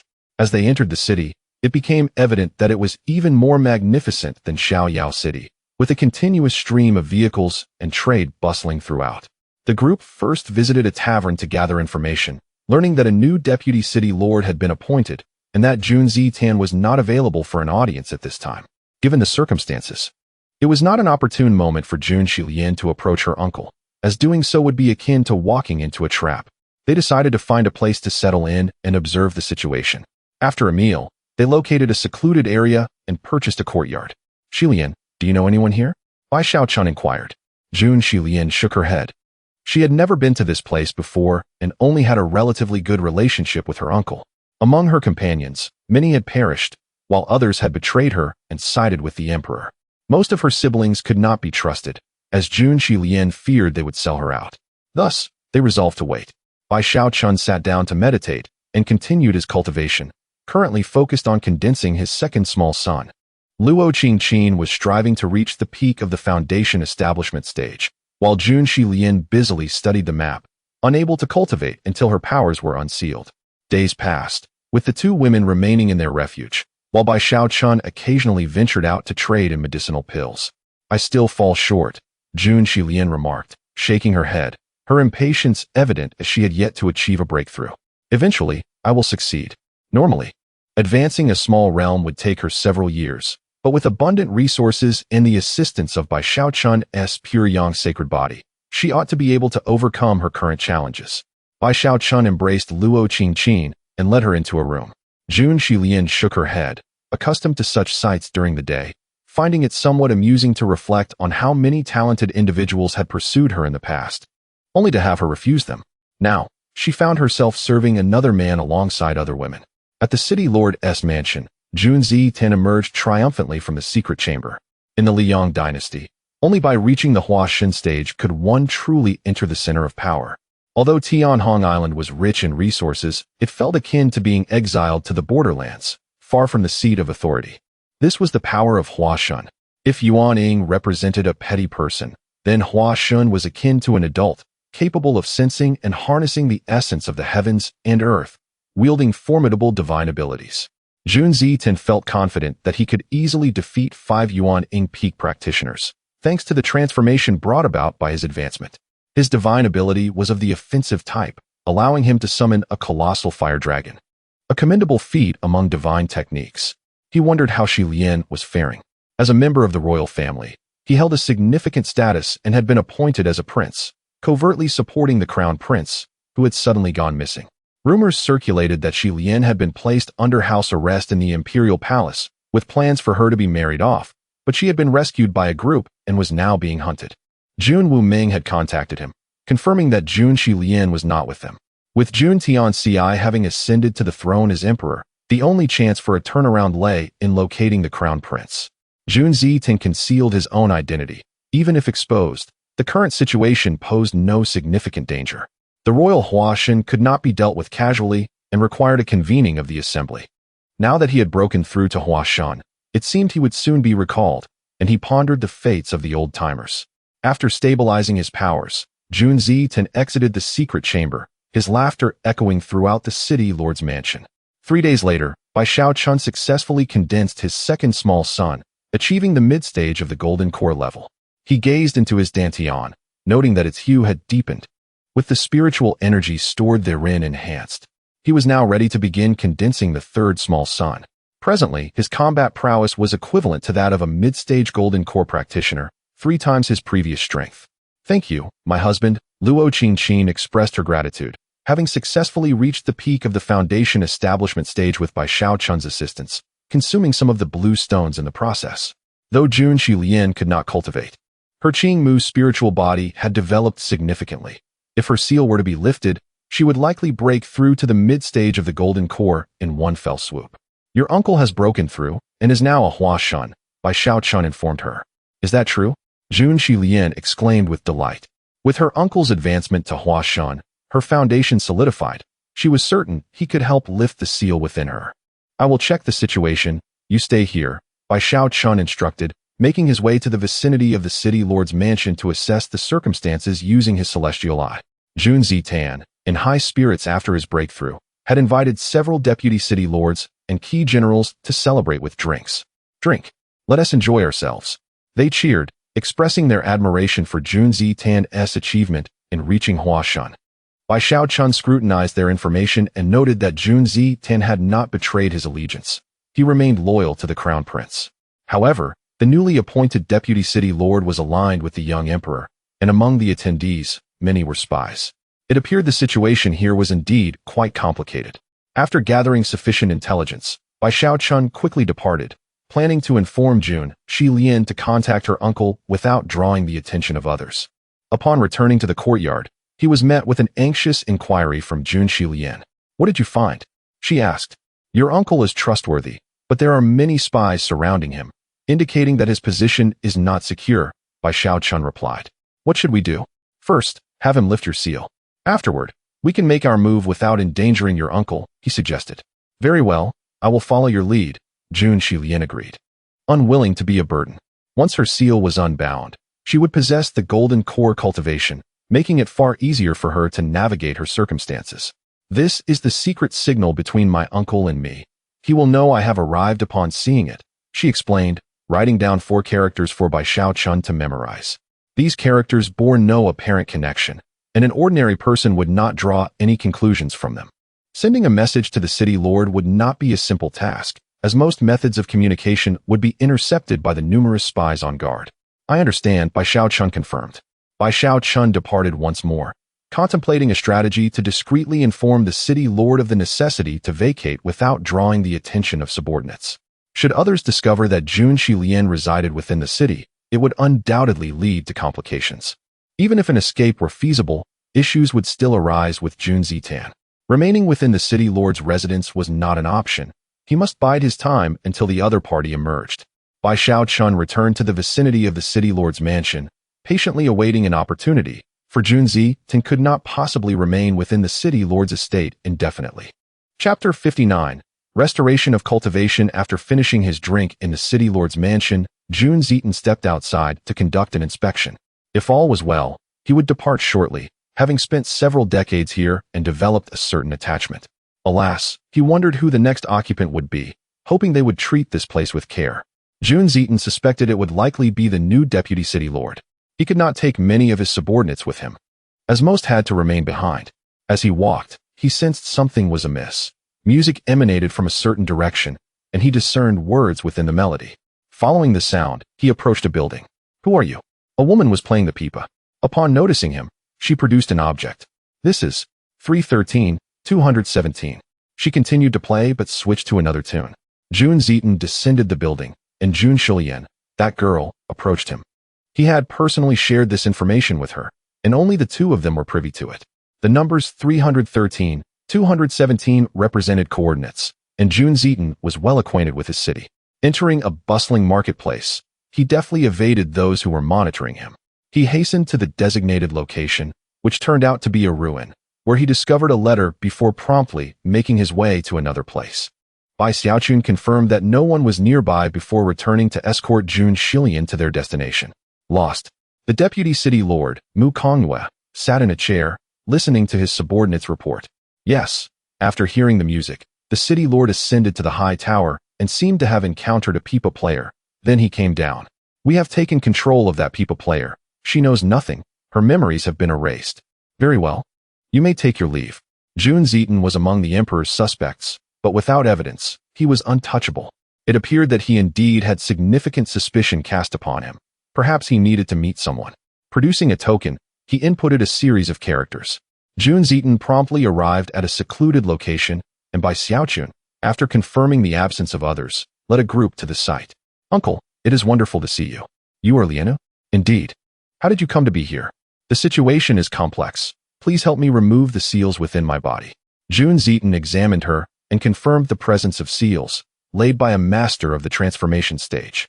Fortunately, I have reached the transformation stage myself. Otherwise, it would have been quite troublesome. Grasping Jun Shilian's shoulders, he infused a vast amount of soul power into her, breaking through the seals. After a considerable duration, all seals were dismantled. With the seals lifted, Jun Shilian regained her initial cultivation at the Golden Core stage. Lian, are you? Jun Zieten observed that she had lost her Yuan Yin. They conversed for nearly half an hour, with Jun Shilian omitting much of the details. Seeing her safe brought a sigh of relief from Jun Zieten. Uncle, I have grown weary of the treacherous life within the royal family. I do not wish to continue this way. Very well. But do not be discovered. He handed her 2 storage rings, providing her with all he could. Glancing at Bai Xiaochun not far away, he departed hastily. Jun Shilian examined the storage rings, finding an array of weapons, spirit stones, and elixirs, along with a significant quantity of high-grade spirit stones. 2 supreme-grade weapons and 5 high-grade weapons adorned the collection, alongside dozens of bottles of supreme-grade elixirs, with even more high-grade elixirs. These resources were sufficient for her to cultivate to the nascent soul stage, yet she did not succumb to greed, giving 1 storage ring to Bai Xiaochun. He said nothing but accepted it. Let us proceed. The 2 left the vicinity quickly. Upon returning to the city lord's mansion, the hour he had vanished might raise suspicions, yet those who doubted him had no evidence to act upon. He recalled Jun Shilian's words, still struggling to believe them. Could they truly be traitors? Jun Zieten hesitated. Those 2 were his most trusted aides, privy to many of his secrets. However, the most critical information was known only to him, never shared even with his most trusted subordinates. Lianer would not deceive me. It seems these 2 have hidden deeply. Having remained by his side for centuries, it was unfathomable that they could be spies for another faction. Among his numerous subordinates, only a few were truly trustworthy, leaving Jun Zieten feeling somewhat disheartened. Now, knowing this, he must continue to act as if nothing had transpired. He contemplated his future actions and which individuals he would take with him when the time came to leave. For now, he could not engage with anyone else and should refrain from contacting Jun Wuming. In the courtyard, with Jun Shilian having restored her cultivation to the initial Golden Core stage, her mobility was greatly enhanced. My husband, where shall we go? Jun Shilian did not wish to return to the imperial capital, lacking the strength to do so. Her only trusted ally was her uncle, and if even he was under surveillance, she had little recourse. No rush. Let us first help you break through. Bai Xiaochun perceived that Shilian was on the cusp of advancing to the mid-Golden Core stage. Before Jun Shilian could react, he swept her up and carried her inside. Once her cultivation was restored, she could utilize her Qingmu spiritual body, and as she practiced the Taiji Yin-Yang scripture, her progress indeed accelerated. 2 days later, Jun Shilian broke through to the mid-Golden Core stage, a prodigy in her 20s, ranking among the elite in the entire dynasty. After another 5 days, the trio departed from Tianhong Island. Tianhong City was rife with undercurrents. Although Jun Zieten had not been summoned back to the imperial capital, he had been reassigned to a location near it. To avoid alarming the enemy, he took only 1 spy and a loyal cadre with him, as daily management of Tianhong City could not be neglected. The world is vast, where cannot one go? With the matter regarding Jun Shilian resolved, Bai Xiaochun decided to pay a visit to the Hahuan sect, although he was presently uncertain of his destination. In the carriage, Jun Shilian practiced with a high-grade spirit stone in hand as the puppet driver hurried towards the Hahuan sect. Following the previous incident, the 3 princesses had been well protected and delivered to the imperial city of the Tianyuan dynasty. They were destined to become concubines, though the specifics remained unclear. It was highly likely they would belong to the elderly emperor of the Tianyuan dynasty, a white-haired old man. Hai Dafu, accompanied by his guardian, traversed the desolate lands numerous times, yet he heard naught of any news. Following a series of conflicts, he was compelled to withdraw temporarily. Why could he not locate that sacred body? It was indeed perplexing. Although he found no trace of the sacred body in the wilderness, he did encounter even more outrageous rumors, claiming that a divine body had manifested in a certain locale, where a cultivator of golden core cultivation had valiantly confronted and defeated a nascent soul practitioner, ultimately turning the tide by slaying the latter. A message from his master arrived, indicating that celestial phenomena had become tumultuous, and prodigies were emerging in droves. Throughout the southern region, there were not merely one but multiple sacred bodies, as well as several divine bodies. This situation had become fraught with complications. The sacred body, which had not emerged for a millennium, now appeared in such abundance during his era, while the divine body, absent for nearly 10,000 years, was likewise not singular. It was as if they were erupting in a veritable frenzy. Consequently, Haidafu ceased his search for the sacred body and, accompanied by his guardian, hastened back to the imperial capital. He sought to directly inquire with his master about the unfolding circumstances. If there were only a single sacred body, the course of action would be straightforward: invest in it. However, with the emergence of multiple sacred and divine bodies, the decision of whom to choose required utmost caution, for one misstep could lead to a cascade of errors. Chapter 60. The Era of Prodigies. After Long Ao Tian forcefully slayed a Yuanying, he himself sustained serious injuries. One of his divine bodies was exposed, drawing the attention of others. Such a revelation was inconsequential. He currently hid in a cave to recuperate, for dealing with Yuanying cultivators was no trivial matter. In the imperial capital's Qingtian monitor, several elders scrutinized the starry sky. A dense mist enveloped the entire realm, with numerous stars flickering intermittently, some vanishing after their brief brilliance. The stars of the southern region were plentiful, yet most concentrated in Zhongzhou. These stars represented individuals of great fortune. Some possessed unique physiques, others were sacred bodies or divine bodies, collectively referred to as the children of destiny. Chaos reigned. Everything was in disarray. They could discern nothing from the celestial phenomena, unaware of the precise locations of these fortunate individuals. This occurrence, reminiscent of events from many years prior, indicated that the entire world was on the brink of upheaval, heralding the age of prodigy competition. Alas, it seems we have aged. The elders shook their heads, recognizing the celestial patterns as a chaotic tapestry, rendering further observation futile. Some attempted to divine the future, but to no avail, resulting in their own injuries. This news reached the higher echelons, and Jun Tianlin learned of the circumstances. This presented a splendid opportunity for me. He promptly dispatched messages to the shadow guards, exerting every effort to locate the sacred bodies and divine bodies scattered throughout the Liang dynasty. Should they prove unusable, then I shall have to express my regrets. If these children of destiny can be harnessed effectively, they will become formidable weapons. However, should they rise in rebellion, it would spell disaster for the entire dynasty. Such matters were known only to the core departments and the upper echelons. The ordinary populace remained blissfully unaware. In a distant ocean, a golden dragon surged from the depths, shattering an iceberg with a single swipe of its claw. Ha ha, I have succeeded.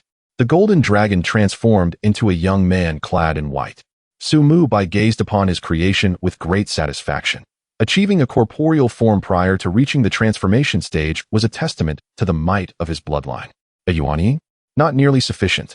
He hailed from another realm and, upon arriving here, became a dragon egg, only now emerging into the world. His emergence at the Yuanying level, coupled with the bloodline of the golden dragon, rendered him capable of challenging foes beyond his tier. On the summit of a snow-capped mountain, an exquisite nude woman lay peacefully in a pit. Where am I? Nangong Wenshua slowly opened her eyes and stood delicately in midair, a translucent, snow-white gown materializing around her. She was a saintess from a lesser world, having encountered an invasion of celestial demons. Her world was ultimately destroyed, and she inadvertently fell through a spatial rift, arriving here. Such rich spiritual energy. Could this be the upper realm? She glanced around and soared westward. The timing is indeed unfortunate. Never mind. Bai Xiaochun intended to visit Lu Siyu, only to learn that Lu Siyu had accompanied her mother to a secret realm, not to return for at least half a year. My dear, the Divine Mountain Secret Realm is likely to open soon. Shall we venture there? The Divine Mountain Secret Realm, which opens once every 1,000 years, permits entry to those below the Yuanying stage. This secret realm is no trifling matter. It harbors precious minerals, rare spiritual herbs, and the legacy of transformation. Many in the imperial capital would also flock there to vie for the transformation legacy. Very well then. The Divine Mountain secret realm lies within an inner region. Due to its millennial opening, a city called Divine Mountain City flourishes nearby, bustling with activity during the opening period, rivaling the imperial capital.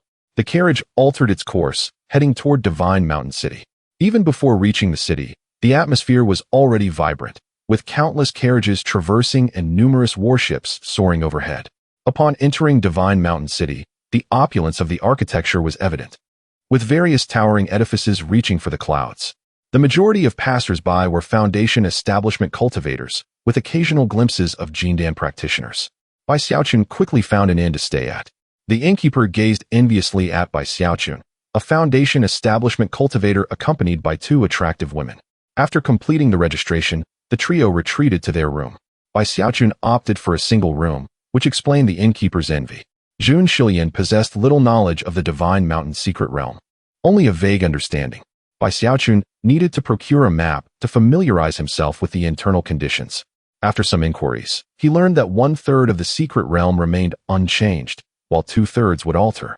Upon entry, there would be no teleportation, and the duration was limited to 1 month. The central area contained numerous palaces, housing the transformation legacy. Each opening typically resulted in someone acquiring it. Over the span of a millennium, even those not yet transformed would be nearly ready. It appears rather intricate. The absence of random teleportation suggests that encounters among individuals are possible.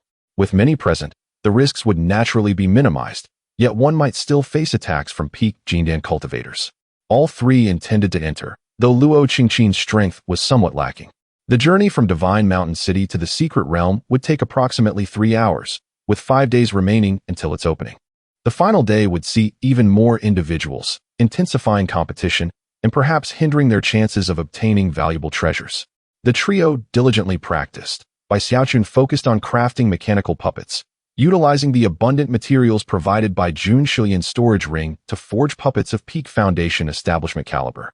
Additionally, he possessed several talismans. Jun Shilian's great-uncle had gifted him 3 strikes of Yuanying power, sealed within a jade tablet, enabling limited use.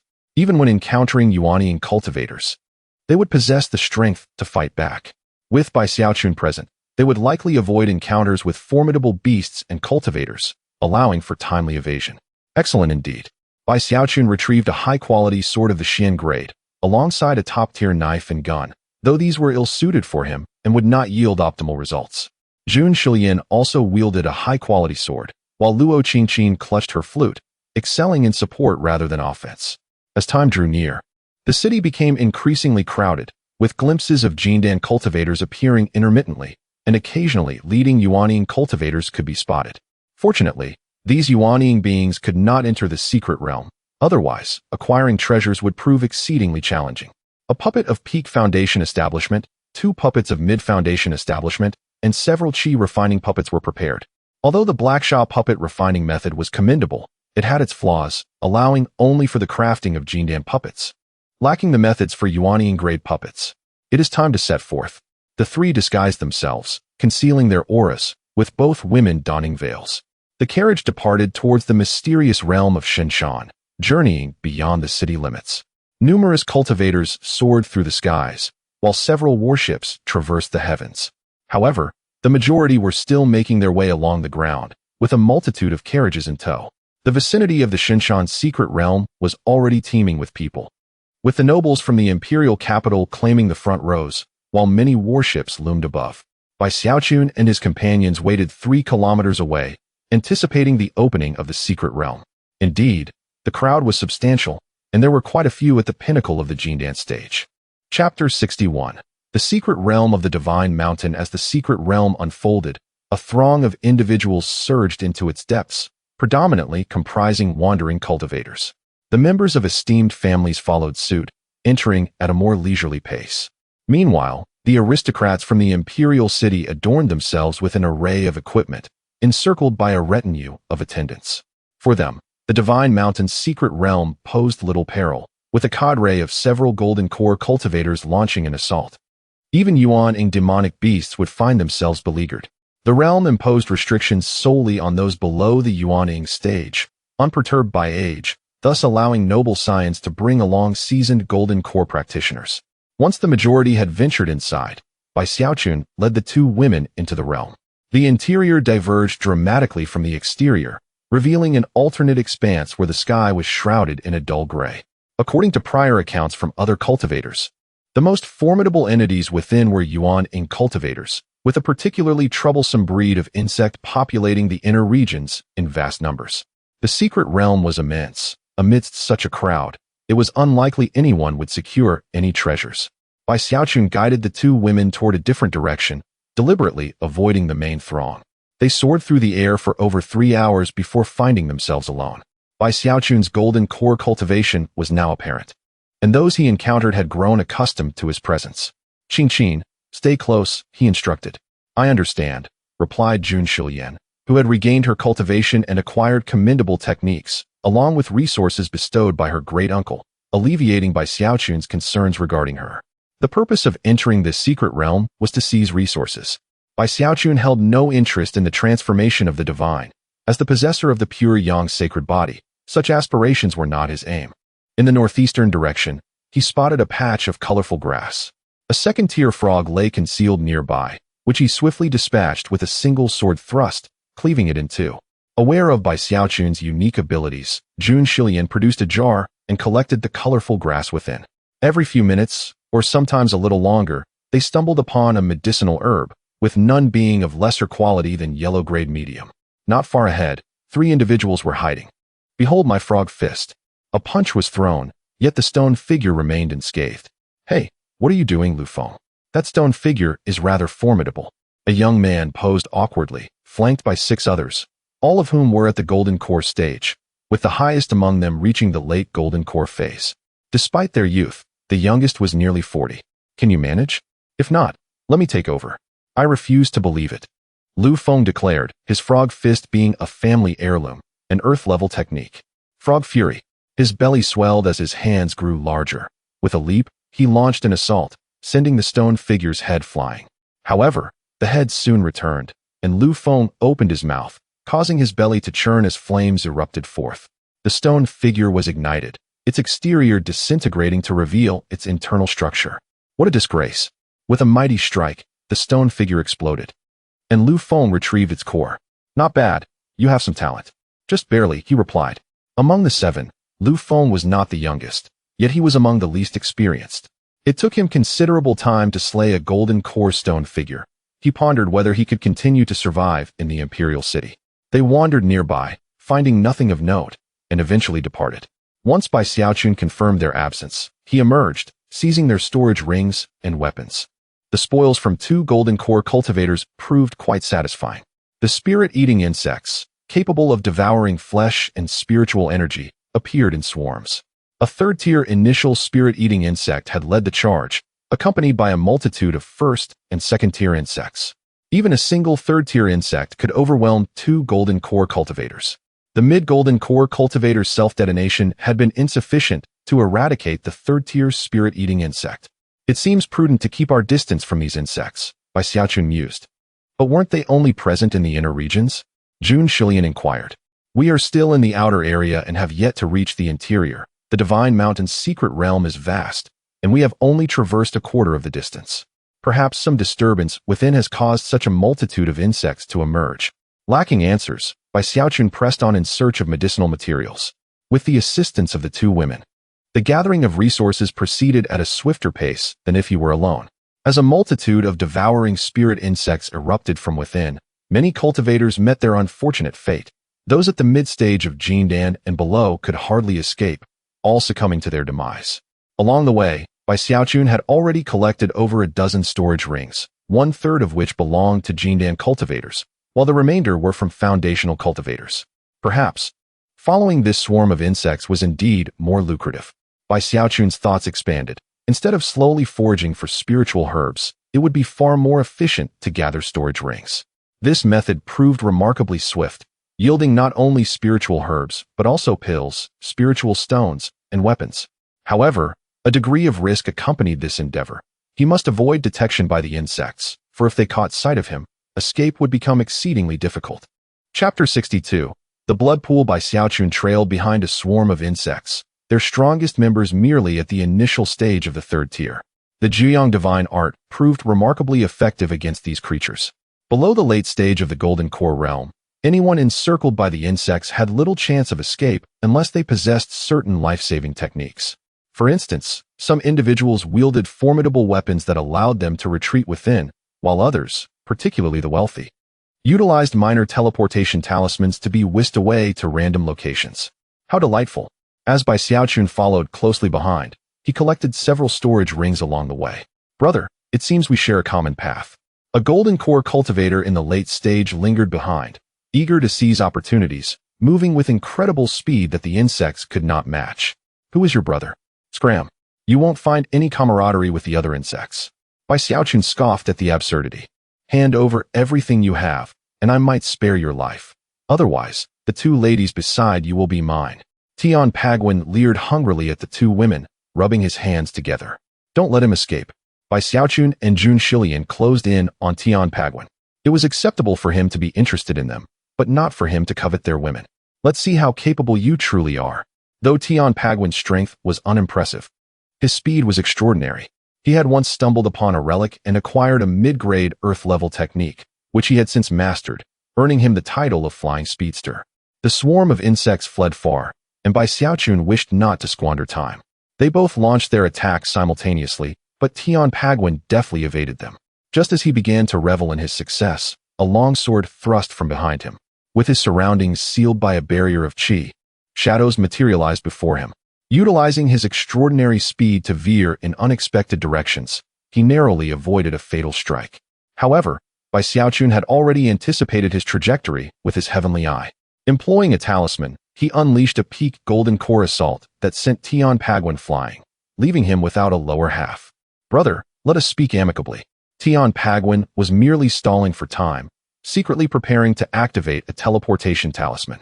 Yet, before he could, his hands were severed, and a sword pierced his skull, obliterating his head entirely.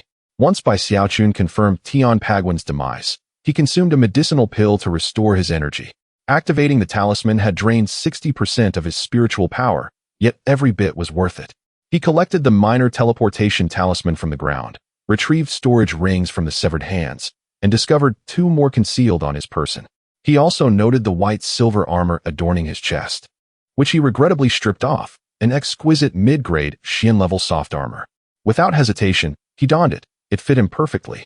After erasing its mark, he examined the contents of the storage ring, which contained several piles of spiritual stones and two minor teleportation talismans. These talismans were quite costly, revealing that this despicable fellow possessed considerable wealth. One was given to Jun Shilian and the other to Luo Qingqin, as Bai Xiaochun had no immediate need for such items. Not only were they expensive, but they were also scarce and required the craftsmanship of high-level talisman makers. Jun Shilian's uncle had not provided her with a minor teleportation talisman, perhaps due to forgetfulness or lack of availability. Teleportation required time and had a range limited to 1,000 miles, which rendered it rather impractical for formidable cultivators. They typically relied on major teleportation talismans, which offered a broader scope. Tian Pagwan's technique, featherlight agility, emphasized swiftness and had its merits. As the swarm of insects retreated further, Bai Xiaochun incinerated Tian Pagwan's corpse in flames and hurried to pursue the soul-devouring insects. 10 days had elapsed since entering the secret realm, leaving the group with only 20 days remaining. The core area had yet to open. It would only unlock in the last 7 days. Bai Xiaochun, having profited immensely from following the insects, now possessed nearly 100 storage rings after eliminating this wave. In the initial stage of the fourth tier, he could only evade the next wave of insects. Before the swarm could approach, the gluttonous beast extended its maw, engulfing a large number of insects and chewing them up. The soul-devouring insects were utterly defenseless and were quickly consumed. The gluttonous beast was the natural predator of the soul-devouring insects, boasting tough skin and flesh that could withstand their bites. It seemed he would have to seek out another wave of insects.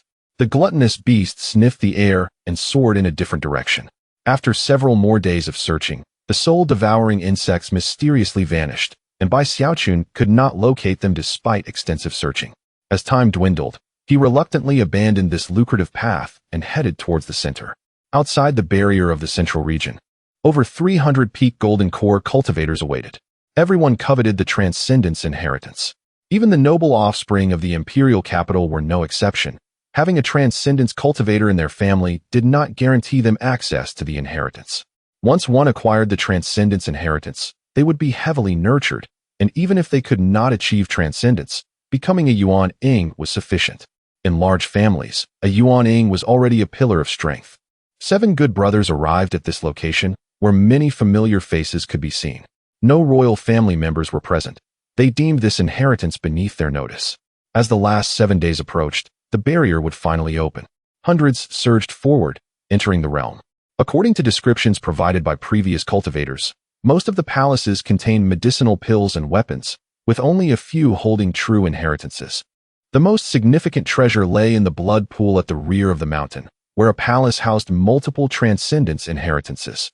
However, obtaining the inheritance was no simple feat. The first trial lay within the blood pool itself, guarded by a half-step Transcendence-level octopus that perpetually stood watch outside the palace.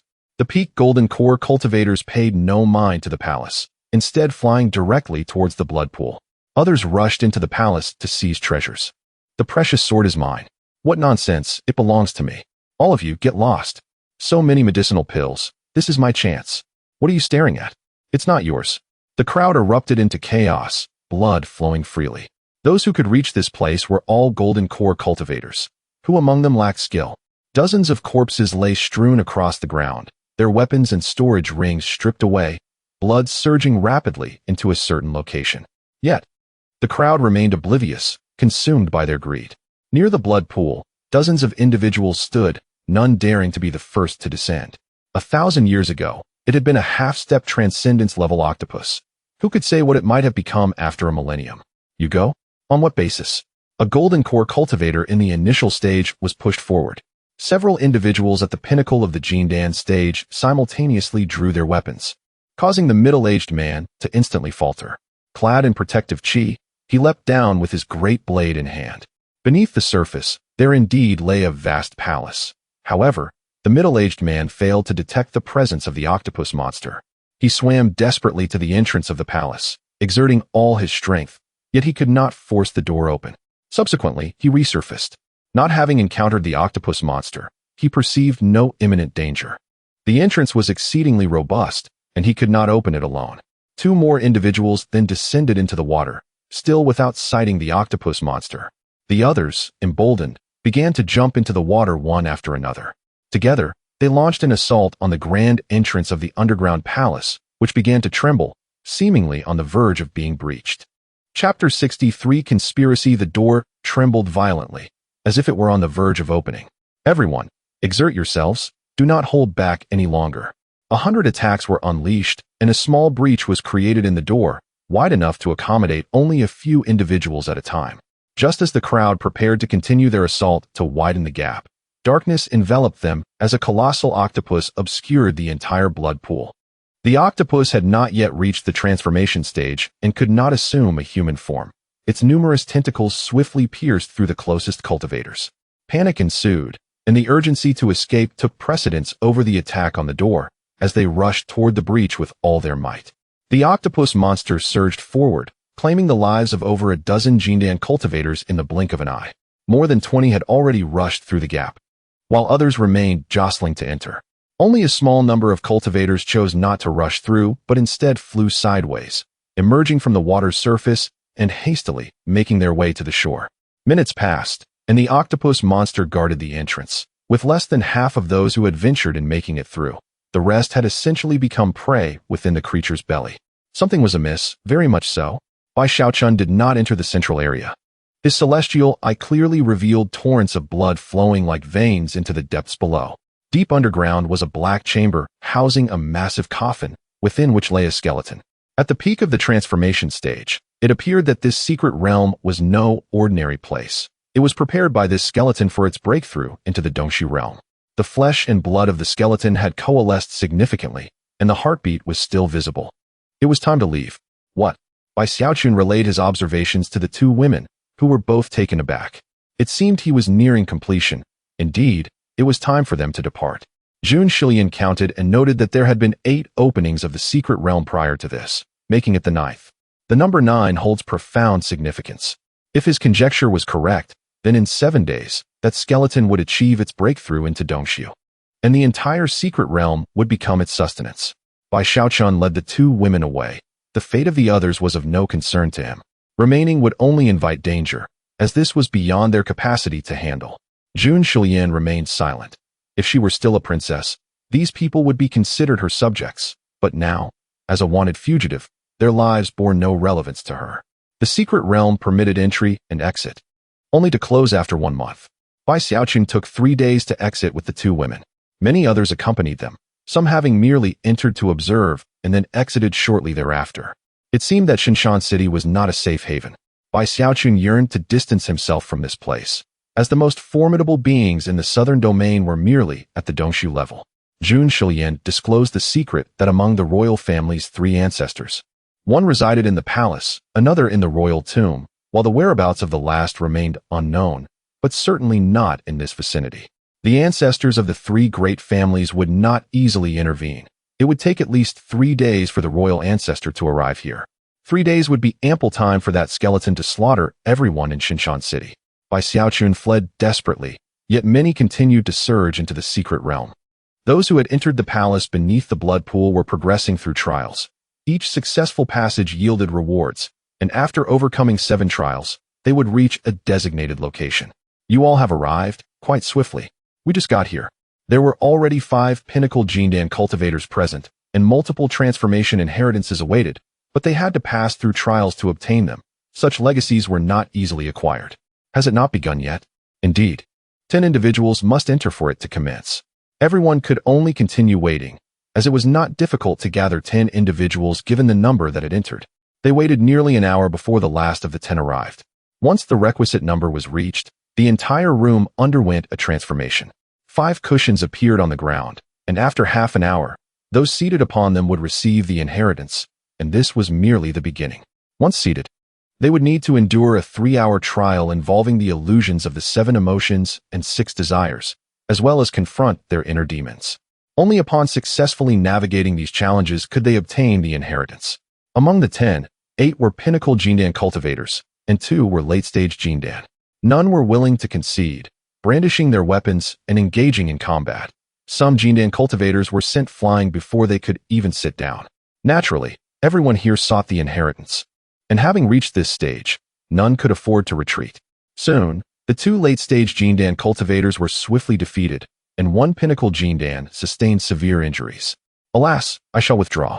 The wounded Jindan hastily fled down another path, knowing that remaining would spell his demise. Only 7 individuals persisted. 5 pinnacle Jindan cultivators were seated on the cushions, while the 2 remaining exchanged glances. They decided to team up against one, and it was inevitable that the seated duo would be overwhelmed. Their storage rings were seized, and their bodies discarded carelessly. The 5 individuals seated on the cushions found themselves enveloped by a barrier that manifested around them. Meanwhile, those who were attempting to clear the trials were trapped within the underground palace. Even if they succeeded in overcoming the challenges, they could not escape. What was happening? The crowd was bewildered. Deep underground, the puppet had regained most of its strength. With a supply of flesh and blood, it had fully recovered and returned to the peak of the transformation stage. However, its schemes had not merely been about recovery. It aimed to break through to the Dongxiu stage. The underground palace sealed off, leaving those inside unable to exit. The octopus monster approached a formation, and its entire body was drained. What was going on? The 5 individuals opened their eyes, realizing they had not undergone the trials. The cushions possessed a tremendous allure, continuously absorbing their spiritual energy. Let me out. They discovered they could not move at all. Not only could they not utilize their spiritual power, but they were also unable to call for help. Perhaps the most cruel fate was this. They could only watch as their companions were gradually drained into desiccated husks, ultimately succumbing to death. Upon the 5 cushions remained only 5 skeletons, with all the energy converging at the base. The protective barrier in the core area lifted, trapping those who lingered within. A wisp of black gas emerged from the palace and invaded their bodies. The 7 young scions fled swiftly, no longer in the core area, their whereabouts unknown. This black gas was incorporeal, rendering it impossible to confront. The cultivators remaining in the core area were all invaded by the black gas, unable to escape or break the protective barrier. Those outside, upon witnessing the unfolding situation, were acutely aware of the pervasive black mist enveloping the core area. There was hardly time to flee, let alone venture within to rescue anyone. The inhabitants of the underground palace had been drained to mere husks. Mou emerged from the coffin below, having awaited this moment for millennia. Soon, the essence that had been siphoned away converged upon him. With a flick of his hand, all the dark energy coalesced around him. A progressively terrifying aura radiated outward, as a multitude of black mist arose beneath him, siphoning the very vitality from the entire core area. Break! Mou bellowed, forcefully shattering the barriers of his realm, ascending to the early stage of Dongshu. Chapter 64. The Emergence of the Demon Lord. Is this the power of Dongshu? I find it delightful. Ha ha ha. Mou, originally a member of the demon clan, fled to the southern region after being pursued in Zhongzhou, ultimately on the brink of death. By chance, he discovered this secret realm and undertook modifications to enable it to open once every millennium. Each time, the vitality and life essence of those who perished would flow underground, replenishing his energy. Can one escape? Mou soared towards the outside, extending his hands, and in an instant, 2 cultivators were ensnared, reduced to mere husks within 3 seconds. This secret realm was akin to paradise, where no one could rival him. Having just broken through to a new realm, Mou was still unsteady. He intended to absorb all life within the secret realm before emerging to wreak havoc anew. The pinnacle of power in the southern region was merely Dongshu, and with his capabilities, he had no fear of those old geezers, unless they united against him. Yet, who among them would dare risk their lives? Mou rampaged through the secret realm, devouring numerous cultivators and demonic beasts. Their levels were far too low to warrant becoming his puppets. Some cultivators transmitted messages before their demise, warning of the terrifying demon lord, at least at the transformation stage. The city lord of Shinshan City personally arrived, governing this area and being a transformation stage cultivator himself. The vile demon dared to harm the subjects of the Liang dynasty. He must be punished. 3 days later, Mou had virtually exterminated all living beings within the secret realm and burst forth. The city lord awaited alongside 2 other transformation stage cultivators, and many warships filled with nobles and sect members surrounded the area. Mou had slain numerous individuals, including many nobles from the imperial capital and the young prodigies of various sections. Demon Lord, prepare to meet your end. The city lord of Shinshan unleashed his full strength in a single strike, while the other 2 transformation stage cultivators supported him, launching a massive golden sword that flew forth like a beam of light. Mou glanced at this feeble attack, swatting it away as one would a fly, and the golden sword shattered instantly. A grave miscalculation. The 3 transformation stage cultivators were momentarily stunned. The aura of this demon lord was terrifying, certainly beyond that of a transformation stage. They had no desire to linger and fled in 3 different directions. Can they truly escape? Mou unleashed 3 feathers, each penetrating the dantian of a transformation stage cultivator, with their souls fleeing into the distance. His hands possessed immense gravitational force, making it impossible for the 3 souls to elude him. They drew closer with each passing moment. Mou opened his mouth and swiftly consumed the 3 souls. Delicious indeed. A delightful flavor, crisp as chicken. Now it is your turn. The demonic energy surged forth, spreading in every direction, and the warships crumbled like paper, utterly unable to withstand the black mist. This black mist invaded the bodies of the cultivators, transforming one into dried meat before darting towards the next. Only a few warships managed to flee swiftly, evading a strike, yet Mou paid them no heed. The annihilation of these beings took less than an hour. Mou, sensing the rich blood essence in the vicinity, flew toward Shinshan City. All the major families and sects received the news promptly. A demon lord had emerged from the Shinshan secret realm, having reached the Dongshu realm, and the city lord of Shinshan was defeated in an instant. This was dire news. Shinshan City housed numerous cultivators. The ramifications of the demon lord's arrival there were unimaginable. The young emperor, upon receiving the news, hastened to seek aid from the ancestor. A demon lord at the initial stage of Dongshu posed a grave threat to the entire Liang dynasty if left unchecked. In the ancestral grounds of the royal family, great ancestor, A demon lord at the initial stage of Dongshu has appeared within the territory of the Liang dynasty. I beseech you to intervene. In the heart of the ancestral grounds, a tomb erupted, and a frail old man appeared before Jun Tianzi, leaning on a staff. Speak, what is the situation? The demon lord emerged from the Shinshan secret realm, which opens once every 1,000 years. It appears to be his scheme. He now heads towards Shinshan City, and it is likely that the entire populace will perish. Very well. Let this old bone of mine have an encounter with that demon lord. The frail old man vanished in an instant, leaving Jun Tianzi no time to react. Though the ancestor did not reveal his aura to Jun Tianzi, he appeared as an insurmountable mountain. With the ancestor present, the demon lord was surely no match. Jun Tianzi trusted in his ancestor. Ha ha ha, an abundance of flesh and blood. How delightful. Mou moved with astonishing speed, arriving at Shinshan City in no time. Though the residents received the news, they had no opportunity to flee. A thick shroud of black mist enveloped the entire city, and Mou gestured, causing the black mist to descend like rain. Buildings remained unaffected, but any person struck by it would instantly ignite. The entire city transformed into a hellish nightmare, a torrent of terrifying energy surging into Mou's body. Ah, exquisite. In just one day, the once prosperous Shinshan City became a desolate wasteland, littered with skulls and bones. With a casual wave of his hand, all the storage rings on the ground converged into his grasp. There were so many rings that he struggled to collect them all. Perhaps I should stop here. You old fool, what do you think you are? Junwei leaned on his staff, calmly surveying the city. Mou had absorbed a vast amount of power, his inner self swelling with energy. The old man before him was formidable. If he could consume him, his power would increase substantially. Countless feathers erupted from Mou as he made the first move, rapidly appearing beside the old man, unleashing torrents of black mist. Junwei waved his staff, a treasured weapon of heavenly rank, forming a barrier of light to repel the black mist. Summoning a divine dragon with both hands, Mou circled twice to create distance. The Liang dynasty does not welcome you.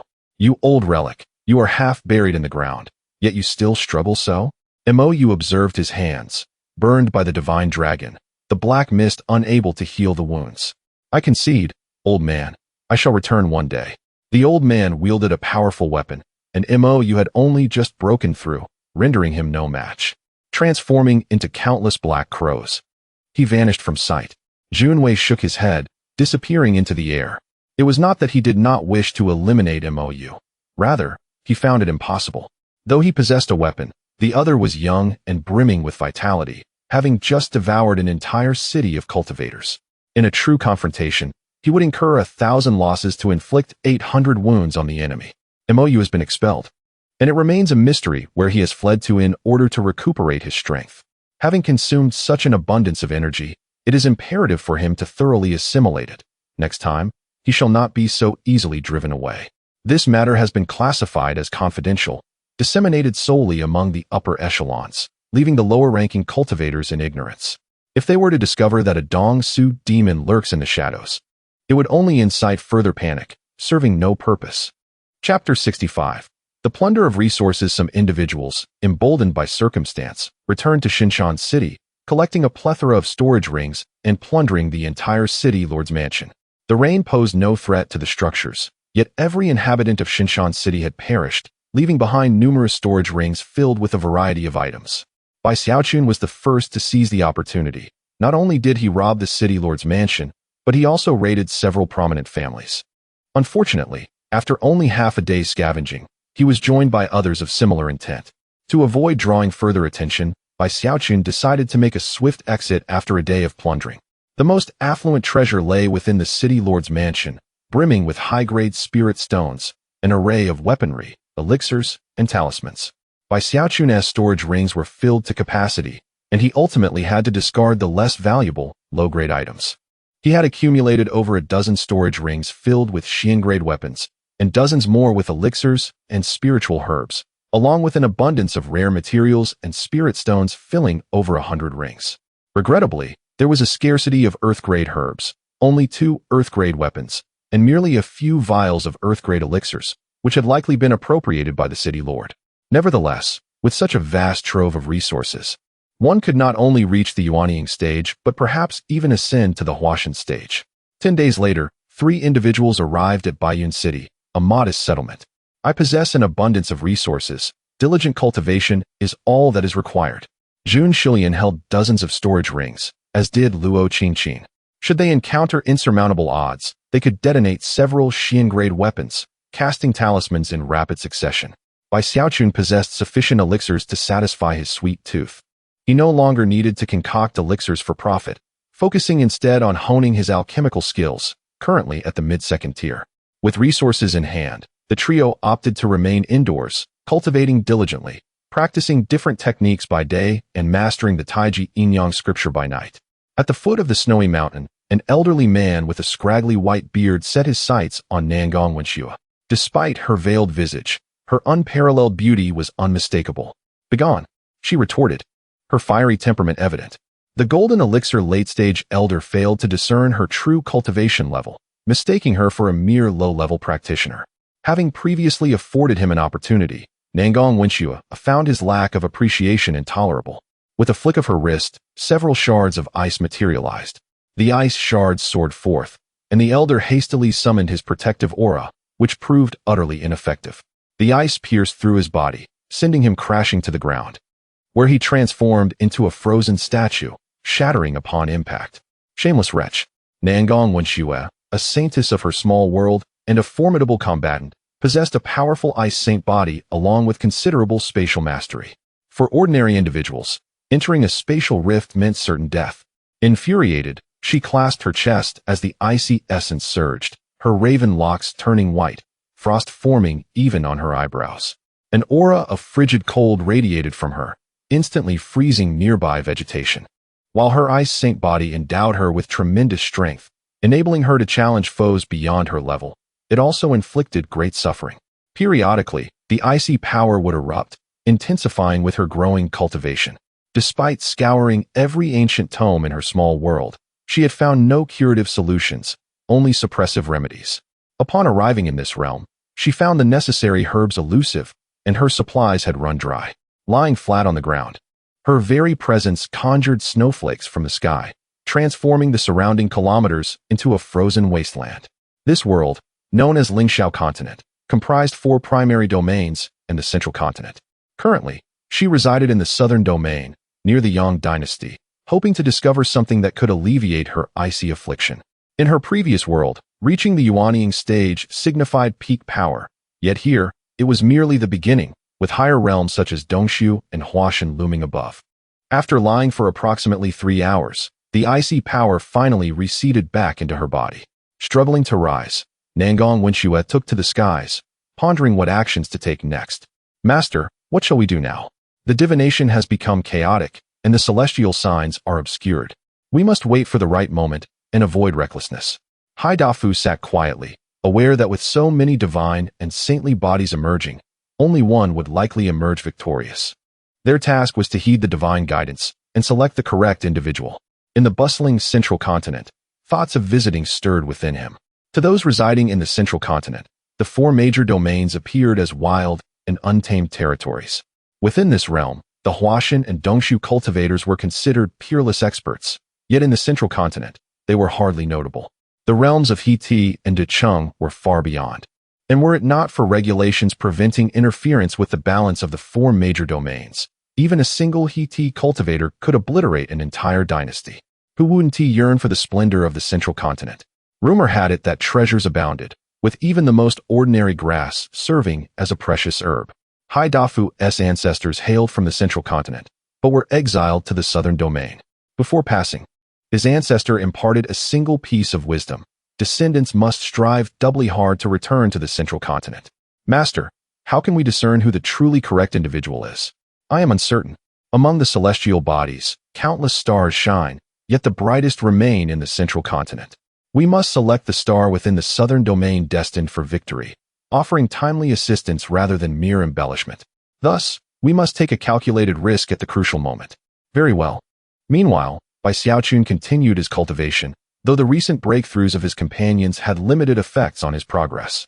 His primary focus remained assisting Luo Qingqin. Having another golden elixir cultivator would be advantageous. Bai Xiaochun possessed numerous elixirs capable of facilitating breakthroughs to the golden elixir stage, and an abundance of precious materials was at his disposal. In an inexplicable manner, Bai Xiaochun felt a compelling force drawing him northward. Utilizing his heavenly eye for future divination, he glimpsed an image of a stunning silver-haired woman, someone of great significance to him. The ice saint body. Bai Xiaochun sat upon the ground, the effort consuming nearly all his spiritual energy, draining the essence from his small son. Hastily, he retrieved an elixir and consumed it. Darling, what troubles you? Husband. The two paused their cultivation and approached. I must journey north to attend to something of great importance. Shi Lian. You remain here to assist Qing Qin in breaking through to the Jin dance stage. In case of an emergency, utilize the teleportation talisman without hesitation. Understood, my husband. Bai Xiaochun raided the city lord's mansion and acquired 2 large teleportation talismans and 5 small ones. He retained 2 small talismans for himself and bestowed the others upon the 2 women. Should danger arise, they can make their escape. My dear husband, please exercise caution. After spending 3 days in this small city, Bai Xiaochun departed, soaring northward. Chapter 66.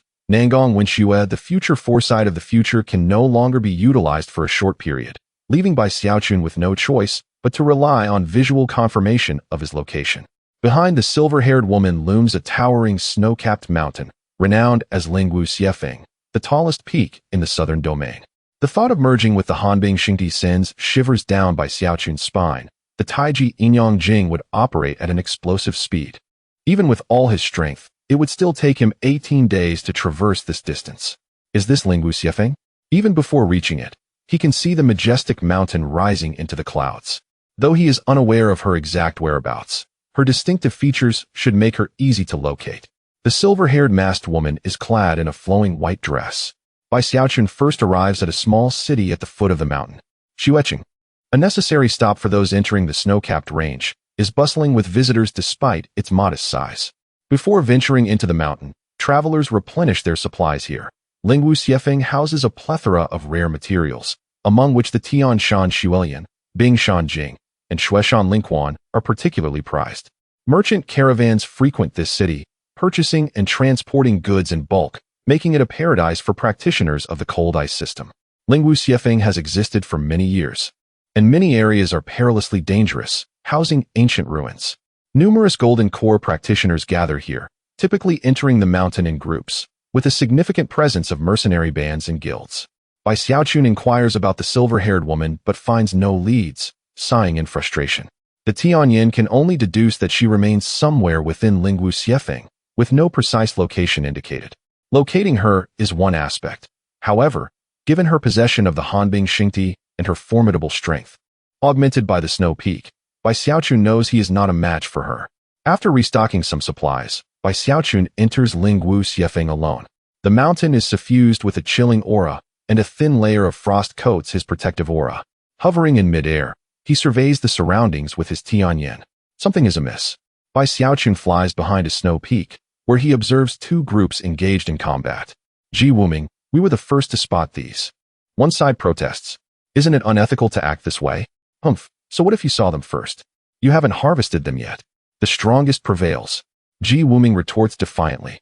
Truly shameless. Luo Feixia curses vehemently.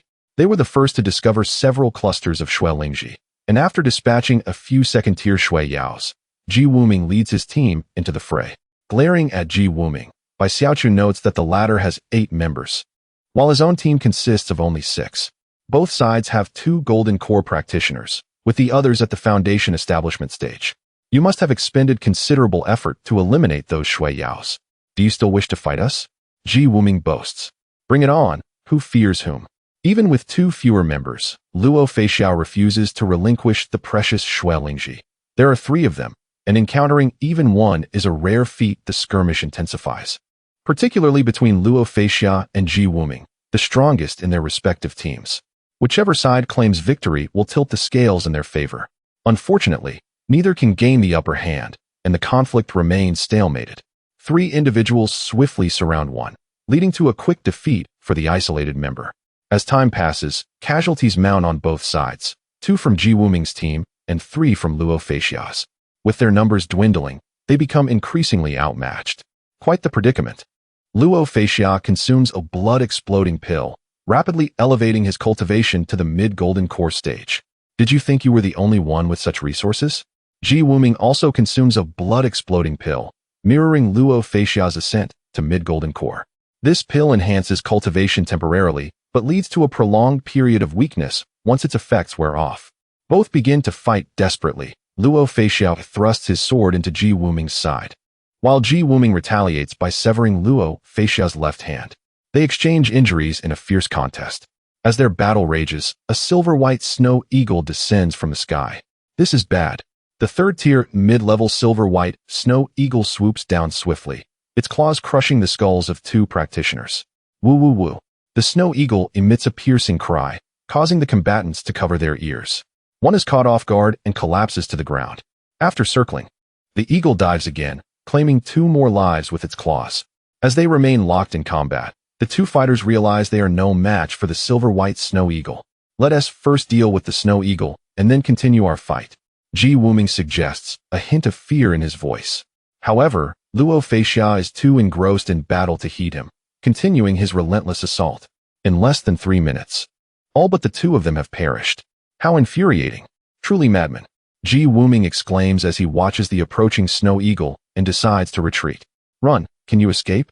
Luo Feixia exerts all his strength to seize Ji Wuming, triggering his golden core to explode. With a final anguished cry, Ji Wuming closes his eyes in resignation.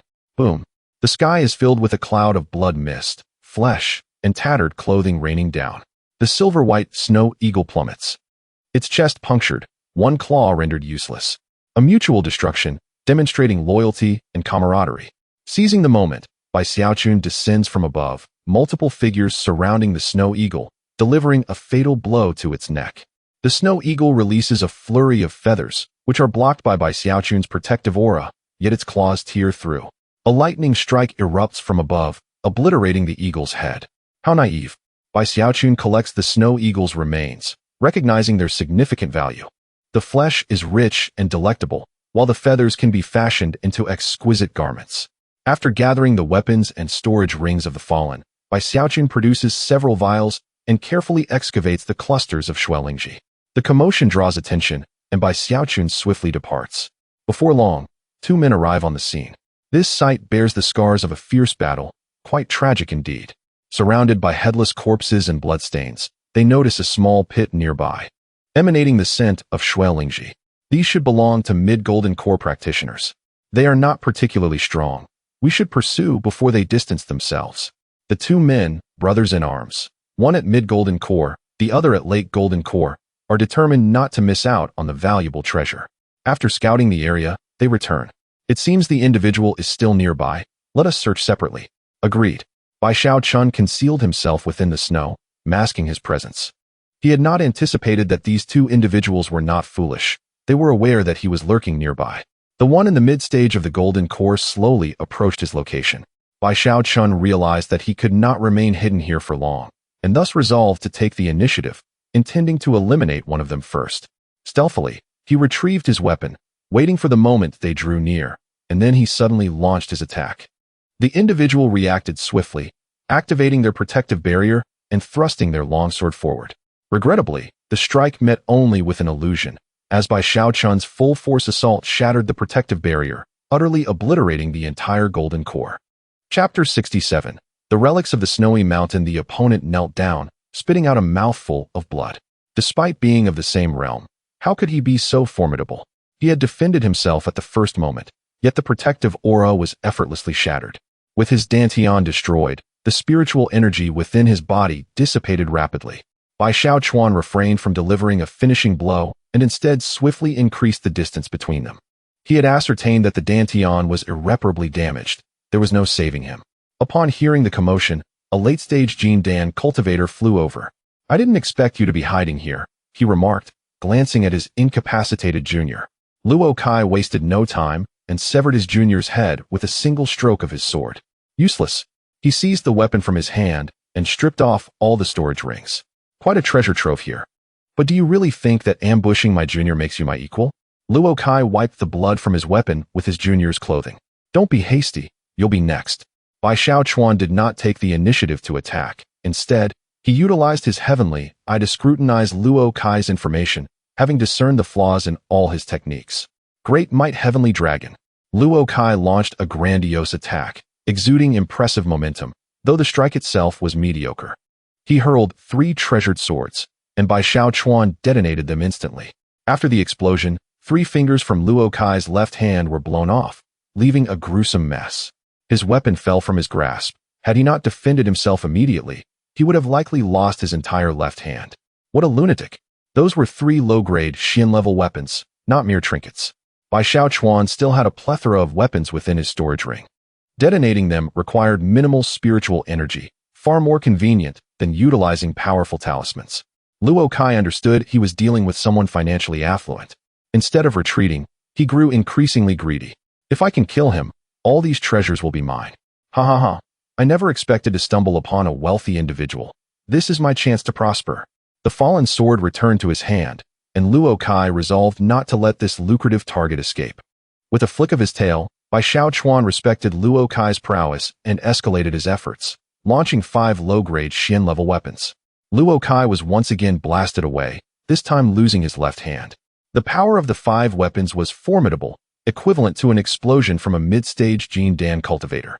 Luo Kai, now cautious, refrained from rushing forward, uncertain of how many more explosive weapons Bai Shaochuan possessed. Seeing Luo Kai hesitate, Bai Shaochuan seized the opportunity to strike first. Dozens of phantoms emerged from all directions, accompanied by numerous swords, creating a dazzling spectacle that obscured the true body of the attacker. Luo Kai was compelled to convert most of his spiritual energy into protective aura, reinforcing his defense. As the protective shield was breached, he discerned the true body of his attacker, but it was too late. He could only pivot his body quickly. The weapon did not pierce his Jindan, but veered downward, severing something crucial. Ah! Luo Kai cried out in agony, feeling a pain more excruciating than death itself. He had lost his manhood. You seek death. He became frenzied, wildly swinging at his surroundings, yet all his attacks missed their mark. The protective aura was once again shattered, and several weapons detonated within the aura, causing Luo Kai to be bisected, his midsection a bloody mess. Without a desire to fight any longer, he fled. Bai Shaochuan would not grant him any chance. With a single stroke, he sent him crashing into the snow. Luo Kai unleashed several talismans, conjuring fireballs that Bai Shaochuan easily evaded. Switching his sword for a spear, he descended with a thrust that pierced Luo Kai's skull. He had not anticipated such a humiliating demise.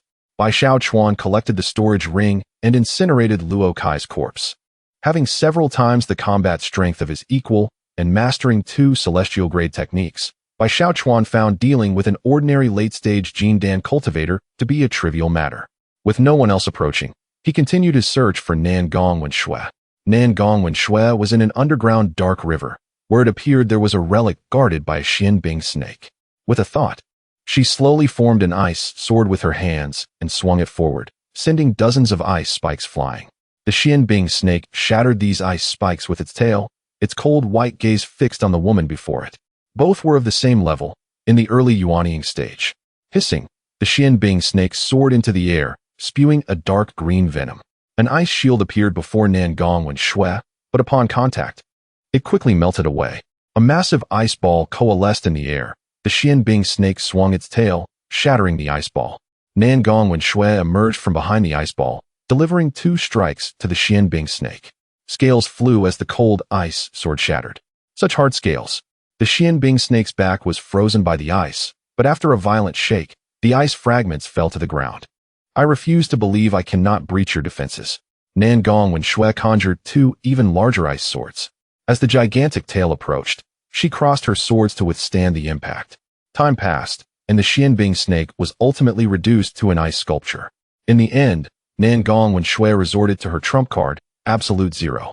While she successfully encased the Xianbing snake in ice, she sustained some injuries. The cold power surged again, enveloping her in a chilling aura, frost forming on her surface. With a decisive strike, she shattered the Xianbing snake and retrieved its inner core, along with a few scales, leaving the rest behind. Upon arriving in this world, she had learned of the storage ring, containing a spatial dimension to store items. What treasures await within this relic? Nan Gongwen Shui flew deeper, convinced that such a fearsome beast guarding it must indicate the presence of invaluable treasures. Meanwhile, Bai Shaochuan scoured the surface, finding it akin to searching for a needle in a haystack, even with the heavenly eye. The heavenly eye could not penetrate all the depths below.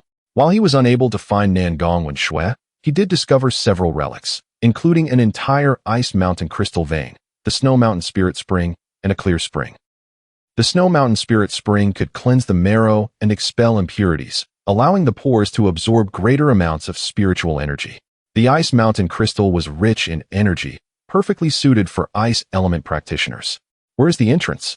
With such a thick layer of ice, it was impossible to break through from the surface. The underground resembled a labyrinth, with dozens of dark rivers. Bai Xiaochuan discovered these relics. Yet entering them proved a challenge as he sought the entrance. After a thorough exploration, Bai Xiaochun finally discovered a relatively vulnerable spot. He concentrated his vital energy in his right hand and struck forcefully against an icy layer. After delivering a total of 8 punches, an opening emerged as the ice collapsed inward. Enveloped by a protective aura, Bai Xiaochun leaped into the abyss. He continued to carve a path downward until he arrived at an underground dark river, which carried him deep into the heart of the snow-capped mountains. Faced with a fork in the river, he opted for the rightward flow. Chapter 68. Encountering. Following the flow of the river, the water teemed with carnivorous fish, yet they were unable to breach the protective barrier. Surely, I must be nearing the end. Bai Xiaochun spotted a relic approximately 3 kilometers away. Upon reaching his destination, he soared out of the water, landing gracefully on solid ground. I hope there are no dangers lurking here. Clutching his weapon, Bai Xiaochun ventured inward. The path was exceedingly long, extending into the depths for dozens of kilometers, the heavens offering no glimpse of an end. After traversing for over half an hour, he finally arrived at the entrance, where shards of ice sculptures lay strewn about, remnants of the serpent. Could it be? As Bai Xiaochun sensed the icy aura, he realized he had inadvertently caught up with Nangong Wenshui. This demon beast was indeed a rare treasure. A primordial infant stage demon beast. Intact, yet missing its core. He hastily stored the ice fragments into his storage ring before swiftly advancing deeper. With Nangong Wenshui leading the way, he felt reassured about potential dangers ahead. Several hours passed before he finally spotted Nangong Wenshui, their distance now less than 10 kilometers. She was engaged in combat with 2 puppets. Although the puppets were merely at the pinnacle of the golden core stage, their lack of pain made them particularly troublesome adversaries. Icebound for 1,000 miles, Nangong Wenshui encased one puppet in ice, striking it down with a resounding clap, its head turning to dust.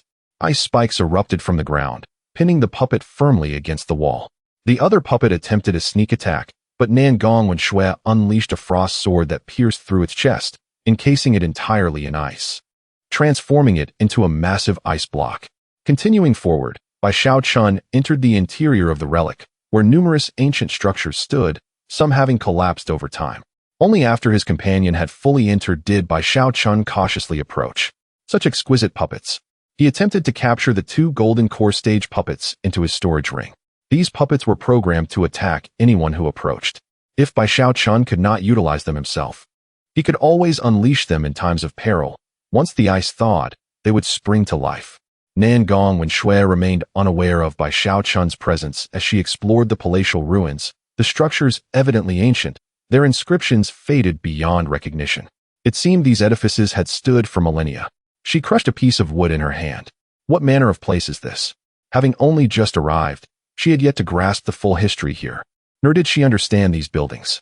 The arrangement of the structures followed a distinct pattern, leading her deeper until she reached the towering central palace. With sword in hand, Nangong Wenshui stepped cautiously into the palace, only for a mummified figure to suddenly open its eyes. A girl has arrived? Xiao Huahua had discovered this relic a millennium ago, having already plundered its treasures. The serpent outside was, in fact, his pet, and the puppets were his creations. After all, how could mere remnants from tens of thousands of years past be guarded by a mere low-ranking 4th-tier serpent? Having spent a millennium here to recover, he was not healing from wounds, but rather from a curse. His body had become a mummified husk, a grotesque shadow of a human, unable to bask in sunlight. The curse had drained him of vast amounts of spiritual energy, and with the passage of time, he had only regained a fraction. Presently, he was merely at the mid-primordial infant stage, whereas he had once been at the pinnacle of transformation. Notably, a small tail caught his attention, a promising sign. Xiao Huahua intended to abandon this decaying body, essentially, to seize another's form. The curse clung to his soul, ensuring that even if he transferred to another body, the curse would follow. This body was too ancient to withstand excessive power. Who are you? Oh, you are unworthy of knowing. Rising from the mat, Xiao Hua suddenly appeared above Nangong Wenshui, a colossal ghostly claw descending upon her. She had long been vigilant, and with a flick, her frost sword shot forth as she retreated to the side. Quite impressive. Xiao Hua produced a pouch from which a dozen formless spirits emerged, all at the golden core stage. Attack. These spirits lacked self-awareness. Upon receiving their master's command, they surged towards Nangong Wenshui. You wretched fiend. Some spirits writhed in anger, while others wept, each a living soul extracted from their bodies. Nangong Wenshui fled from the palace, realizing that her mobility was restricted within its confines. The most straightforward method to counter the spirits was to confront their controller. She had come to understand the hierarchy of this world. Her realm of land immortals translated to the mid-primordial infant stage here, while her opponent was slightly stronger, likely at the mid-primordial infant stage as well. The spirits pierced through the ice walls, disregarding the frost attacks as they continued to rush towards her. This is troublesome. Bai Xiaochun approached the vicinity, witnessing Nangong Wenshui's struggle against the spirits. She could only evade their assaults, yet his attacks proved effective. He unleashed the 9-yang true fire, incinerating the mid-golden core spirits upon contact, within mere seconds. They vanished without uttering a sound. Remarkable constitution. Xiao Huohu was thoroughly pleased. Unexpectedly, today had yielded great rewards, a pure yang sacred body and a cold ice sacred body. It appeared fortune smiled upon him. In his mind, a series of plans began to form. First, to seize the pure yang sacred body, and upon successful acquisition, to utilize the cold ice sacred body to balance the energies.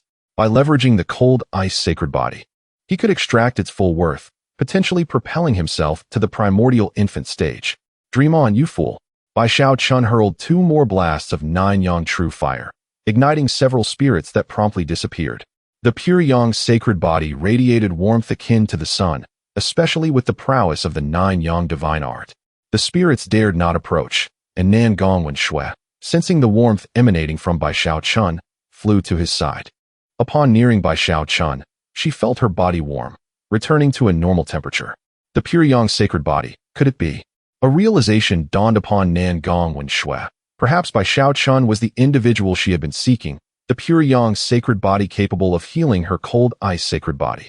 Seeing this development, Xiao Huahua had no choice but to retract his spirits. Each of these spirits represented a significant investment of his efforts, and losing even one would be a grave setback.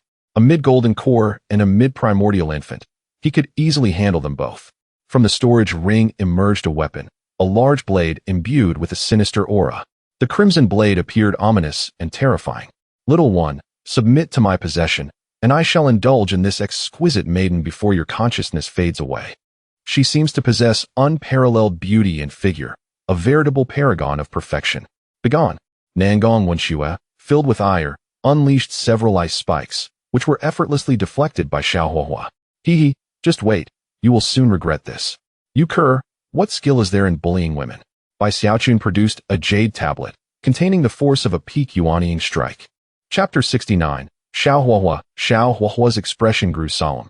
He had not anticipated that the opponent possessed such an item. Surely you cannot activate it with your cultivation, can you? But what if I do? Nangong Wenshui inquired as she grasped the jade tablet. Do you think having this item is sufficient? Xiao Huahua retorted. His storage ring contained numerous similar objects, yet his intent was not to kill these two. He certainly could not allow their demise.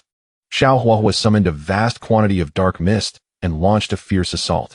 Nangong Wenshui indeed could not activate the jade tablet. She tossed it back and drew her long sword to defend herself. Bai Xiaochun shook his head, unperturbed by the presence of this object. The opponent was currently in a state akin to a corpse. Even if activated, it might not guarantee their death. Furthermore, using it would drain all of one's spiritual energy, leaving no escape. My lady, allow me to assist you, Bai Xiaochun offered, noticing that Nangong Wenshui lacked a suitable weapon. He threw her a top-tier, Xian-level Xianin sword. Thank you. Nangong Wenshui received the Xianin sword, which was enveloped in frost, emanating a chilling aura. Indeed, it was a fine sword. Xiao Huahua conjured 2 skeletal heads that flew towards them. With a swift motion, Nangong Wenxue spun and struck one of the skeletal heads, sending it flying and freezing it to the ground. Meanwhile, Bai Xiaochun gathered the Jiu Yang divine fire, launching a Jiu Yang fist towards the dark mist, igniting it in flames. Xiao Huahua activated his bloodthirsty blade, its crimson hue growing more vivid, revealing a ravenous thirst. It had not absorbed blood in over a millennium and was in agony. With a single slash, Nangong Wenxue was sent hurtling backward, crashing into a nearby structure. Blood trickling from the corner of her mouth. "Are you all right?" Bai Xiaochun quickly helped her up. Nangong Wenxue paused momentarily. The contact, though unintentional, was a first for her. Having been raised as a saintess, she had spent centuries in solitude, devoid of male interaction until she became the strongest, enduring the invasions of demons, now nearing 800 years of age. "I'm fine," she replied, though Xiao Huohuo had no intention of engaging in idle conversation. With a massive blood blade, he cleaved downward, prompting the two to evade his strike. "This is not the time for you to cultivate feelings. That can wait until after I possess you." Xiao Huohuo focused his onslaught on Nangong Wenxue, perceiving her as the sole threat, while he dismissed the other as inconsequential, easily crushed given his mid-stage golden core cultivation. "You dare underestimate me?" Bai Xiaochun had already activated his heavenly eye, revealing Xiao Huohuo's weaknesses. Regrettably, he found himself too feeble. Had they been of equal strength, he could have easily vanquished him. He was harnessing the power of the three miniature suns within him. Should they erupt simultaneously, their might would surpass even that of a peak golden core. Targeting his head, Bai Xiaochun noted that it was indeed his weakness, not his dantian. Upon hearing this, Nangong Wenxue promptly attacked his head. Xiao Huohuo scoffed, considering it the greatest folly he had ever heard. As a dark cultivator, he would never easily reveal his vulnerabilities. His true weakness lay in the right side of his chest. Despite her relentless assault on his head, Xiao Huohuo disregarded her efforts. With all her strength, Nangong Wenxue drove the Xianin sword through his skull, invoking absolute zero. Xiao Huohuo's head became encased in ice, emanating chilling vapors. "This isn't right." Seeing Xiao Huohuo smile, Nangong Wenxue realized she had been deceived by Bai Xiaochun. With a powerful strike, Xiao Huohuo struck her, and she bore the brunt of a mid-stage nascent soul attack, crashing against the wall like a kite severed from its string. Bai Xiaochun recognized the opportune moment. Three suns coalesced in his hand, aimed at Xiao Huohuo's right chest. With a resounding boom, Xiao Huohuo had dedicated most of his focus to battling Nangong Wenxue and had neglected Bai Xiaochun's approach, failing to anticipate an attack directed not at his heart or dantian, but at his true vulnerability. The three suns unleashed an intense explosion of heat. Bai Xiaochun was too close to evade. As Nangong Wenxue was propelled away, the two men were likewise thrust in opposite directions. All three expelled a mouthful of blood, though Xiao Huohuo emitted none. His right chest was shattered, dark mist swirling forth, as his corporeal vessel succumbed to destruction. "You." Xiao Huohuo finally comprehended that Bai Xiaochun had indeed discerned his weakness, employing deception to mislead Nangong Wenxue. "Even if I perish, I shall take you both with me." He detached from his body, transforming into a shadow that morphed into a colossal skull, charging towards Bai Xiaochun in an attempt to forcibly possess him. "I rely on you." Bai Xiaochun, now devoid of spiritual energy, hurled the jade tablet to Nangong Wenxue. "All right." After a moment's hesitation, she caught it. Most of her strength had been expended, yet she retained one final trump card. With a resonant thud, the Ice Saint body was activated by Nangong Wenxue, bestowing her with a surge of power as the chilling force coalesced in her grasp. Infusing all her icy energy into the jade tablet, it activated, releasing a powerful slap. No. The skeletal head turned to flee, but the slap soared forth, obliterating it instantly. Xiao Huohuo met his demise, falling victim to his own arrogance, having underestimated Bai Xiaochun. "My lady, what has happened?" Nangong Wenxue collapsed to the ground, her face drained of color, lips pale and terrifying. Tremors coursed through her body as immense coldness enveloped her, icing her form. It appeared that the activation of the Ice Saint body had thoroughly invaded her meridians. Previously, she had managed to suppress it, but now, severely injured and forcibly wielding such immense cold energy, she could no longer withstand the onslaught. Cold, cold, cold. Nangong Wenxue trembled unconsciously. If left unattended, she might become an ice sculpture, sealing herself away. "I came here for you, hoping that when you awaken, you will not hold it against me." Bai Xiaochun incinerated Xiao Huahua's remains, seizing all the contents of his storage ring. In this urgent moment, there was no time to examine the spoils. He lifted Nan Gong Wenxue, feeling the chill even through her pure yang saint body, and began to circulate the Jiu Yang divine art to bring warmth back to her. Embracing Nangong Wenxue, Bai Xiaochun entered another palace, where he procured a grand bed and blankets. I apologize, but this is the only way, he thought to himself, considering his actions to be rather gentlemanly. With a forceful tug, Nangong Wenshue's garments were entirely removed, revealing a body adorned with a layer of frost, pure as jade, resembling an ice beauty. Bai Xiaochun held Nangong Wenxue closely, as both his Chuanyang sacred body and Jiuyang divine art activated simultaneously, alongside the Tai Chi Yin-Yang scripture. The fervent warmth he exuded surpassed the chill of ice, gradually restoring color to Nangong Wenshue's skin. Bai Xiaochun pressed his lips against the cold mouth, and in a state of unconsciousness, Nangong Wenxue nestled deeper into Bai Xiaochun's embrace, whose body radiated warmth akin to the sun. From the outside, one would indeed perceive a sun within the room, accompanied by the intricate pattern of Tai Chi. Chapter 70. Elimination of cold poison. 3 days later, Nangong Wenxue slowly awakened, only to find herself embraced by a man, both of them lying on the same bed, devoid of any clothing. Is my body healed? She immediately checked herself, realizing her temperature had returned to normal, and the icy energy within her body had ceased to disturb her. Could it be? Nangong Wenxue glanced at the man holding her, though her purity was lost. The cold energy was no more. This man was the antidote she had sought for centuries, capable of resolving her physical affliction. You're awake. You don't hold any resentment towards me, do you? Nangong Wenshue's expression was complex, as it was their first encounter. Bai Xiaochun had already awakened but feigned sleep, aware that the other party had reached the mid-stage of yuaning, and he was no match for her. Upon Nangong Wenshue's awakening, her affection for him soared from 55 to 65, then to 72. Seeing such a high affection value, Bai Xiaochun finally dared to speak. Do not speak. Your cold poison has not been dispelled so quickly. It will require a few more sessions. What?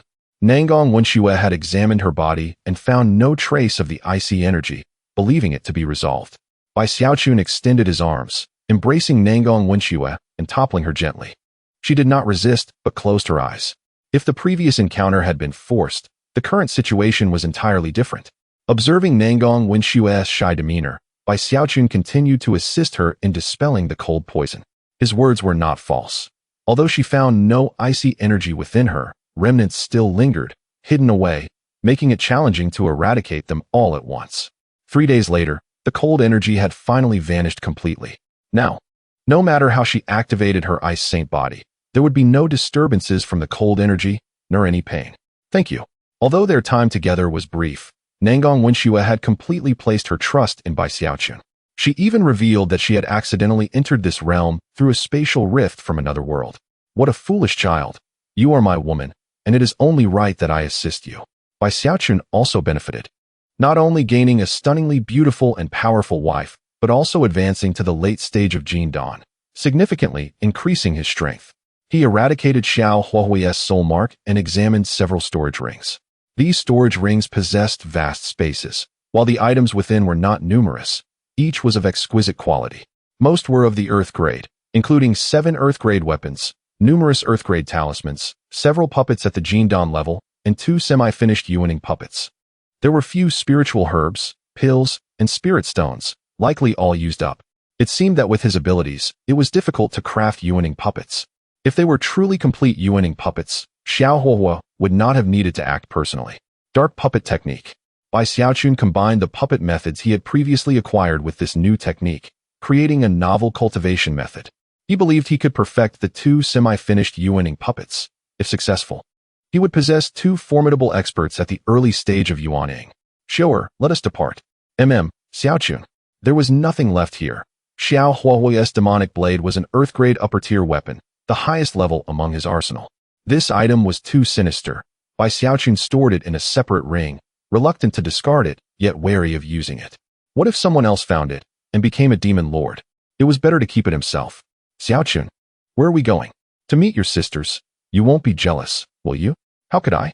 Nangong Wenxue responded, yet inwardly she felt a twinge of jealousy. Bai Xiaochun had been honest with her. She could initially accept it, but later found it increasingly difficult. To her astonishment, this rascal had not just one woman, but several. All right. You are the most skilled and the eldest. You should take care of them. Oof. Once you succeed, you start to complain about their age. What a wicked person. I prefer the older ones. Bai Xiaochun tightly embraced Nangong Wenxue and planted several kisses, which quelled her anger. With the cold energy removed, Nangong Wenxue's hair turned black, and she no longer exuded coldness, freely releasing her aura. Having a wife at the mid-stage of Yuan gave Bai Xiaochun newfound confidence. The next visit to Hehuanzong would be without hesitation. Nangong Wenxue's speed increased. A journey that once took over 10 days was now completed in less than 10. Upon returning to the small town, in the courtyard, Luo Qingqin was still cultivating, unable to break through to Jindan, while Zhu and Shilian appeared lost in thought. Shilian, Qingqin, I am back. The two halted their training. Darling, who is she? Zhu and Shilian pointed. She is our sister, right? Luo Qingqin immediately accepted. Nangong Wenxue, her cultivation and age surpass yours. If you have any questions, feel free to consult her. Zhu and Shilian sensed that she could not perceive the other's realm. Even if the other party were at the peak of Jindan, there would be some aura to reveal it. May I inquire about this sister's realm? Zhu and Shilian had already guessed. Mid-stage Yuaning. Wow, sister is so impressive. Luo Qingqin expressed her admiration, as she had yet to reach Jindan herself. While feeling joyful, a sense of anxiety crept in. The number of women around Bai Xiaochun was increasing, and their strengths were growing. She did not want to be a burden. Let us discuss inside. Nangong Wenxue was not one to speak much, but to convey her goodwill, she engaged in casual conversation. A considerable portion of the resources obtained from Xiao Huohuo was now in Nangong Wenxue's possession, as only she could maximize their potential. And she was currently the most suitable. Zhu and Shilian's resources were temporarily sufficient for her to cultivate to Yuaning. You three converse for a while. I have something to attend to. Bai Xiaochun slipped away, leaving the three women exchanging glances. He entered another room to begin studying the puppets. He decided to refine the two Yuaning puppets before visiting Hehuanzong to meet the other women. Without Xiao Huohui's control, the two peak Jindan puppets remained motionless. Bai Xiaochuan found himself in dire need of materials, which he could only procure by dismantling these Jindan puppets, thereby supplementing the essential components for the Yuaning puppets. Since their initial encounter, the three women had largely refrained from conversation, each engrossed in their own cultivation within their respective chambers, with Luo Qingqin demonstrating the most diligence. After more than a month, success was finally within grasp. I have done it, Bai Xiaochuan exclaimed, having expended 4 Jindan puppets to successfully create 2 early-stage Yuaning puppets. Additionally, all previously inferior puppets had been dismantled and their parts repurposed for the Jindan puppets. Now he possessed 2 early-stage Yuaning puppets, 1 pinnacle Jindan puppet, and 2 mid-stage Jindan puppets, totaling 2 corpse puppets and 3 mechanism puppets. Chapter 71.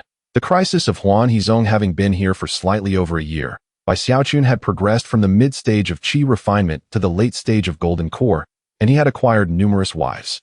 He felt quite accomplished, possessing 2 early-stage Yuaning puppets, which he considered a mark of a minor expert. After tidying up his belongings, the 4 of them departed from the city. Bai Xiaochun purchased a large carriage, spacious enough to accommodate 4 individuals with ample room remaining. He was in no particular hurry to travel and found no need to fly about. Nangong Wenxue sat quietly, closing her eyes in meditation. In her eyes, aside from cultivation, there was only Bai Xiaochun. The patriarch of Hehuanzong was at most in the early stage of Yuaning, and now upon arriving at Hehuanzong, Lu Xiu likely had returned. It would be splendid if he could acquire an item capable of housing individuals. Bai Xiaochun had seen many, and indeed they existed here, but they were priceless and exceedingly rare. The previous small tower was one such item, but unfortunately, it had been taken by Long Outyin. Had he possessed such an item, he would have long since fled with his women, sparing them the need to be scattered across various locations, burdened with concerns for their safety.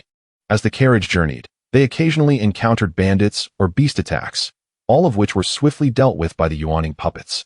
The presence of a formidable puppet made a significant difference, alleviating many concerns. A message arrived through the token. Lu Xiu was in a state of urgency, informing him that Hehuanzong was in peril. A demoness from Hehuanzong had offended a major sect by consuming a core disciple, whose master was a formidable Yuaning cultivator. They were preparing to join forces with He Kuei-zong and Luo Sha-min to annihilate Huan He-zong, capturing all the demonesses as slaves. The two major sects had already dispatched personnel, and their main forces would soon arrive at Huan He-zong. Currently, Lu Xiu had been placed by her mother in a relatively secure city, while Qing'er remained within Huan He-zong. However, this was merely a pretext. Huan He-zong had been established for many years. The master of the slain disciple was in the early stage of Yuan-ing and would collaborate with another early-stage Yuan-ing alongside the two major sects, resulting in a total of 4 early-stage Yuan-ing cultivators. Huan He-zong had only one Yuan-ing patriarch. Even if he could summon another, it would be far from sufficient. It appeared that he would have to intervene personally. Bai Xiaochun harbored a desire to obliterate Huan He-zong, but ultimately, it was tied to Lu Xiu. If time truly became pressing, he would only be able to save Qing'er, Xiu, and Xiu's mother. The carriage raced forward. The massive armies of the two major sects would take some time to reach Huan He-zong, and the travel time was sufficient. An elder had been dispatched by Lu Xiu's mother to guard her. Thus she had no means of returning. Upon hearing that Xiaochun had broken through to the late stage of Golden Core, one of the sisters had even reached the mid-stage of Yuan-ing, leaving her with no choice but to place her hopes on this sister. No matter the outcome, she had to rescue her mother. Lu Xiu held a lukewarm sentiment towards Huan He-zong and did not wish for her mother to encounter misfortune. He Kuei-zong and Luo Sha-min, being minor sects, possessed no warships. Such vessels were exorbitantly priced beyond their means. Thus, their sect armies marched forth in grand procession, with Golden Core elders flying overhead. They were determined to imprison the demonesses. Did they not fear being drained by them? Once they are incapacitated, how could they absorb any essence? I have long found them displeasing. However, those women are indeed formidable. I fear you might not withstand them alone. The group engaged in discussions, with the demonesses of Huan He-zong being but one aspect. The main focus remained on seizing the resources of Huan He-zong. Established longer than either of their sects, Huan He-zong possessed a deeper foundation. According to their negotiations, the two assisting Yuan-ing cultivators would receive 2 shares of benefits, while He Kuei-zong and Luo Sha-min would claim 3 shares.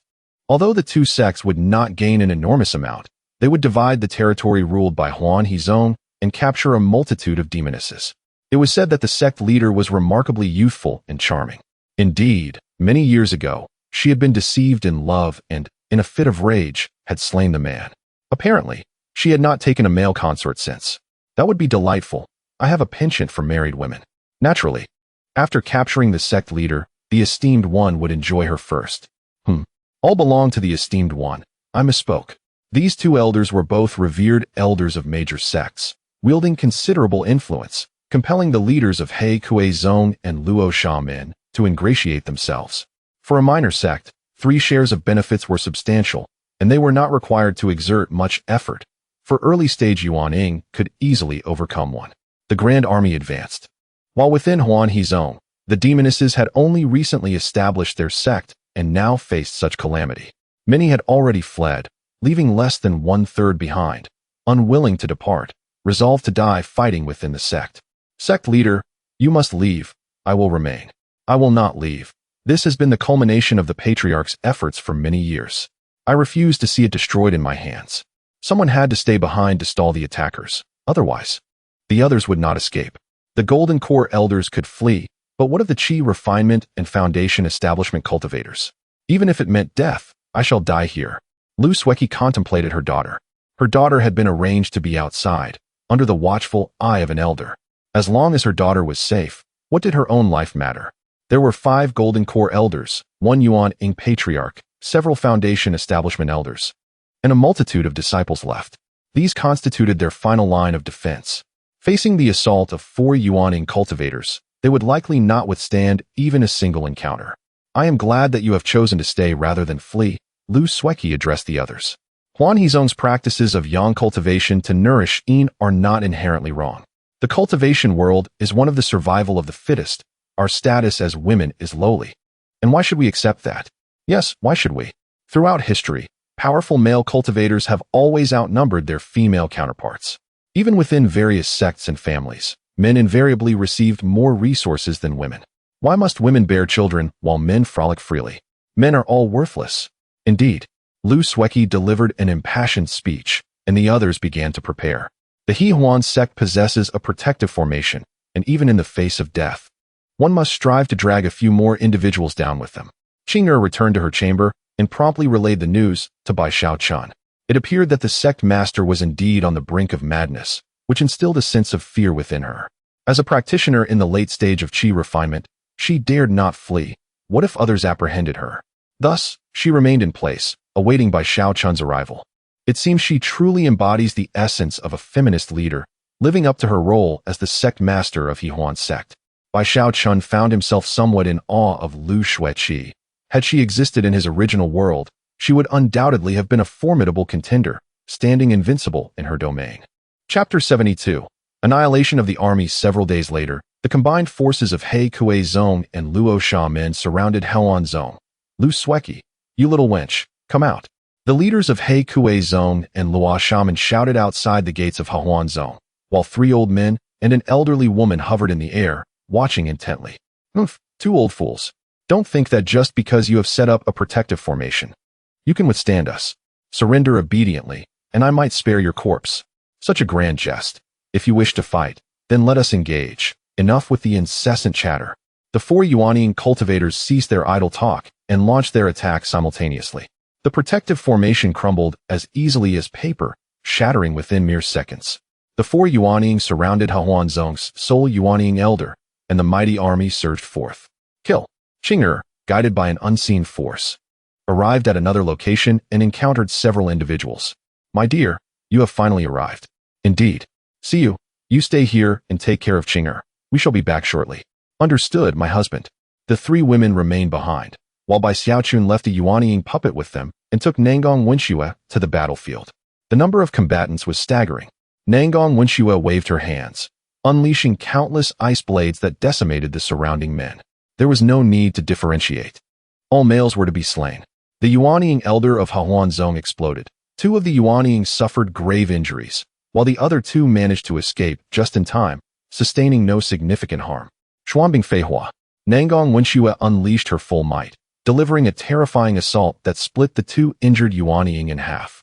The remnants of their essence fled, frozen mid-air, before shattering into fragments. Who are you? The remaining 2 Yuanying eyed her warily. Her strength was formidable, reaching mid-Yuanying stage. I am an elder of Shanhe Zong, and our sect possesses a transformation god elder. You shall suffer for your actions. Fearing the odds were against them, the 2 fled in opposite directions. Bai Xiaochun commanded the puppet to join the fray, turning the tide of battle as the forces of He Kuei Zong and Luo Shaman were slaughtered. How could this happen? The leaders of He Kuei Zong and Luo Shaman lost their will to fight and fled rapidly. Lu Xueqi lay gravely injured on the ground, prepared to detonate her golden core when reinforcements arrived. But who had aided them?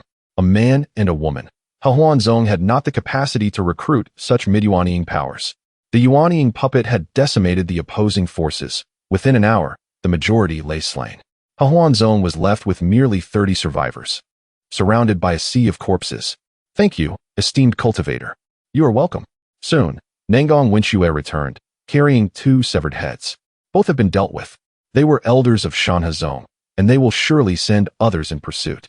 You must flee quickly. Lu Xueqi wore a complex expression. With the Yuanying elder gone, Hehuan Zong could no longer sustain itself. I hereby declare the dissolution of Hehuan Zong. You are all free to go. Master, no? Master. The tide of fate could not be reversed. More than 20 individuals gathered their belongings and departed in various directions. Bai Xiaochun collected the storage rings of the leaders and elders of He Kuei Zong and Luo Shaman, a treasure trove amassed over countless years. To his surprise, these 2 sects were rather affluent. A satisfied smile spread across Bai Xiaochun's face, while the storage rings of the other 2 Yuanying cultivators were held by Nangong Wenxue. Young hero, might I inquire? Lu Xueqi hesitated. Let us depart. We must meet Cu. Could it be your CUS man? Truly, a young hero. Lu Xueqi became increasingly warm towards Bai Xiaochun. The entirety of Hehuan Zong disbanded, and those wishing to follow Lu Xueqi were swiftly dismissed, leaving only a maidservant. They boarded another carriage, departing Hehuan Zong in 2 vehicles. Days later, they entered a small town and reunited with Lu Siyu. Mother, I am relieved to see you unharmed. Siyu he. Yes, he is my man. Quite well. I am growing old and should no longer interfere in your affairs. With Hehuan Zong's demise, Lu Sueki was unanchored, letting go of everything. From now on, the world is yours. I hope you will treat my daughter kindly. Lu Zhonglao, let us be on our way. Mother. They embraced tightly. It was inappropriate for Lu Sueki to remain with her daughter indefinitely. Bai Xiaochun remained silent. Once Lu Sueki entrusted her daughter to him, the three departed. This was already a favorable outcome. Had Huanzong lingered, it would have surely faced retaliation from the sect. At present, Lu Cu's cultivation remained at the early foundation establishment stage, the youngest among them, with Qing'er being slightly older. Bai Xiaochun produced a dozen storage rings, and Lu Cu and Qing'er each took 8. Their cultivation was still too low, with Qing'er at the late qi refinement stage. Observing the women beside him, Lu Cu, Qing'er, Nangong Wenxue, Juan Shilian, and Luo Qingqin, he realized he was no longer alone.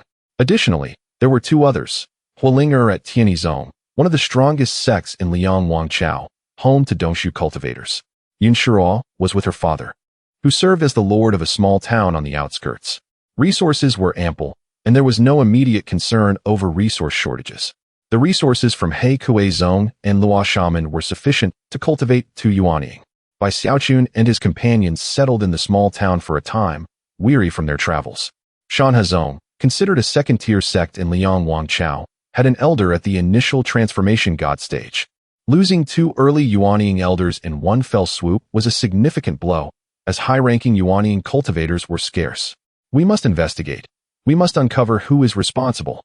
Yes, sect master. The sect master of Shanhe Zong issued a decree, for this region was home to another second-tier sect, the largest among them, while the rest were merely third-tier. Even if that second-tier sect was involved, they could demand compensation.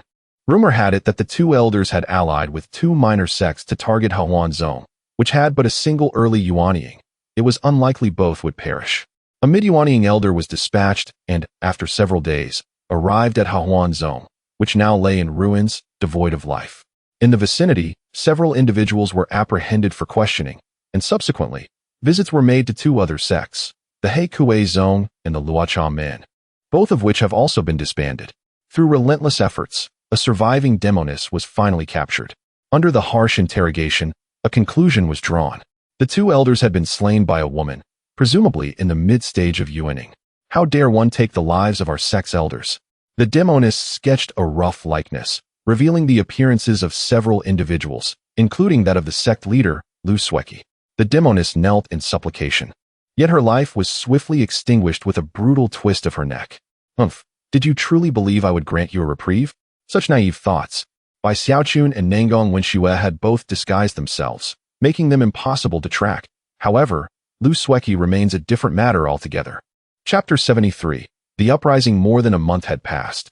Bai Xiaochun had progressed to the late stage of a second-tier alchemist, capable of refining top-tier yellow-grade elixirs. Qing'er had reached the pinnacle of qi refinement, and Lu Cu had also made a breakthrough, while Luo Qingqin had attained the initial stage of golden core. The Tai Chi Yin-Yang Classic was truly remarkable, sighed Nangong Wenxue.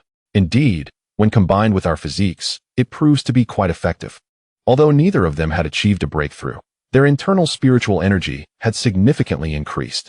Bai Xiaochun was in the process of condensing his 4th son, and the Juyang divine art had reached a minor completion. The Shanhe sect had captured numerous demonesses from the Huan sect, yet they had failed to seize Lu Sueki, whose whereabouts remained unknown. Bai Xiaochun felt indifferent towards these demonesses, especially since the Shanhe sect had a transformation god ancestor, making them not so easily dealt with. The war had concluded, and the Liang dynasty was forced to compensate with a considerable sum of money, which ultimately fell upon the common cultivators. Business stall fees increased, entrance fees to the city rose, and agricultural taxes were also significantly elevated. The national treasury was depleted, and the resources expended in this conflict were nearly exhausted. The allocated funds had primarily lined the pockets of the 3 prominent families and various officials. As everything became more expensive, the public's grievances grew increasingly palpable, with resistance emerging in several regions, particularly in the border areas far from the capital, where some princes or nobles held dominion. The Liang dynasty's system allowed princes and marquises to command large numbers of soldiers and own territories. These individuals were restless, and when the opportunity arose, they might very well rebel. The territory of the 8th prince served as a hiding place for Jun Mumeng and his allies. I have conferred with various parties, and when the time is right, We shall act in unison to cleanse the court. Jun Tianzi's initiation of war had already incited considerable dissatisfaction, especially after the defeat that led to such substantial reparations, severely wounding the state, and the marriage alliances with 3 princesses, which tarnished the royal family's reputation. This faction's attempt to cleanse the court would likely go unchecked by the elder ancestors, as it was merely an internal competition among royal members. Uncle Zikai, I am genuinely grateful to you. The individuals who rescued Jun Wuming were sent by the 8th prince, Jun Zikai, all of whom belonged to the Crown Prince's faction. Following the Crown Prince's disappearance, the 8th prince supported Jun Wuming, but alas, it ended in failure. The Crown Prince's mother, the current Empress Dowager, was confined by Jun Tianzi within the Changlu Palace. That shameless young man. I shall one day strip him of his skin.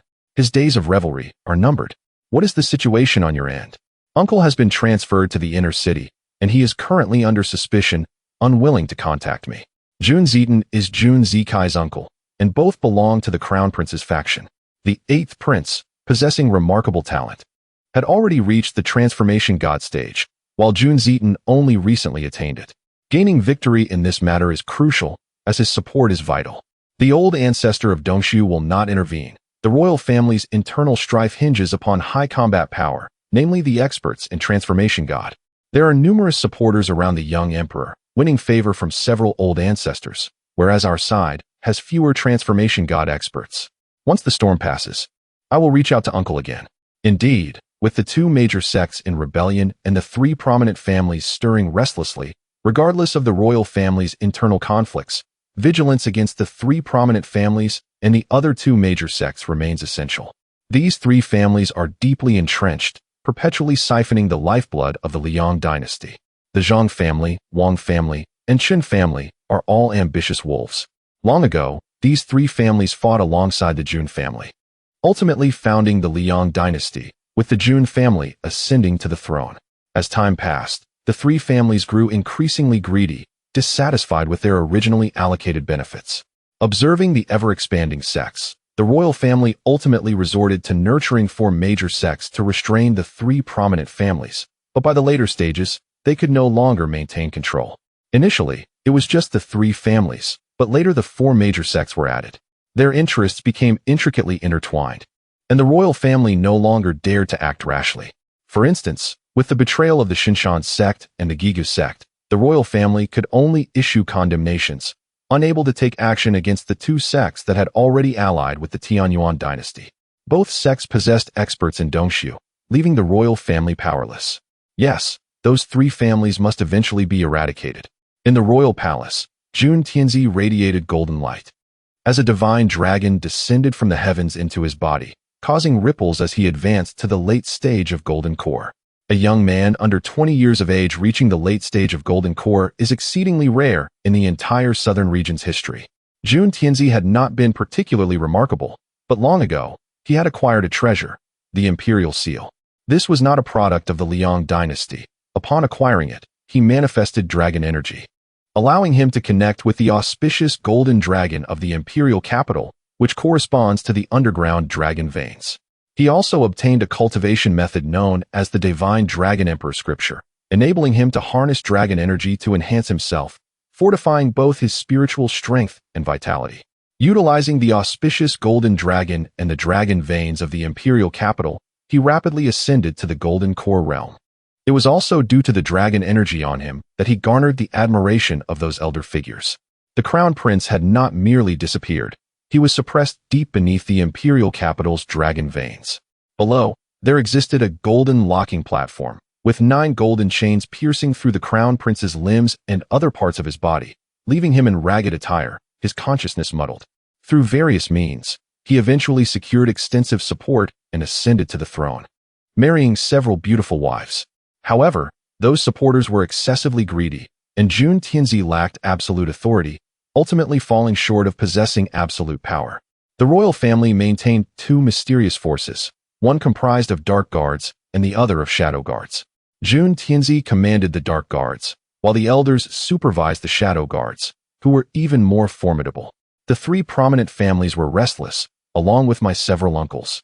Jun Tianzi contemplated how to manage the situation, realizing that being an emperor was not as effortless as he had imagined. The Dark Guards had captured two holy bodies, one willing to cooperate and the other not, leading to the latter's execution. Jun Tianzi issued the command. As long as I remain within this imperial capital, I shall not be defeated. With the power of the imperial seal, the dragon veins beneath the imperial capital would bolster him, enabling him to reach the nascent soul or even transformation god realm, maintaining that state for an extended period.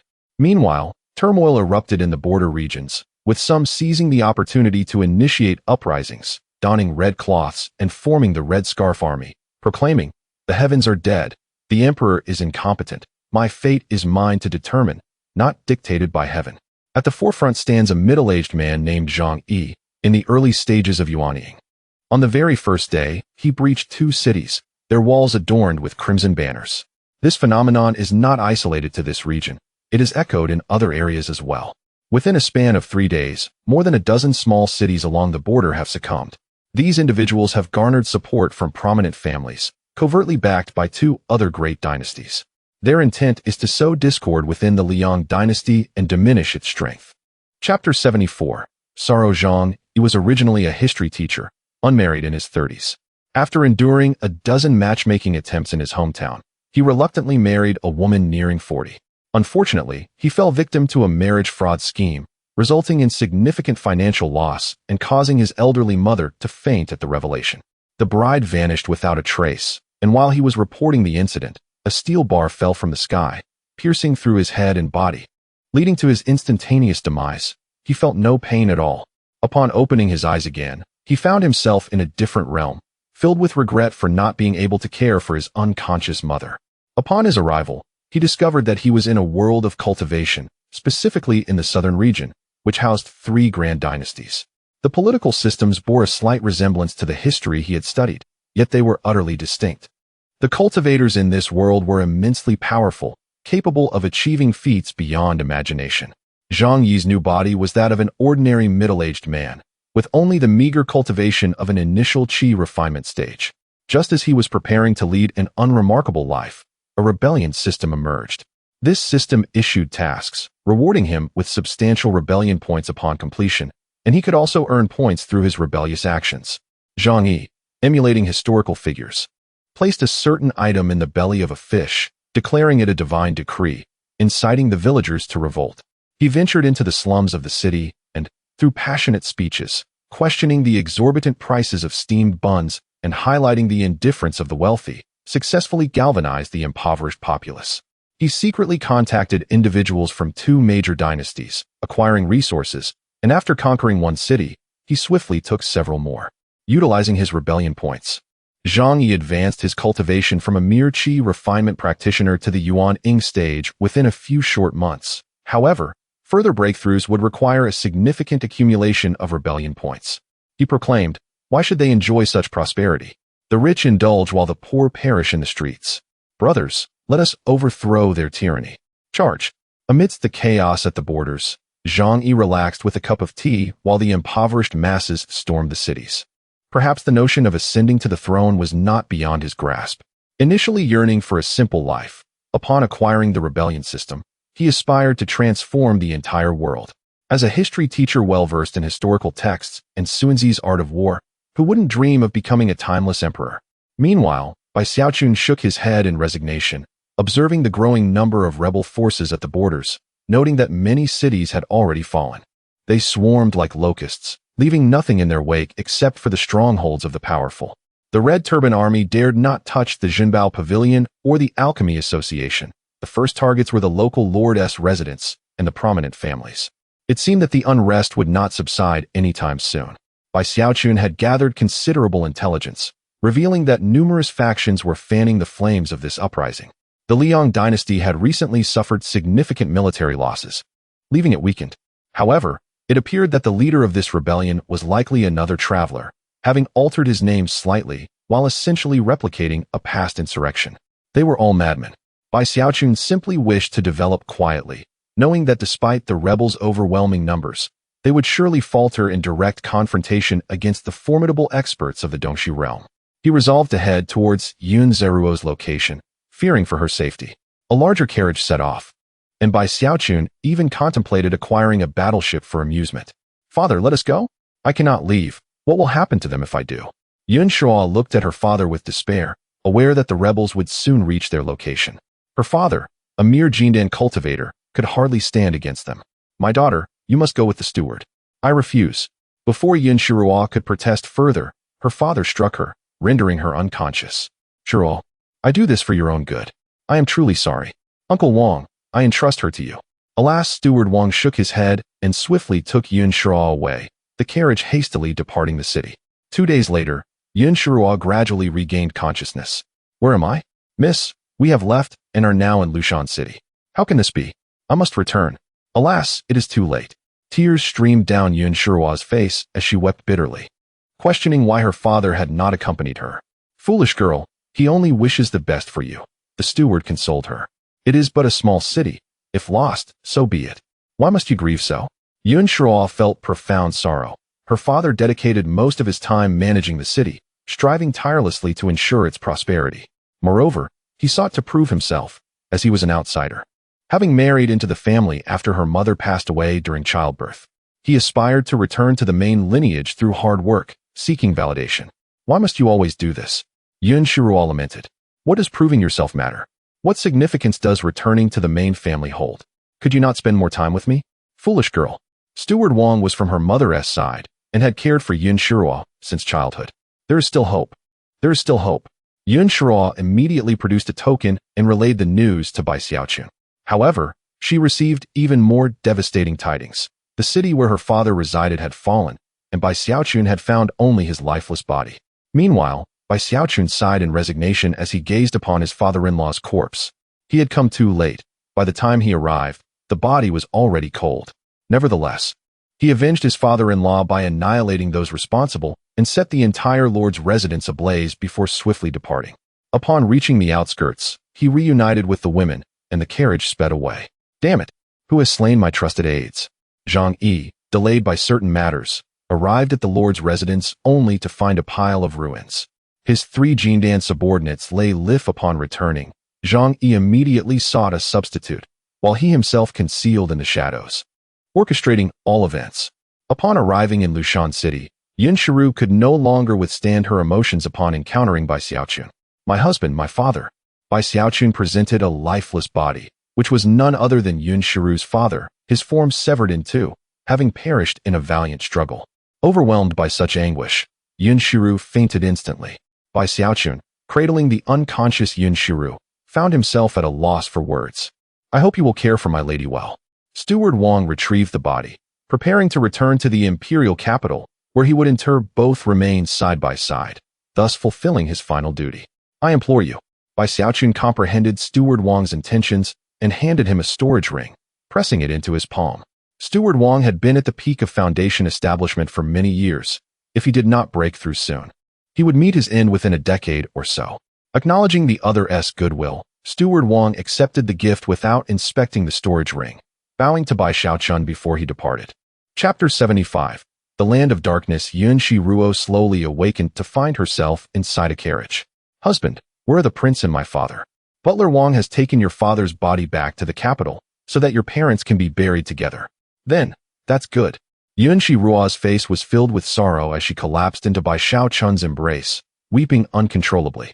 Wu, husband, you are now my only family. Wu, how could he be so cruel? How could he not consider my feelings? Let it out, let it out. It will be all right after a good cry.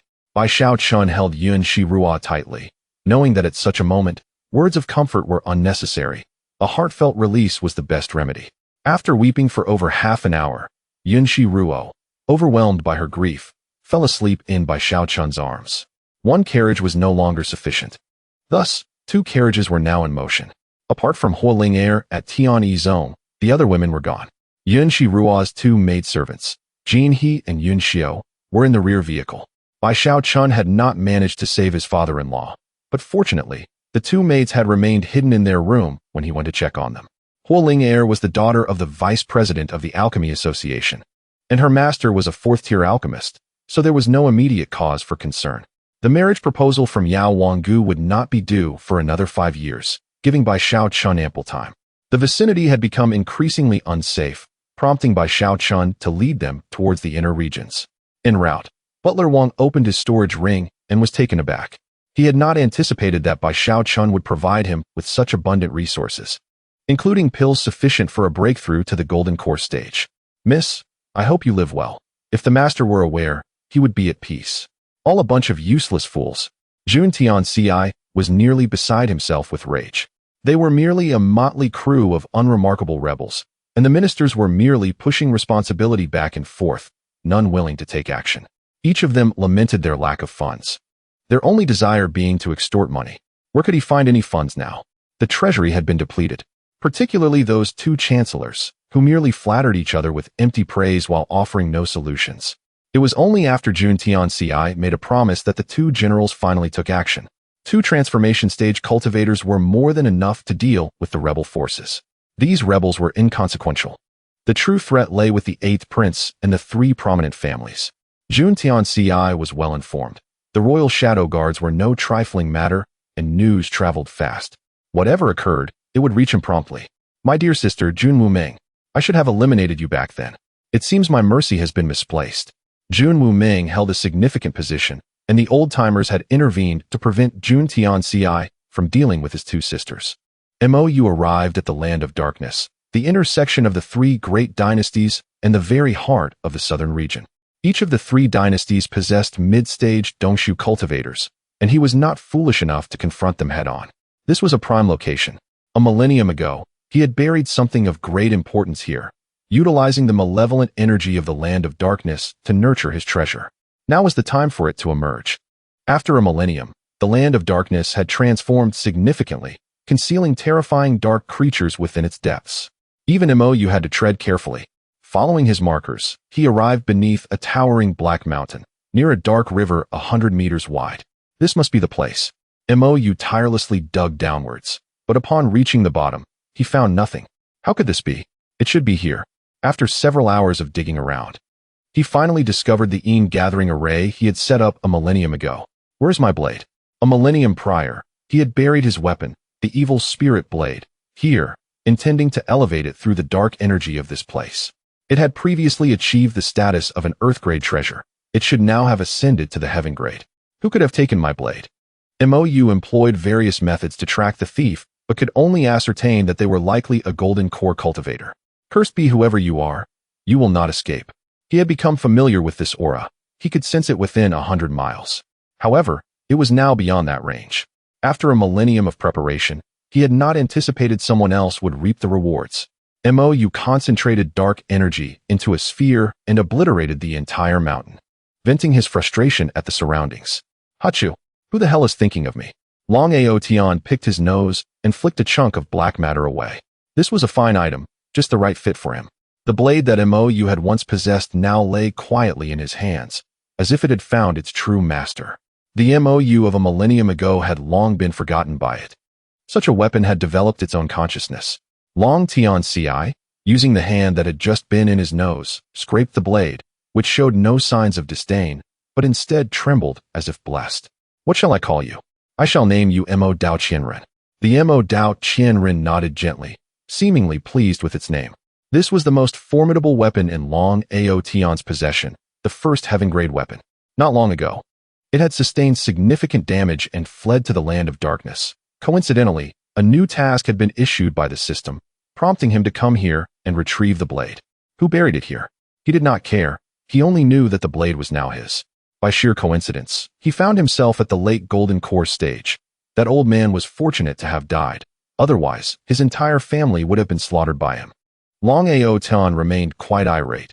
Had it not been for that old fool, he would not have had to hide for so long.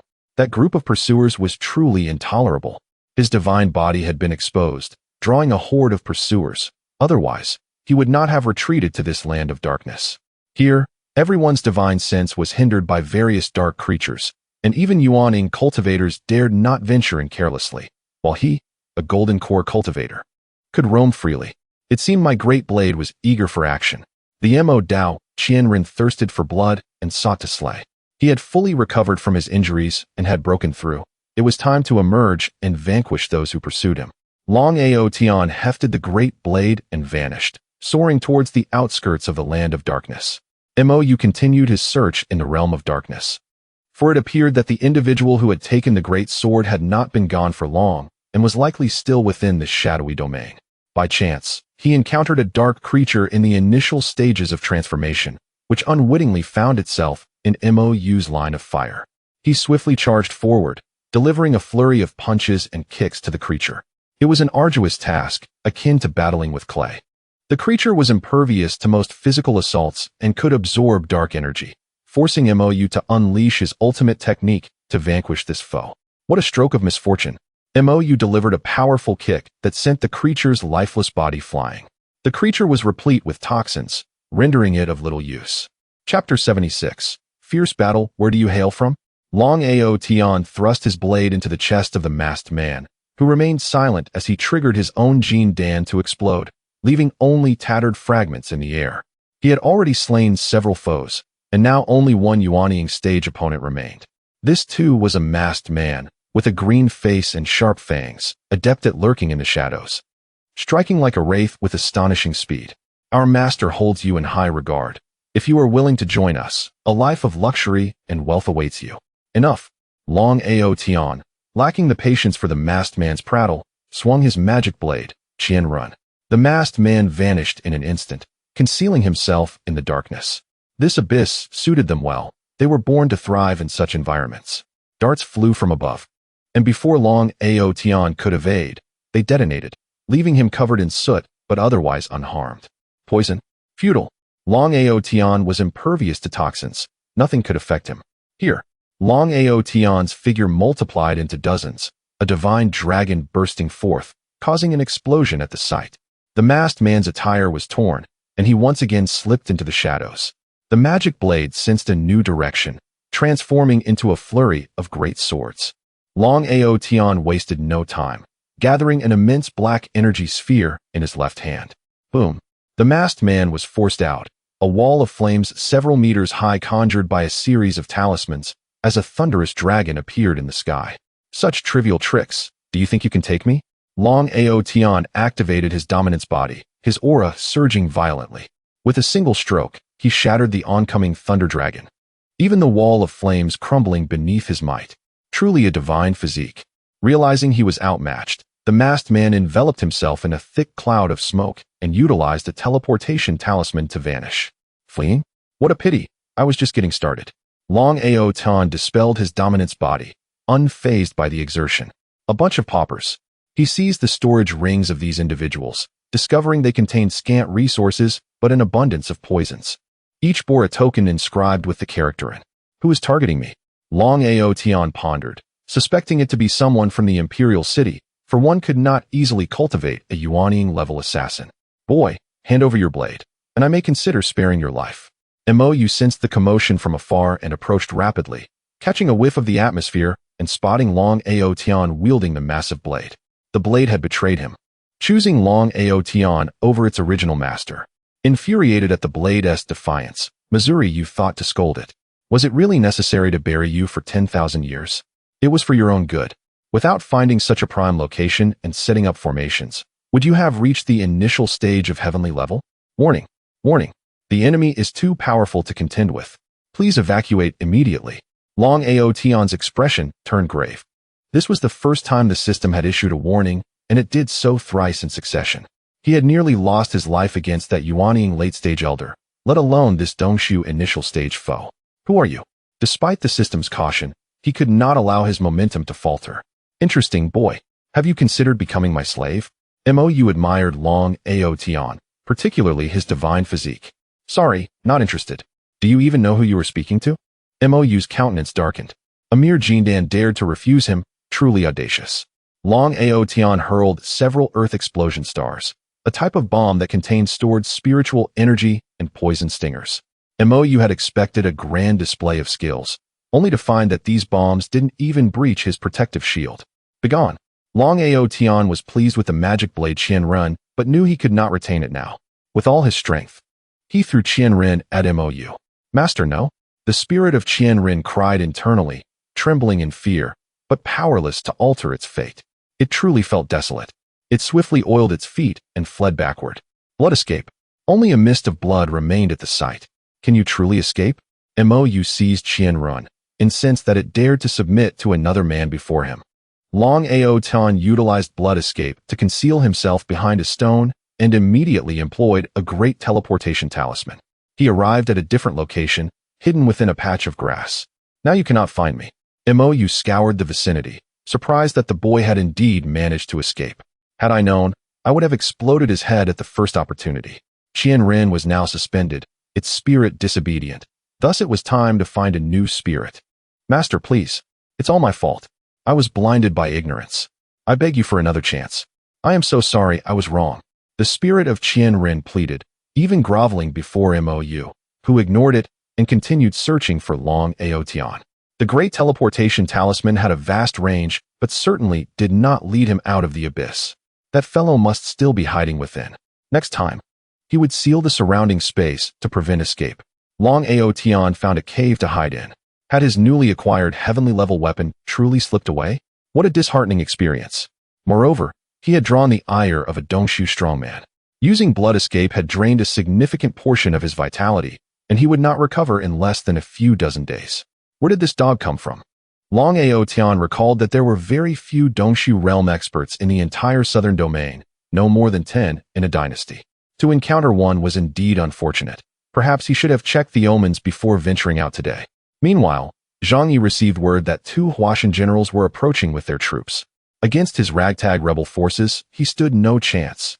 He was the highest ranked with only a Yuanying initial stage cultivation, commanding a handful of Jindan practitioners, while the rest were low-level cultivators. He immediately sought aid from the other 2 major dynasties and the nobles who supported him, but all his messages fell on deaf ears. Human nature. Oh, human nature. It is exceedingly unpredictable. At worst, one can simply flee. Zhang Yi harbors no sense of benevolence or moral integrity, and when the time comes, he will relocate to continue his insurrection. After all, with a system in place. As long as the Green Mountains remain, one need not fear the absence of firewood. Zhang Yi leaves a decoy at the main base while his true self has already slipped away to another location. Should circumstances take a turn for the worse, he will change his identity and escape. Conversely, if an opportunity arises, he can stealthily return to oversee the situation. I am truly quite astute. Chapter 77. A fleeting bloom by imperial decree, we are commanded to reclaim over a dozen cities within a month. It is time for promotions and titles, so let us charge forth. The Hongjin army is merely a hastily assembled force, comprised predominantly of the impoverished. Their weaponry and armor are far from superior, and their martial arts skills leave much to be desired. Thus, they are utterly incapable of withstanding the onslaught of a regular army. In just one day, 3 cities fell into enemy hands, and the Hongjin army suffered countless casualties. What shall we do? Panic ensued among the ranks, with many fleeing even before the remaining cities were engaged. Do not despair, for the heavens shall protect us. Zhang Yi fervently preached his ideals, indoctrinating others and garnering a loyal cadre of followers. Some scoffed at him. They did not genuinely believe in Zhang Yi but sought merely an excuse to plunder the resources within the cities. The Hongjin army harbored numerous bandits and wanted criminals, many of whom were formidable in strength, serving as minor leaders among the ranks. After the armies of the Liang dynasty captured several cities on the first day, they refrained from further assaults in the following days. The 2 transformation realm cultivators reasoned that if they completed the task in a few days, it would appear too effortless. They feared returning without greater rewards. Thus they resolved to delay, even hoping the Hongjin army might fortify themselves enough to retake the cities they had lost. Indeed, the rebels mounted a counteroffensive, yet all efforts were in vain. Gao Zhan was idle, and the majority of casualties were low-level cultivators. Was it still insufficient? Zhang Yi observed from a secure vantage point. Leading this disorganized group proved to be no match for a proper army. It appeared that, as history had shown, these ragtag individuals were ultimately too feeble, lacking the strength to contend effectively. Glancing at the rebellion system's tasks, Zhang Yi noted that several had already been completed. For instance, leading a force of 100,000 and possessing 10 golden core subordinates. The forthcoming task was to become a transformation realm cultivator, with the main objective being to overthrow the Liang dynasty's rule, culminating in the unification of the entire Lingxiao continent. With the earlier tasks accomplished, fleeing now posed no concern. Toppling the Liang dynasty would not be a simple feat, and gradual development was imperative. Each day, He immersed himself in historical accounts, discerning the internal strife within the Liang dynasty. Not only were the three major families an impediment, but various princes were also at odds, akin to nobles biting each other. Given the current circumstances, the eighth prince seemed the most powerful. Perhaps I could. Zhang Yi departed with his loyal few hundred, abandoning the Hongjin army. Without a steadfast leader, chaos erupted among them as they proclaimed themselves kings and seized a city. In their avarice, they even turned against one another. Within 10 days, the Liang dynasty's forces had reclaimed over a dozen cities, and the Hongjin army vanished like a fleeting bloom, leaving behind a trail of death and despair. Victory was claimed by the army, yet Jun Tianxi found no joy in it. The national treasury was already depleted, with nearly 20 cities left in ruin. Reconstruction demanded vast resources, and in the near term, no funds could be remitted. For the Liang dynasty, this was a bitter blow, compounding their burdens. It was truly infuriating. The Hongjin army's rapid conquests could not have been achieved without the covert support of the other two major dynasties, as well as the various princes and families. Jun Tianxi possessed evidence against them, yet it proved futile. Should he pressure them too much, they might unite against him, and he would stand no chance alone. As the insurrection concluded, the captured rebels were forced into labor, while those in other cities boasted of their exploits, turning it into a tale for idle gossip. What became of the rebellion's leader? No one knew, save for whispers of a man named Zhang Yi who had appeared and then vanished without a trace. Those in other regions contemplated rebellion, yet upon witnessing such outcomes, they could only endure in silence. Confronted with the might of the dynasty's forces, they lacked the capacity for resistance. In the palace of the eighth prince, Zhang Yi entered. To Jun Zikai, Zhang Yi was a remarkable talent, having brought along a few hundred loyal followers. Welcome, welcome, the eighth prince greeted graciously. Zhang Yi, accompanied by two subordinates at the pinnacle of Golden Core, had expended considerable rebellion points to forge their unwavering loyalty. Seated at the head of the table, Jun Zikai positioned himself, with Zhang Yi and Jun Wuming flanking him, while the two subordinates stood behind. Ordinarily, a cultivator in the early stages of the nascent soul would not receive such hospitality from the eighth prince, let alone engage in casual discourse. Zhang Yi had recently garnered significant attention, able to rally such a vast army in a short span, showcasing formidable strength. Jun Wuming, strikingly beautiful, caught Zhang Yi's fleeting glance, yet he quickly averted his gaze. After traversing into this realm and subsequently leading the Hongjin army, he had forcibly taken several stunning women. Yet the satisfaction he sought eluded him. His aspirations lay solely in rebellion, amassing sufficient rebellion points to continuously enhance his own power. The beautiful women he had once kept were soon dispatched with a modest sum, their fates thereafter none of his concern, likely falling into the hands of other men. These two are my most loyal subordinates. They shall not betray me. That is well. Zhang Yi had already become the #1 wanted criminal. Even a leak of information would not spare him from the Liang dynasty's wrath. Allow me to introduce, this is Jun Wuming, the Princess of Wuming. In the dynasty, the emperor's daughters and siblings were collectively referred to as princesses. Sometimes, the term extended further, encompassing women of subsequent generations, such as the emperor's granddaughters. Princess Wuming, it is a pleasure to make your acquaintance. I have long heard of your esteemed reputation. You truly are a paragon among women, as enchanting as the moon and flowers. Too kind, she replied modestly.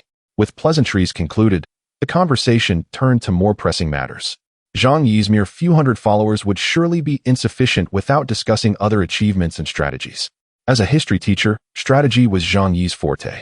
He adeptly analyzed the internal and external dilemmas facing the Liang dynasty, subsequently outlining the challenges confronting the eighth prince and the steps he should undertake moving forward. The eighth prince was taken aback. He had not anticipated that his plans were so easily discernible to another.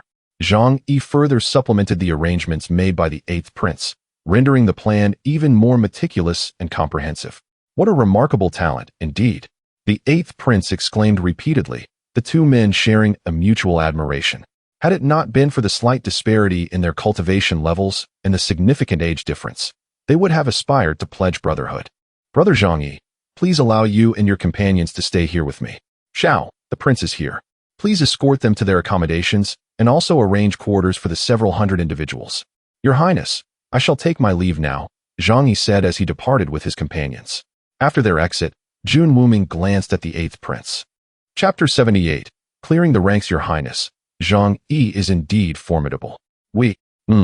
His presence will prove invaluable. Perhaps he can truly assist in unseating that young emperor. What we lack is precisely this type of strategist. Both he and I share a common goal, to overturn the reign of the young emperor. Zhang Yi's strength may not be overwhelming, yet the 8th prince harbors no concerns. Strength is the ultimate truth. And he himself has attained the mid-stage of the transformation realm. Few in the entire Liang dynasty can claim his allegiance. Stay here for now. I need to make some arrangements. Zhang Yi is right. My current strategy has flaws. Jun Wuming watched as the 8th prince departed, acknowledging the validity of Zhang Yi's words, which she could not contest. Her mother was imprisoned, and regardless of the circumstances, she must topple Jun Tianxi's rule. On by Xiaochun's side, nothing significant occurred.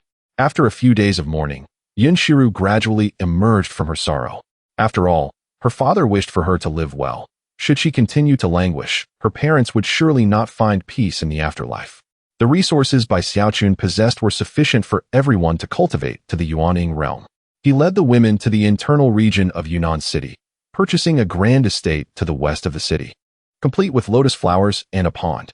The puppets stood guard outside the estate, ensuring everyone's safety. This location was not far from the bustling streets, accessible within half an hour's journey. Yin Shiru transformed her grief into strength, diligently practicing her cultivation. Her progress had lagged significantly, while Luo Qingqin had already reached the Golden Core realm. Bai Xiaochun spent nearly every day practicing Tai Chi Yin-Yang scripture with Nangong Wenxue. The two of them being the most accomplished in their cultivation here, one possessing the pure Yang sacred body and the other the ice-cold sacred body. Their mutual enhancement was substantial, though Bai Xiaochun occasionally spent time with the other women to avoid showing favoritism. Jin He and Yun Xiu were temporarily under Luo Qingqin's guidance, while Jun Shilian led Qing'er, Yin Shiru, and Lu Xiyu. Nangong Wenxue occasionally provided instruction to Jun Shilian and Luo Qingqin. Bai Xiaochun dedicated himself to accompanying them and refining pills, leaving him quite busy. He utilized his heavenly eye to guide them in rectifying their cultivation deficiencies, enhancing their techniques. Bai Xiaochun possessed numerous excellent methods, which Jun Zillian also practiced. The women had all adopted new techniques, wielding appropriate weapons, and their storage rings brimmed with weapons, talismans, and pills, including minor teleportation talismans. Unfortunately, Luo Qingqin and Jun Zillian were too weak to barely utilize Earth-level weapons. Currently, only Nangong Wenxue could manage them, while Bai Xiaochun wielded an exquisite profound-level sword. 50 days later, the 8th prince deemed the timing ripe to mobilize the 4 princes to march on the imperial capital under the banner of clearing the ranks. Among the 5, 3 were at the transformation realm, with the 8th prince being the strongest. Among the remaining 2, one stood at the peak of the Yuaning realm, and the other at the latter stages. 5 formidable armies surged forth, with numerous nobles in the capital collaborating, the 3 major families turning a blind eye. Regardless of which side triumphed, as long as their interests remained intact, they were satisfied. In the imperial palace, Jun Tianxi was nearly beside himself with rage. Troubles had been relentless. First, there was the failure in war, then the uprising, and now the united front of the 5 princes to clear the ranks. Clearing the ranks was merely a pleasant name. Should they truly succeed in breaching the palace, he would undoubtedly be placed under house arrest by those 5 royal uncles. Within the capital, he could tap into the underground dragon veins, yet he could not withstand the onslaught from multiple transformation realm practitioners. Good. These people, led by the 8th prince, are truly brazen. After losing to the old emperor in the last struggle, he then supported the crown prince, and now his ambitions have finally been laid bare. The 5 princes represent a considerable force. Their combined armies are enough to shake the very foundations of the Liang dynasty. What Jun Tianxi could do was to break through one by one.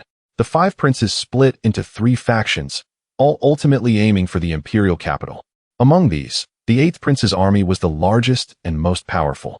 Jun Wuming received news from her hidden guards that the leader of the Red Scarf army and his men were also there. Is the 8th prince truly courting death?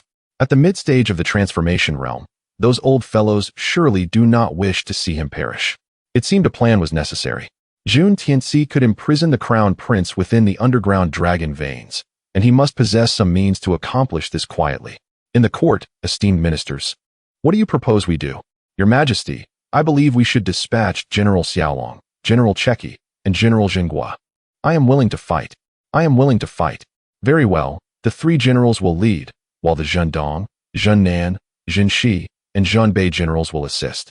Prepare to march immediately. Facing the 8th Prince's forces was the Zhenghua general, an elder at the late stage of the transformation realm. I may be but an old man, yet I shall strive for victory for his majesty. Good, good, good. Reward the old general with the dragon whip, to use against the princes.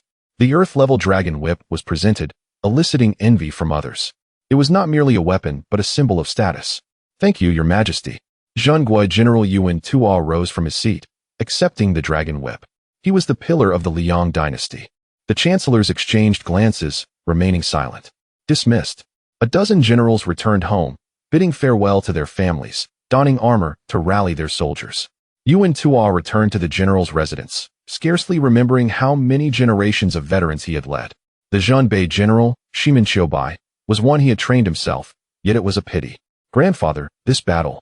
Sigh, I too know not the outcome. Yuan Tuo polished his sword, having not fought for many years. Should he fail, the 8th prince would storm into the capital, and the young emperor would likely be deposed, allowing the 8th prince to ascend. Great-grandfather, you will surely emerge victorious and return in triumph. Let us hope so. Zhenghua General Yuan Tuo was the unwavering anchor of the general's residence, as well as of the Liang dynasty.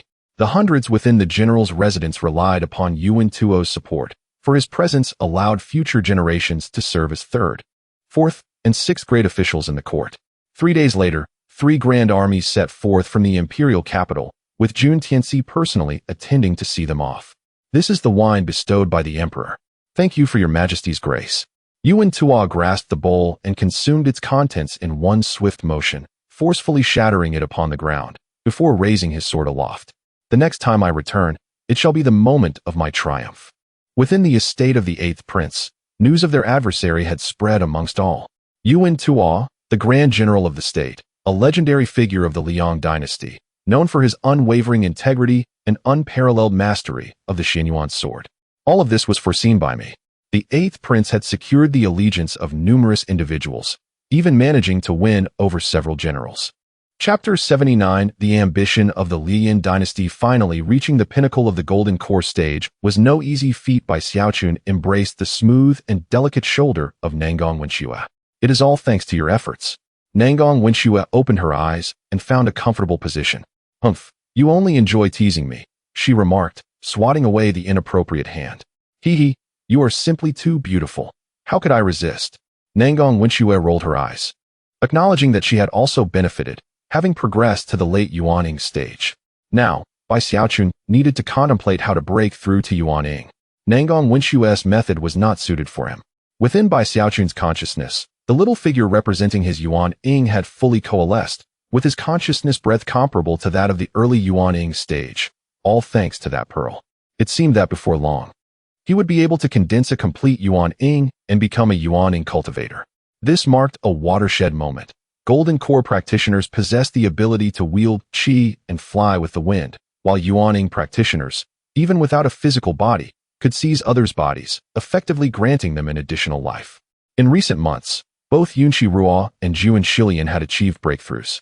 The 2 young girls, Jinhe and Yunxiu, had also reached the pinnacle of qi refining. However, these days were fraught with unrest, as 5 princes conspired against the emperor and numerous spies from other dynasties infiltrated the area, along with informants from various sections. Bai Xiaochun's city did not belong to the 5 princes' territory, hence it remained unaffected. The Liang dynasty was indeed shrouded in turmoil. Unconcerned with matters beyond his realm, Bai Xiaochun immersed himself in cultivating the Tai Chi Yin-Yang Sutra with his beloved. Long Outyen had been hiding in the dark realm, and Ma Yu had searched for him for 2 months without success. Being resented by a powerful figure was rather unpleasant, preventing the completion of the system's tasks. If he failed to fulfill them, he would never receive assistance. It was exceedingly difficult for him to locate the hidden treasures on his own. Is it such a crime to have taken your blade? I have already returned it. Why pursue me? Long Outyen felt exceedingly aggrieved. Sumubai was currently receiving a legacy beneath the sea. Once he completed this, he would surely soar to new heights, claiming dominion over his realm. The army of the 8th prince had already encamped at the city gates, with Yuan Tuo stationed within. Ideally, conflict would be avoided, as all were forces of the Liang dynasty, and engaging in battle would lead to inevitable losses. Old general, that young emperor is foolish and incompetent, surrounded by those who deceive the masses. Better to open the city gates and join us, one suggested. Zikai, do you truly wish to instigate chaos within the dynasty? This dynasty cannot withstand it. Humph. Had it not been for the young emperor's initiation of war and subsequent failure, we would not be in this predicament. If you truly intend to obstruct me, I am left with no choice. Thus, the matter was settled. The eighth prince's forces vastly outnumbered Yuan Tuas, whose forces were but a fraction, around 2/3. Many soldiers had perished in the conflict with the Tianyuan dynasty. This situation forced him into a defensive position, unable to take the initiative. Utilizing the stronghold of the city, his forces could adequately defend. The eighth prince was not in a rush to lay siege, as he had placed informants within the city. Among Yuan Tuas, 3 subordinate generals. 2 had vested interests and were in his employ. When the time came, they would execute the plan and seize the city. As for the old general, capturing him alive would be ideal. If not, there was little else to be done. The army camped outside the city, with Zhang Yi serving as the eighth prince's chief strategist. As long as they could overthrow the young emperor's regime, it would be deemed a successful rebellion. However, he felt his strength was still too weak and his influence too limited to conquer the Liang dynasty, let alone the entire southern region. Thus, before the eighth prince, he temporarily shelved his ambitions, preparing to develop his strength discreetly. When the eighth prince ascended, he, as the chief strategist, would surely attain at least a second-rank official position. Dongshu, how long must we wait? Zhang Yi shook his head, realizing a transformation was still required. Report to the general. The eighth prince has already set up camp outside the city. Continue the reconnaissance. Yes. Yuan Tua continued to polish his sword, his brows furrowing with an ominous premonition. How would that young man assault the city? Battles could only unfold in 2 ways: swift victories or protracted conflicts. With 3 armies converging on the imperial capital, a drawn-out battle was implausible. None could afford such attrition. Ensure our men are vigilant. We must guard the city gates. Yuan Tua commanded his trusted guards, as he placed his faith solely in them. Report, my lord. Envoys from the Liang dynasty have arrived. Let them enter. 3 individuals clad in peculiar attire entered, hailing from the Liang dynasty, situated amidst a desert with numerous volcanoes. They excelled in fire-based techniques, though other resources were scarce. Greetings, 8th Prince. It is the 5th Prince. What brings you here? As they were all familiar faces, he spoke plainly. The Liang dynasty can offer assistance to the 8th Prince, but we have a condition.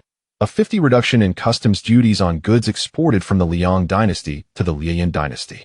The Liang dynasty was severely resource-deprived, relying heavily on imports from the other 2 major dynasties, with their internal trade being rather lackluster, resulting in a prosperity level far below that of the other 2 dynasties.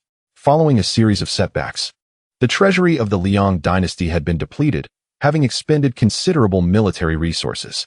The current rankings of the 3 major dynasties were Tianyuan, Liang, and Liang. 50. Why don't you simply seize it? Jian Wuming nearly unsheathed his sword in indignation. Regardless of their struggles, they were still embroiled in internal strife within the Liang dynasty. The Liang dynasty's audacity in demanding a 50 tax exemption was no less aggressive than that of the Tianyuan dynasty. Land and trade taxes were of paramount importance to any dynasty. Zhang Yi observed the unfolding drama, feeling it was not his place to intervene, glancing at the 8th prince. Enough, you lack sincerity. The 8th prince shook his head, confident that his current strength was sufficient to seize the imperial capital without the need for an alliance with the Liang dynasty. 8th prince, we can negotiate further. A 40 reduction is also possible. Zhang Yi, see them out. Everyone, please leave. 8th prince, you will regret this. The 5th prince of the Liang dynasty departed with his companions, their collaboration having fallen through. A 50 reduction in customs duties was indeed a bold demand.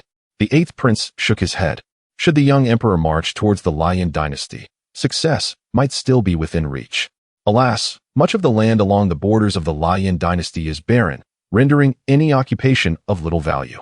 The 5th prince circled back to the imperial capital, intending to engage in discourse with Jun Tianxi. This maneuver is akin to seizing the opportunity amidst chaos. If they do not acquiesce, our only recourse will be to invade the Liang dynasty. Presently, the Liang dynasty is ensnared in a period of vulnerability, rife with internal strife. The Tianyuan dynasty has already claimed a substantial portion, and the Lion dynasty yearns to seize its share as well. Their audacity stems from the fact that their dynasty has nurtured two sacred bodies, and with the passage of time, ascending to the status of the foremost dynasty in the southern region will be but a matter of course. Chapter 80. Internal strife and external threats in the imperial palace. The fifth prince of the Xian Lai Yan dynasty, Tuoba Nanlai, entered the palace accompanied by two attendants. "Your Majesty," he greeted. "Fifth prince, why do you not kneel before his majesty?" Tuoba Nanlai observed the man before him, who was younger than himself, yet remained standing. Jun Tianzi surveyed the three individuals below. "Shali Zi," he called out. "Present," came the reply. Jun Tianzi pointed at the trio. In a flash, the old eunuch appeared behind them, clapping his hands gently, causing them to succumb to an overwhelming force and kneel upon the ground. Overcome by an immense weight, Tuoba Nanlai begrudgingly knelt, his expression contorted with displeasure. "Speak, what is the matter?" Jun Tianzi asked, no longer regarding them. These three were not envoys of the Yan dynasty. They were merely a prince and his two guards. Tuoba Nanlai sensed a shift in power dynamics. He had not anticipated that the emperor would gain the upper hand so swiftly upon their first encounter. The Yan dynasty could assist the Liyang dynasty in repelling these princes, but one condition was that the goods sent from your nation to the Yan dynasty would incur a 50 reduction in tariffs. Interesting, Jun Tianzi mused, already aware of the fifth prince's intentions.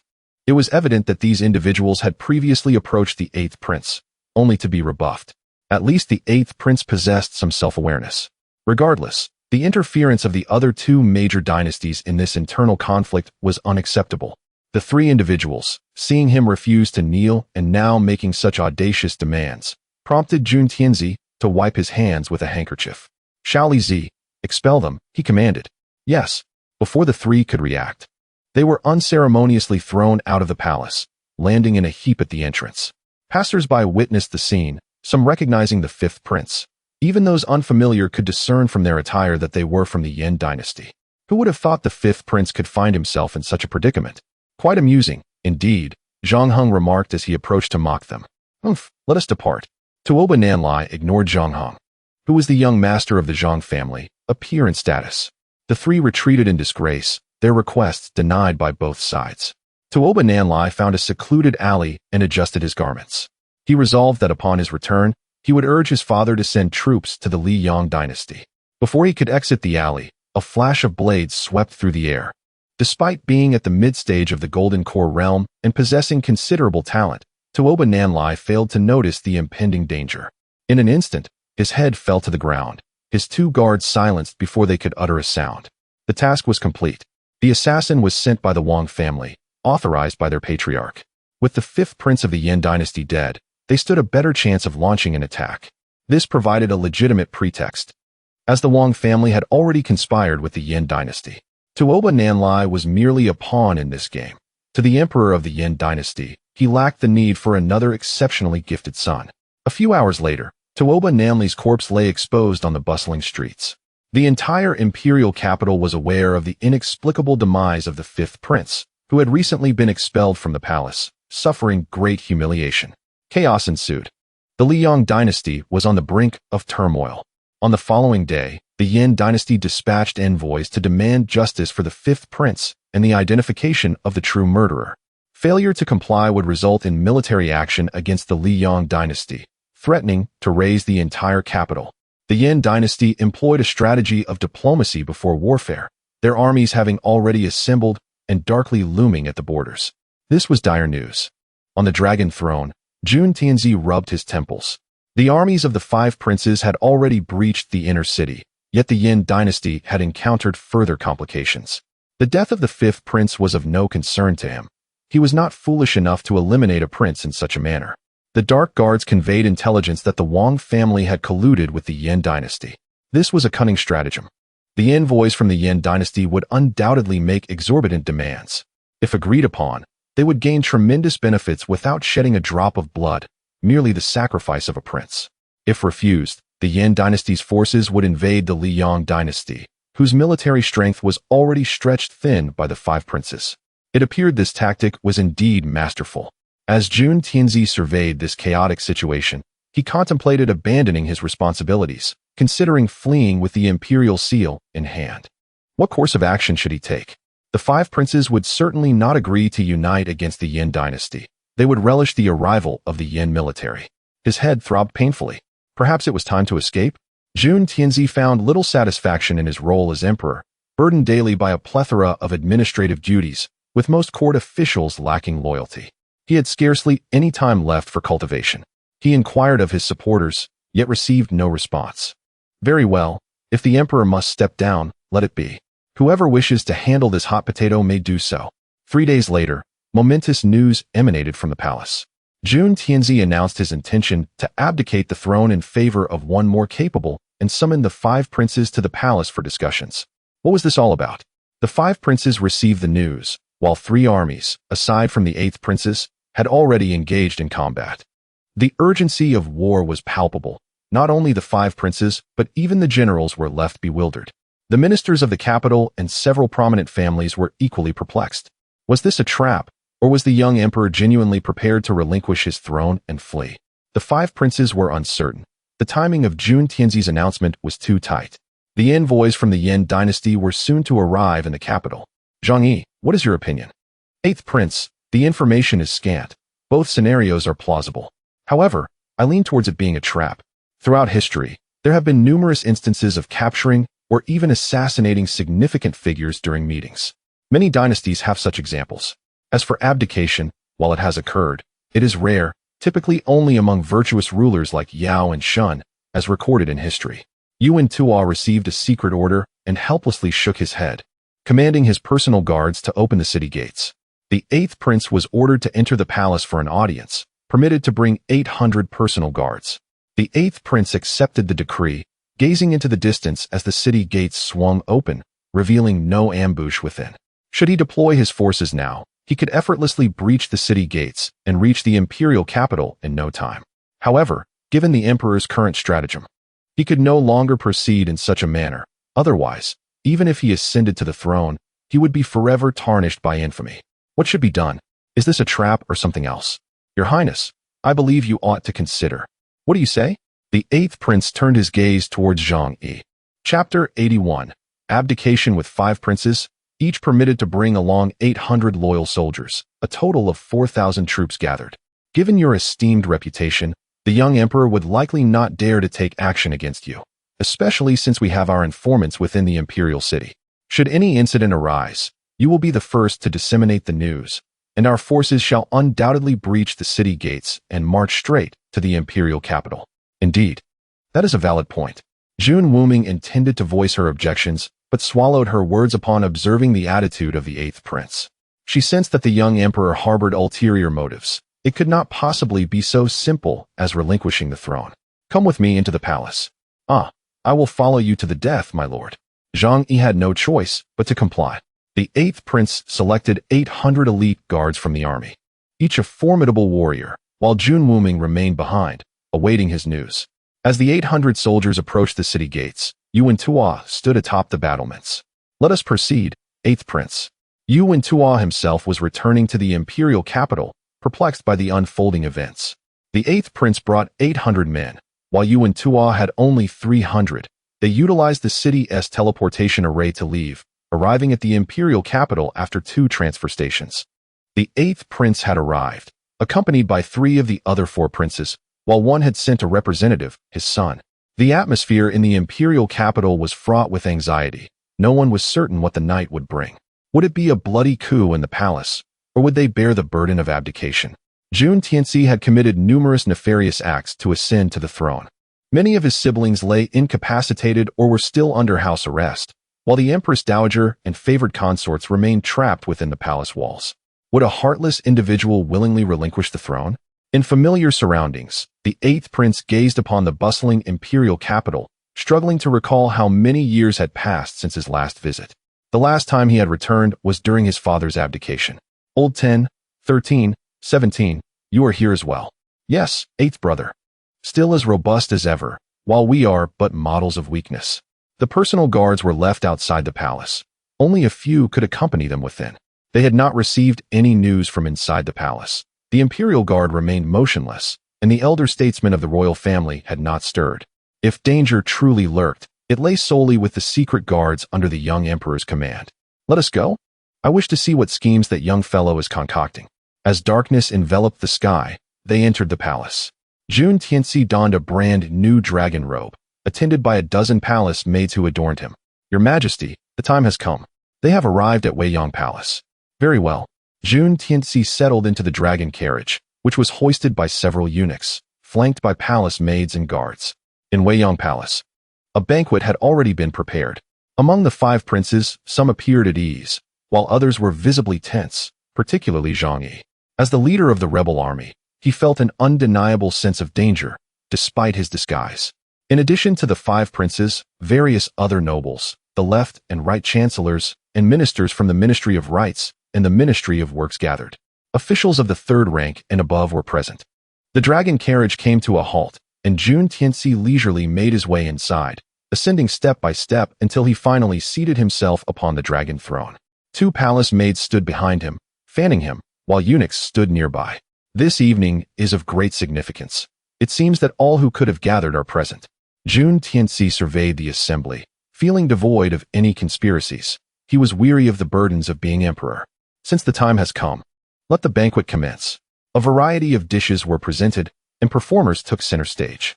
While everyone feigned cheerfulness in their conversations, hidden agendas simmered beneath the surface. What was the emperor truly thinking? Jun Tianxi observed the crowd, realizing that 99 of them were not his allies. Only a select few, including Xiao Lizi and some of his loyal followers, could be trusted. As the banquet progressed for over 3 hours, the performers gradually withdrew, and all eyes turned toward the elevated platform. I believe you all are aware of the purpose of tonight's gathering. The Lian dynasty is poised to launch an invasion, and I, feeling unworthy of such responsibility, wish to abdicate in favor of a more capable ruler. Gasps of astonishment, skepticism, disbelief, and contemplation rippled through the assembly. Who among them was most suitable for the throne? All eyes turned toward the 8th prince. Truth and deception became indistinguishable.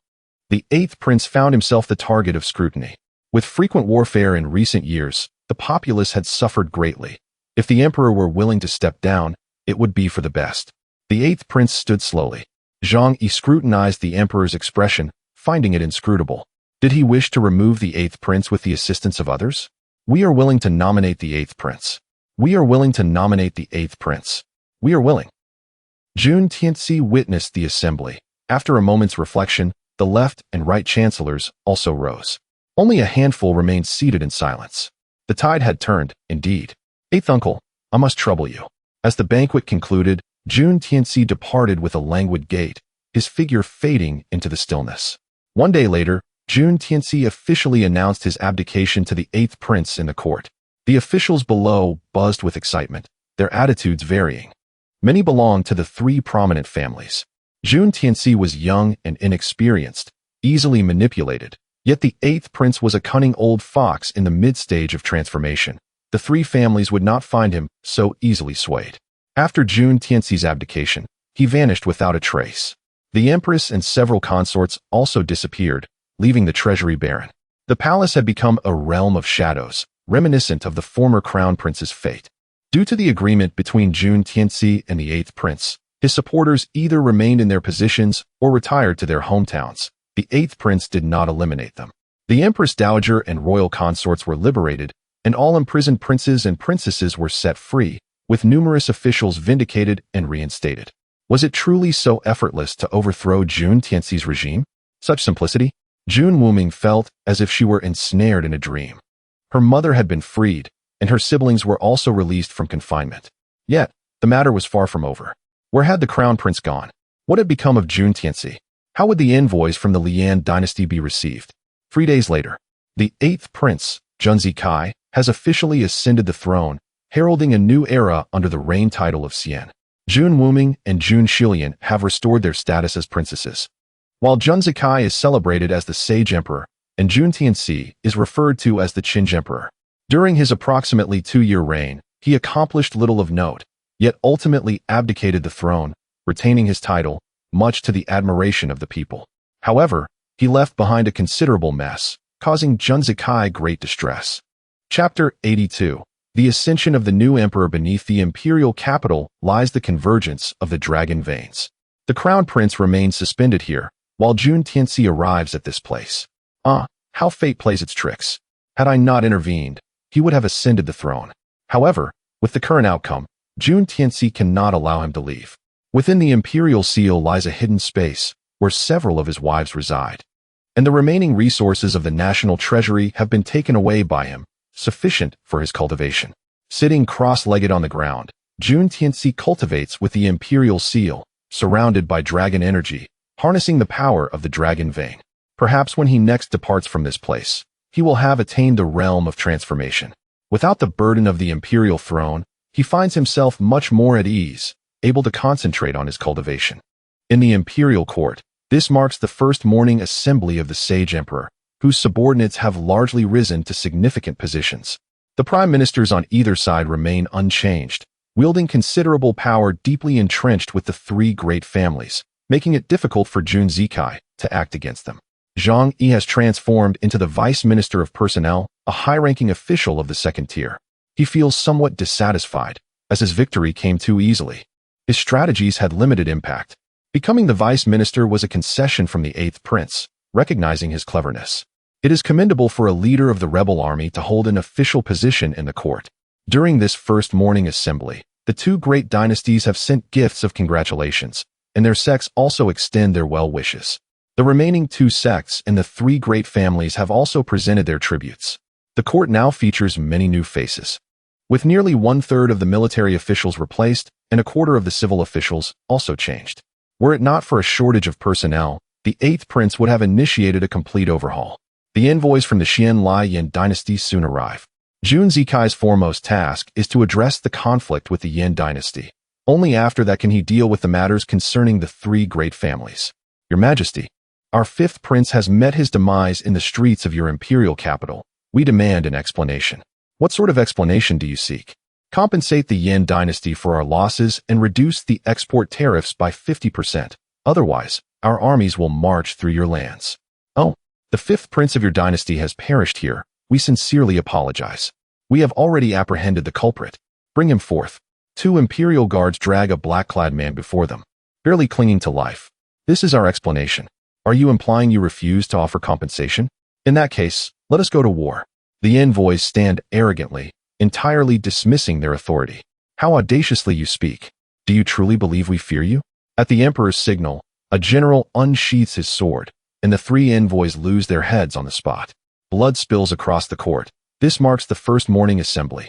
And Jun Zikai uses this method to warn the other officials. Such demands cannot be entertained. Conceding would mean losing face, relegating the Liang dynasty to a third-rate power. All commanders, mobilize the troops against the Yan dynasty. Yes, Jun Zikai's soldiers have yet to engage in battle. Their spirits are high, eager for a confrontation to test their mettle. The Liang dynasty can no longer endure. Thus, this battle is of utmost significance. It is a fight they must win. They aim to seize the resources of the Yan dynasty to replenish their previous losses. Zhang Yi accompanies the army, as Jun Zikai issues commands. This battle is pivotal for him, as it pertains to solidifying his standing in the court. A victory would provide opportunities for further advancement and the chance to develop his influence while acquiring abundant resources to enhance his cultivation. With an army of 800,000 from the Yan dynasty approaching, the Liang dynasty scrambles to gather 700,000 troops, with Jun Zikai staking everything he possesses on this endeavor. The national general, Yuan Tuo, serves as one of the commanders, dividing the forces into three paths, with the other two being loyal to the emperor. Zhang Yi, as the military strategist, outlines the battle plans. Previous conflicts occurred in the south, while this time the war ignites in the west. Unlike before, this battle does not involve the two major sects or the three great families.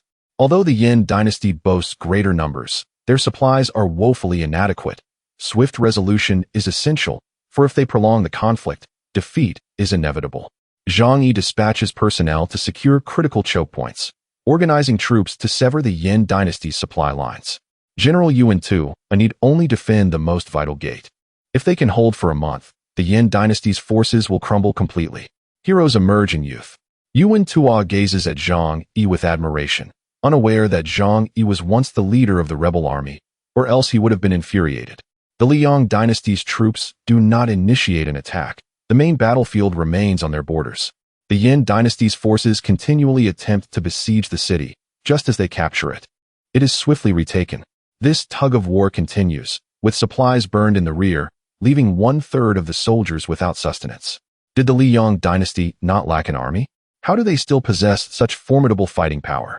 The Yin dynasty's commander, Tuoba Zhan, a late-stage transformation expert and one of the ancient ancestors of the Yin dynasty, grows increasingly impatient. The longer the delay, the more unfavorable it becomes for them. At the Shanhai Pass, General Yuan Tuo and Zhang Yi hold their ground. Other fronts are trivial. As long as this position is secured, the Yin dynasty cannot penetrate. Over 20 days of conflict have passed, originally pitting 700,000 troops against 800,000, and now their numbers are nearly equal. Not yet. It is not time for a counterattack. Zhang Yi's orders extend beyond mere defense. They aim to spread the flames of war into the Yin dynasty's territory and seize their resources. If they can reach the Yin dynasty's imperial city, it would be even better, forcing the Yin dynasty to sign a treaty of defeat. Ceding land and paying reparations would be a monumental achievement. The Yin dynasty's commander, Tuoba Zhan, finds Yuan Tuo to be quite a formidable opponent. The forces stationed at Shanhai Pass belong to the emperor, preventing the royal family from intervening. Tuoba Zhan has attacked 8 times, yet each attempt has met with failure. Zhang Yi, it seems, is nothing short of shameless, a truly vexing individual. While Yuan Tuo is indeed powerful, his prowess lies solely in cultivation. The city's defense and strategic command are under Zhang Yi, the newly appointed vice minister of personnel.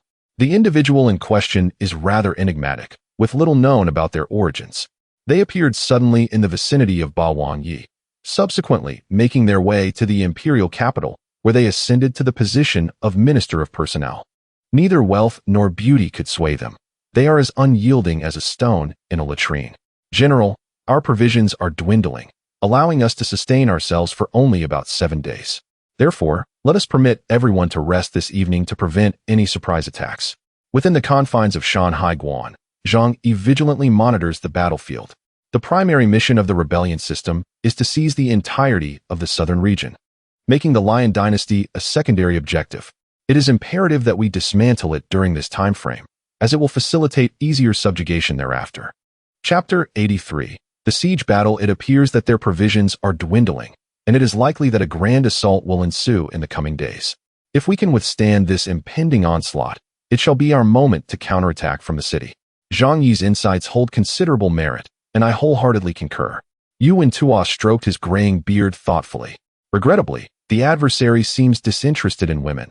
Otherwise, he would have considered introducing his granddaughter to them. That evening, Zhang Yi dispatched a small contingent with the objective of disrupting the forces of the Lian dynasty, ensuring they receive no respite.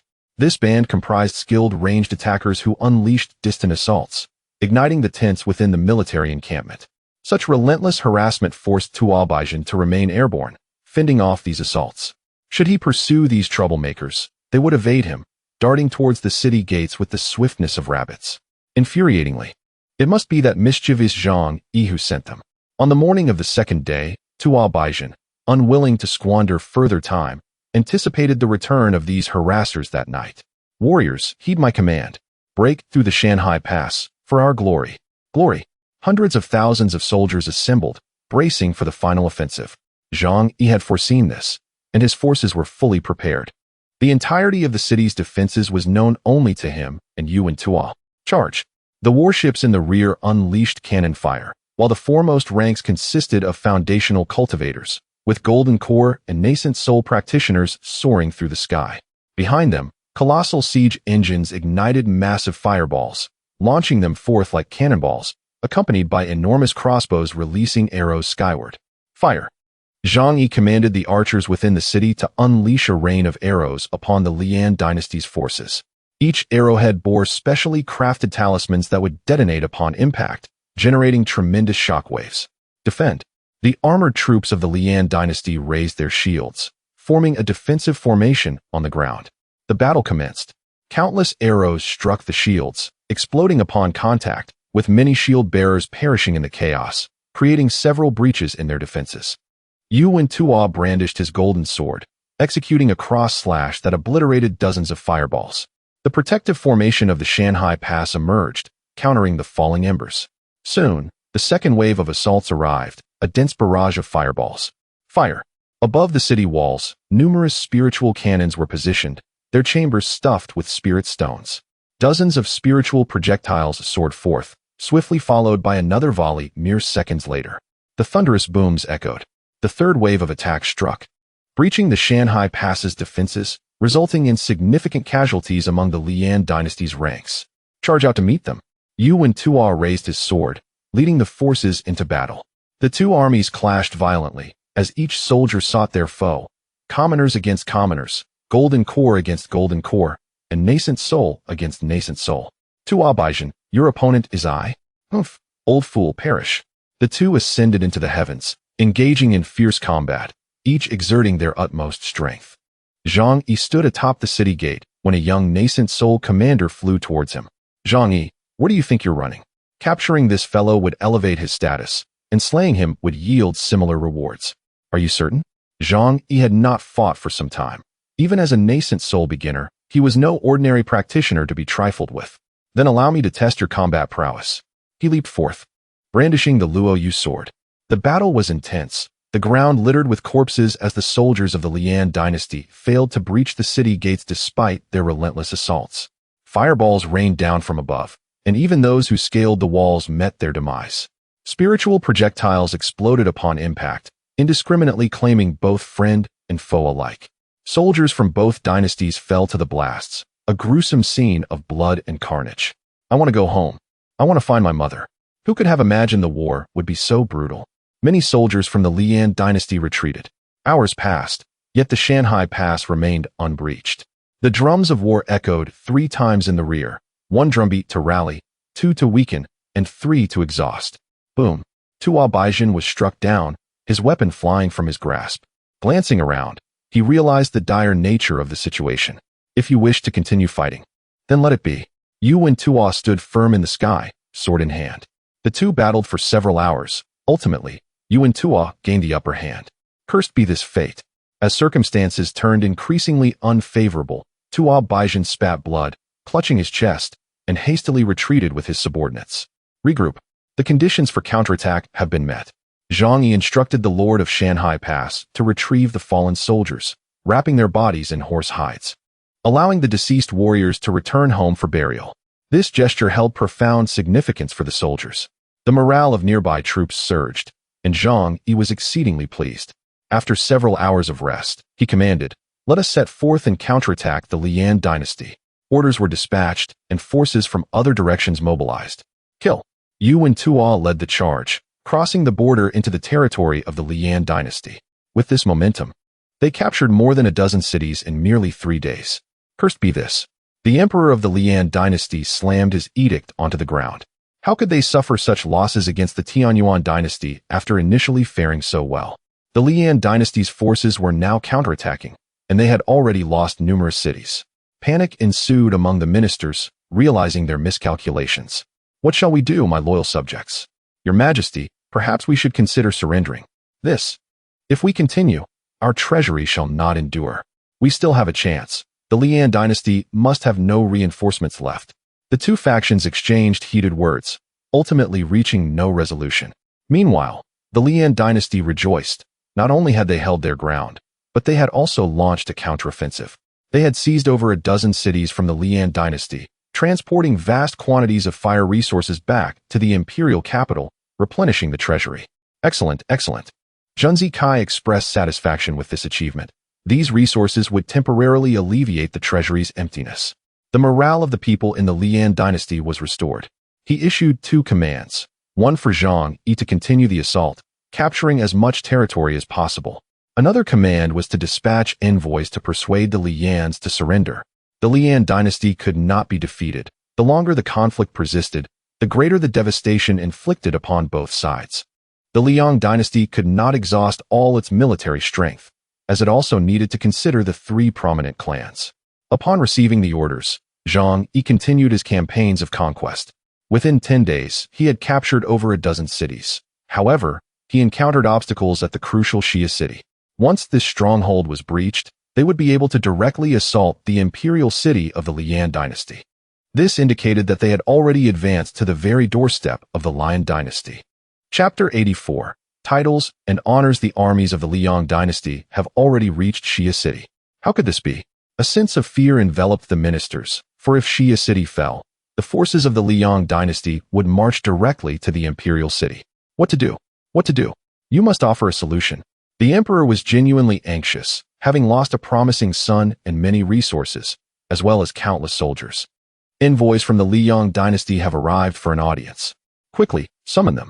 Moments later, a few individuals entered, their faces brimming with arrogance. The sage emperor has dispatched us. If you agree to 3 demands from the Liang dynasty, we shall withdraw our troops. The 3 demands are straightforward: ceding territory, paying reparations, and an increase of 10 on export tariffs. Junzi Kai feared that the Lian dynasty might retaliate fiercely, even at the cost of the dynasty itself. Your Majesty cannot agree to this. It is untenable. We are already impoverished, and to cede land and pay reparations, alongside an additional 10 tariff. How can we endure this? Allow me 2 days to deliberate. The envoys were permitted to rest. The ministers, still at a loss for ideas, departed the court early. The army converged, and the number of Zhang Yi's forces had doubled, giving them a decisive advantage to capture Xia City. Upon learning this, the Lian dynasty realized that the Liang dynasty's forces had increased. The emperor pondered throughout the night and ultimately chose to concede.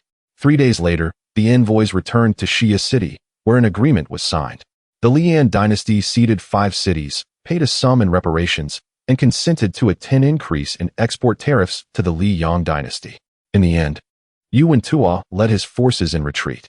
The army departed the territory of the Lian dynasty in grand formation, with a small contingent remaining to take control of the 5 cities, while others were stationed at Shanhaiguan.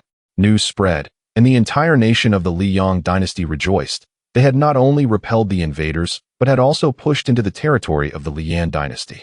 It was unimaginable to acquire land and reparations.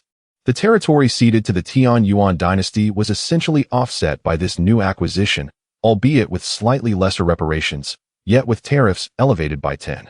The crisis of the Liang dynasty was averted, and prices across cities returned to normal, leading to the annulment of many decrees issued by Juntian Ci. Due to this victory, the populace regained their confidence, and those who harbored thoughts of rebellion ceased their intentions. The Liang dynasty entered a period of stability and development. In the imperial palace, Your Highness, you have worked hard. It is nothing. Junzi Kai ascended to the throne, while the Empress Dowager and the imperial concubine continued to be treated with the same respect, residing within the palace. It is truly thanks to you. Otherwise, we would still be under house arrest. Enough of that. Speaking further would only bring tears. The 2 years of Jun Tianxi's reign could be deemed a mere interlude, as Junzi Kai enacted new policies. He had only just ascended, and many of the previous edicts remained in effect.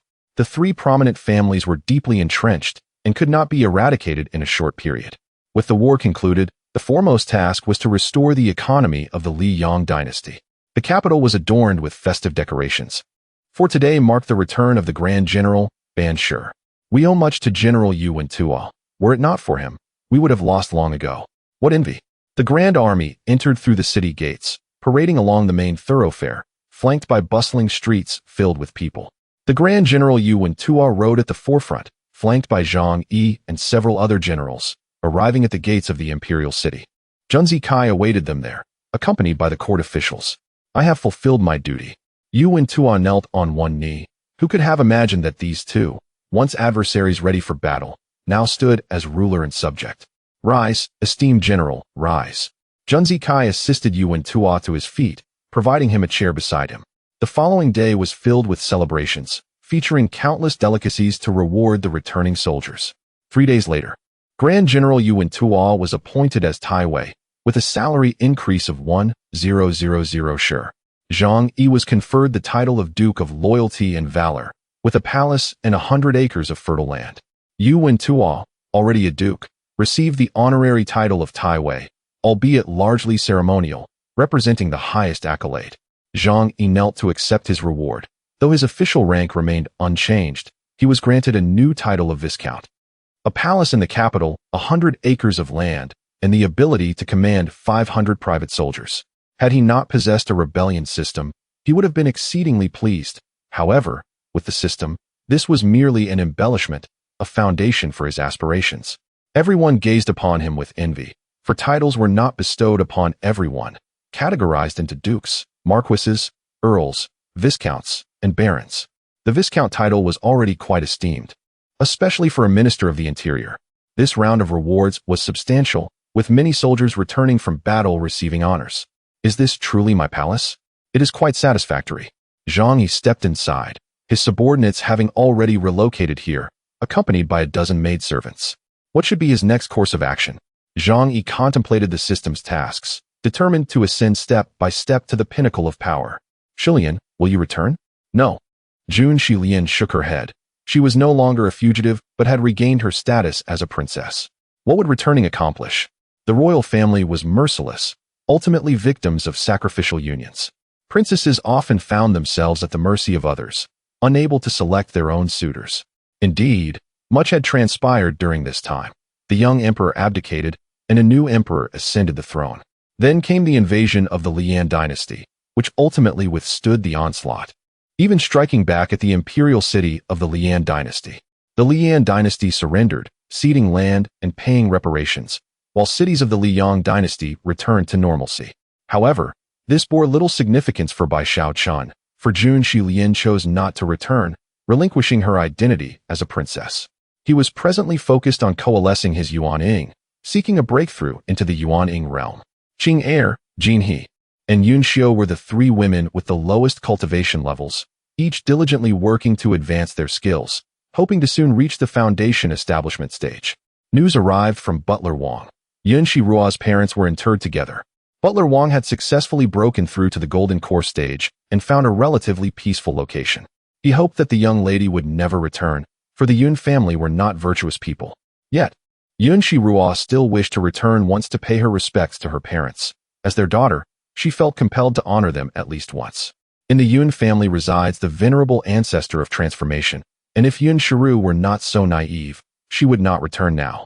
Bai Xiaochun pledged that once his strength was formidable, he would take Yun Shiru back to pay homage to his parents-in-law. Regardless of any peculiarities that may arise from the Yun family, he remains unperturbed. Thank you, my husband. We are all family. As Yun Shiru lay in Bai Xiaochun's embrace, she felt an extraordinary sense of security. Both the Taiji Yin-Yang scripture and the Nine Sons divine art have reached a consummate state, while the remaining techniques have attained a modest level of accomplishment. Bai Xiaochun is in the process of condensing his sixth son. Yuan-Ying, I am coming. Chapter 85. The current state of all ha. Finally, the legacy has been fully inherited. Su Mubai clenched his fists, and with a single tremor, the colossal underwater mountain split cleanly in two, collapsing with a thunderous roar. Mid-stage nascent soul cultivator. Time to venture forth and stir the world. He had long been pent up. Emerging only recently from his embryonic shell, he immediately encountered the legacy, scarcely setting foot beyond the ocean's depths. A golden dragon, 50 meters long, spiraled majestically through the heavens. After several graceful revolutions, its radiant aura intensified, coalescing into the form of a striking, statuesque young man. Should be flawless now. He conjured a small mirror to inspect his appearance. No trace of non-human features remained. Even the dragon horns had receded, concealed beneath an illusion of perfect humanity. Right. With delicate, precise hand seals, he wove a luminous halo around himself. For half an hour, he held the formation steady, until every vestige of demonic aura had dissolved, erased as though it had never existed. Now, all is in order. Though he had never set foot in a human metropolis, the legacy's memories were vivid. Humanity harbored profound hostility toward demonic beasts, especially golden dragons. Powerful cultivators coveted them most, treating them as ornamental pets. The thought of a proud dragon reduced to such ignominy was unbearable. One day, he would shatter the dominion of humankind and erect a sovereign order for the demonic races. It is time to depart. In a streak of silvery light, Su Mubai shot upward, vanishing from the ocean's surface in an instant. Days later, how vibrant this human city is, teeming with marvels beyond imagination. He had entered the metropolis. Stalls overflowed with curiosities, pavilions glittered with arcane wonders, sensory splendor pressed in from every side, overwhelming yet exhilarating. He carried no coin, Yet fortune smiled upon him. Treasures retrieved from the deep sea nestled securely in his robes. So this is the precious treasure pavilion? Truly magnificent. No sooner had he stepped inside than a deferential attendant hurried forward. Su Mubai's attire shimmered with refined elegance. His bearing exuded aristocratic grace and unassailable wealth, clearly a patron of immense means. Esteemed guest, what might you wish to acquire? We carry elixirs, weapons, talismans.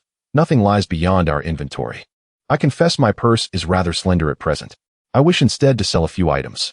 This way, please, Xiaohong. Attend to this distinguished patron. What treasures might you wish to part with, sir? From within his robes, Su Mubai withdrew a sapphire blue stone, then 2 luminous orbs. Xiao Chun, summon the elder at once. Heads turned. Crowds gathered, drawn like moths to flame. Eyes widening as the orbs blazed with incandescent light, outshining even the midday sun. Within moments, the elder arrived, swift, solemn, and impeccably robed. Honorable guest, pray follow me with your wares. Ah, of course. Su Mubai gathered the 3 artifacts and followed the elder into a secluded private chamber. The onlookers reluctantly averted their gazes, but not before their pupils flickered with avarice. Though they could not discern his cultivation realm, his youth suggested low seniority. He must possess a rare artifact concealing his true power. Inside the chamber, the elder produced a spirit-reflecting mirror and examined each artifact with meticulous reverence. Exquisite night pearls, truly peerless. And this lapis aurora, of extraordinary size and purity.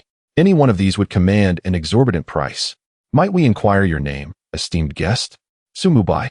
Master Su, your wares are of exceptional quality. I offer you this sum. The elder raised 5 fingers. Su Mubai, unfamiliar with currency's weight, had never spent a single coin, yet he nodded, unhesitating. Noting his lack of a spatial storage ring, the elder gifted him one freely, and further assisted him in acquiring a golden tier patron card. With a gentle pulse of spiritual awareness, Su Mubai beheld its interior. A gleaming hoard of high-grade spirit stones, crystalline vessels brimming with dense, vibrant qi. So these are spirit stones, reservoirs of pure, condensed essence. Master Su, should you require anything, do not hesitate to call upon me. We welcome enduring partnership. Emerging from the chamber, Su Mubai was met by Xiao Chun. May I assist you in purchasing something, sir? I wish to examine weapons. This way, follow me. They traversed a spatial transmission corridor and ascended to the 3rd floor, where the armaments, though serviceable, lacked distinction. Ultimately, he selected a gleaming silver spear, several additional spatial rings, and a modest supply of elixirs. No sooner had he stepped beyond the pavilion's threshold than a dozen figures fell into silent, predatory pursuit. So, the wealth was too conspicuous? Yet their highest cultivator is only mid-stage golden core. Such insignificant fry dare approach death? Su Mubai quickened his pace, then turned sharply into a narrow, shadow-draped alley. Where did he go? He vanished. I am here. He descended from above, silent as moonlight, 12 razor-edged wind blades slicing through the air. Heads parted from shoulders before a single cry escaped their throats. Too weak, utterly unengaging. He gathered their weapons and spatial rings, then continued onward. This is merely a coastal city. Rumor speaks of the imperial capital, a nexus of splendor and genius, where prodigies from every realm converge. How formidable are its heirs? A quiet thrill stirred in his chest. At last, golden core zenith. This abyssal realm is ideal for forging my dark nascent soul. Long Aotan remained hidden. Had this realm not nourished his cultivation, he would have fled long ago. He still thirsted for vengeance, yearned to settle accounts with those who had wronged him. To form the nascent soul, one must cultivate a miniature, sentient self within the sea of consciousness, a spiritual infant born of will and essence. He had only just reached golden core's apex. The ascent to nascent soul would demand months, perhaps years, of refinement. Only upon attaining that realm would he depart and resume his solemn duty. Mou had searched relentlessly for Long Aotian, yet at last abandoned the pursuit. Truly unnecessary, wasting precious time. That wily youth eludes capture like mist. He had sealed the spatial fabric, yet a mere golden core cultivator, by all logic, should have been trapped. Yet Long Aotan possessed a void-rending talisman, capable of sundering even spatial restraints. Such talismans were exceedingly rare. Mou himself owned none. Southern U.S. talisman masters lacked the mastery to craft them. Only in Zhongzhou were they sold, and at staggering cost. Where, then, Did that boy acquire it? After that failure, Mou ceased pursuit. Unless he could strike with absolute, irrevocable lethality, capture was futile. Now, he dwelled at the bottom of the Black River, subjecting his body to its corrupt, purgative waters, scouring away impurities layer by layer. His physique had long since reached its natural limit. Thus his cultivation had stagnated for decades. Only through the consumption of countless lives, through methods both cruel and forbidden, had he edged toward transcendence. Yet one final component remained. He required an entire city's worth of cultivators, whose essence would be refined into blood demon pills. Only such a vile, potent elixir could elevate him to mid-stage nascent soul. You old wretches, you will wait no longer. Mou closed his eyes, his voice a venomous whisper. That foul elder of the Liang dynasty wounded me grievously. Months of recovery were needed to mend. However, this is not the crux of the matter. He aspires to return to Zhongzhou, where the true battlefield lies. Despite his seemingly formidable presence at present, he is merely a slightly stronger grasshopper in Zhongzhou. In the past, his cultivation at the transformation stage rendered him nothing more than an ordinary disciple there. In the early stages of the Void Realm, he could barely serve as an outer elder in the demonic sect. This place is far too impoverished. Ultimately, he must return to Zhongzhou. Chapter 86. The Ice and Fire Spirit Domain. It appears that remaining in this place will not facilitate my breakthrough. Bai Xiaochun has attempted numerous times without succeeding in reaching the Yuanying realm. Nangong Wenxue has exhausted all her Yuanying energy, having already been depleted by several encounters. He now finds himself at an impasse, faced with the choice of either venturing forth in search of opportunities or seeking out women with unique physiques. My husband. I am truly sorry. Nangong Wenxue reclines in Bai Xiaochun's embrace, acknowledging her efforts. Her ice saint body has been completely subdued, leaving her devoid of any cold energy. Stay here and care for the other sisters while I seek a chance for breakthrough. Bai Xiaochun departed alone, feeling a sense of trepidation after spending so much time with the others. The strain had become overwhelming. With Nangong Wenxue, a late-stage Yuanying, by his side, he need not worry about the safety of the others. Where to go? Bai Xiaochun reflected on his prolonged idleness. His storage ring contained only 2 puppets, one in the early Yuanying stage and the other at the peak of the Jindan stage. The Ice and Fire Spirit Domain. It is then. The Ice and Fire Spirit Domain, one of the 7 renowned locales in the Southern Domain, is on par with the Dark Abyss. These 7 places are rife with opportunities, yet equally fraught with peril. Even powerful Dongshu cultivators may face danger within. Situated within the boundaries of the Liang dynasty and leaning toward the west, the Ice and Fire Spirit Domain attracts many prodigies from the Flame dynasty, offering them significant assistance. Naturally formed, the Ice and Fire Spirit Domain is as its name suggests. One side is engulfed in endless flames, while the other is shrouded in absolute ice. The juncture between the 2 realms is an unfathomable abyss, rumored to harbor Dongshu-level beasts. Bai Xiaochun flew day and night, occasionally utilizing the city's teleportation array, and took nearly 20 days to arrive. Reaching a small city at the foot of a mountain, Ice Fire City serves as the transition point to the Ice and Fire Spirit Domain, bustling with activity. Join us, brothers and sisters. The Falcon Mercenary Corps is recruiting. Beautiful ladies. Would you like to be part of our team? Wolf Fongard, you deserve the best. Within Ice Fire City, the City Lord is at the early stage of the Transformation God Realm. The Ice and Fire Spirit Domain occasionally unleashes Ice Fire Beasts, making Ice Fire City the first line of defense against them. The most remarkable entities in the Ice and Fire Spirit Domain are the Ice Beasts and Fire Beasts, which harbor special crystal cores filled with either fire or ice elements. Perhaps here lies the key to my breakthrough. Bai Xiaochun, possessing the pure Yang saint body and having cultivated the 9 Yang divine art, finds this place ideal for his training. Brother, are you coming in? Bai Xiaochun shook his head in refusal. He observed that the strongest among them was merely at the early Jindan stage. After spending half a day in Ice Fire City, he took his leave. Even before ascending the mountain, the intense heat greeted him. Towering flames could be seen in the distance, and rain was a rare occurrence here. Aside from himself, many others were passing through, predominantly in groups, with solitary travelers being a rarity. The flames of Flame Mountain never extinguish. A legend has existed since ancient times. This place possesses a strange fire, specifically the undying void flame, ranked 17th on the strange fire rankings. Some speculate that there may be more than one type of strange fire. However, these claims remain unverified, The ice and fire spirit domain has existed long before the establishment of the three great dynasties. Could the undying void flame truly exist? Strange fire is immensely valuable, enhancing one's physique while enabling powerful attacks and refining the soul. Most importantly, strange fire holds significant meaning for alchemists and blacksmiths, allowing for better material purification, more precise control of flames, and superior quality in weapons and elixirs. Upon entering Flame Mountain, the outer regions were shrouded in darkness, devoid of any flora.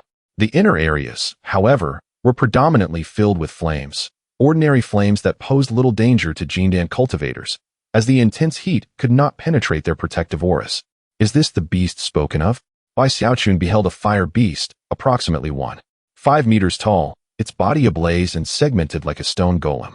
As it descended from the sky and spotted Bai Xiaochun, it bellowed fiercely, pounding its chest and charging forth to deliver a punch against Bai Xiaochun's protective aura. A mid-level second-tier fire beast, Bai Xiaochun effortlessly cleaved it in two with a mere flick of his hand. Upon its demise, the flames extinguished. From its carcass, he extracted a crystal the size of a pigeon egg, glowing red. This must be a fire element core. A gentle grip caused the core's energy to dissipate, leaving behind a small fragment of gray stone. Indeed, it was pure fire energy, albeit regrettably scarce. Bai Xiaochun's expression shifted. It seemed he could collect such fire element cores to refine himself. His pure Yang Saint body remains underdeveloped, merely scratching the surface. Cultivating the 9 Yang divine art requires abundant fire elemental energy, and he has hit a plateau, a great accomplishment. Perhaps the subsequent suns can be condensed through these fire element cores. Scanning the surroundings with his heavenly eye, he soared toward the fire beast's lair. Upon reaching a cave, he discovered over a dozen fire beasts within, the strongest amongst them at the mid-level of Jindan. Fear not, little ones, for I have arrived. Bai Xiaochun brandished his great sword and swiftly entered the cavern. Most of the fire beasts were asleep, and the majority were swiftly dispatched in their dreams. Only a few awakened, yet due to the vast disparity in strength, they succumbed within 3 seconds. The skirmish concluded quickly, and Bai Xiaochun now possessed over a dozen fire element cores, the cores from the Jindan fire beasts being the size of eggs and containing a greater amount of fire elements. There are quite a few fire beasts underground. How to descend? The depths of Flame Mountain are filled with molten lava, where these fire beasts reside, resting within the magma to enhance their strength.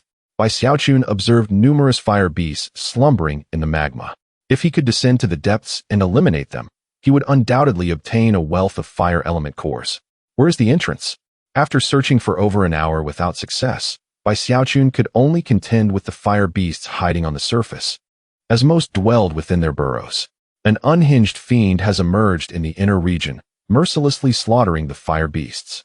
Bai Xiaochun specifically targets those of lesser strength, as the Yuanying-level fire beasts are utterly incapable of confronting him.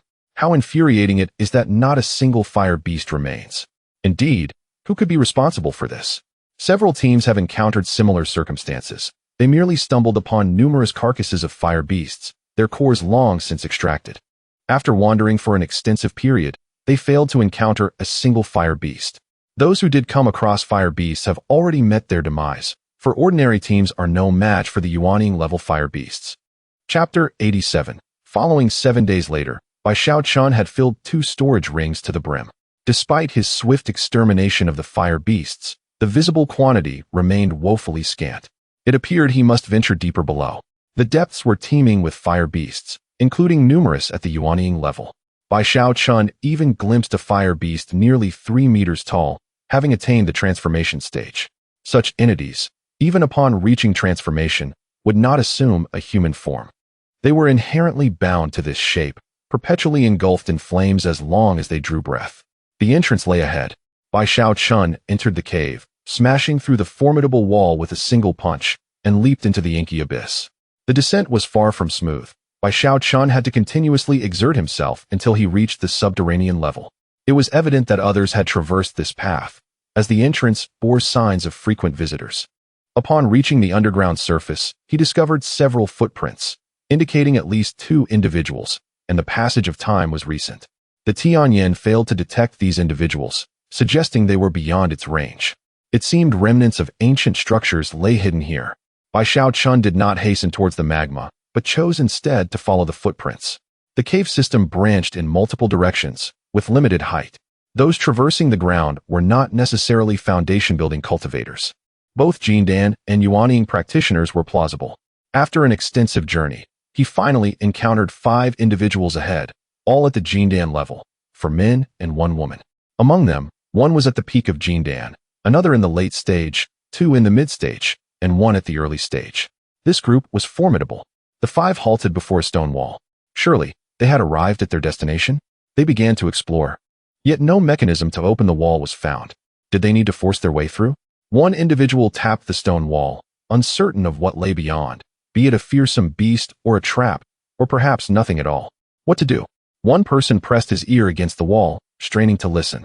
Silence prevailed, and his spiritual sense could not penetrate. Allow me to give it a try.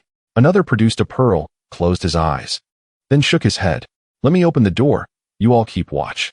Luo Jinfeng, the most powerful among them, took the lead. Luo Xiong, we count on you. The other 4 positioned themselves on either side, enveloped in protective energy, weapons drawn. Luo Jinfeng fixed his gaze upon the stone wall, wielding a hammer in each hand.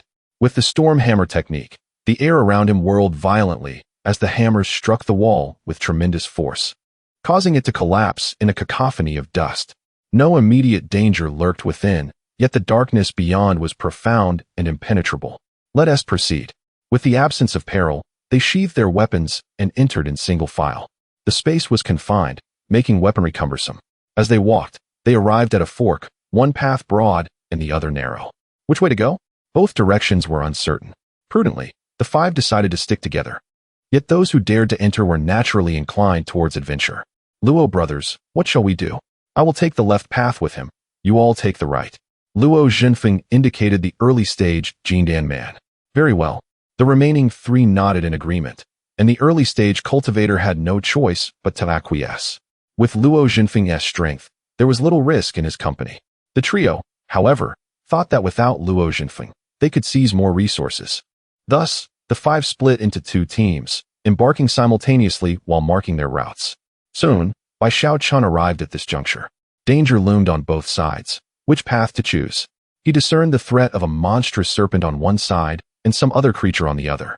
The paths diverged significantly, each leading to an unknown fate. Best to pause for a moment. Luo Jinfeng and his companion hurried on, the tunnel narrowing ominously, prompting a sense of foreboding. The confined space was disadvantageous for him, as his favored weapons were large hammers, ill-suited for such an environment. A disturbance ahead. The 2 activated their protective energy and crept forward in silence. There, coiled upon the wall, lay a 6-meter-long black serpent, a late-stage 3rd-tier serpent demon. This was troublesome. Ordinarily, Luo Jinfeng would not fear such a serpent, but in this confined space, with an encumbering companion, he sensed more than one serpent demon lurking nearby. Retreat. Luo Jinfeng resolved to backtrack, opting for the other side. The black serpent opened its eyes, hissing ominously. Simultaneously, sounds echoed from behind. It seemed evasion was no longer an option. The serpent lunged at them, accompanied by several others of Jindan caliber. Prepare for battle. Provide support. Luo Jinfeng swung his hammer, causing a cascade of earth to fall and seal the tunnel behind them. The black serpent broke through the rubble. With the wind forging hammer technique, he struck the serpent demon, sending it flying, though it appeared to sustain no mortal wounds. 5 more serpents pursued relentlessly. He hurled talismans, but the serpent deftly deflected fireballs with its tail. 6 third-tier serpent demons left Luo Jinfeng devoid of any desire to fight. They continued to retreat, the serpent's venom corroding their protective energy and penetrating through. I will crush you. Luo Jinfeng channeled his energy into his hammers, striking them together, creating a massive tremor that dislodged most of the debris. 2 serpent heads exploded under the force, yet both he and his companion were buried beneath the falling earth. They carved a narrow escape route with their protective energy, uncertain of where to flee as 4 serpents pursued with unrelenting fervor. Cursed be this fate. Luo Jinfeng glanced at his arm, realizing one of the dying serpents had bitten his left hand before its demise. Now, the entire hand had turned black, and he felt a numbing sensation throughout his body. I will fight you to the end. Luo Jinfeng ceased his retreat, his hammers glowing with energy as he unleashed his ultimate strike. The hammers expanded rapidly before detonating. Boom. The surroundings trembled as the left passageway was completely sealed off. What did something go amiss with Luo Jinfeng? The trio did not pause, pressing onward into the depths. Regardless of the circumstances, they could not afford to halt. The magnitude of Luo Jinfeng's formidable display indicated that the threats they faced were beyond their capacity to withstand. They advanced swiftly before coming to an abrupt stop. What is this? A multitude of barrels obstructed the entrance, and to pass through, they would have to navigate over these containers. There were no fewer than a dozen barrels, some towering to a height of 1.5 meters, nearly reaching the ceiling of the cavern. Chapter 88. Shengyan Zong, we ventured forth. The three of us activated our protective energy and swiftly leapt over the jars.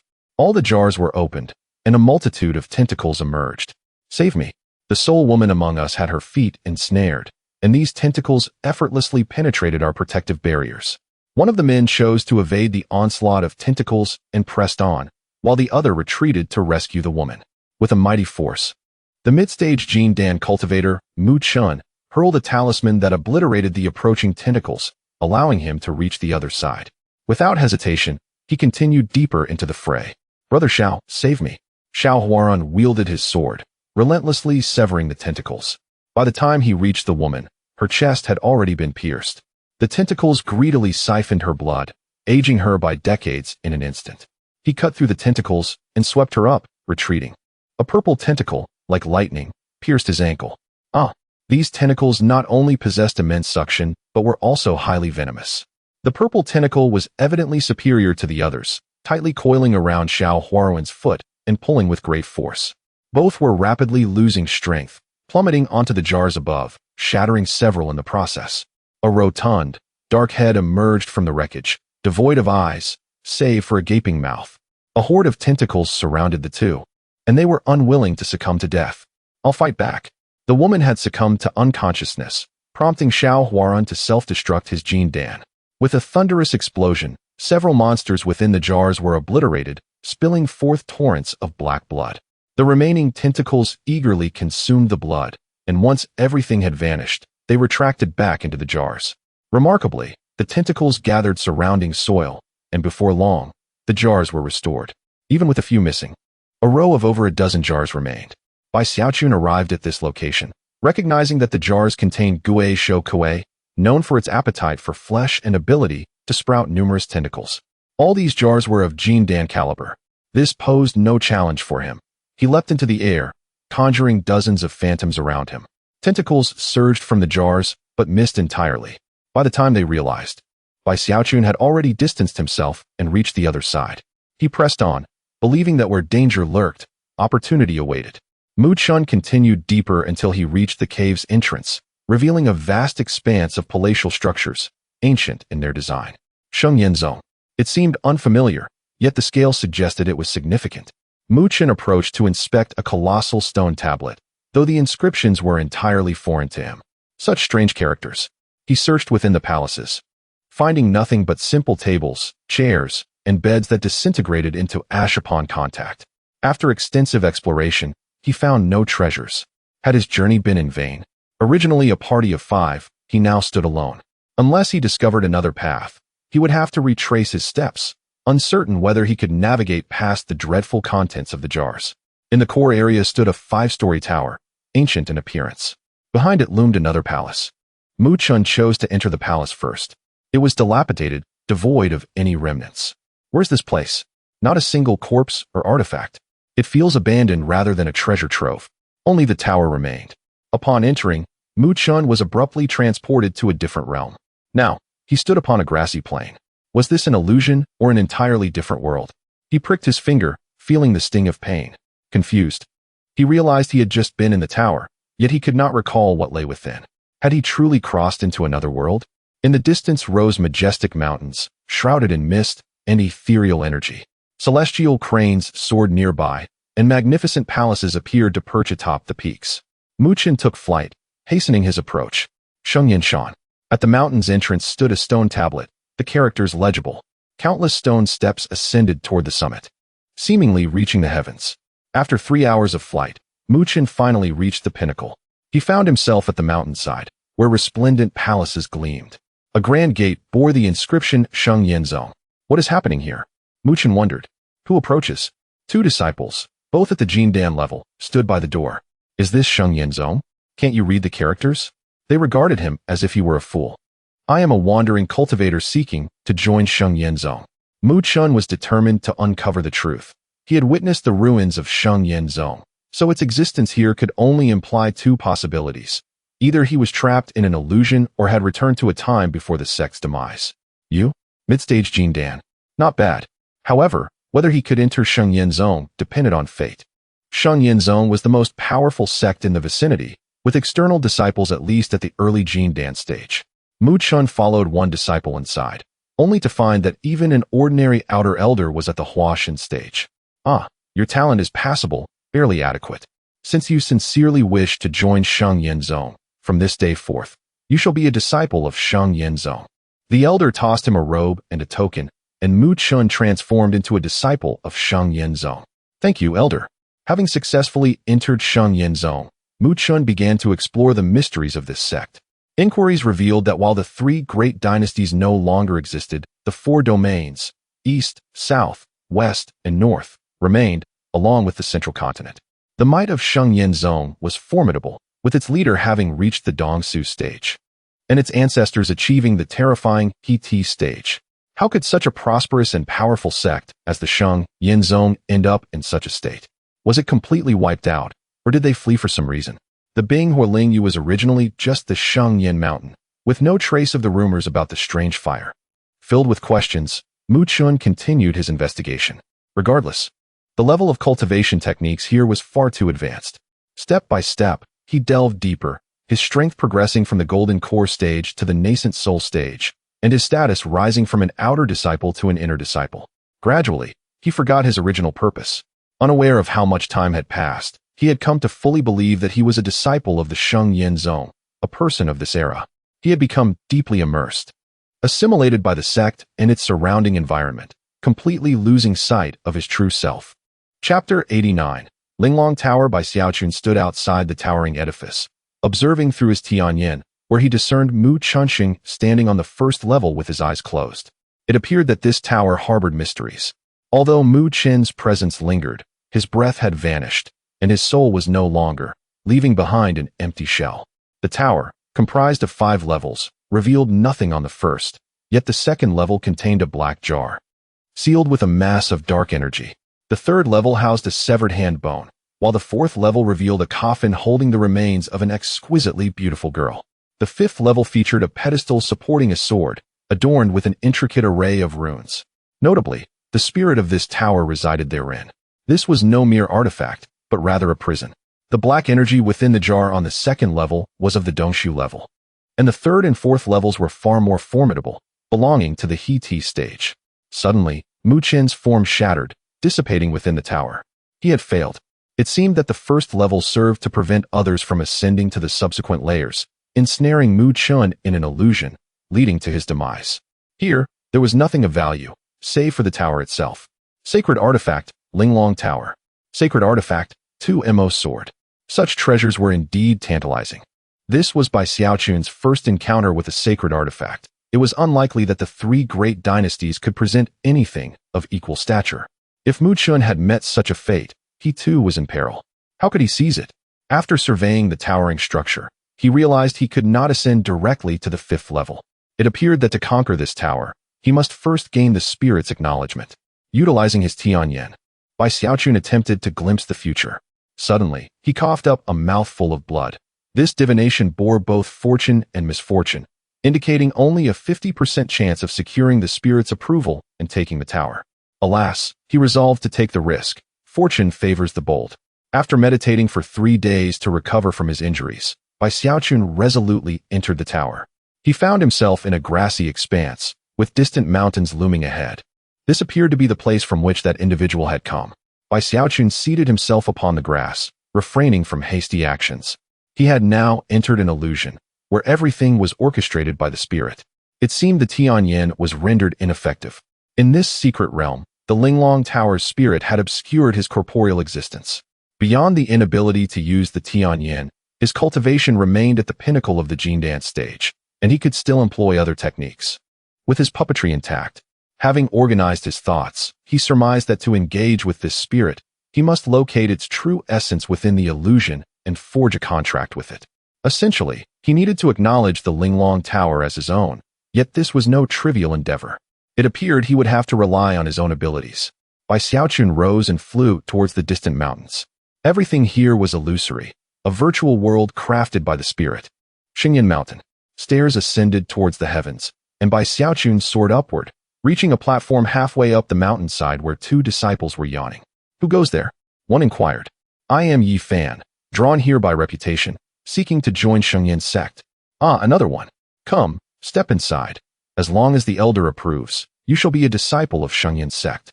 Thank you, brothers, a small token of respect. No need for such formality, the disciples said nonchalantly. Pocketing a few spirit stones.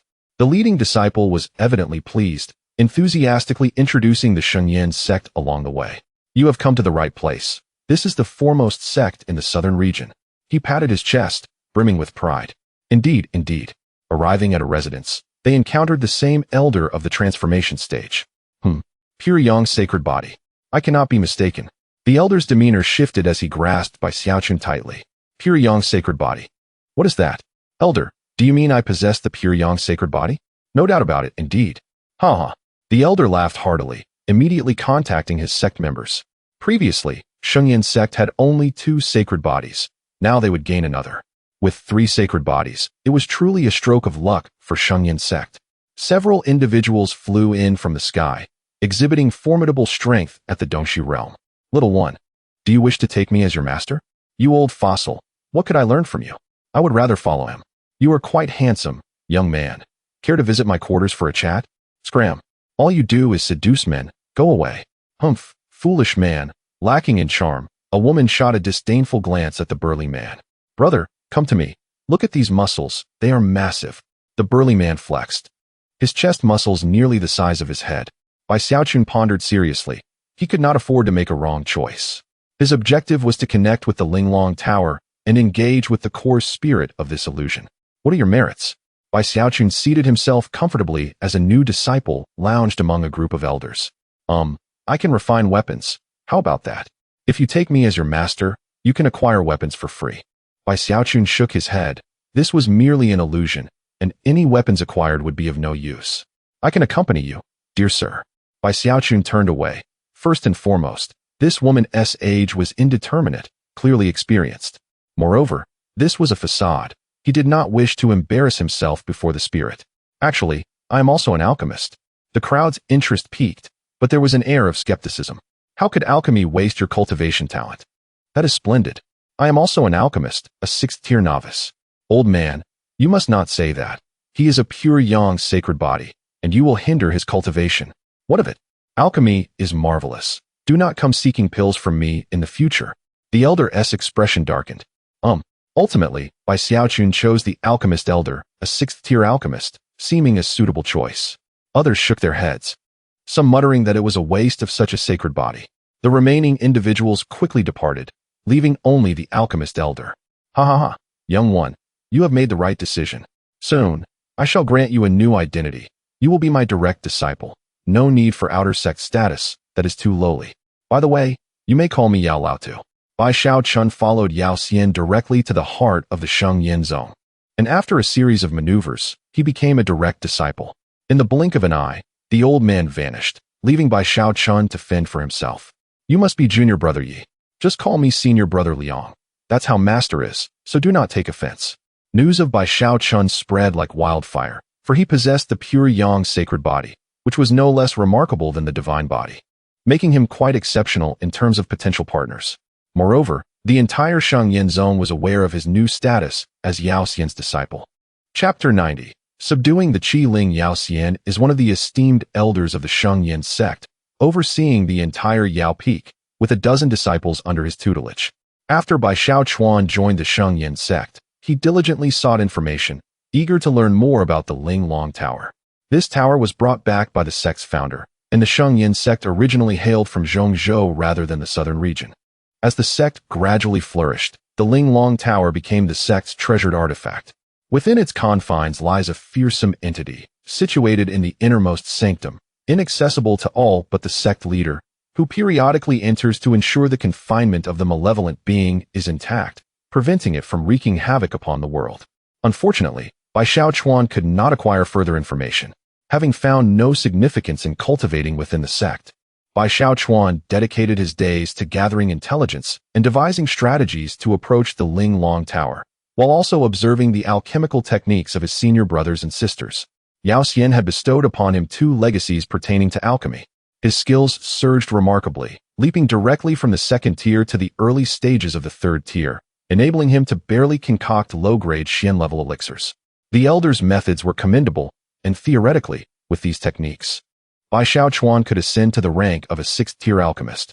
His mind brimmed with hundreds of alchemical recipes, many of which had been lost to time. For him, this was an unexpected boon, as these forgotten recipes were invaluable treasures, each worth a fortune. How could he approach the Ling Long Tower?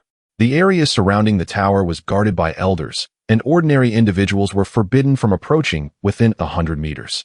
Even if Bai Xiaochuan could reach the tower, he remained uncertain about how to subdue it. It appeared that entering the tower itself was the only solution. Since this entire scenario was an illusion, venturing inside posed no danger to him. To truly unravel its mysteries, he needed to ascend to the highest level of the Ling Long Tower and devise a means to divert the elder's attention.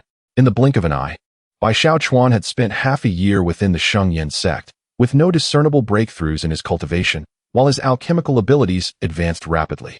This was indeed a misfortune for the disciples. A burly man approached Yao Peak, seeking to confront Yao Xian. Strength in cultivation was the ultimate truth, while alchemy was merely a sideline. If Bai Xiaochuan had heeded his counsel, he would have likely reached the Yuanying realm by now, rather than remaining stagnant at the pinnacle of the Jindan stage. Yao Xian concealed himself, but the burly man searched in vain, leaving in frustration. My disciple, could it be that I have erred? Yao Xian was perplexed. Despite providing Bai Xiaochuan with numerous elixirs over the past 6 months, his cultivation showed no growth, and his strength remained unchanged. However, his alchemical prowess had soared from the 2nd to the mid-3rd tier, allowing him to skillfully produce low-grade, Xian-level elixirs. This simply defied reason.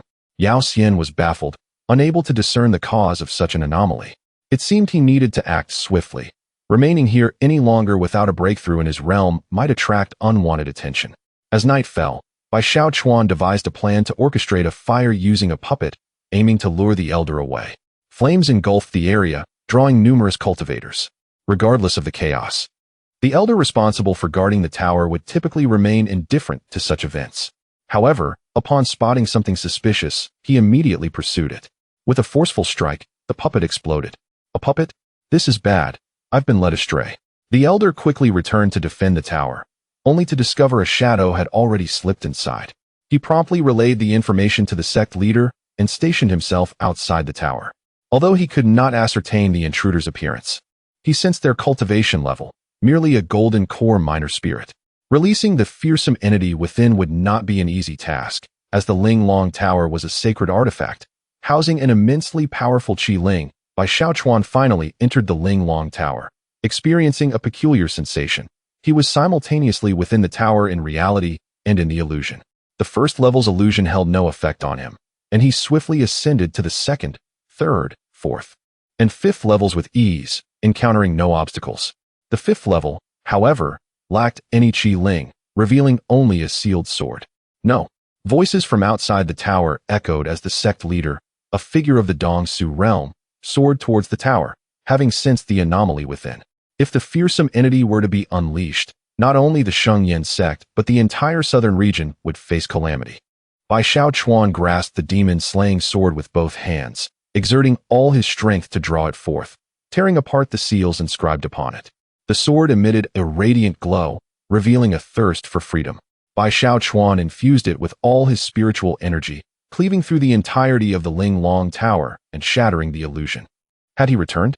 Bai Xiaochuan opened his eyes. In that final moment, he did not encounter the Qi Ling, merely dispersing the illusion. The first level yielded nothing, as he had already dispelled the illusion, and he proceeded to the 2nd level, discovering a jar. Ignoring it, he advanced to the 3rd level, where he found a special object containing a shard of bone. Upon reaching the 4th level, he beheld a crystal coffin, within which lay a delicate, fair-skinned lowly. Yet, one must not underestimate her, for she was the princess of the blood clan, a formidable being at the fusion stage. Unperturbed, he continued to the 5th level. There stood the demon-slaying sword, embedded in place, its surface adorned with a multitude of seals. Beside it was a glowing miniature tower. You are quite impressive. I share that sentiment. Many had journeyed to this place, and numerous had entered the tower, yet he was the first to reach this level. Though this relic was concealed, over the millennia, it was impossible for it to remain undiscovered. Those who entered had perished within the illusion, merging with it. Only Bai Xiaochuan had found a way to break free from the illusion. Are you willing to remain here forever? Bai Xiaochuan posed a thought-provoking question. Why not join me? Do you not wish to venture out and witness the wonders of this beautiful world? The Qi Ling regarded Bai Xiaochuan with earnestness. It had long since lost track of time in this place. After being acquired by the previous master, it remained here, suppressing several entities. You are merely at the peak of the golden core stage. Yet, I have dispelled your illusion, have I not? Moreover, I possess the pure yang holy body. In this vast world, where can I not go? The two exchanged words, engaging in discourse for over half an hour. I have seen your reluctance. If I were to leave, do you think another would come to the 5th floor? Trust me, you are no longer alone. The artifact spirit fell silent for over 10 seconds before finally agreeing. Extract a wisp of your essence blood. Bai Xiaochun acted decisively, instantly drawing out a strand of essence blood. The essence blood merged into the artifact spirit, taking over an hour to complete the process. Bai Xiaochun felt a connection with the Linglong Tower, gaining the ability to control it. Chapter 91. The emergence of extraordinary fire. Your cultivation level is insufficient, allowing only the first 2 layers to be accessed. I am weary. Please remember to gather an ample supply of celestial materials to replenish my energy. Do not disturb me unless there is something of utmost importance. For many years, the Linglong Tower has not received any energy supplementation and has long since entered a state of weakness. It is barely able to suppress these entities. The spirit of the artifact possesses the cultivation level of the combining body stage, yet it cannot act freely, as doing so would consume its primordial essence. The black canister on the 2nd layer has already been moved to the 3rd layer, granting Bai Xiaochun unrestricted access to the expansive space of the first 2 layers. The spirit of the artifact seems to have vanished, and although Bai Xiaochun has refined the Linglong Tower, his relationship with the spirit resembles that of an equal covenant. Nonetheless, this outcome is quite favorable. With a mere thought, the Linglong Tower swiftly shrinks to the size of a palm. Bai Xiaochun stands upon the ground as the small tower enters his consciousness sea. With just a thought, he can enter the small tower, at which point it would fall to the ground. However, the Linglong Tower has the ability to shrink infinitely, capable of disguising itself as ordinary dust. It seems that when entering normally, one must place a puppet outside to guard. After modifying the 1st and 2nd layers, the internal space has indeed expanded significantly, resulting in the creation of dozens of rooms, including alchemy chambers, artifact refinement rooms, and various other accommodations. Under normal circumstances, the Linglong Tower can withstand attacks from cultivators at the Great Ascension stage, and even in its weakened state, it can still endure assaults from peak combining body cultivators. There is nothing left here. Bai Xiaochun swiftly departs. With the Linglong Tower, his safety is assured. The primary function of the Linglong Tower is defense and imprisoning others, with its offensive capabilities being rather average, inferior even to ordinary sacred artifacts. Bai Xiaochun currently lacks the strength to fully utilize it, although theoretically, he could enlarge the Linglong Tower to crush his enemies. Once I break through to a higher level of cultivation, I will bring them into this sanctuary. I will no longer have to worry about the safety of my beloved women. This indeed is the essence of a golden house for hiding beauties. After some time, Bai Xiaochun returns to his initial position and flies in another direction. He has not forgotten about that horde of fire beasts, for they are abundant with fire attribute crystal cores.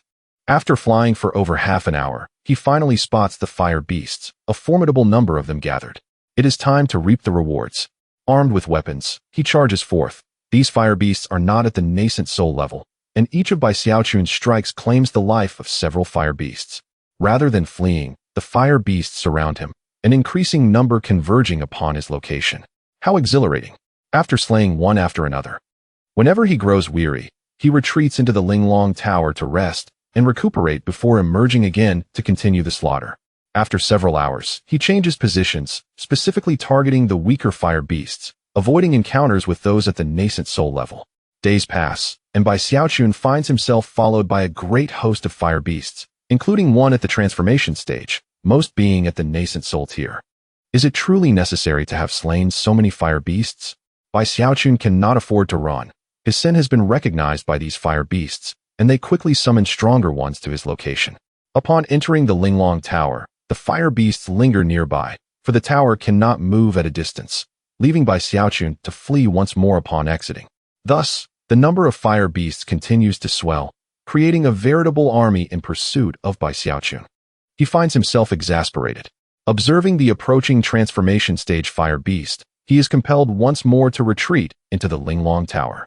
While lower-level fire beasts lack intelligence, the higher-tiered ones exhibit considerable cunning and possess a degree of command. Aware of Bai Xiaochun's proximity, a multitude of fire beasts congregates in the vicinity.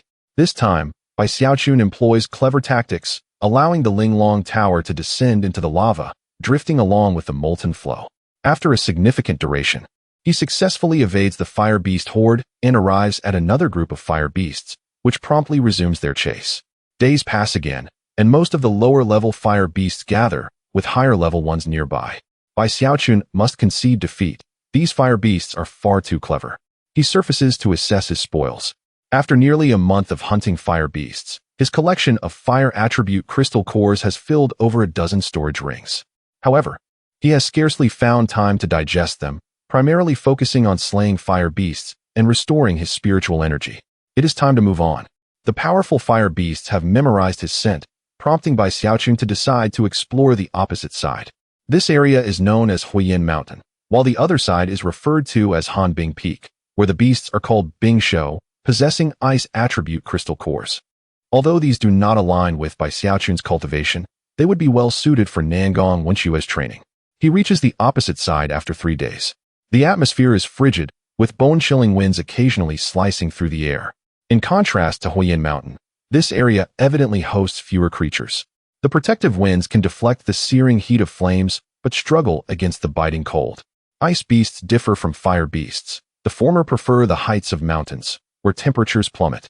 With determination, Bai Xiaochun easily cleaves through 2 second-tier ice beasts, extracting crystal cores the size of pigeon eggs. It seems he will need to invest additional time. Ice beasts reside atop the mountains, making them easier to locate compared to fire beasts. However, their solitary nature and sparse distribution present a challenge.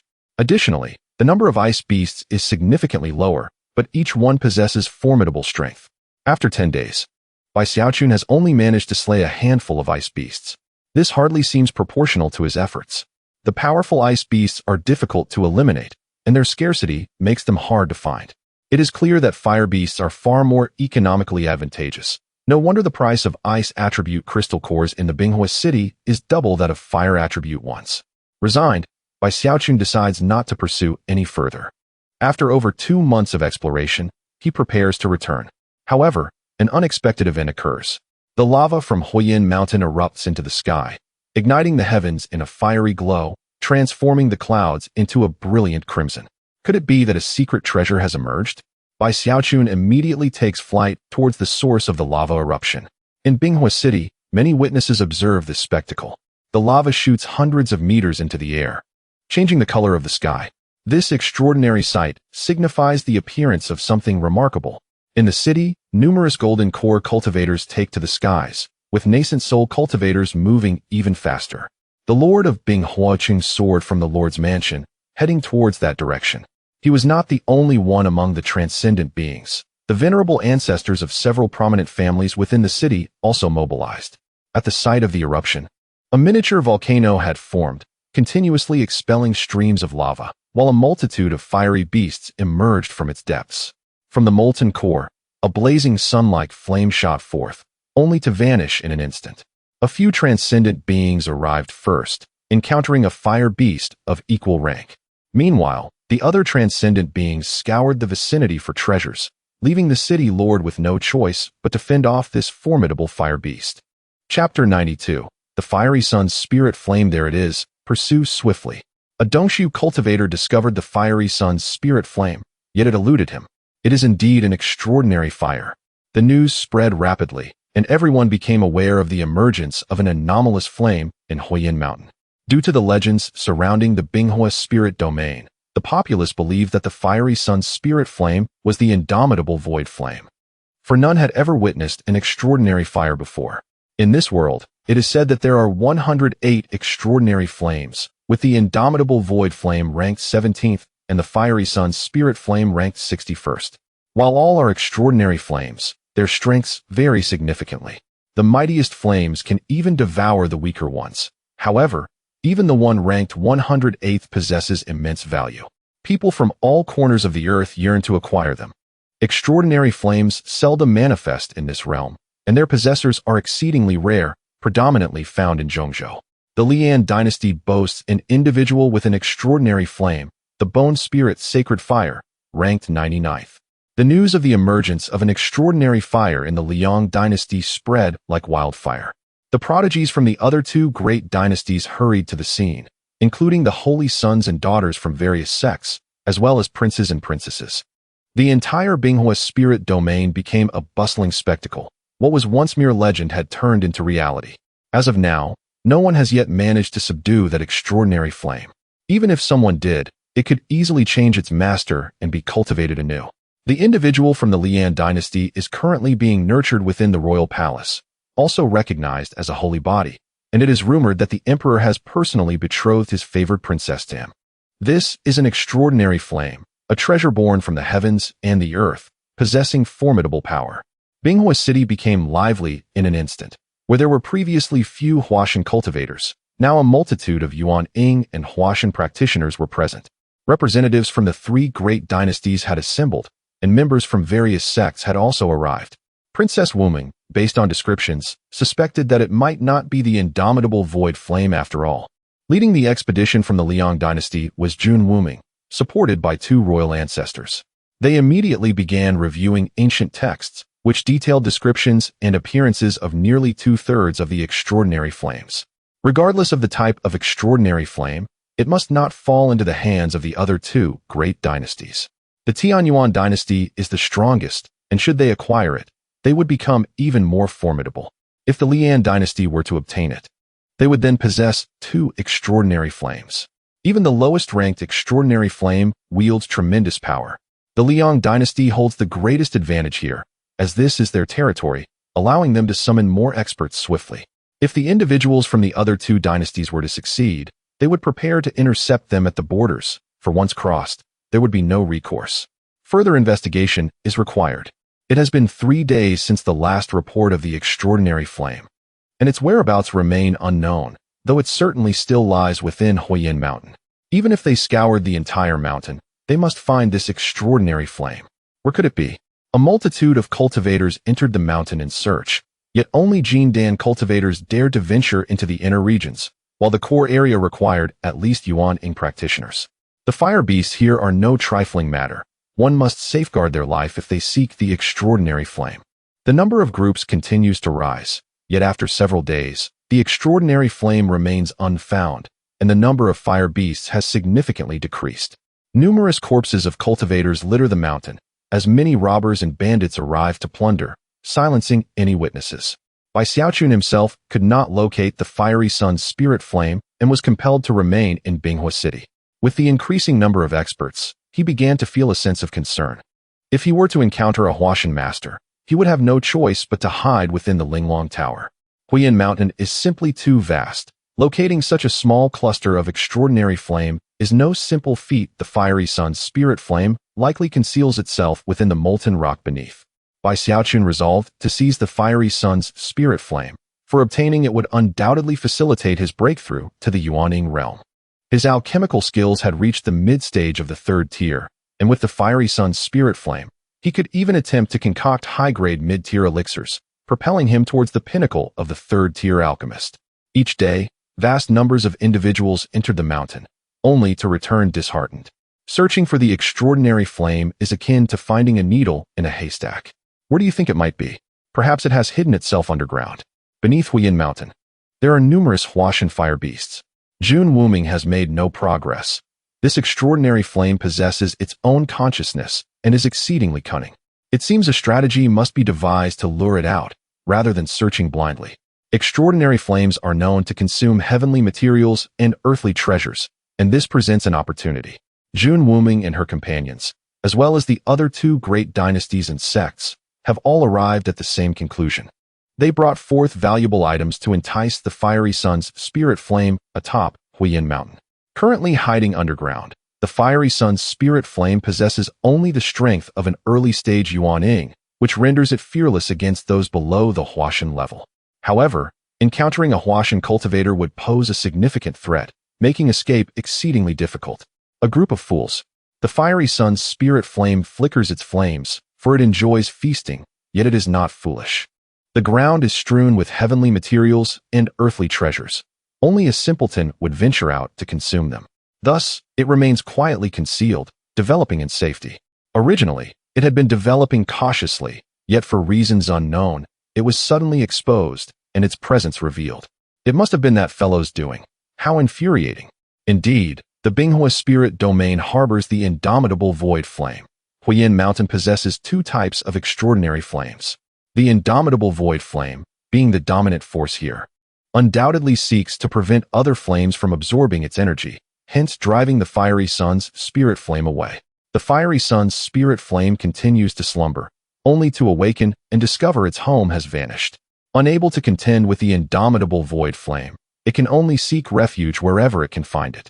One day, I will devour you. The indomitable void flame has already reached the initial stage of Dongxiu, placing them two major realms apart, with an additional realm separating them from Huashan. The reason the indomitable void flame has not consumed the fiery sun's spirit flame lies solely in its disdain for the latter, which is what angers the fiery sun's spirit flame the most. The indomitable void flame hides deep underground, where many Huashan-level fire beasts dwell, some even nearing the peak of Huashan and on the verge of breaking through to Dongxiu. Someone approaches, it is time to hide. The fiery sun's spirit flame continues to conceal itself within the molten rock. Soon, several individuals arrive, one early-stage Yuan-Ying and 3 Jin Dan practitioners. Could the extraordinary flame possibly be hiding here? It seems unlikely. Forget about the strange fire, don't forget our mission. They came here to gather a fire element spiritual herb, which grows beneath the magma. Something good indeed.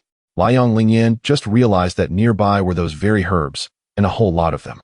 If those people come over, I'll definitely be exposed. Better to kill them first, then consume the herbs.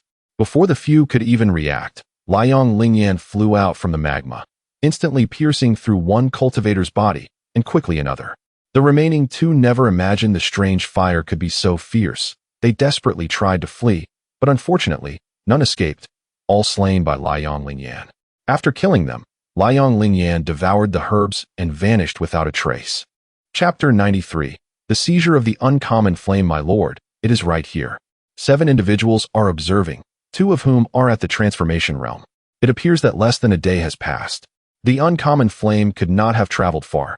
It must still be within this vicinity. Search for it. With less than a day gone, even if the flame exerted itself to escape, it would remain within a certain range.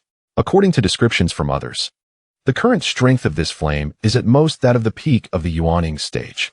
They searched within this range and detected unusual fluctuations in a particular direction. Over here, the 2 transformation realm practitioners swiftly flew towards the source, and the Liang spirit flame sensed danger, soaring out from the magma. Nowhere to escape. The Liang spirit flame fled ahead, while the transformation realm experts pursued closely behind. Once it reached the surface, its presence was sensed by other transformation realm practitioners. Here, this news spread like wildfire, akin to an explosive powder keg. Numerous masters from Binghua City surged forth, with transformation realm cultivators leading Yuan-Ying practitioners, and battleships took to the skies. Misfortune indeed. The Liang spirit flame glanced back and saw 4 transformation realm practitioners in pursuit. It would not be long before they caught up. There seemed to be more coming from the distance. Well then, let the dogs fight among themselves. The Liang spirit flame halted, and moments later, the 4 transformation realm experts arrived. You are mine. One transformation realm practitioner grasped the Liang spirit flame, while another struck from behind, sending it flying. You seek death. Before the first could secure the flame, it was snatched away by another. Tian Huan Swordblade. Unmatched Thunder Slash. The 4 transformation realm practitioners engaged in fierce combat, while others who rushed in were met with swift demise. One Yuan-Ying practitioner severed in half before even nearing. The soul abandoned the body and fled rapidly. More Transformation Realm practitioners arrived to join the fray, while the Liang spirit flame quietly hovered above, observing these mortals fight over it. He is mine. He belongs to me. Even a Transformation Realm practitioner must perish here. Above in the heavens, 5 battleships arrived simultaneously.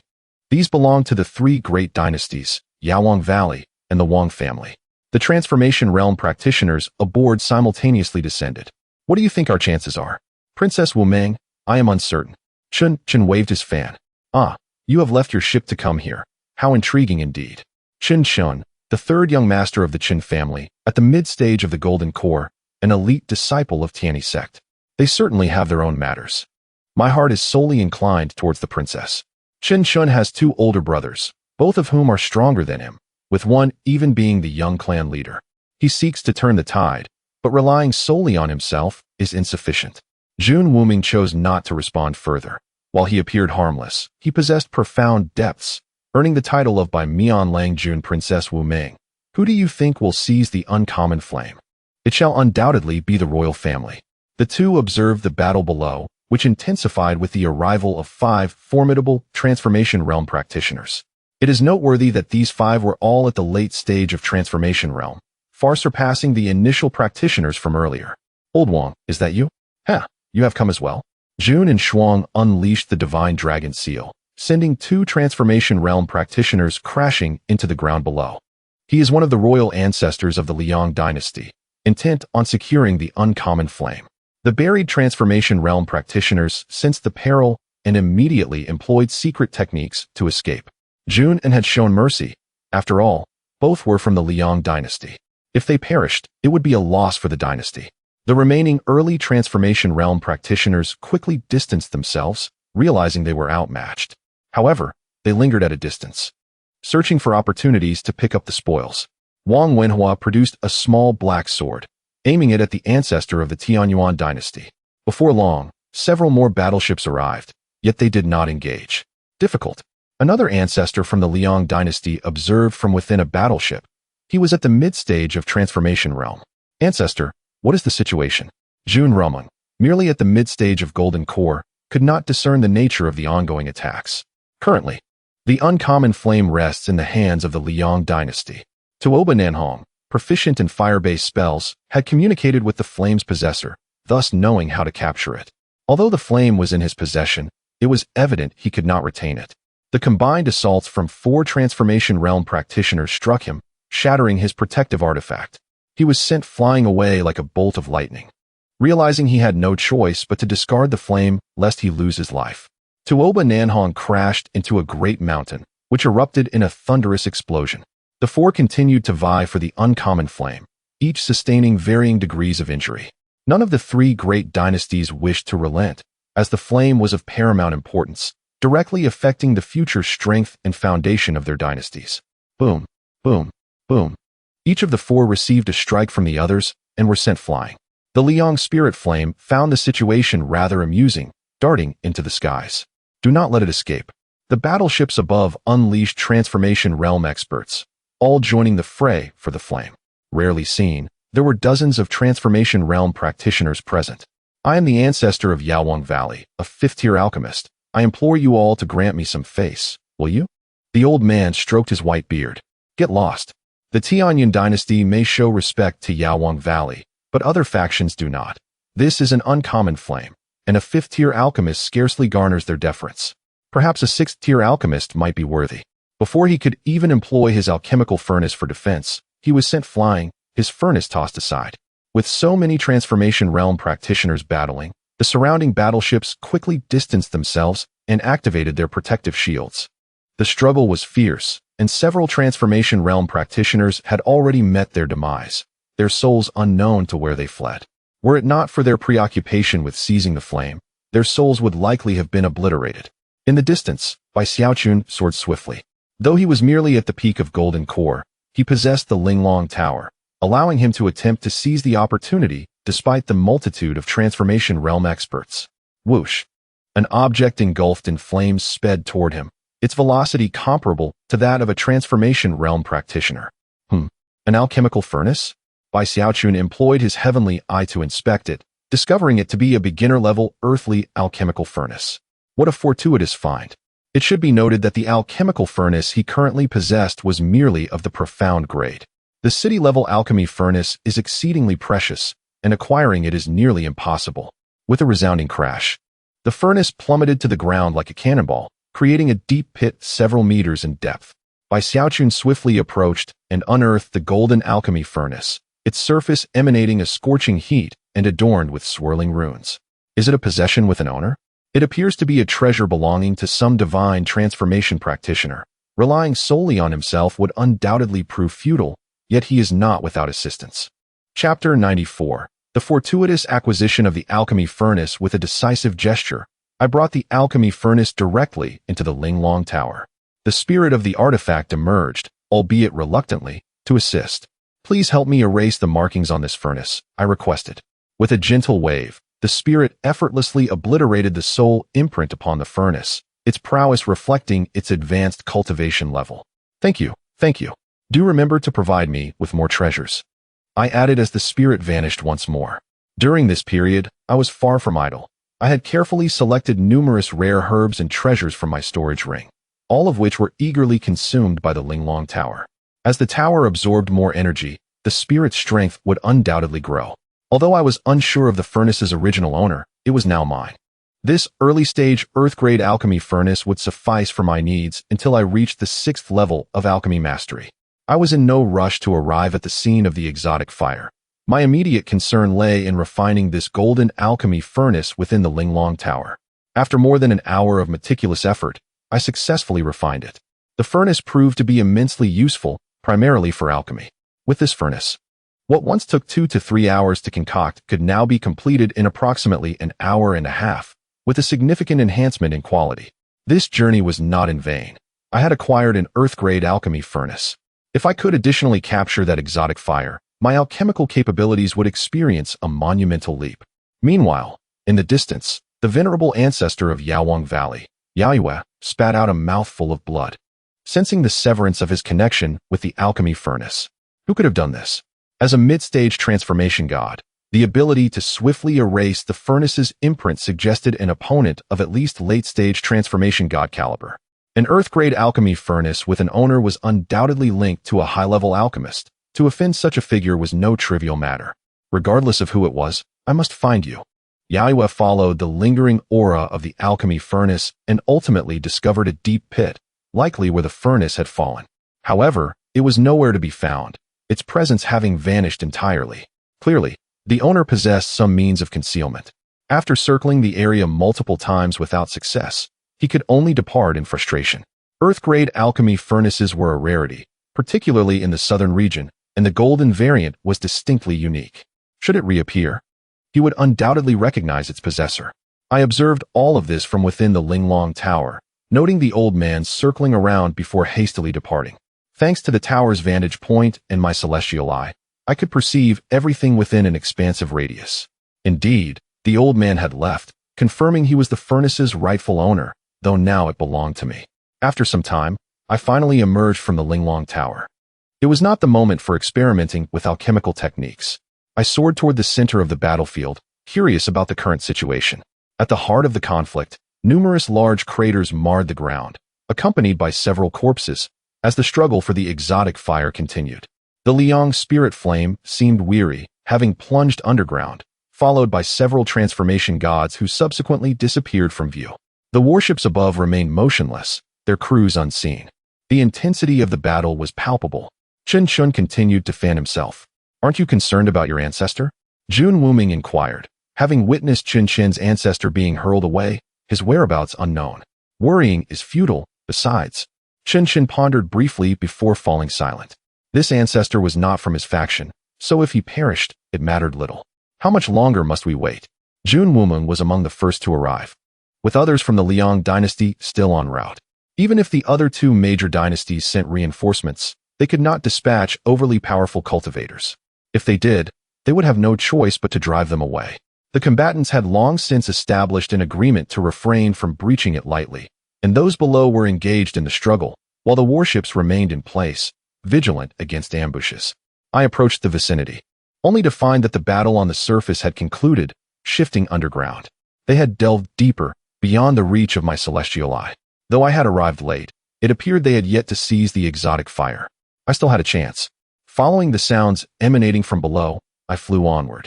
If the exotic fire attempted to escape to the surface, I would seize the opportunity. The exotic fire was formidable. I was unlikely to capture it alone and would require the spirit's assistance. In the blink of an eye, 3 days had passed. Beneath the surface, the Liang spirit flame desperately ventured deeper, intending to lead the pursuing transformation gods toward the realm of the immortal flame. There, a multitude of transformation-level fire beasts awaited, even apex-level creatures. While this might incite the wrath of the immortal flame, it was preferable to being captured by the dozen or so transformation gods on his tail. After several days of relentless pursuit, the transformation gods began to sense something amiss. The underground grew increasingly hot, and the number of fire beasts surged, including those of transformation caliber. They needed to capture him quickly.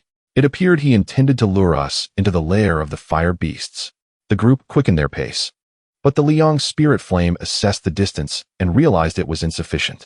In that case, there was no alternative. With all his might, the Liang spirit flame unleashed a violent expansion of fire, which subsequently detonated underground. Boom! The entire subterranean realm quaked, awakening all the fire beasts from their slumber beneath the magma, including the immortal flame at the core of the lava, which opened its eyes. These little transformation gods. The Liang spirit flame seeks to lure them to me? Had I known, I would have devoured him. The immortal flame wished to remain hidden from prying eyes. Though he had reached the initial stage of the void realm, there would always be more powerful humans. Go and drive them away. Yes, master. A peak transformation fire beast led several others away. After the explosion, the battle had only just begun. The nearby fire beasts erupted in fury, roaring as they launched their assault on the group of Huashan cultivators. The Liang Lingyan, having expended a significant portion of its origin force, had fallen from the early Yuanying stage to the Jindan stage, and it swiftly fled in another direction. It dared not truly head toward the direction of the Bumi Shuyan, unless it had a death wish. The dozen or so Huashan cultivators found themselves surrounded by the fire beasts, forced to desperately cut their way through the encirclement. How infuriating! They had fallen into a trap. What a cunning and elusive strange flame. Chapter 95. Subduing the exotic fire, a multitude of Huashan practitioners unleashed their ultimate techniques, obliterating vast swathes of fire beasts. Just as they intended to pursue the Liang Lingyan, a terrifying entity surged towards them. Huashan Pinnacle, run. They all sensed the overwhelming aura. Collectively, they stood little chance against such a formidable presence. Though the exotic fire was of utmost importance, their lives were paramount. They swiftly altered their course, fleeing in another direction. Before them loomed a 4-meter-tall fire beast, its body encased in dark crimson armor, its flames deeper in hue than those of other fire beasts. Unlike its kin, it wielded a weapon. In addition to this singular beast, several other Huashan fire beasts trailed behind. The Huashan Pinnacle fire beast delivered a devastating punch, instantly obliterating the 2 slowest Huashan cultivators, their souls consumed as soon as they emerged from their shattered forms. Never mind. The master only wished to drive them away. Observing their retreat, the Huashan Pinnacle fire beast refrained from pursuing further. Should it annihilate these individuals, more formidable human cultivators would surely arrive, risking the discovery of its master's whereabouts, a dire consequence. Phew, luckily it did not pursue. The remaining practitioners exhaled in relief, unaware that beneath them lay another Huashan Pinnacle fire beast, on the verge of breaking through to the Dongshu realm. Should this beast truly pursue them, escape would be impossible. Alas, they had evaded capture, yet the exotic fire had slipped away. Nevertheless, there would be future opportunities. The exotic fire could not remain hidden indefinitely. Having expended a significant amount of energy in its earlier movements, it would require replenishment. These practitioners could only temporarily withdraw, returning to the surface. When the exotic fire next appeared, they would return. Bai Xiaochun observed them from a distance, subsequently distancing himself further.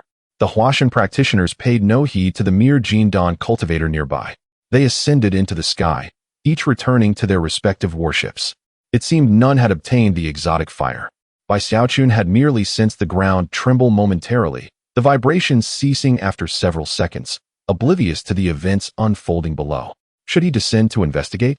Ultimately, he shook his head. With so many Huashan returning empty-handed, it was unlikely he would fare any better. Furthermore, the fact that these practitioners seemed to have fled suggested the presence of something far more terrifying beneath. Would the exotic fire ascend again? Bai Xiaochun resolved to wait patiently.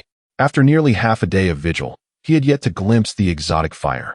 Just as he prepared to abandon hope, a small flame began ascending from the depths below. Had fortune favored his watch? Liang Lingyan, ranked 61 in the exotic fire hierarchy, capable of emitting searing heat akin to the blazing sun, incinerating all in its path. This exotic fire ranked decently, perfectly aligning with his Chuanyang Xingti. At first, Bai Xiaochun felt a tinge of disappointment, for it was not the indomitable Xuyan ranked 17, yet it was still commendable. Liang Lingyan cautiously emerged from the ground, aware that it was in the territory of the indomitable Xuyan, and dared not venture deeper. After hiding for so long, it had to surface, lest the indomitable Xuyan extinguish its existence. Not sensing any human presence, it continued its ascent. Finally reaching the surface, it reveled in the freedom from the oppressive depths. Bai Xiaochun concealed himself within the Linglong Ta nearby. Presently, Liang Lingyan possessed the strength of a Jindan pinnacle, comparable to him. I seize you. Suddenly, he materialized in midair, the Linglong Ta expanding in size like a cloud of dust. Before Liang Lingyan could flee, it was enveloped by the tower. Gotcha! I have captured you. Bai Xiaochun gazed at the fiery entity, his expression one of triumph. Release me, you scoundrel, or I shall incinerate you. Liang Lingyan found itself unable to escape the confines of the Linglong Ta, trapped within its first level. It had evaded so many Huashan pursuers, only to fall into the hands of a mere Jindan insect. Heh, what do you intend to do? Do not approach, you vile creature. Bai Xiaochun grasped Liang Lingyan, the heat radiating from it unmistakably intense. If you accompany me, I shall provide you with a life of luxury and indulgence. Bai Xiaochun felt inclined to experiment, resorting to the Qi Ling if necessary. Vile creature, be gone. Why so obstinate? We are truly well suited. Look at me. This is the Chuanyang Xingti that you, a mere bumpkin, have likely never encountered. Chuanyang Xingti? Liang Lingyan observed as Bai Xiaochun activated his Chuanyang Xingti, his entire form radiating a dazzling light akin to the sun. It seemed. No, something was profoundly amiss. Their attributes were strikingly similar. They were indeed compatible. Yet, the ambush had been unprincipled, a dishonorable victory. Would you truly resign yourself to being captured by others? You shall never find another as suitable as I, and besides, you cannot escape this tower. Do you not sense that? Liang Lingyan attuned itself to its surroundings, realizing that the tower was a sacred artifact, harboring an immense terror above. So, I can assist in enhancing your cultivation, and we can forge an equitable contract. After a century, I shall release you. That is my absolute limit. Otherwise, should another entity intervene, I cannot guarantee your safety. Do you speak the truth? An equitable contract means neither party may coerce the other. We shall be partners. If one seeks to advance, the other must also facilitate that growth. Moreover, a century is not excessively long. Freedom awaits after 100 years. Liang Lingyan found itself swayed, and after half an hour of negotiation, it ultimately acquiesced. The conclusion of their discussions resulted in the establishment of an equitable contract, with Liang Lingyan committing to serve for 80 years before its departure. Bai Xiaochun drew forth a drop of his essence, sealing the contract with Liang Lingyan, leading to the refinement of the exotic fire. With Liang Lingyan's assistance, the process unfolded swiftly, culminating in successful refinement in under an hour. These were treasures of heaven and earth. Consume them quickly. Liang Lingyan greedily absorbed the offerings, its flames swelling significantly. The energy accumulated thus far had been woefully insufficient. Otherwise, it would not have remained at such a low tier. Bai Xiaochun remained within the Linglong Ta, unhurried to exit. With Liang Lingyan now under his command, his purpose here was reduced to its final step. Yuaning, here I come. He settled into a meditative posture, producing additional resources. As the Zhuyang divine skill commenced, it swiftly absorbed the nearby spirit stones. The sixth sun successfully coalesced, prompting the extraction of additional fire element crystal cores. The blazing sun spirit flame greedily devoured another pile of fire element crystal cores nearby. Glancing at Bai Xiaochun, he discerned the intentions of his companion. The two had forged a pact, binding them to loyalty and forbidding harm against one another. Regardless of which party advanced in cultivation, it would invariably benefit the other. Thus, let me extend my assistance. The blazing sun spirit flame entered Bai Xiaochun's body. Chapter 96. Breakthrough to Yuan by Xiao Chun's body now resembled a colossal furnace, radiating intense heat. The Linglong Tower's spirit emerged, sealing off the surrounding space. It appeared that this young man was quite exceptional, having tamed a foreign flame. After infusing a trace of energy into Bai Xiaochun's body, it vanished without a trace. Bai Xiaochun found himself at a critical juncture. He was in the process of consolidating his Yuan, which was now remarkably solid and identical to his original form. Shortly after, the Yuan opened its eyes, completing its condensation. The next vital step was to breach the barrier of his realm. A torrent of spiritual energy surged against the barrier, yet each attempt ended in failure. The Liang Lingyan swirled within his consciousness, having consumed a considerable amount of his essence, leaving him with scant energy. The soul pearl continuously replenished his soul power, but it remained insufficient. Suddenly, an influx of exceptionally pure energy entered from the outside, and Bai Xiaochun recognized it as the spirit's intervention. Upon receiving this energy, the spiritual power within him surged like a raging river, breaking through the barrier with a single surge, causing the entire barrier to dissolve. An even greater volume of spiritual energy erupted forth, completing the final step of his Yuan. His consciousness expanded considerably, increasing by 1/3. Bai Xiaochun sensed an amplification of his spiritual strength and retrieved additional resources to stabilize his cultivation. A day later, he finally attained the Yuan realm. Was this the power of Yuan? Bai Xiaochun was immensely satisfied. Having formed the Yuan meant that even if his dantian were destroyed and his body lost, as long as he possessed the Yuan, he would remain alive. Bai Xiaochun was now condensing his seventh sun. When all 9 suns were successfully formed, the Zhuyang divine art would reach its pinnacle, achieving a state of unparalleled mastery. He truly felt grateful to the two spirits. Bai Xiaochun took out a portion of resources for the Liang Lingyan, while the spirit required more advanced materials, which he regrettably lacked. It seemed he could attempt to refine mid-grade Xian level pills. He produced a golden alchemy furnace, tossed in a medicinal ingredient, and began the process of purification and refinement. The flames in his hands were not ordinary. They were the Liang Lingyan. This was not the spirit's true form, but merely a fragment of its flame, akin to a child flame of the Liang Lingyan. With the assistance of the golden furnace and the foreign fire, coupled with his heightened realm, both his spiritual and soul powers significantly increased. Bai Xiaochun's first attempt at refining failed, but the second succeeded, yielding a mid-grade Xian level pill of inferior quality. As a third-tier late-stage alchemist, he had achieved success. It was noteworthy that he had just crossed 30 and was already a practitioner in the early Yuan stage and a third-tier late-stage alchemist.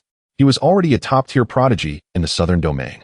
The reason he refrained from claiming the title of the strongest in the southern domain was due to the existence of remarkable individuals like Long Aotian, who possessed dual divine bodies and were considered exceptional even in the central continent. The third attempt also proved successful, producing 2 mid-grade Xian level pills, both of inferior quality. Bai Xiaochun refrained from continuing the alchemical process and consumed 1 pill to restore his spiritual energy. It was time to return. He stored away the alchemy furnace, exited the Linglong Tower, and swiftly departed from the area. The individuals from the 3 major dynasties continued their search in the Flame Mountain, yet no matter how hard they tried, they could not locate the Liang Lingyan, as it had already been tamed and taken away by someone else. After several days, Bai Xiaochun returned to the small city. "Husband, have you broken through?" "Yes, I have fortuitously reached the Yuan stage." "You are truly incredible." The women surrounded him, astonished that Bai Xiaochun had returned after a few months with a breakthrough to Yuan, and they were further surprised that he had not brought back any sisters. According to the pattern, he should have returned with 1 or several sisters each time. "Did you not bring us any sisters this time?" "Of course not. After all my hard work, how could you doubt me and question my integrity? Do you even have integrity? Daring to question my husband, you deserve a punishment." Bai Xiaochun playfully seized Jun Shilian, lifting her into his arms and kissing her soft lips. They parted after more than 2 minutes. "You're so annoying, it's infuriating." Jun Shilian lay in Bai Xiaochun's embrace, lightly punching his chest with her small pink fists. "I also brought back some good things this time." Bai Xiaochun showcased the Liang Lingyan. Could this be the legendary foreign flame? So this is how it looks. Although they resided in a small city, they had received news of the appearance of foreign flames in the ice-fire spiritual domain, where the 3 major dynasties and various clans had engaged in a scramble for it. Little did they know that their husband had brought it back, and it seemed he had already tamed it. Husband is truly impressive. My prowess. Have you not experienced it yourselves? Husband is so mischievous. The women lowered their heads in embarrassment. This is the holy artifact, the Linglong Tower, which contains a vast interior space. We shall reside within it from now on. Hom. It is a holy artifact. Jun Shi Lian exclaimed in astonishment. It should be noted that the Liang dynasty did not possess holy artifacts. Having a heavenly class weapon was already remarkable, so acquiring such a weapon was indeed extraordinary. The other women soon realized the significance. Bai Xiao Chun's journey not only elevated him to a Yuaning practitioner, but also granted him a foreign flame and the holy artifact, the Linglong Tower. Such incredible fortune. Husband is truly remarkable. No wonder he is my man. My dear husband is fantastic. They had become inseparable from Bai Xiao Chun. Wherever he went, they would follow. With this artifact, they would no longer need to part ways as they had previously. The women tidied their rooms and moved into the Linglong Tower. The Linglong Tower was indeed impressive, featuring multiple rooms, including a refining room, an alchemy room, a martial arts room, and a study for painting. Everything one could desire. This would facilitate Bai Xiao Chun in attracting more sisters. Nangong Wenshui teased, there are so many rooms here, yet just a few of us occupy them. To put it bluntly, there is enough space for hundreds of women. No matter how many women I may have in the future, you will always hold a special place in my heart. Bai Xiao Chun embraced Nangong Wenshui and produced a pile of ice attribute crystal nuclei. Thank you, husband. Nangong Wenshui accepted the ice attribute crystal nuclei, pleasantly surprised that Bai Xiao Chun had not forgotten her during his journey. The other women displayed envious expressions, which Bai Xiao Chun noticed as he embraced them. After the women settled into the Linglong Tower, Bai Xiao Chun tidied up and departed from the city. Liang Lingyan has revealed a staggering secret. The Binghua Lingyu indeed harbors the indomitable Xu Yin, situated at the very depths of the Hua Yinshan abyss. However, this indomitable Xu Yin possesses formidable strength, having ascended to the early stage of Dongxiu, accompanied by a multitude of Huash and Huashou. With my current prowess, I am utterly no match. It is likely that even the ancestors of the three great dynasties united could not subdue the indomitable Su Yan. The level of the indomitable Su Yan has reached the early stage of Dongsu, with an overall strength that is considerably higher, at the very least, at the mid-stage of Dongsu, and it is highly probable that it may reach the late stage of Dongsu. Once I attain the Dongsu stage myself, I shall certainly endeavor to challenge it. Chapter 97. Monster hunting. It is quite peculiar. Where could that anomalous flame have concealed itself? They have been searching for nearly a month, yet not a single trace of the flame has been discovered. It is certain that the anomalous flame remains within the Huiyin mountain. The question is merely its whereabouts, possibly hidden deep within. However, the abyss's depths are teeming with divine-level fire beasts, and no one dares to descend into that perilous realm lightly. The three great dynasties and various sects remain stationed at Binghua City, unwilling to depart until the anomalous flame is secured. After all, they possess ample time. The three dynasties have entered a phase of development, devoid of warfare. Internally, the situation is relatively stable, free from turmoil. Thus, numerous divine-level practitioners are assigned to this location. In recent days, several divine-level practitioners have perished, a significant loss for the various factions. However, should they indeed acquire the anomalous flame, such sacrifices would be deemed worthwhile. After Bai Xiaochun returned to fetch his beloved, he ventured back to this place. The indestructible virtual flame is too formidable for him to conquer in the short term. His purpose here is to hunt ice fire beasts, seeking to obtain more fire-type crystal cores to condense the seventh sun. Nangong Wenshui's cultivation is stagnated. She requires a copious amount of ice-type crystal cores for her advancement. These crystal cores possess pure energy and abundant ice and fire elements, making them excellent materials for cultivation, far superior to spirit stones. At Huiyin Mountain, Bai Xiaochun and Nangong Wenshui engage in their monster hunting. Others are cultivating within the Linglong Tower, where Jun Shilian, possessing the Qingmu spirit body, has progressed to a mid-stage alchemist under Bai Xiaochun's tutelage, able to swiftly concoct low-grade yellow pills. The Qingmu spirit body inherently possesses healing and restorative abilities, aligning perfectly with the characteristics of an alchemist. Everyone is diligently cultivating, unwilling to lag behind and become mere decorations. Their resources are ample, and the safety here is unparalleled, with the spiritual energy within Linglong Tower being exceptionally rich. With a chilling grasp, Nangong Wenxue obliterates a fire beast. In Huoyin Mountain, her techniques face suppression, and her late-stage Yuanying cultivation can only unleash mid-stage Yuanying attacks. Bai Xiaochun thrives in this environment. Whereas the same cannot be said for the icy peaks. Working together, they find their efforts greatly expedited.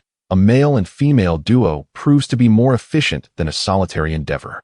With the 9-yang divine fist, a peak golden core fire beast is effortlessly vanquished with a single strike.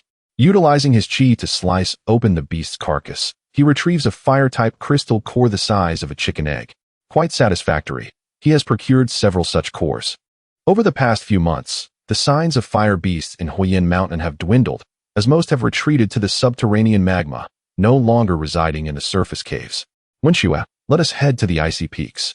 They have gathered a sufficient quantity, and Bai Xiaochun carries Nangong Wenxue as they soar through the air. Robbery. Surrender your treasures. 3 individuals emerge from behind a mountain peak, 2 at the peak of the golden core stage, and 1 at the initial stage of Yuanying. Due to their relatively low power, Bai Xiaochun chooses not to detour. What is this? You wish to engage in combat? A mere mid-stage golden core, so audacious? Bai Xiaochun and Nangong Wenxue conceal their true cultivation levels, one at mid-stage and the other at peak golden core. You two take care of the male. This female is mine. The elder at the initial Yuanying stage brandishes a spear and charges forward. Nangong Wenxue reveals her strength, conjuring an icy sword in both hands, which pierces through the protective chi, driving straight into the elder's heart. With a resounding crash, the elder plummets from the sky, crashing onto the mountain peak, his garments ignited by flames. Why, you are remarkably strong. You concealed your cultivation. You know too much. Several icy arrows fly forth, obliterating the elder's head. A fragment of his soul attempts to flee but is frozen midair and shattered. Regardless of being suppressed, she is still a holy ice body, not something these trifling beings can provoke. Bai Xiaochun unleashes the 9-yang divine fist, shattering the protective chi of the 2 peak golden core practitioners with a single strike, annihilating their golden cores with just 2 blows. Their weapons fail to breach Bai Xiaochun's protective chi. The disparity in power is too vast. There is no need for complex techniques. A simple punch proves fatal. One of their weapons and storage rings are claimed by Bai Xiaochun. TCH, 3 paupers. He erases their marks and inspects